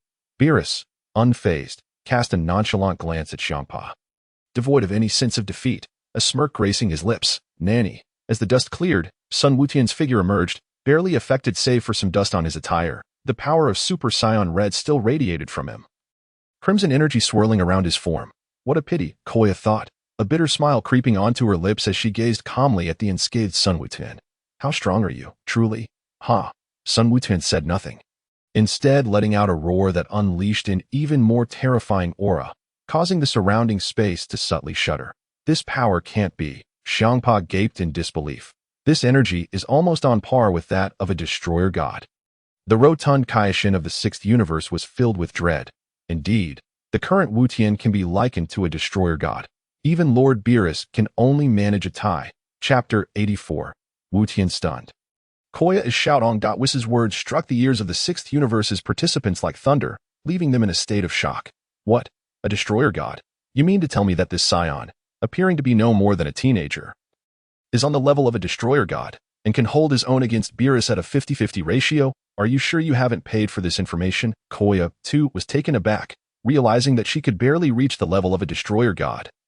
While Sun Wutian could match Beerus evenly, Koya shot a somewhat bitter glance at Sun Wutian, silently observing him. "Do you have anything else to say?" Sun Wutian asked flatly. "Heh," Koya murmured, her head bowed in resignation. "I can't deny my defeat. However, there is one thing you got wrong. I have always been a woman, both in this life and the last. Had it not been for a certain illness, I would likely still be with the person I have always adored." Koya smiled sadly. Sun Wutian raised an eyebrow, a teasing smirk forming on his lips. "Care to disclose what illness you succumbed to?" Koya initially met Sun Wutian's gaze steadily, all her resentment dissipating into tranquility as she spoke softly. "Leukemia." Upon hearing those 3 words, Sun Wutian's eyes widened in shock. The mention of leukemia struck a deep chord of guilt within him. A girl succumbing to leukemia? Was it possible? Though she claimed to have been a woman in her previous life, he couldn't help but seek confirmation. "I must ask, did you pass away in the autumn of your 18th year?" Sun Wutian's gaze bore into Koya's. "Yes." Koya's expression was one of astonishment. How did he know? After a moment of contemplation, realizing Koya was not lying, Sun Wutian's suspicions deepened. "Did you have no other male friends except for one same-age companion? And were you thinking of that boy just before you died? How do you know this?" Koya gazed at Sun Wutian in disbelief, surprised he had hit the nail on the head. "Is your name Xiao Yutong?" Sun Wutian's expression was hopeful as he watched Koya closely. Koya's face turned pale. Why did this man know her former name? "How did you know?" Koya asked, her voice trembling. "Heh." Sun Wutian lowered his head once more, a shadow cloaking his somber visage. "Hey, what's wrong with Wutian?" "I don't know. What's happening?" The 7th universe's members were anxious, their expressions bewildered. What were they discussing? It seemed Sun Wutian and that girl had some kind of connection. Beerus observed, intrigued by Sun Wutian. The faces of Sun Wukong and others were filled with confusion. Wasn't it said that Sun Wutian came from another world? Could it be that this Koya was the same? "Hey, what's wrong with you?" Koya asked, noticing Sun Wutian's strange demeanor. "Heh." Suddenly, Sun Wutian let out a cold laugh, sending chills down everyone's spines. "Hey, you really made me search for you, Koya." "No, Xiaotong." Sun Wutian's head slowly lifted, his expression a tumult of emotions. Anger, joy, resentment, fear, and exhilaration played across his face. "You are Koya." Koya's eyes widened in disbelief. There had only ever been one person who called her that throughout her life. Boom. Ugh. Just as Koya was about to speak, an enraged Sun Wutian struck her fiercely in the abdomen, causing her to double over and spit out bile as she was sent flying. "Koya," Bados cried out in concern. Coughing, Koya felt a burning pain in her abdomen, struggling to contain her tears. All her life, Only one person had ever called her Xiaodong. Even the former director had merely referred to her as Yutong. Xiao Tiangu. Koya managed to utter the long-unheard name of Sun Wukong, her heart now completely certain that Koya was indeed Xiaotong, that a flicker of joy surfaced within Sun Wukong, quickly overshadowed by wrath as he coldly regarded Koya. So you remember I am Xiao Tian? What did you take me for all those years? You had a terminal illness and never told me, instead deceiving me with a scoundrel. Do you have any idea how deeply you wounded me back then? Xiao Tiangu. Koya, witnessing Sun Wukong's fury, could not help but cover her face and weep uncontrollably, her tears cascading like rain. Hey, this is too much. Xiangpa, witnessing Koya's tears, erupted in anger towards Sun Wukong. Sun Wukong cast a frosty glance at Xiangpa. Golden flames erupting as he transformed into Super Saiyan 4, the terrifying aura of killing intent bearing down on Xiangpa. Super Saiyan 4. Koya gazed dazedly at Sun Wukong's current transformation. Indeed, it was this transformation that brought back memories of when Sun Wukong, as a young boy, took a desperate gamble to undergo the Great Ape transformation, leading to his Super Saiyan 4 transformation. You succeeded splendidly, Xiaotong.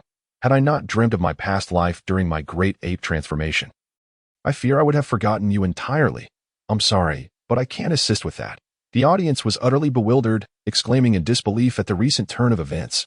Just moments ago, they had fought fiercely, as if each sought to claim the other's life. Yet now, in such a dramatic twist, victory had been snatched away, leaving it all feeling somewhat surreal that a motley crew of incompetents, all having succumbed to defeat.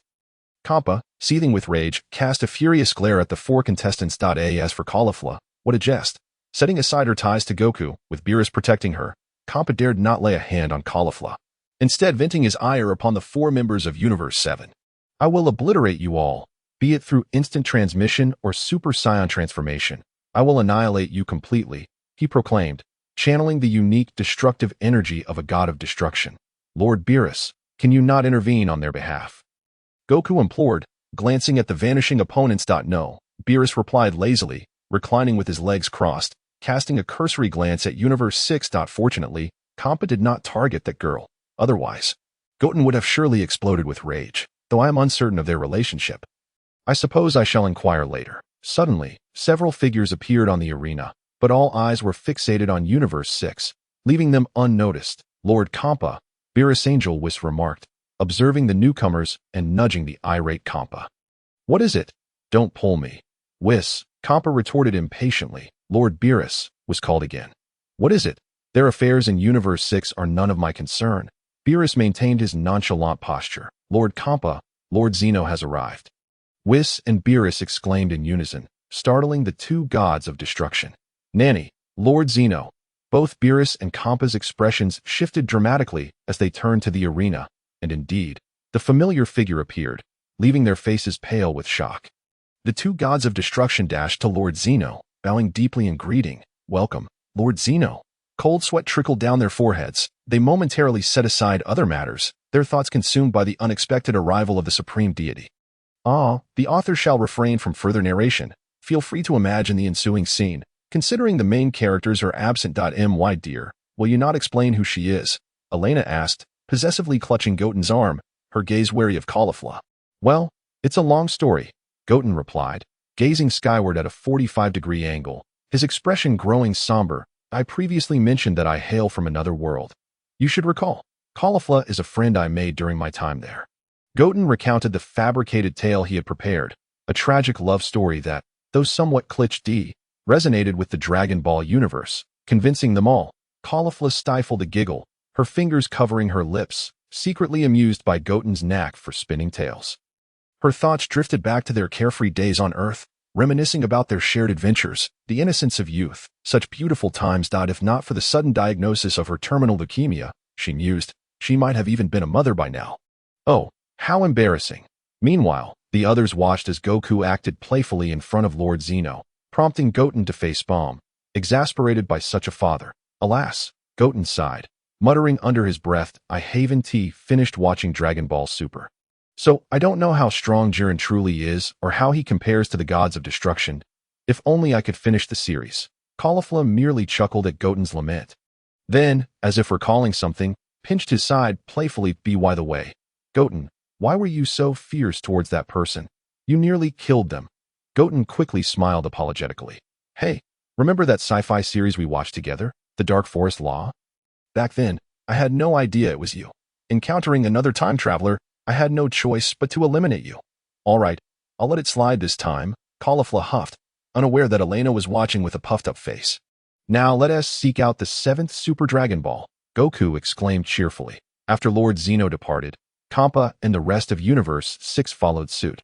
Caulifla resolved to catch up with Goten. The Tournament of Power was approaching, and she needed to bolster her strength. Otherwise, Universe 6 would be doomed. Goten calmly observed Universe 6 retreating into their bubble, feeling relieved that he hadn't annihilated Caulifla outright. Otherwise, he would have had to commit seppuku an apology. Chapter 87, Transition Dragon of the Gods, Grant My Wish. I wish to power up. A month later, on Earth, Kotlin, over here, Goten exclaimed, effortlessly swatting away an incoming energy blast, his face alight with joy as he watched Caulifla. She took a breath, glistening with sweat, glaring at Goten, bewildered by his extraordinary power. Ever since their last battle, Caulifla had sought him out for training. What is the Saiyan way of conversing? They simply fought it out.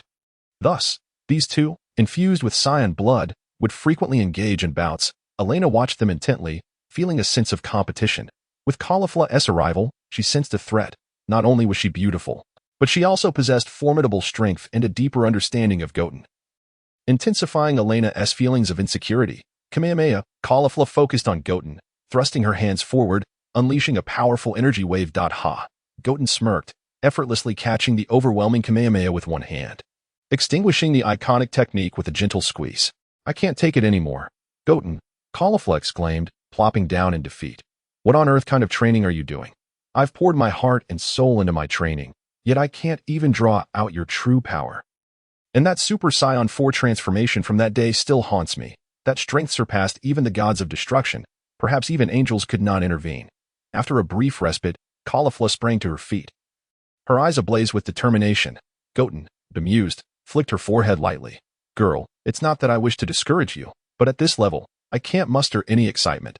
You might as well transform into a Super Saiyan instead. Caulifla, we must return, Whis stated, descending in a cascade of multicolored light. Must it end so soon? Caulifla's expression fell. Indeed, Caulifla, it's time to go. As the Angel of Universe 6. I cannot remain absent for too long.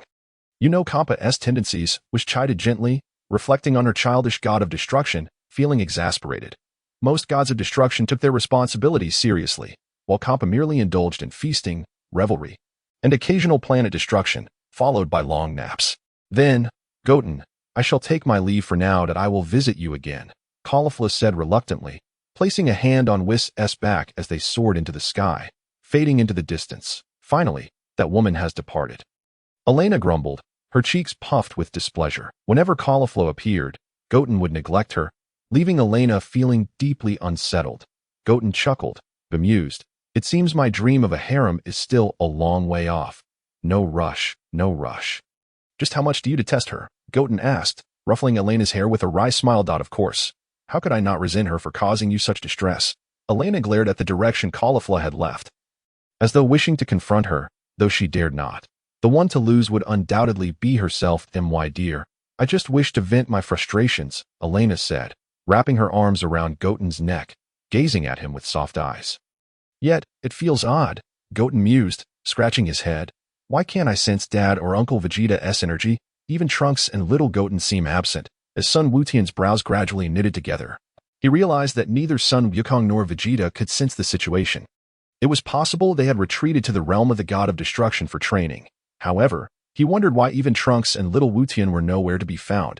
Closing his eyes and concentrating, his intangible perception expanded, and soon he detected two divine auras clashing. What the heck? How did Dad and Uncle Vegeta end up fighting on another planet? Sun Wuqian's eyes twitched furiously. And what were those two little rascals doing there? Were they merely cheering them on? Never mind, I'll find out by going over there. With a resigned sigh, Sun Wuqian executed instant transmission and promptly arrived beside Trunks. Whoa, Trunks was startled by Sun Wuqian's sudden appearance.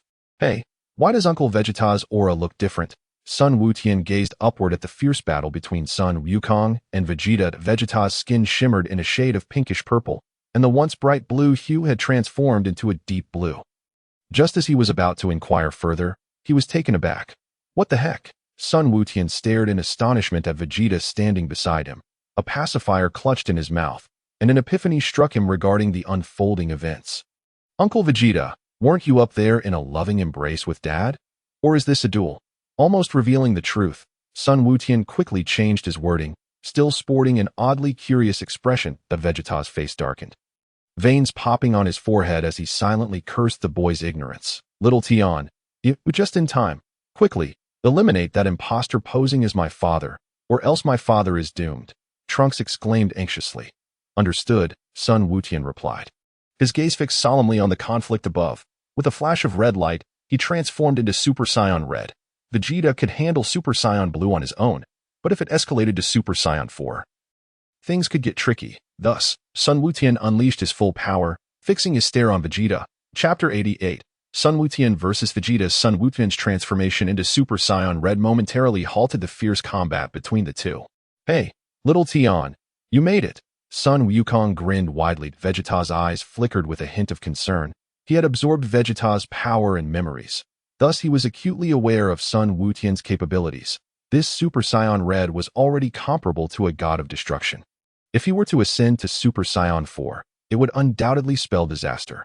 Humph! Sun Wukong cast a fleeting glance at Vegeta. Then, in an instant, he appeared beside Sun Wukong, locking eyes with Vegeta. Dad, I'm here to keep this guy entertained, he said with a playful smirk directed at Vegeta. Not a chance. This is my battle with Vegeta. You mustn't interfere, little Tion. Sun Wukong quickly interjected, clearly unwilling to let his son interfere in the fight. With a resigned expression, Sun Wukong looked at his obstinate father. Fine, you call the shots. He rolled his eyes. But Dad, lives are at stake here. You and Uncle Vegeta are nearly evenly matched, even if you use the Kaioshin. Can you guarantee you'll defeat him before time runs out? This was no exaggerated concern. In the original story, Sun Wukong managed to defeat the Vegeta created from the Super Water due to Manaka inadvertently stepping on the core of the Super Water, creating an opening. Otherwise, given their nearly equal combat prowess, determining a victor would take days. Without Manaka's luck, which resembled that of a destined child, finding the core was uncertain. Sun Wukong hesitated, acknowledging that Vegeta's life was indeed more critical at this moment. If Vegeta transformed into Super Saiyan 4, even the Kaioshin would be of no use. Dad, I'll hold off this imposter Vegeta while you and Trunks search for the core of the Super Water. Destroy it, and you'll save Uncle Vegeta, Sun Wukong whispered earnestly, leaning close to Sun Wukong. All right, I understand. Sun Wukong nodded, touching down to the ground. Let us see what level of power Uncle Vegeta can bring forth. Sun Wukong provocatively beckoned Vegeta, activating his ultimate taunting skill. Vegeta regarded Sun Wukong with a serious expression. He recognized Sun Wukong as the strongest in the universe, capable of suppressing even a god of destruction, which made him extremely cautious. Yaha, Vegeta decided to strike first, the cerulean energy enveloping him blazed like wildfire as he shot towards Sun Wukong, fully aware of his strength and opting for an all-out assault from the very beginning. Good choice, Sun Wukong mused inwardly. Boom! Sun Wukong raised his arm to block Vegeta's incoming kick, a smirk playing on his lips as he seized Vegeta's leg and flung him away. Crash! Vegeta crashed directly into a rocky mountain. A golden light burst forth from the rubble. As the mountain was obliterated by the overwhelming force, Vegeta emerged from the crater, his cerulean aura transformed into a golden one, bubbling like boiling water. The exposed muscles on his deep red form turned a shade of pinkish purple, and even his spiky hair had taken on that hue. That guy?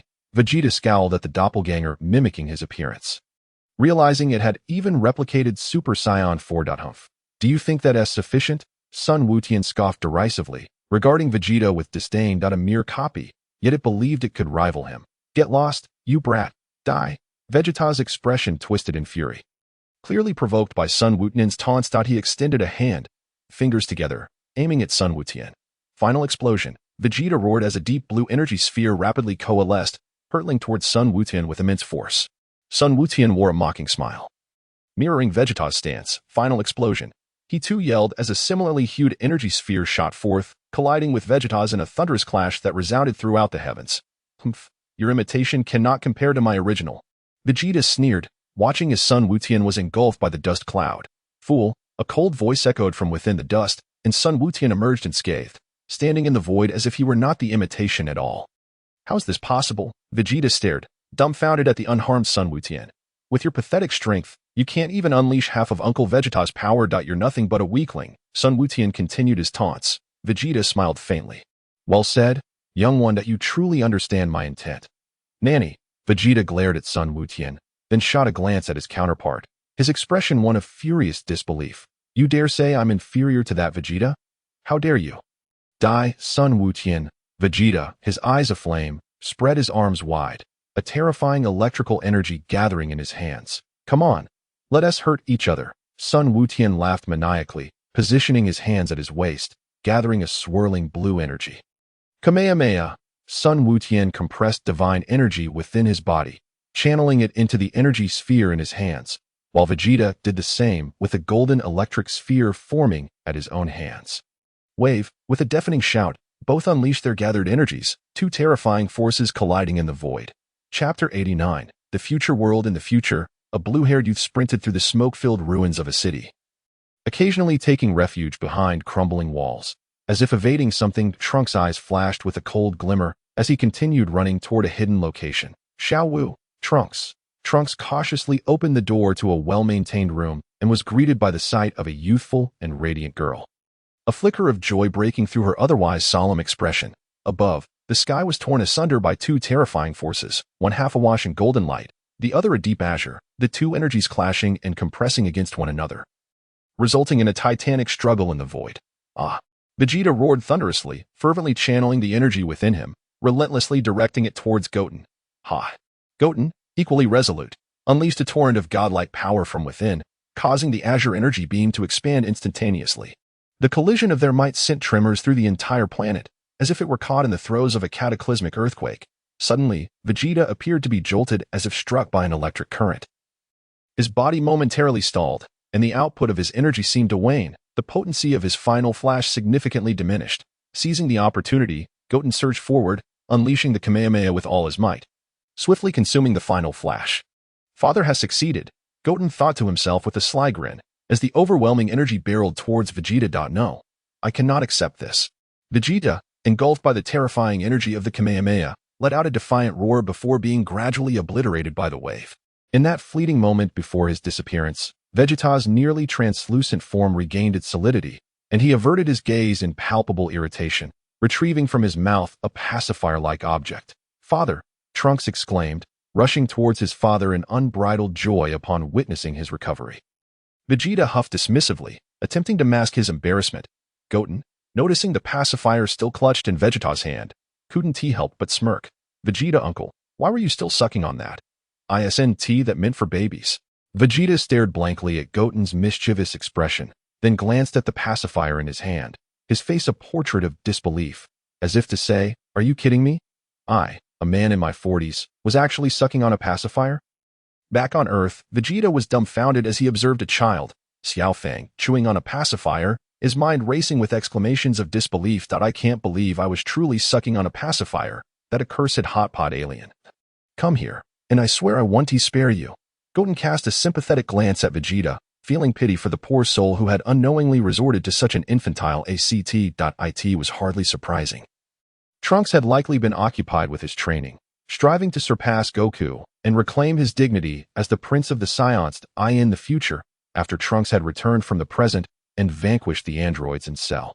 Earth had regained its former tranquility. However, a new enemy loomed, plunging the future once more into peril. Mom, Trunks said, handing Bulma a vial of pure blue liquid he had acquired from Mai. Bulma calmly accepted the vial and placed it into the energy chamber of the time machine. Once outside the basement, she turned to Trunks with grave determination. Trunks, this is our last hope. You must return to the past and bring Goku and your father back. Yes, but Mom, boom, before Trunks could finish. The ceiling exploded, and he instinctively stepped back. Mom, he shouted in terror as he saw Bulma being grasped by a shadowy figure enveloped in black mist. Trunks, run! Bulma gasped, struggling against her captor. Chio, the figure unleashed a wave of energy. And Bulma's eyes widened in despair as she recognized the familiar face of Goku. The energy wave struck Bulma. Trunks could only watch in horror as she was reduced to nothingness before his eyes. Mom, he cried out, overwhelmed with dread. The smoke cleared, The figure resembling Goku emerged from the shadows. Trunks looked upon him not with awe, but with an insatiable hatred. Black Goku, he seethed, his face etched with fury and frost. Your turn will come soon enough, Saiyan, Black Goku sneered, his ear adorned with a pair of Patera earrings that glimmered ominously in the firelight. In a flash, Trunks transformed into a Super Saiyan, his rage igniting him as he charged at Black Goku without hesitation. Black Goku merely smirked, appearing before Trunks in an instant, delivering a kick that sent him crashing into the wall like a broken kite, gritting his teeth against the searing pain in his abdomen. Trunks tasted blood as it filled his mouth. Soon, you will find release, Saiyan, Black Goku remarked coldly, casting a disdainful glance at Trunks. Die. Suddenly, Xiao Fang emerged from nowhere, brandishing a machine gun and unleashing a barrage of bullets at Black Goku. The dark muzzle of the gun spat fire, sending countless bullets flying towards him. Black Goku merely raised an eyebrow, his lips curling into a smirk as he regarded the incoming projectiles with contempt. Xiao Fang, Trunks exclaimed in despair as he watched her fall, her head lolling to the side, oblivious to her fate. Gently setting Xiao Fang's lifeless body down, Trunks cast a vengeful glance in the direction Black Goku had flown. Forcing himself to remain calm, he gazed deeply at Xiao Fang, before turning away and sprinting back towards the basement. Where's Trunks? Black Goku pondered as he returned to the scene, spotting Xiao Fang's body, assuming she was dead. He disregarded her and searched the area for Trunks. Found you. His focus sharpened as he detected Trunks operating the time machine in the basement, a malicious smile creeping across Black Goku's face. With Trunks expertly piloting the time machine, it ascended smoothly into the air. Oh no. Just as the time machine emerged from the basement, Trunks caught sight of Black Goku hurtling towards him, panic gripping his heart. Trapped within the machine, he was at a disadvantage for combat, and any confrontation could risk damaging the time machine, jeopardizing everything. Black Goku swung his arm, launching an energy wave towards Trunks. Whoosh! The time machine suddenly enveloped itself in a shimmering white aura. And as if leaping through dimensions, it vanished from sight. The energy wave passed through the space where the time machine had been, crashing into a pile of rubble. What just happened? Black Goku exclaimed in astonishment. Bewildered that his target had seemingly vanished, he expanded his sensory range to its maximum, refusing to accept the impossibility. How can this be? Trunks has truly disappeared. A hint of surprise flickered across Black Goku's icy demeanor. Inside the radiant golden tunnel of time, Trunks looked back with satisfaction as the time machine successfully entered the current of time, before succumbing to exhaustion and drifting into slumber. As the traffic officer barked. Get lost. The sky suddenly became adorned with countless golden specks converging together. Sun Wukong gazed in astonishment at the celestial phenomenon. What on earth is happening? He exclaimed in bewilderment. The golden points coalesced. And before the crowd, a time machine materialized. Wow, what is that? Trunks cried out, his face a mask of surprise. The time machine descended smoothly to the ground, and Sun Wukong narrowed his eyes, a flicker of intrigue crossing his gaze. A time machine? It appears that the future Trunks has arrived, he mused silently. Shio, quickly go fetch the chairman, Pilaf urged his companion, Shio, who promptly dashed towards the Capsule Corporation, muttering, always being sent on errands. Don't forget. I am an elderly dog. Hey, there is someone inside, Trunks remarked, observing the slumbering future Trunks within the time machine, his voice tinged with astonishment. Young master, that seems to be the emblem of the Universal Capsule Corporation. The plump tutor stammered, pointing at the insignia on the time machine. Indeed, Trunks replied, somewhat taken aback as he turned to examine the mark his tutor had indicated. Sun Wukong rolled his eyes nearby. Of course, it was your mother who personally crafted this. However, the advanced technology from Dragon Ball is truly remarkable. Setting aside the time machine, the android's products capable of plunging an era into chaos are beyond anything that could be manufactured on Earth in my past life. If such androids were truly created, that nation would undoubtedly ascend to become the world's foremost superpower, with the United States bowing in submission. Let us extract the person inside, Sun Wukong sighed, glancing at the onlookers. Trunks and Goten, and facepalm. Oh, right, come help me. Goten, Trunks hastily opened the time machine's hatch. Upon hearing that future Trunks had arrived in the present, Bulma rushed over, her eyes quickly finding the adult Trunks. And she approached with concern. Trunks, she called out. Worry etched on her face her words. Trunks felt as though thunder had struck him, his form turning a shade of gray. I am Trunks. Who is this impostor bearing my name? And who am I? Just then, Sun Wukong placed a comforting hand on Trunks's head. Don't fret. Perhaps this fellow, like me, is a Trunks from another realm. This statement restored a glimmer of hope to Trunks. Right. He looks just like me. He might be a version from the future or something. In a hurried rush from the sacred world of the Kais, Sun Wukong and Vegeta arrived, only to be met with a sight that turned their joy into concern. The injured future Trunks lying on the bed. Thanks to the Senzu beans brought by Sun Wukong, future Trunks awakened quickly. Trunks is awake. His eyes fluttered open, but as they landed on Sun Wukong, they transformed into the sinister grin of Black Goku. Rage surged within him. Hey, Trunks. Sun Wukong greeted with a cheerful smile, only to be met with a furious punch from future Trunks. Dark One. With fury, future Trunks swung his fist towards Sun Wukong, his eyes filled with genuine hatred. The crowd's expression shifted, and Sun Wukong firmly grasped Trunks' unrelenting punch. Hey, Trunks, it's me. Smack. Bulma swiftly slapped future Trunks across the face. After years apart, you greet others with a punch. That's unacceptable. The slap brought future Trunks back to his senses. And as he focused on Sun Wukong, he exclaimed, Uncle Goku. Realizing his error, future Trunks immediately apologized. I'm sorry, Uncle Goku. Trunks, what's going on? Bulma inquired kindly. Mom. Future Trunks, seeing Bulma, who had once perished, standing alive before him. Tears streamed down his face as he knelt and wept bitterly. Chapter 91. Sun Wukong versus Future Trunks. So, you shamelessly fled here, after listening to Future Trunks recount the calamity of his future. Vegeta reprimanded him mercilessly. Future Trunks seemed inclined to argue, but instinctively recoiled at Vegeta's disapproving gaze. That don't say that. Vegeta, Trunks' era was merely a fight for survival. Sun Wukong interjected, attempting to mediate. By the way, who are you? I don't believe I've seen you before, yet you look strikingly similar to Uncle Goku. Noticing Son Goten, who had been quietly observing, Future Trunks asked in confusion. The resemblance was uncanny, and Future Trunks could sense Goten's immense energy. With a broad smile, Son Goten extended a hand. Hello, I'm Son Goten. Hello. Future Trunks grasped Goten's hand, but confusion deepened on his face. Son Goten, what is your relation to Uncle Goku? I don't recall seeing you during my last visit. With a calm smile, Son Goten replied, I am the second son of Sun Wukong, the offspring born after the battle with Cell. Future Trunks' expression turned to one of shock. Wait, you're joking.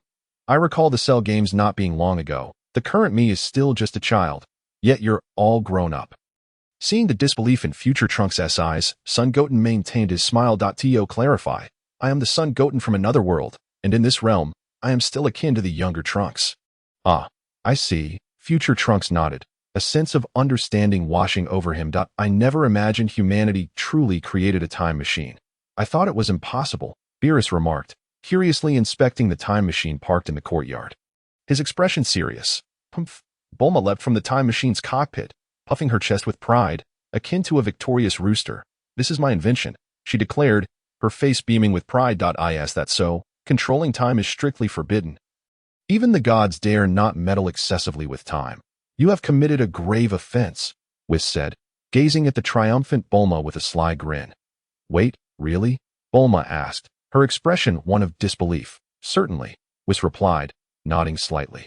Time is a domain even the gods refrain from interfering with. For instance, a blade of grass that serves as food for a small lamb.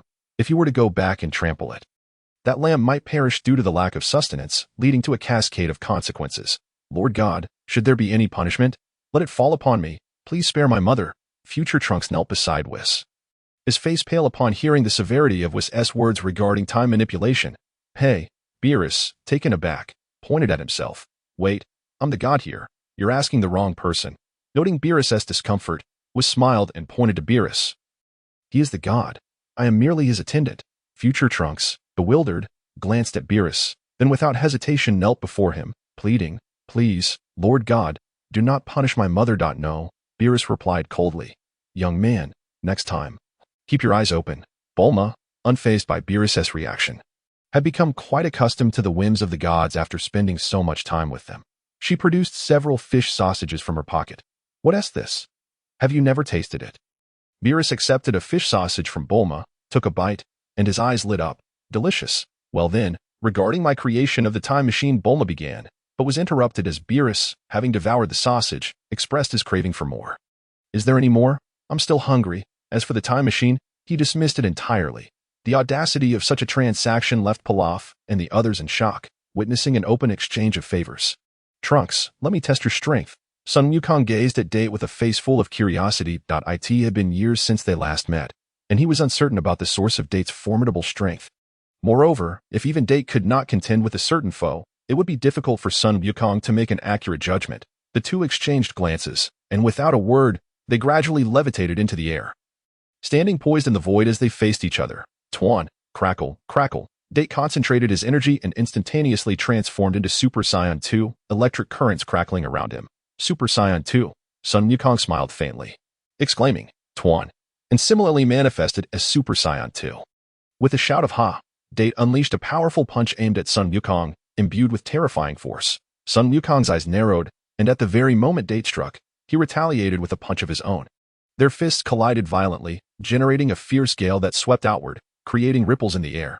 Bulma once again retrieved a remote control from her pocket, delicately tapping a button.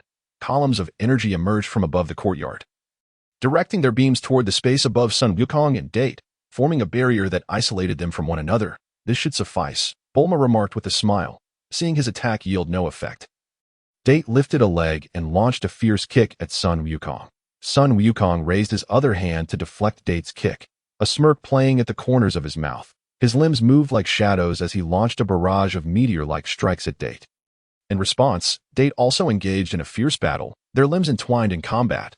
Boom, boom, boom. The energy emitted from their strikes swept across the surroundings, crashing against Bulma's isolation barrier and creating waves before dissipating. It must be noted that Bulma was indeed a genius. The barrier she crafted could withstand the energy overflow from two Super Saiyan 2 fighters. That little rascal isn't half bad, Beerus commented, taking a bite of his sausage while observing Date, who was evenly matched with Sun Wukong. Not too shabby, managing to hold his own against his father. It seems Trunks has been training diligently during peacetime. After all, having experienced days akin to an apocalypse, he should understand the importance of being prepared, even if he cannot defeat Black Goku. Ha! Date seized an opportunity and landed a kick on Sun Wukong's waist, causing him to stagger back a few steps. Chapter 92. The arrival of Black Goku in the future. What's going on? I've searched every corner of the earth and cannot find Trunks. Black Goku fumed, his expression dark. The inability to locate Trunks infuriated his inflated ego. Black Goku glanced at his right index finger, adorned with a finely crafted silver ring that shimmered with a dim glow. A beam of energy shot forth from the silver ring, penetrating the space where Date had vanished, revealing a dark, lightning-riddled rift. Could it be? Pondering the possibilities suggested by the ring on his finger, Black Goku swiftly raced toward the rift, disappearing into its depths. Now, I didn't expect you to become so strong, Trunks, Sun Wukong exclaimed, his mouth widening into a grin as he looked at Date. Date subtly distanced himself from Sun Wukong, his expression serious as he focused intently on him, seemingly perceiving Black Goku's ominous grin, which stirred a sense of annoyance within him. No, I am still far from the Dark One's level. He continuously enhances his power with every battle. Date clenched his fists in frustration, his mind clouded by memories of a bleak future where his mother was ruthlessly slain before his eyes by Black Goku, leaving no trace of her behind. Sun Wukong bent his form, arms bent at 90 degrees, his visage contorted with ferocity as he surged his energy once more, his golden hair extended down to his waist, his expression morphing into one of terror. This was the power that transcended Super Saiyan, Super Saiyan 3. The golden aura erupted like a jet, and the magnitude of Sun Wukong's power left Date utterly astonished. Feeling the overwhelming energy radiating from Sun Wukong, Date no longer held back. With a swift motion, he drew the sword from his back and aimed a downward slash at Sun Wukong, the blade slicing through the air with blinding speed. Sun Wukong's face twisted into a menacing smile as he extended his fingers, effortlessly catching Date's sword in the blink of an eye. Nanny! Date gasped in shock, straining with both hands to push the sword towards Sun Wukong. But it remained firmly gripped. Boom! Ah! As Sun Wukong caught Date's sword, the terrifying sword energy and the pressure of the collision shattered Bulma's barrier, unleashing a fearsome gust of wind. Ha! Sun Wukong let out a mighty shout, sending Date flying with a powerful kick. He then instantaneously teleported above Date, delivering a crushing blow that sent him crashing into the ground, creating a massive crater. Are you all right, Trunks? Sun Wukong peered down into the pit at Date. I'm fine, Uncle Wukong, Date replied, emerging from the crater, brushing off the dirt from his clothes and sheathing his sword. But you truly are strong, Trunks. It seems your training hasn't waned during your time away. Sun Wukong chuckled lightly. Haha, date, let out a dry laugh. Suddenly, a rumble of thunder echoed through the sky, causing everyone to furrow their brows. A massive rift split the heavens, where dark lightning danced, enveloping the world in shadows. A figure emerged from the rift. The Dark One. Date glared at Black Goku, his teeth clenched in fury, wishing he could swallow him whole. Black Goku silently surveyed the rift behind him, then glanced at his ring. Murmuring to himself, so that's it. Have I traversed time? He is indeed the Dark One, and he looks exactly like me, Sun Wukong remarked, his curiosity piqued as he scrutinized Black Goku's face. Trunks, Black Goku sneered, eyeing Date below with a mocking expression. Sun Wukong, Vegeta. He glanced at the inquisitive Sun Wukong and the frowning Vegeta. Beerus was also present, and Black Goku noticed him lounging on a beach chair, sipping a drink. Hey, are you the Dark One? Sun Wukong stepped forward, a glimmer of battle intent igniting in his eyes. Sun Wukong, how delightful to see you. Black Goku scoffed, a cruel smile gracing his lips. Father, you just fought Trunks, now it's my turn. Sun Wukong was about to activate his flight technique to engage Black Goku, but before he could take a step, Son Goten intercepted him, taking to the air in his place. Black Goku's eyes widened in surprise. Who the hell are you? Isn't Sun Wukong over there? The astonishment in Black Goku's gaze did not go unnoticed by Son Goten, who thought, wait, he should have seen me before. Why does he look like he has never met me? Who are you? Let Sun Wukong come here, Black Goku demanded, his expression darkening. Heh, a mere scum like you is not worthy of knowing who I am. Son Goten retorted, disdain evident in his tone, addressing someone who could only grow stronger by seizing others' bodies, especially using his father's. Weiss, enjoying a sausage on the beach chair, cast a glance at Black Goku. A glint of intrigue crossing his eyes. He leaned closer to Beerus and whispered, Lord Beerus, do take note of the ring on Black Goku's right index finger. Beerus casually glanced at the ring adorning Black Goku's finger, his eyes narrowing. The time ring. How did this fellow acquire one? What did you say? Black Goku glared at Son Goten in fury. Damn it, how dare you, foolish human, look down upon me. With a furious leap, Black Goku charged at Son Goten, swinging his fist with ferocity. Damn it, enough of your nonsense. Son Goten retaliated, enraged. Don't think I'm unaware of your hidden trump cards. He quickly closed the distance to Black Goku and landed a powerful punch to his abdomen. Wah! Black Wukong was struck in the abdomen by a terrifying punch from Sun Wukong, causing a mouthful of sweet blood to spurt forth as his body flew backward like a kite with its string cut. Date, filled with astonishment, felt an overwhelming joy. It was astonishing that someone could defeat that Demon King. After all, this was his first encounter with the formidable strength of Sun Wukong, and facing Super Saiyan 3 was no trivial matter. Boom!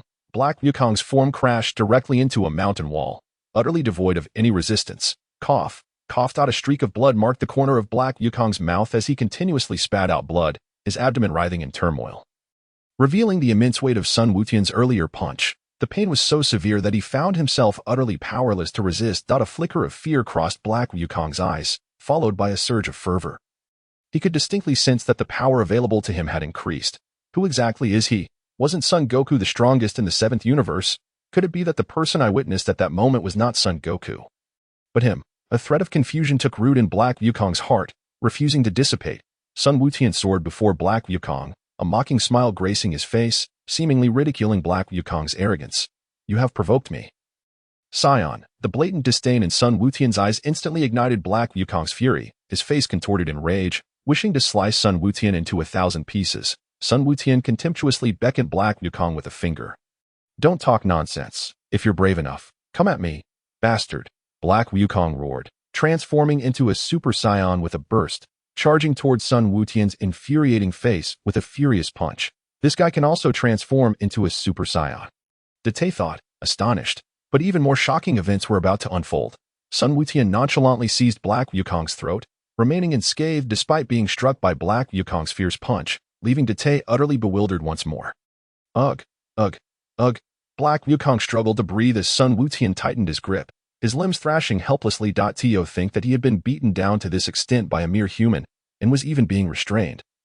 Left Date horrified as he gazed at Black Wukong's choked form, disbelief etched on his face. How could it be that I, a god, am rendered powerless before this human, a dignified god, no less, being throttled by a human? This is simply outrageous. Fear filled Black Wukong's eyes, realizing he was subdued by a human. Boom! Sun Wukong delivered a fierce punch to Black Wukong's abdomen, releasing his grip on Black Wukong's throat. Black Wukong tasted blood in his throat and spat it out like a blossoming flower. Boom. Seizing the moment while Black Wukong clutched his abdomen and coughed blood, Sun Wukong kicked him away, sending Black Wukong crashing into a crevice of rocks in a most disheveled manner. Truly powerful, Date marveled as he watched Black Wukong being toyed with by Sun Wukong. The nightmarish figure of Black Wukong was being utterly dominated like a child, shattering Date's worldview. Hey, are you dead? If so, give a shout, Sun Wukong called mockingly from above, floating in the air and glancing down at the crevice from which Black Wukong had emerged. The onlookers were left speechless. How could one shout when they were dead? Whoosh, boom, a dark energy beam shot up from the crevice, shattering the stones that had buried Black Wukong, who struggled to rise from the ground in a pitiful state. You dare, human, Black Wukong bellowed, veins bulging on his forehead, filled with rage. You dare to insult me like this? Shut up. Keep your voice down, Sun Wukong retorted, slapping Black Wukong on the forehead with an annoyed expression. Who can hear you shouting so loudly? Do you think you're the main character, relying solely on your voice? Stunned, Black Wukong was left bewildered. This was not how the script was supposed to unfold. He had shouted, his battle power should have surged, and Sun Wukong ought to have revealed his strength in response. Instead, he received a slap for his trouble. You're seeking death, Black Wukong roared, filled with murderous intent as he charged at Sun Wukong, his fists becoming a flurry of shadows that rained down upon him. Boom. Hey, put some effort into it. Boom. Haven't you eaten? Should I let you fill your stomach before you come back? Boom. Fool, I told you to fill your stomach before returning. Is that all the strength you have? The more Black Wukong fought, the more frustrated he became. Each punch he threw was effortlessly caught by Sun Wukong, who seemed to take no pressure at all. What was worse, this insufferable brat commented as he fought, as if he wouldn't stop until he had driven Black Wukong to the brink of insanity. Yawa. Suddenly, from the temporal rift above the courtyard, a powerful suction force surged toward Black Wukong, causing him to momentarily halt, then slowly began to draw him back. What is happening? The crowd looked on in confusion, wondering why the battle had suddenly ceased. The suction from that rift was extraordinarily strong. Like a wound, this rift appeared to be a place where time sought to mend itself, attempting to correct the previously chaotic timeline, explained a bystander. The sausage loving this, in a nonchalant manner. Ugh. Black Wukong desperately channeled all his energy to resist the pull from the rift, struggling to remain. Sun Wukong observed the scene with interest, contemplating whether to finish off Black Wukong. Given the current circumstances, it would be the perfect time to eliminate him, as this guy had practically no power to resist. After some thought, he decided against it, opting to leave Black Wukong for Date to deal with, allowing him to shine. However, he could not let Black Wukong retreat so easily. With a gentle lift of his hand aimed at Black Wukong, he smiled and said, "Farewell." The explosive attack. Sun Wukong's fingers came together, forming a brilliant blue energy sphere that swiftly coalesced before he released it toward Black Wukong, striking him amid his horrified gaze. Ah! Black Wukong screamed in agony as the energy sphere struck him, rendering him powerless to resist. Subsequently pulled into the rift began to close, the sky gradually returning to its azure hue, as if everything that had just transpired had been a mere dream. Ugh! In the future, within the rift, the disheveled silhouette of Black Wukong emerged as the rift sealed shut, leaving him powerless on the ground. That I can now wield the full power of Saiyan Son Goku. Black Wukong thought his blood gushed from his body, even the slightest movement causing him to gasp in pain. You truly are in a pitiful state. A voice, dripping with superiority, echoed from above Black Wukong. Heh, it's you. I suppose it's fitting you see me in such a sorry condition, Black Wukong replied with a self-deprecating smile. Presently, Sun Wukong lounged comfortably, hands cradling the back of his head, leisurely sipping on a soda, feeling that his earlier bout with Black Wukong had been rather unsatisfying. After all, that Zamasu had only recently acquired Son Goku's body and could not possibly unleash the full extent of Son Goku's power. Mr. Wukong, please teach me how to become stronger. Witnessing Sun Wukong's relentless domination over Black Wukong, Date felt an immense admiration for him. For the sake of the future, he could not help but bow his head in request. Sun Wukong smirked, glancing at Date. If you wish to grow stronger, then you should remove your tail. Tail? Date was left utterly perplexed. Tail? Date pondered, confused about the connection between strength and a tail. Cautiously, he asked, Mr. Wukong, why must I remove my tail? Humph. Trunks, watch closely. Sun Wukong did not respond, but Vegeta scoffed, fixing his gaze on Date, energy accumulating within him. A terrifying force boiling over like water brought to a simmer. Yaha! Vegeta roared, his golden aura bursting forth with blinding brilliance, compelling Date to shut his eyes. As the golden light faded, the figure of Super Saiyan 4 Vegeta was reflected in Date's terrified gaze. "Now you see, this is the true form of a Saiyan," Vegeta declared with a confident smile. "It is also known as Super Saiyan 4. The incredibly powerful Super Saiyan 4 was overwhelming Date, who was gasping for breath under Vegeta's terrifying strength. With a face full of fear, Date stared at Vegeta, stammering out words in his fright. However, the expression of terror on Date's face soon transformed into one of astonishment. This power, this overwhelming force capable of annihilating everything, could undoubtedly defeat Black Goku. Yet, Date could not help but feel nostalgic. Back in the day when dealing with Cell, they had relied solely on the one who transcended the limits of Super Saiyan, Son Gohan. Now, whether it was Son Goku's Super Saiyan 3 or his father's Super Saiyan 4, both could easily crush Black Goku. Of course, Date was unaware that they also possessed the Super Saiyan Blue transformation. While Black Goku had a similar transformation in a pink hue. "Dad, how does one transform into Super Saiyan 4? Is it really dependent on the tail?" Date asked excitedly. Vegeta nodded and exited his Super Saiyan 4 state, explaining that this transformation indeed required a tail.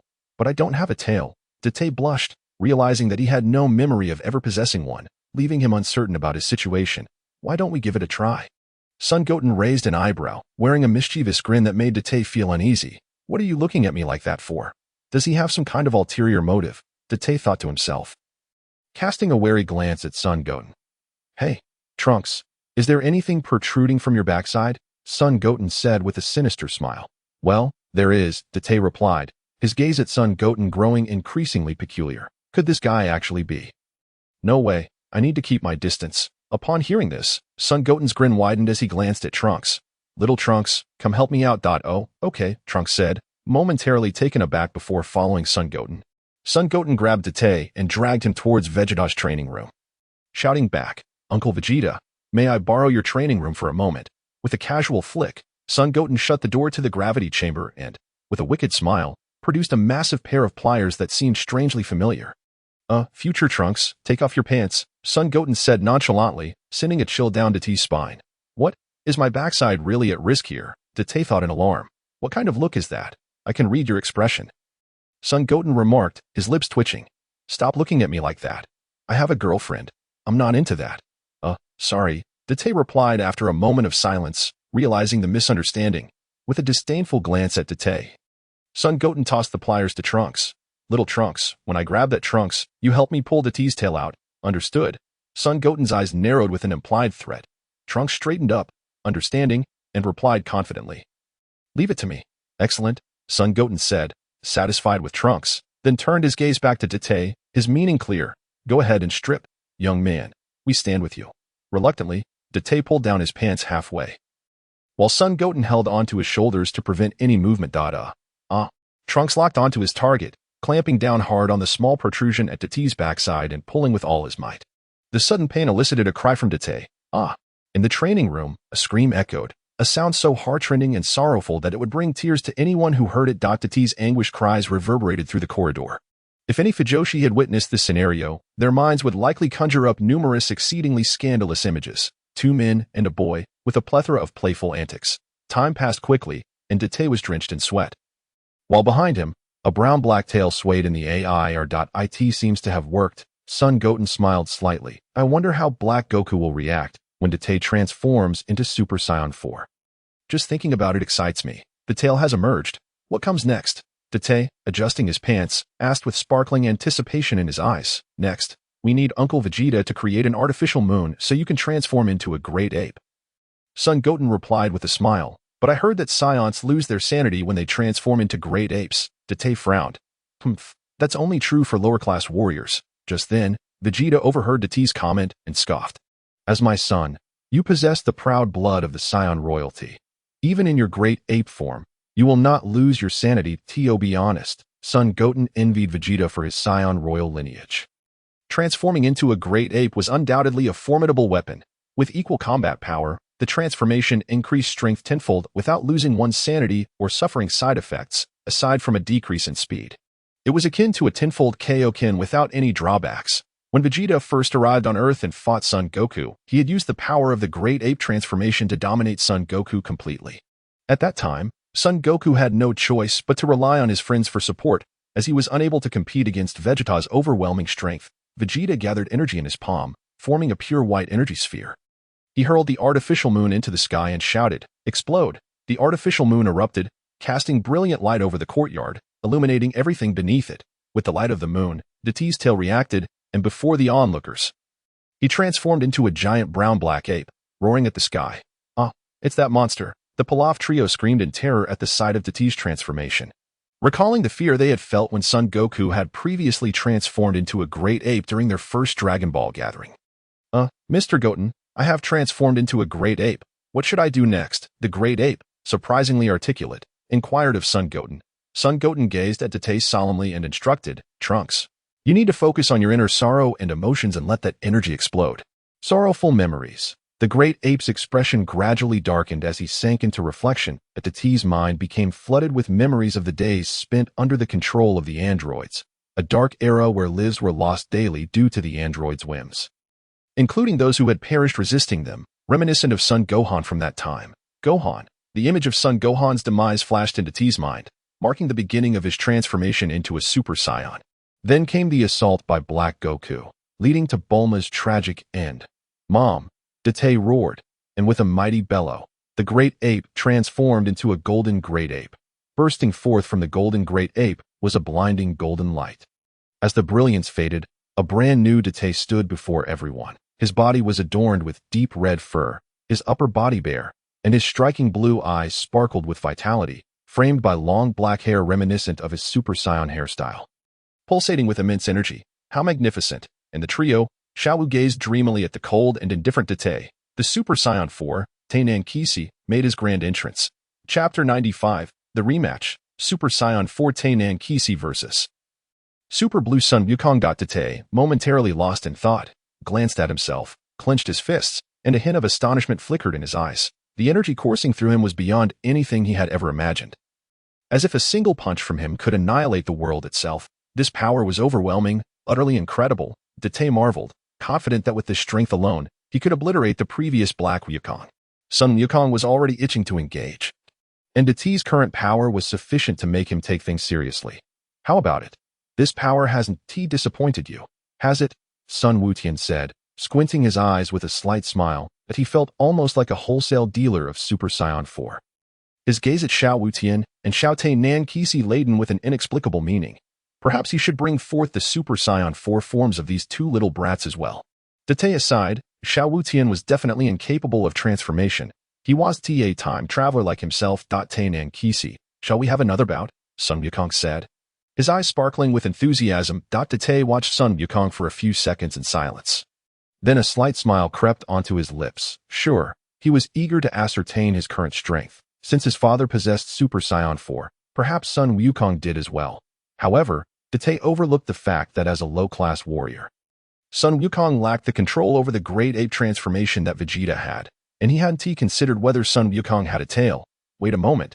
With a loud voice, Bulma intervened as she saw the two preparing to spar, shouting at them, "If you two want to fight, do it somewhere else. What if you accidentally damage the time machine?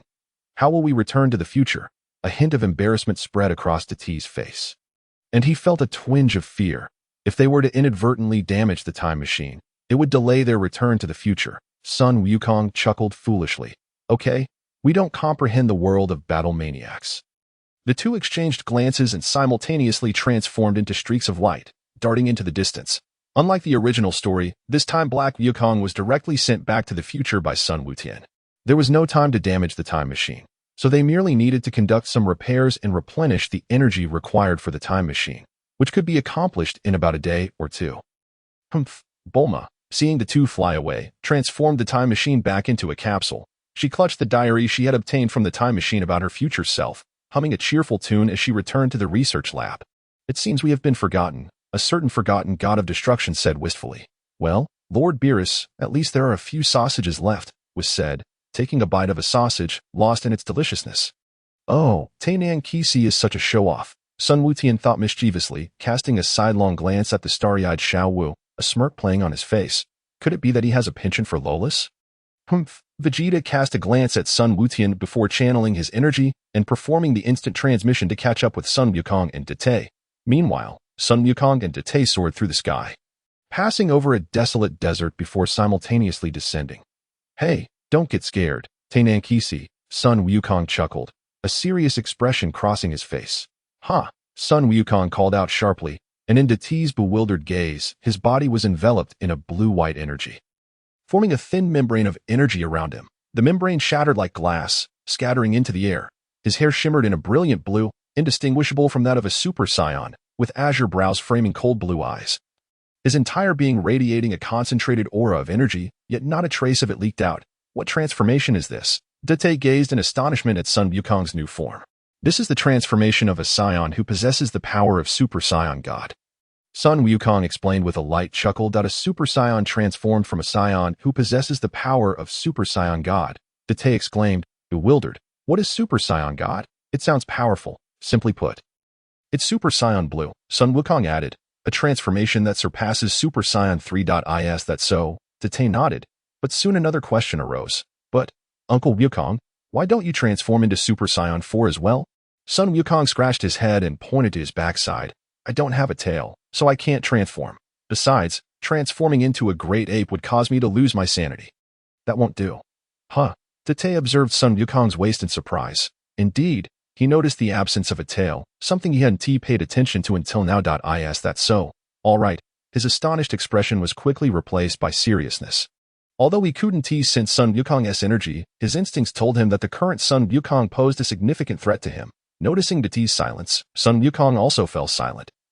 The two locking eyes, each seeking a flaw in the other. Let me see your power now, Tainankisi. Vegeta, standing atop a stone peak, concentrated, his gaze fixed intently on the two, silently encouraging Date. Hiya, Sun Wukong was the first to strike, his form blurring into an afterimage as he unleashed an explosive burst of speed, arriving before Date in the blink of an eye, delivering a fierce punch aimed at Date's left shoulder. Nanny. Sun Wukong's expression shifted as his fist passed right through Date's shoulder, an ominous thought crossing his mind. Suddenly, a tremendous force surged from his abdomen, causing him to cry out in pain as he was sent flying. After being launched away, Date raised his right leg, his knee thrusting forward. It was evident that Sun Wukong had been propelled by Date's advance. The Date who had just been struck by Sun Wukong began to gradually fade like an illusion.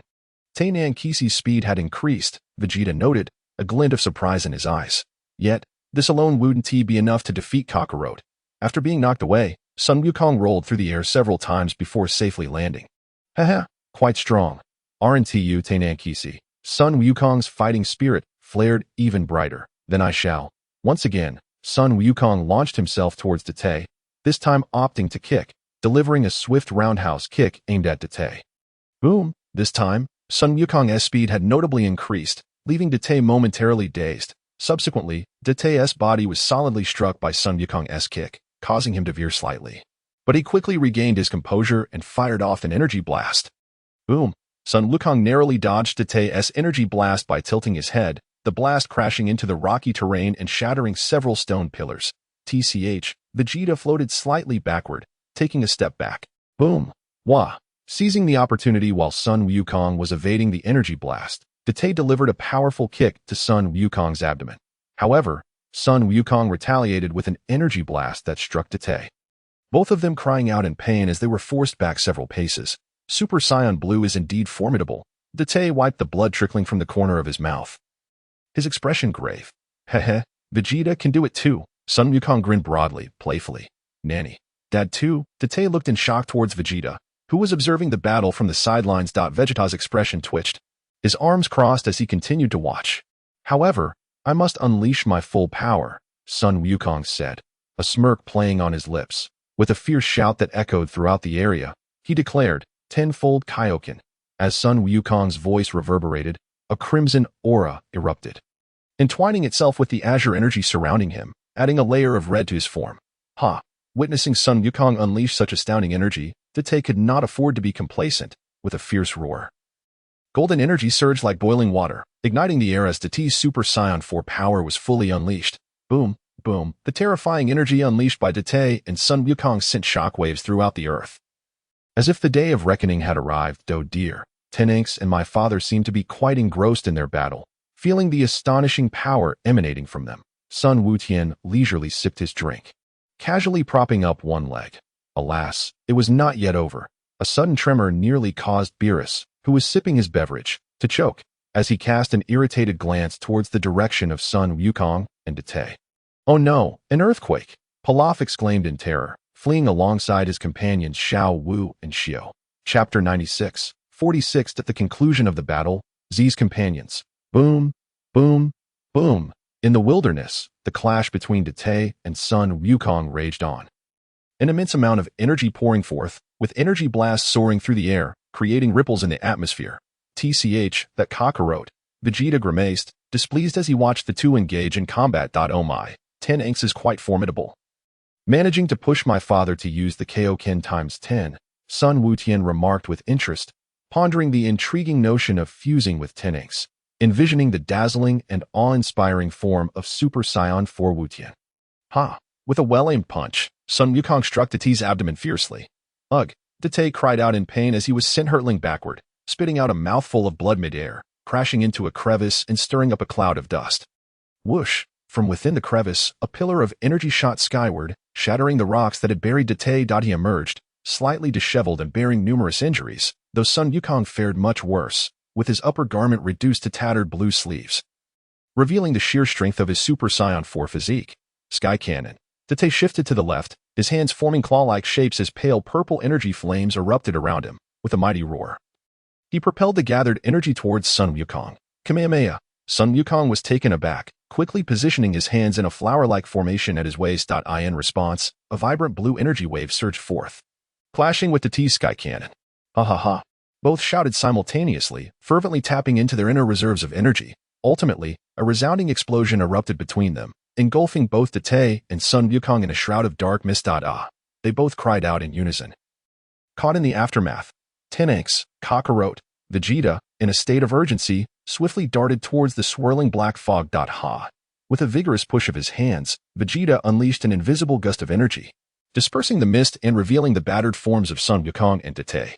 Both were in rough shape, covered in wounds, their muscles exposed to the air, as Sun Wukong reverted from Super Saiyan Blue to his normal state, while Date managed to retain some of his Super Saiyan 4 form. Heh, impressive, 10 inks, Sun Wukong said with a weak smile, acknowledging that Date's power was nearly surpassing his own Super Saiyan Blue multiplied by the Kaioken times 10, approaching Vegeta's level. Uncle Wukong, your strength has also grown significantly. Super Saiyan Blue. Who would have thought such a transformation existed? Date remarked thoughtfully. Let us head back. Vegeta, noticing that Date and Sun Wukong were relatively unharmed, felt a wave of relief wash over him. Adopting a nonchalant demeanor as he stated his intentions before taking off, Vegeta, Sun Wukong gazed deeply at Vegeta's departing figure. Let's follow suit. Upon returning to Bulma's courtyard, Date remained preoccupied with Sun Wukong's earlier words. His gaze fixed intently on Sun Wutian. Earlier, during their journey, Date had inquired about Sun Wutian's strength, recalling Sun Wukong's response. You know, Wutian, to be honest, I'm not entirely sure how strong you are now. Even if I exert all my power, I doubt I could push you to your limits as a Super Saiyan 4. I was once defeated by you using just one hand, and you possess transformations that surpass Super Saiyan 4. I can't say for certain. Observing this Sun Wutian from another world, a longtime friend, Date felt a deep curiosity. The idea of a transformation beyond Super Saiyan 4 and the unfathomable strength it implied cast a veil of mystery around Sun Wutian. Sun Wutian felt an odd sensation, as if someone were admiring him, and upon glancing over, he discovered Date's gaze fixated on him. What else with that look? I'm not into that, Sun Wutian internally grumbled. Feeling a chill run down his spine. By the way, Wutian, I was wondering where Gohan is, Date inquired. Recalling the absence he felt, he looked around until he finally realized who was missing and turned to Sun Wutian. You mean my older brother? Sun Wutian asked, surprised. Yes, Date nodded. Given that I used to train alongside Gohan, I realized I forgot to thank him during my last visit, so I'm curious about his whereabouts. Date reminisced about the future where Gohan attempted to thwart the androids, only to meet his demise, his lifeless body lying in a devastated city, raindrops falling upon the fallen Gohan, while he himself achieved the transformation into Super Saiyan. I believe he had a meeting today, but it should be wrapping up soon. Sun Wutian smiled slightly. Outside the school, Sun Wutian spotted Gohan, who had just finished his meeting, and called out, Hey, brother, over here, Wutian. Gohan exclaimed in surprise upon seeing his brother. As he normally assumed Wutian disliked school, unless Elena was present, which would explain Wutian's appearance.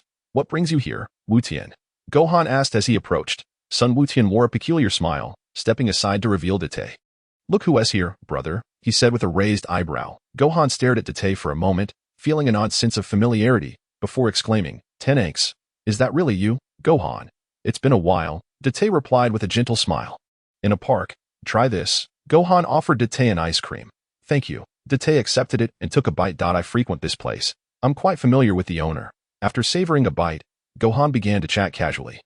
Waving to the ice cream vendor, I actually come here daily, Sun Wukong chimed in, devouring the exposed portion of the ice cream in one go. Gohan shot a disapproving glance at Sun Wukong. Recalling that he only came here with Elena, otherwise, he wouldn't have shown up alone. Who is Elena? Date asked, puzzled. Wukong's girlfriend. Gohan explained. Date looked at Sun Wukong with a strange expression, prompting Sun Wukong to roll his eyes in response. What's wrong? I'm 18.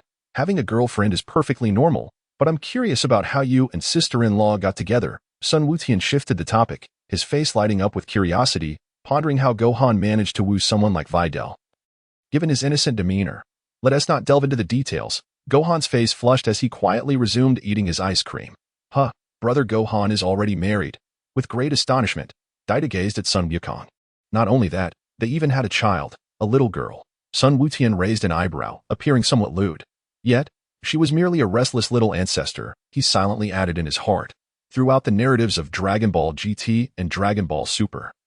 Xiao Fang had consistently been a mischievous character. Everyone should recall the episode where Date visited Wufan's home during the Black Wukong saga, and Goku experienced the aftereffects of the tenfold Kaioshin. Xiao Fang was nothing short of a troublemaker. GT was no different, as she acted according to her own whims, venting her frustrations by kicking a spaceship and nearly causing it to break apart. He wondered if, in his own world, his elder brother had managed to woo someone more charming than Bidi Li. He pondered whether their father had been revived after his unintended intervention, and he was uncertain about his mother's well-being since his departure. For a moment, Sun Wukong's gaze turned melancholic. In the original Dragon Ball Z universe, he pleaded, Shenron, please bring Wukong back. At Bulma's residence, Sun Wukong expressed his wish to Shenron, his head now devoid of the halo that signified death. Indicating that he was indeed alive, Chi-Chi looked up at the dragon with hopeful eyes. But upon closer inspection, she seemed to have aged significantly. The dragon's eyes glowed red, and it reluctantly stated, I'm sorry. I cannot locate Sun Wukong.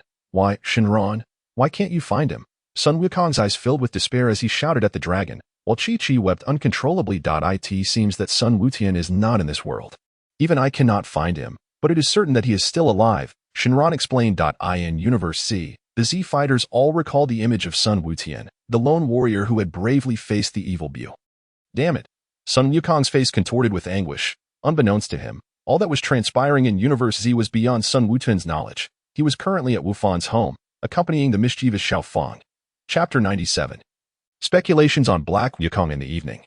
The two emerged from Wufan's residence, both looking utterly battered. Did I just lose my mind? How could I have agreed to take care of Xiao Fang? Sun Wukong thought, his face filled with dread. Watching Date suffer in the anime had been amusing, but now it was his turn. Enough said. I want to end it all. Date, trailing behind Sun Wukong, wore a resigned expression, a bitter smile etched on his face. Wufan's daughter truly is a living ancestor. Let us head back first, Trunks, Sun Wukong said stiffly, utilizing the instant transmission technique to soar into the sky, moving like a zombie in his instinctive flight. On the rooftop of Bulma's house, not bad, looking quite spirited, Bulma remarked approvingly at Date, who had donned new attire. Truly my son, he looks handsome in anything. By the way, where did Uncle Goku go? She scanned the room and noticed the most animated figure at the dinner table was missing. Date inquired. It is said that Lord Beerus sensed a presence similar to that of the dark figure, and they have gone to Universe 10, Krillin explained. Really? Date exclaimed, excitement radiating from his face as he approached Krillin. If they truly uncovered Black Wukong's identity, the situation would be in his favor, as he could at least ascertain who Black Wukong really was and that he possessed the transformation of Super Saiyan.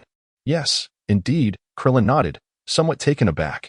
After chatting with Krillin for a while, Date noticed Krillin's hair and expressed surprise. Uncle Krillin, I didn't expect you to still have hair. Well, considering I'm married now, having hair is better than being bald. Krillin replied, stroking his flowing locks. Upon hearing Krillin's words, Date was momentarily stunned before he exclaimed in shock. Ah, Uncle Krillin is married. Indeed, we even have a daughter, Krillin continued. Date was filled with emotion, realizing how much history had changed since his brief visit. His mentor and elder brother Wufan had not only married but also had a daughter, and even Krillin had undergone similar changes. Even Sun Wukong, a character who never existed in history, had flourished due to his intervention. And your wife, who is she? Do I know her? Dieter pressed out. A hint of awkwardness appeared on Krillin's face. You know her quite well. At that moment, a melodious voice echoed, Krillin, causing Dieter to instinctively turn his gaze. Only to be taken aback. Android 18. Dieter stared in astonishment, a flicker of fear in his eyes. She had brought him a tragic childhood, and even Wufan had perished at her hands, albeit not in this timeline. Daddy. Marin ran to Krillin, seeking comfort. Dieter's expression shifted from shock to a dazed look upon realizing that this little girl referred to Krillin as her father, which meant she was his daughter. Wait, her hair is golden. Krillin said. I know his wife. In a way. You saw it, Trunks. Android 18 is my wife. Krillin chuckled awkwardly. Trunks, I heard you took out the future version of me. Should I ask you for compensation? Android 18 approached Dieter, leaning in closer with a playful grin. Huh. Dieter was utterly bewildered. Just kidding. Suddenly, Android 18's expression transformed into a radiant smile. Dieter continued to be baffled, marveling at how quickly her demeanor shifted. Sun Wukong took a bite of grilled meat and glanced at the equally meat-eating little Trunks and little Wukong, his eyes rolling as he pondered something mischievous. Hey, Trunks, want to train with me on a super special move? Seeing Sun Wukong's mischievous grin, Dieter instinctively felt an ominous premonition. Little Wukong and little Trunks, show this Trunks that move. Sun Wukong beamed at them. Yes, just ignore that threatening aura in your eyes, and it will be perfect. Which move? The two little boys gulped nervously. At least tell me what it is, big brother. Fusion, Sun Wukong replied, frowning at their ignorance. Oh, okay. The two little ones stood up from their seats, taking their places at a designated distance, striking a peculiar pose as they gradually drew closer. Fuss Ion. Ha. The two wiggled their waists, their outstretched fingertips colliding, and from their fingertips, a blinding blue-white light burst forth, enveloping their forms. Clang, clang. Wukong Trunks has arrived. A child emerged, possessing the dual voices of the two little ones, with hair ablaze, half black, half purple, dressed in a black vest, a proud smile perpetually gracing his face, striking a rather odd pose. Wow, incredible, Dieter exclaimed, his eyes wide with astonishment as he gazed at the newly fused Wukong Trunks, impressed by the sheer power that had multiplied exponentially. This is called fusion, a technique taught by my father during the Majin Buu saga. The warrior produced through this fusion possesses extraordinary strength, Sun Wukong elaborated. This technique was taught by Uncle Goku. It's truly terrifying, Dieter remarked, astonished. Hee, what do you think? Although I could easily defeat that Black Wukong. Even if I killed him, it wouldn't be a problem, but don't you think that guy might have a transformation similar to Super Saiyan Blue? And in terms of sheer power, he is definitely stronger than my father. With your current Super Saiyan 4 strength, defeating him might be a challenge. Want to give it a try? Sun Wukong's tone was laced with persuasion. The Super Saiyan 4 Wukong Trunks was undoubtedly cool beyond belief. Despite needing to look after Trunks, who was weaker, he could certainly overpower Zamasu. While Black Wukong was powerful, Zamasu was merely weak, and his battle power wouldn't reach great heights. As for the claims online about surpassing Beerus, he could only scoff. Who is Beerus? The god of destruction, an entity of unparalleled power among his peers, possesses not only destructive energy, but also a semi-autonomous nature. His strength would undoubtedly allow him to subdue fused Zamasu with ease, bringing him into intimate contact with Mother Earth, albeit with some difficulty in exterminating him. As for whether Blue Vegeta can contend against Beerus, that remains a matter for further investigation, especially considering how significantly Vegeta was nerfed in the series. Coupled with the time constraints imposed upon him, this predicament is somewhat amusing, as that particular pose is rather ridiculous. Wouldn't you agree? Half a day has passed in the traversal between universes, and morning has dawned on Earth. Ultimately, Daju still declined to acquiesce to Goten's requests, as he firmly believes that Super Saiyan 4 can vanquish Black Goku. Goten ceased his attempts to persuade him, understanding that it was merely a fleeting whim. Whether they merge or not was of little consequence. Thus, when you observe the time ring still in existence alongside Zamasu, and consider that Black Goku is not a deity, Goten listened to everything Beerus had articulated, a smirk of derision creeping onto his lips. How foolish, he remarked sarcastically. Beerus, with eyes bulging in fury, glared at Goten with indignation. Unperturbed, Goten savored a piece of roasted meat, casting a disdainful glance at Beerus. Tell me, do you perceive a similar aura emanating from that dark being as you do from Zamasu? Yes, and what of it? Beerus retorted in anger, "Oh, you recall the visage of that dark entity?" Goten pressed on. "Indeed," Beerus replied, somewhat begrudgingly. "From your earlier descriptions, it appears Zamasu harbors prejudice against humanity, much like the Dark One. Does it not?" Goten continued. The others pondered the previous day's battle and acknowledged that the Dark Being had indeed displayed disdain towards humans. "And then what?" "Based on your statements, my father engaged in combat with Zamasu, and Super Saiyan 2 triumphed over him," Goten remarked, taking a sip of soda and clearing his throat, considering Zamasu's prejudice against humans. "Might he harbor ulterior motives regarding my father's power after witnessing it? Perhaps he could seek to eradicate humanity by utilizing some means to reclaim my father's body. Such a scenario is not entirely implausible." Beerus furrowed his brow, evidently deep in thought due to Goten's assertions. As for how the Dark Being managed to assume my father's form, there is but one possibility. A cryptic smile graced Goten's face. Goku remained lost in contemplation, while Vegeta appeared to have already deduced the truth, his expression growing grave. Super Dragon Balls. The group collectively gasped, recalling their recent encounter with the Super Dragon Balls, which were reputed to be omnipotent and capable of granting any wish. "If it is indeed the Super Dragon Balls, then it is conceivable that Kakarot's body could be exchanged," Vegeta stated solemnly. "But we only utilized the Super Dragon Balls not long ago. They should be unavailable now." Goku countered. Goten's lips curled into a bemused smile. "Consider your purpose for venturing into Universe 10, and the answer shall become clear. You were searching for beings with a similar aura to the Dark Entity, as well as the Time Ring. At this juncture, Beerus appeared to grasp the implication. "Time Rings. It seems you have come to a realization," Goten remarked with a slight smile. "The Time Ring, while it cannot transport us to the past, can indeed lead us into the future." Beerus's eyes glinted with a cold light. Chapter 98. 48. The future. The Time Ring, while incapable of returning us to the past, grants passage into the future. Observing Beerus's icy demeanor, the group felt a sudden chill. The ability to traverse time implied significant implications. It appears you have all arrived at the conclusion, Goten noted, a mischievous smile playing on his lips as he set down his nearly empty cup. "The Super Dragon Balls can be reused after merely 1 year. If Zamasu were to utilize the Time Ring to gather the 7 Super Dragon Balls from the past, he could indeed fulfill his wish."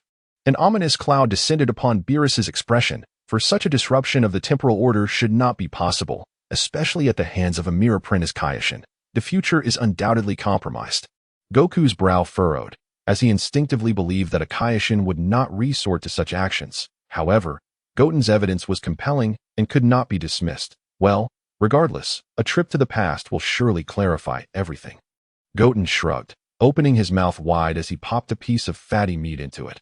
"Humph!" Vegeta snorted heavily, his irritation unclear. Was he vexed that the Dark Entity had not swapped bodies with him? Or was it merely a reflection of his pride, indicating that he felt inferior to Goku? "Very well, the time machine is now operational," Bulma announced, wiping the sweat from her brow as she approached. "Truly, this is splendid news," Daju exclaimed with unbridled joy.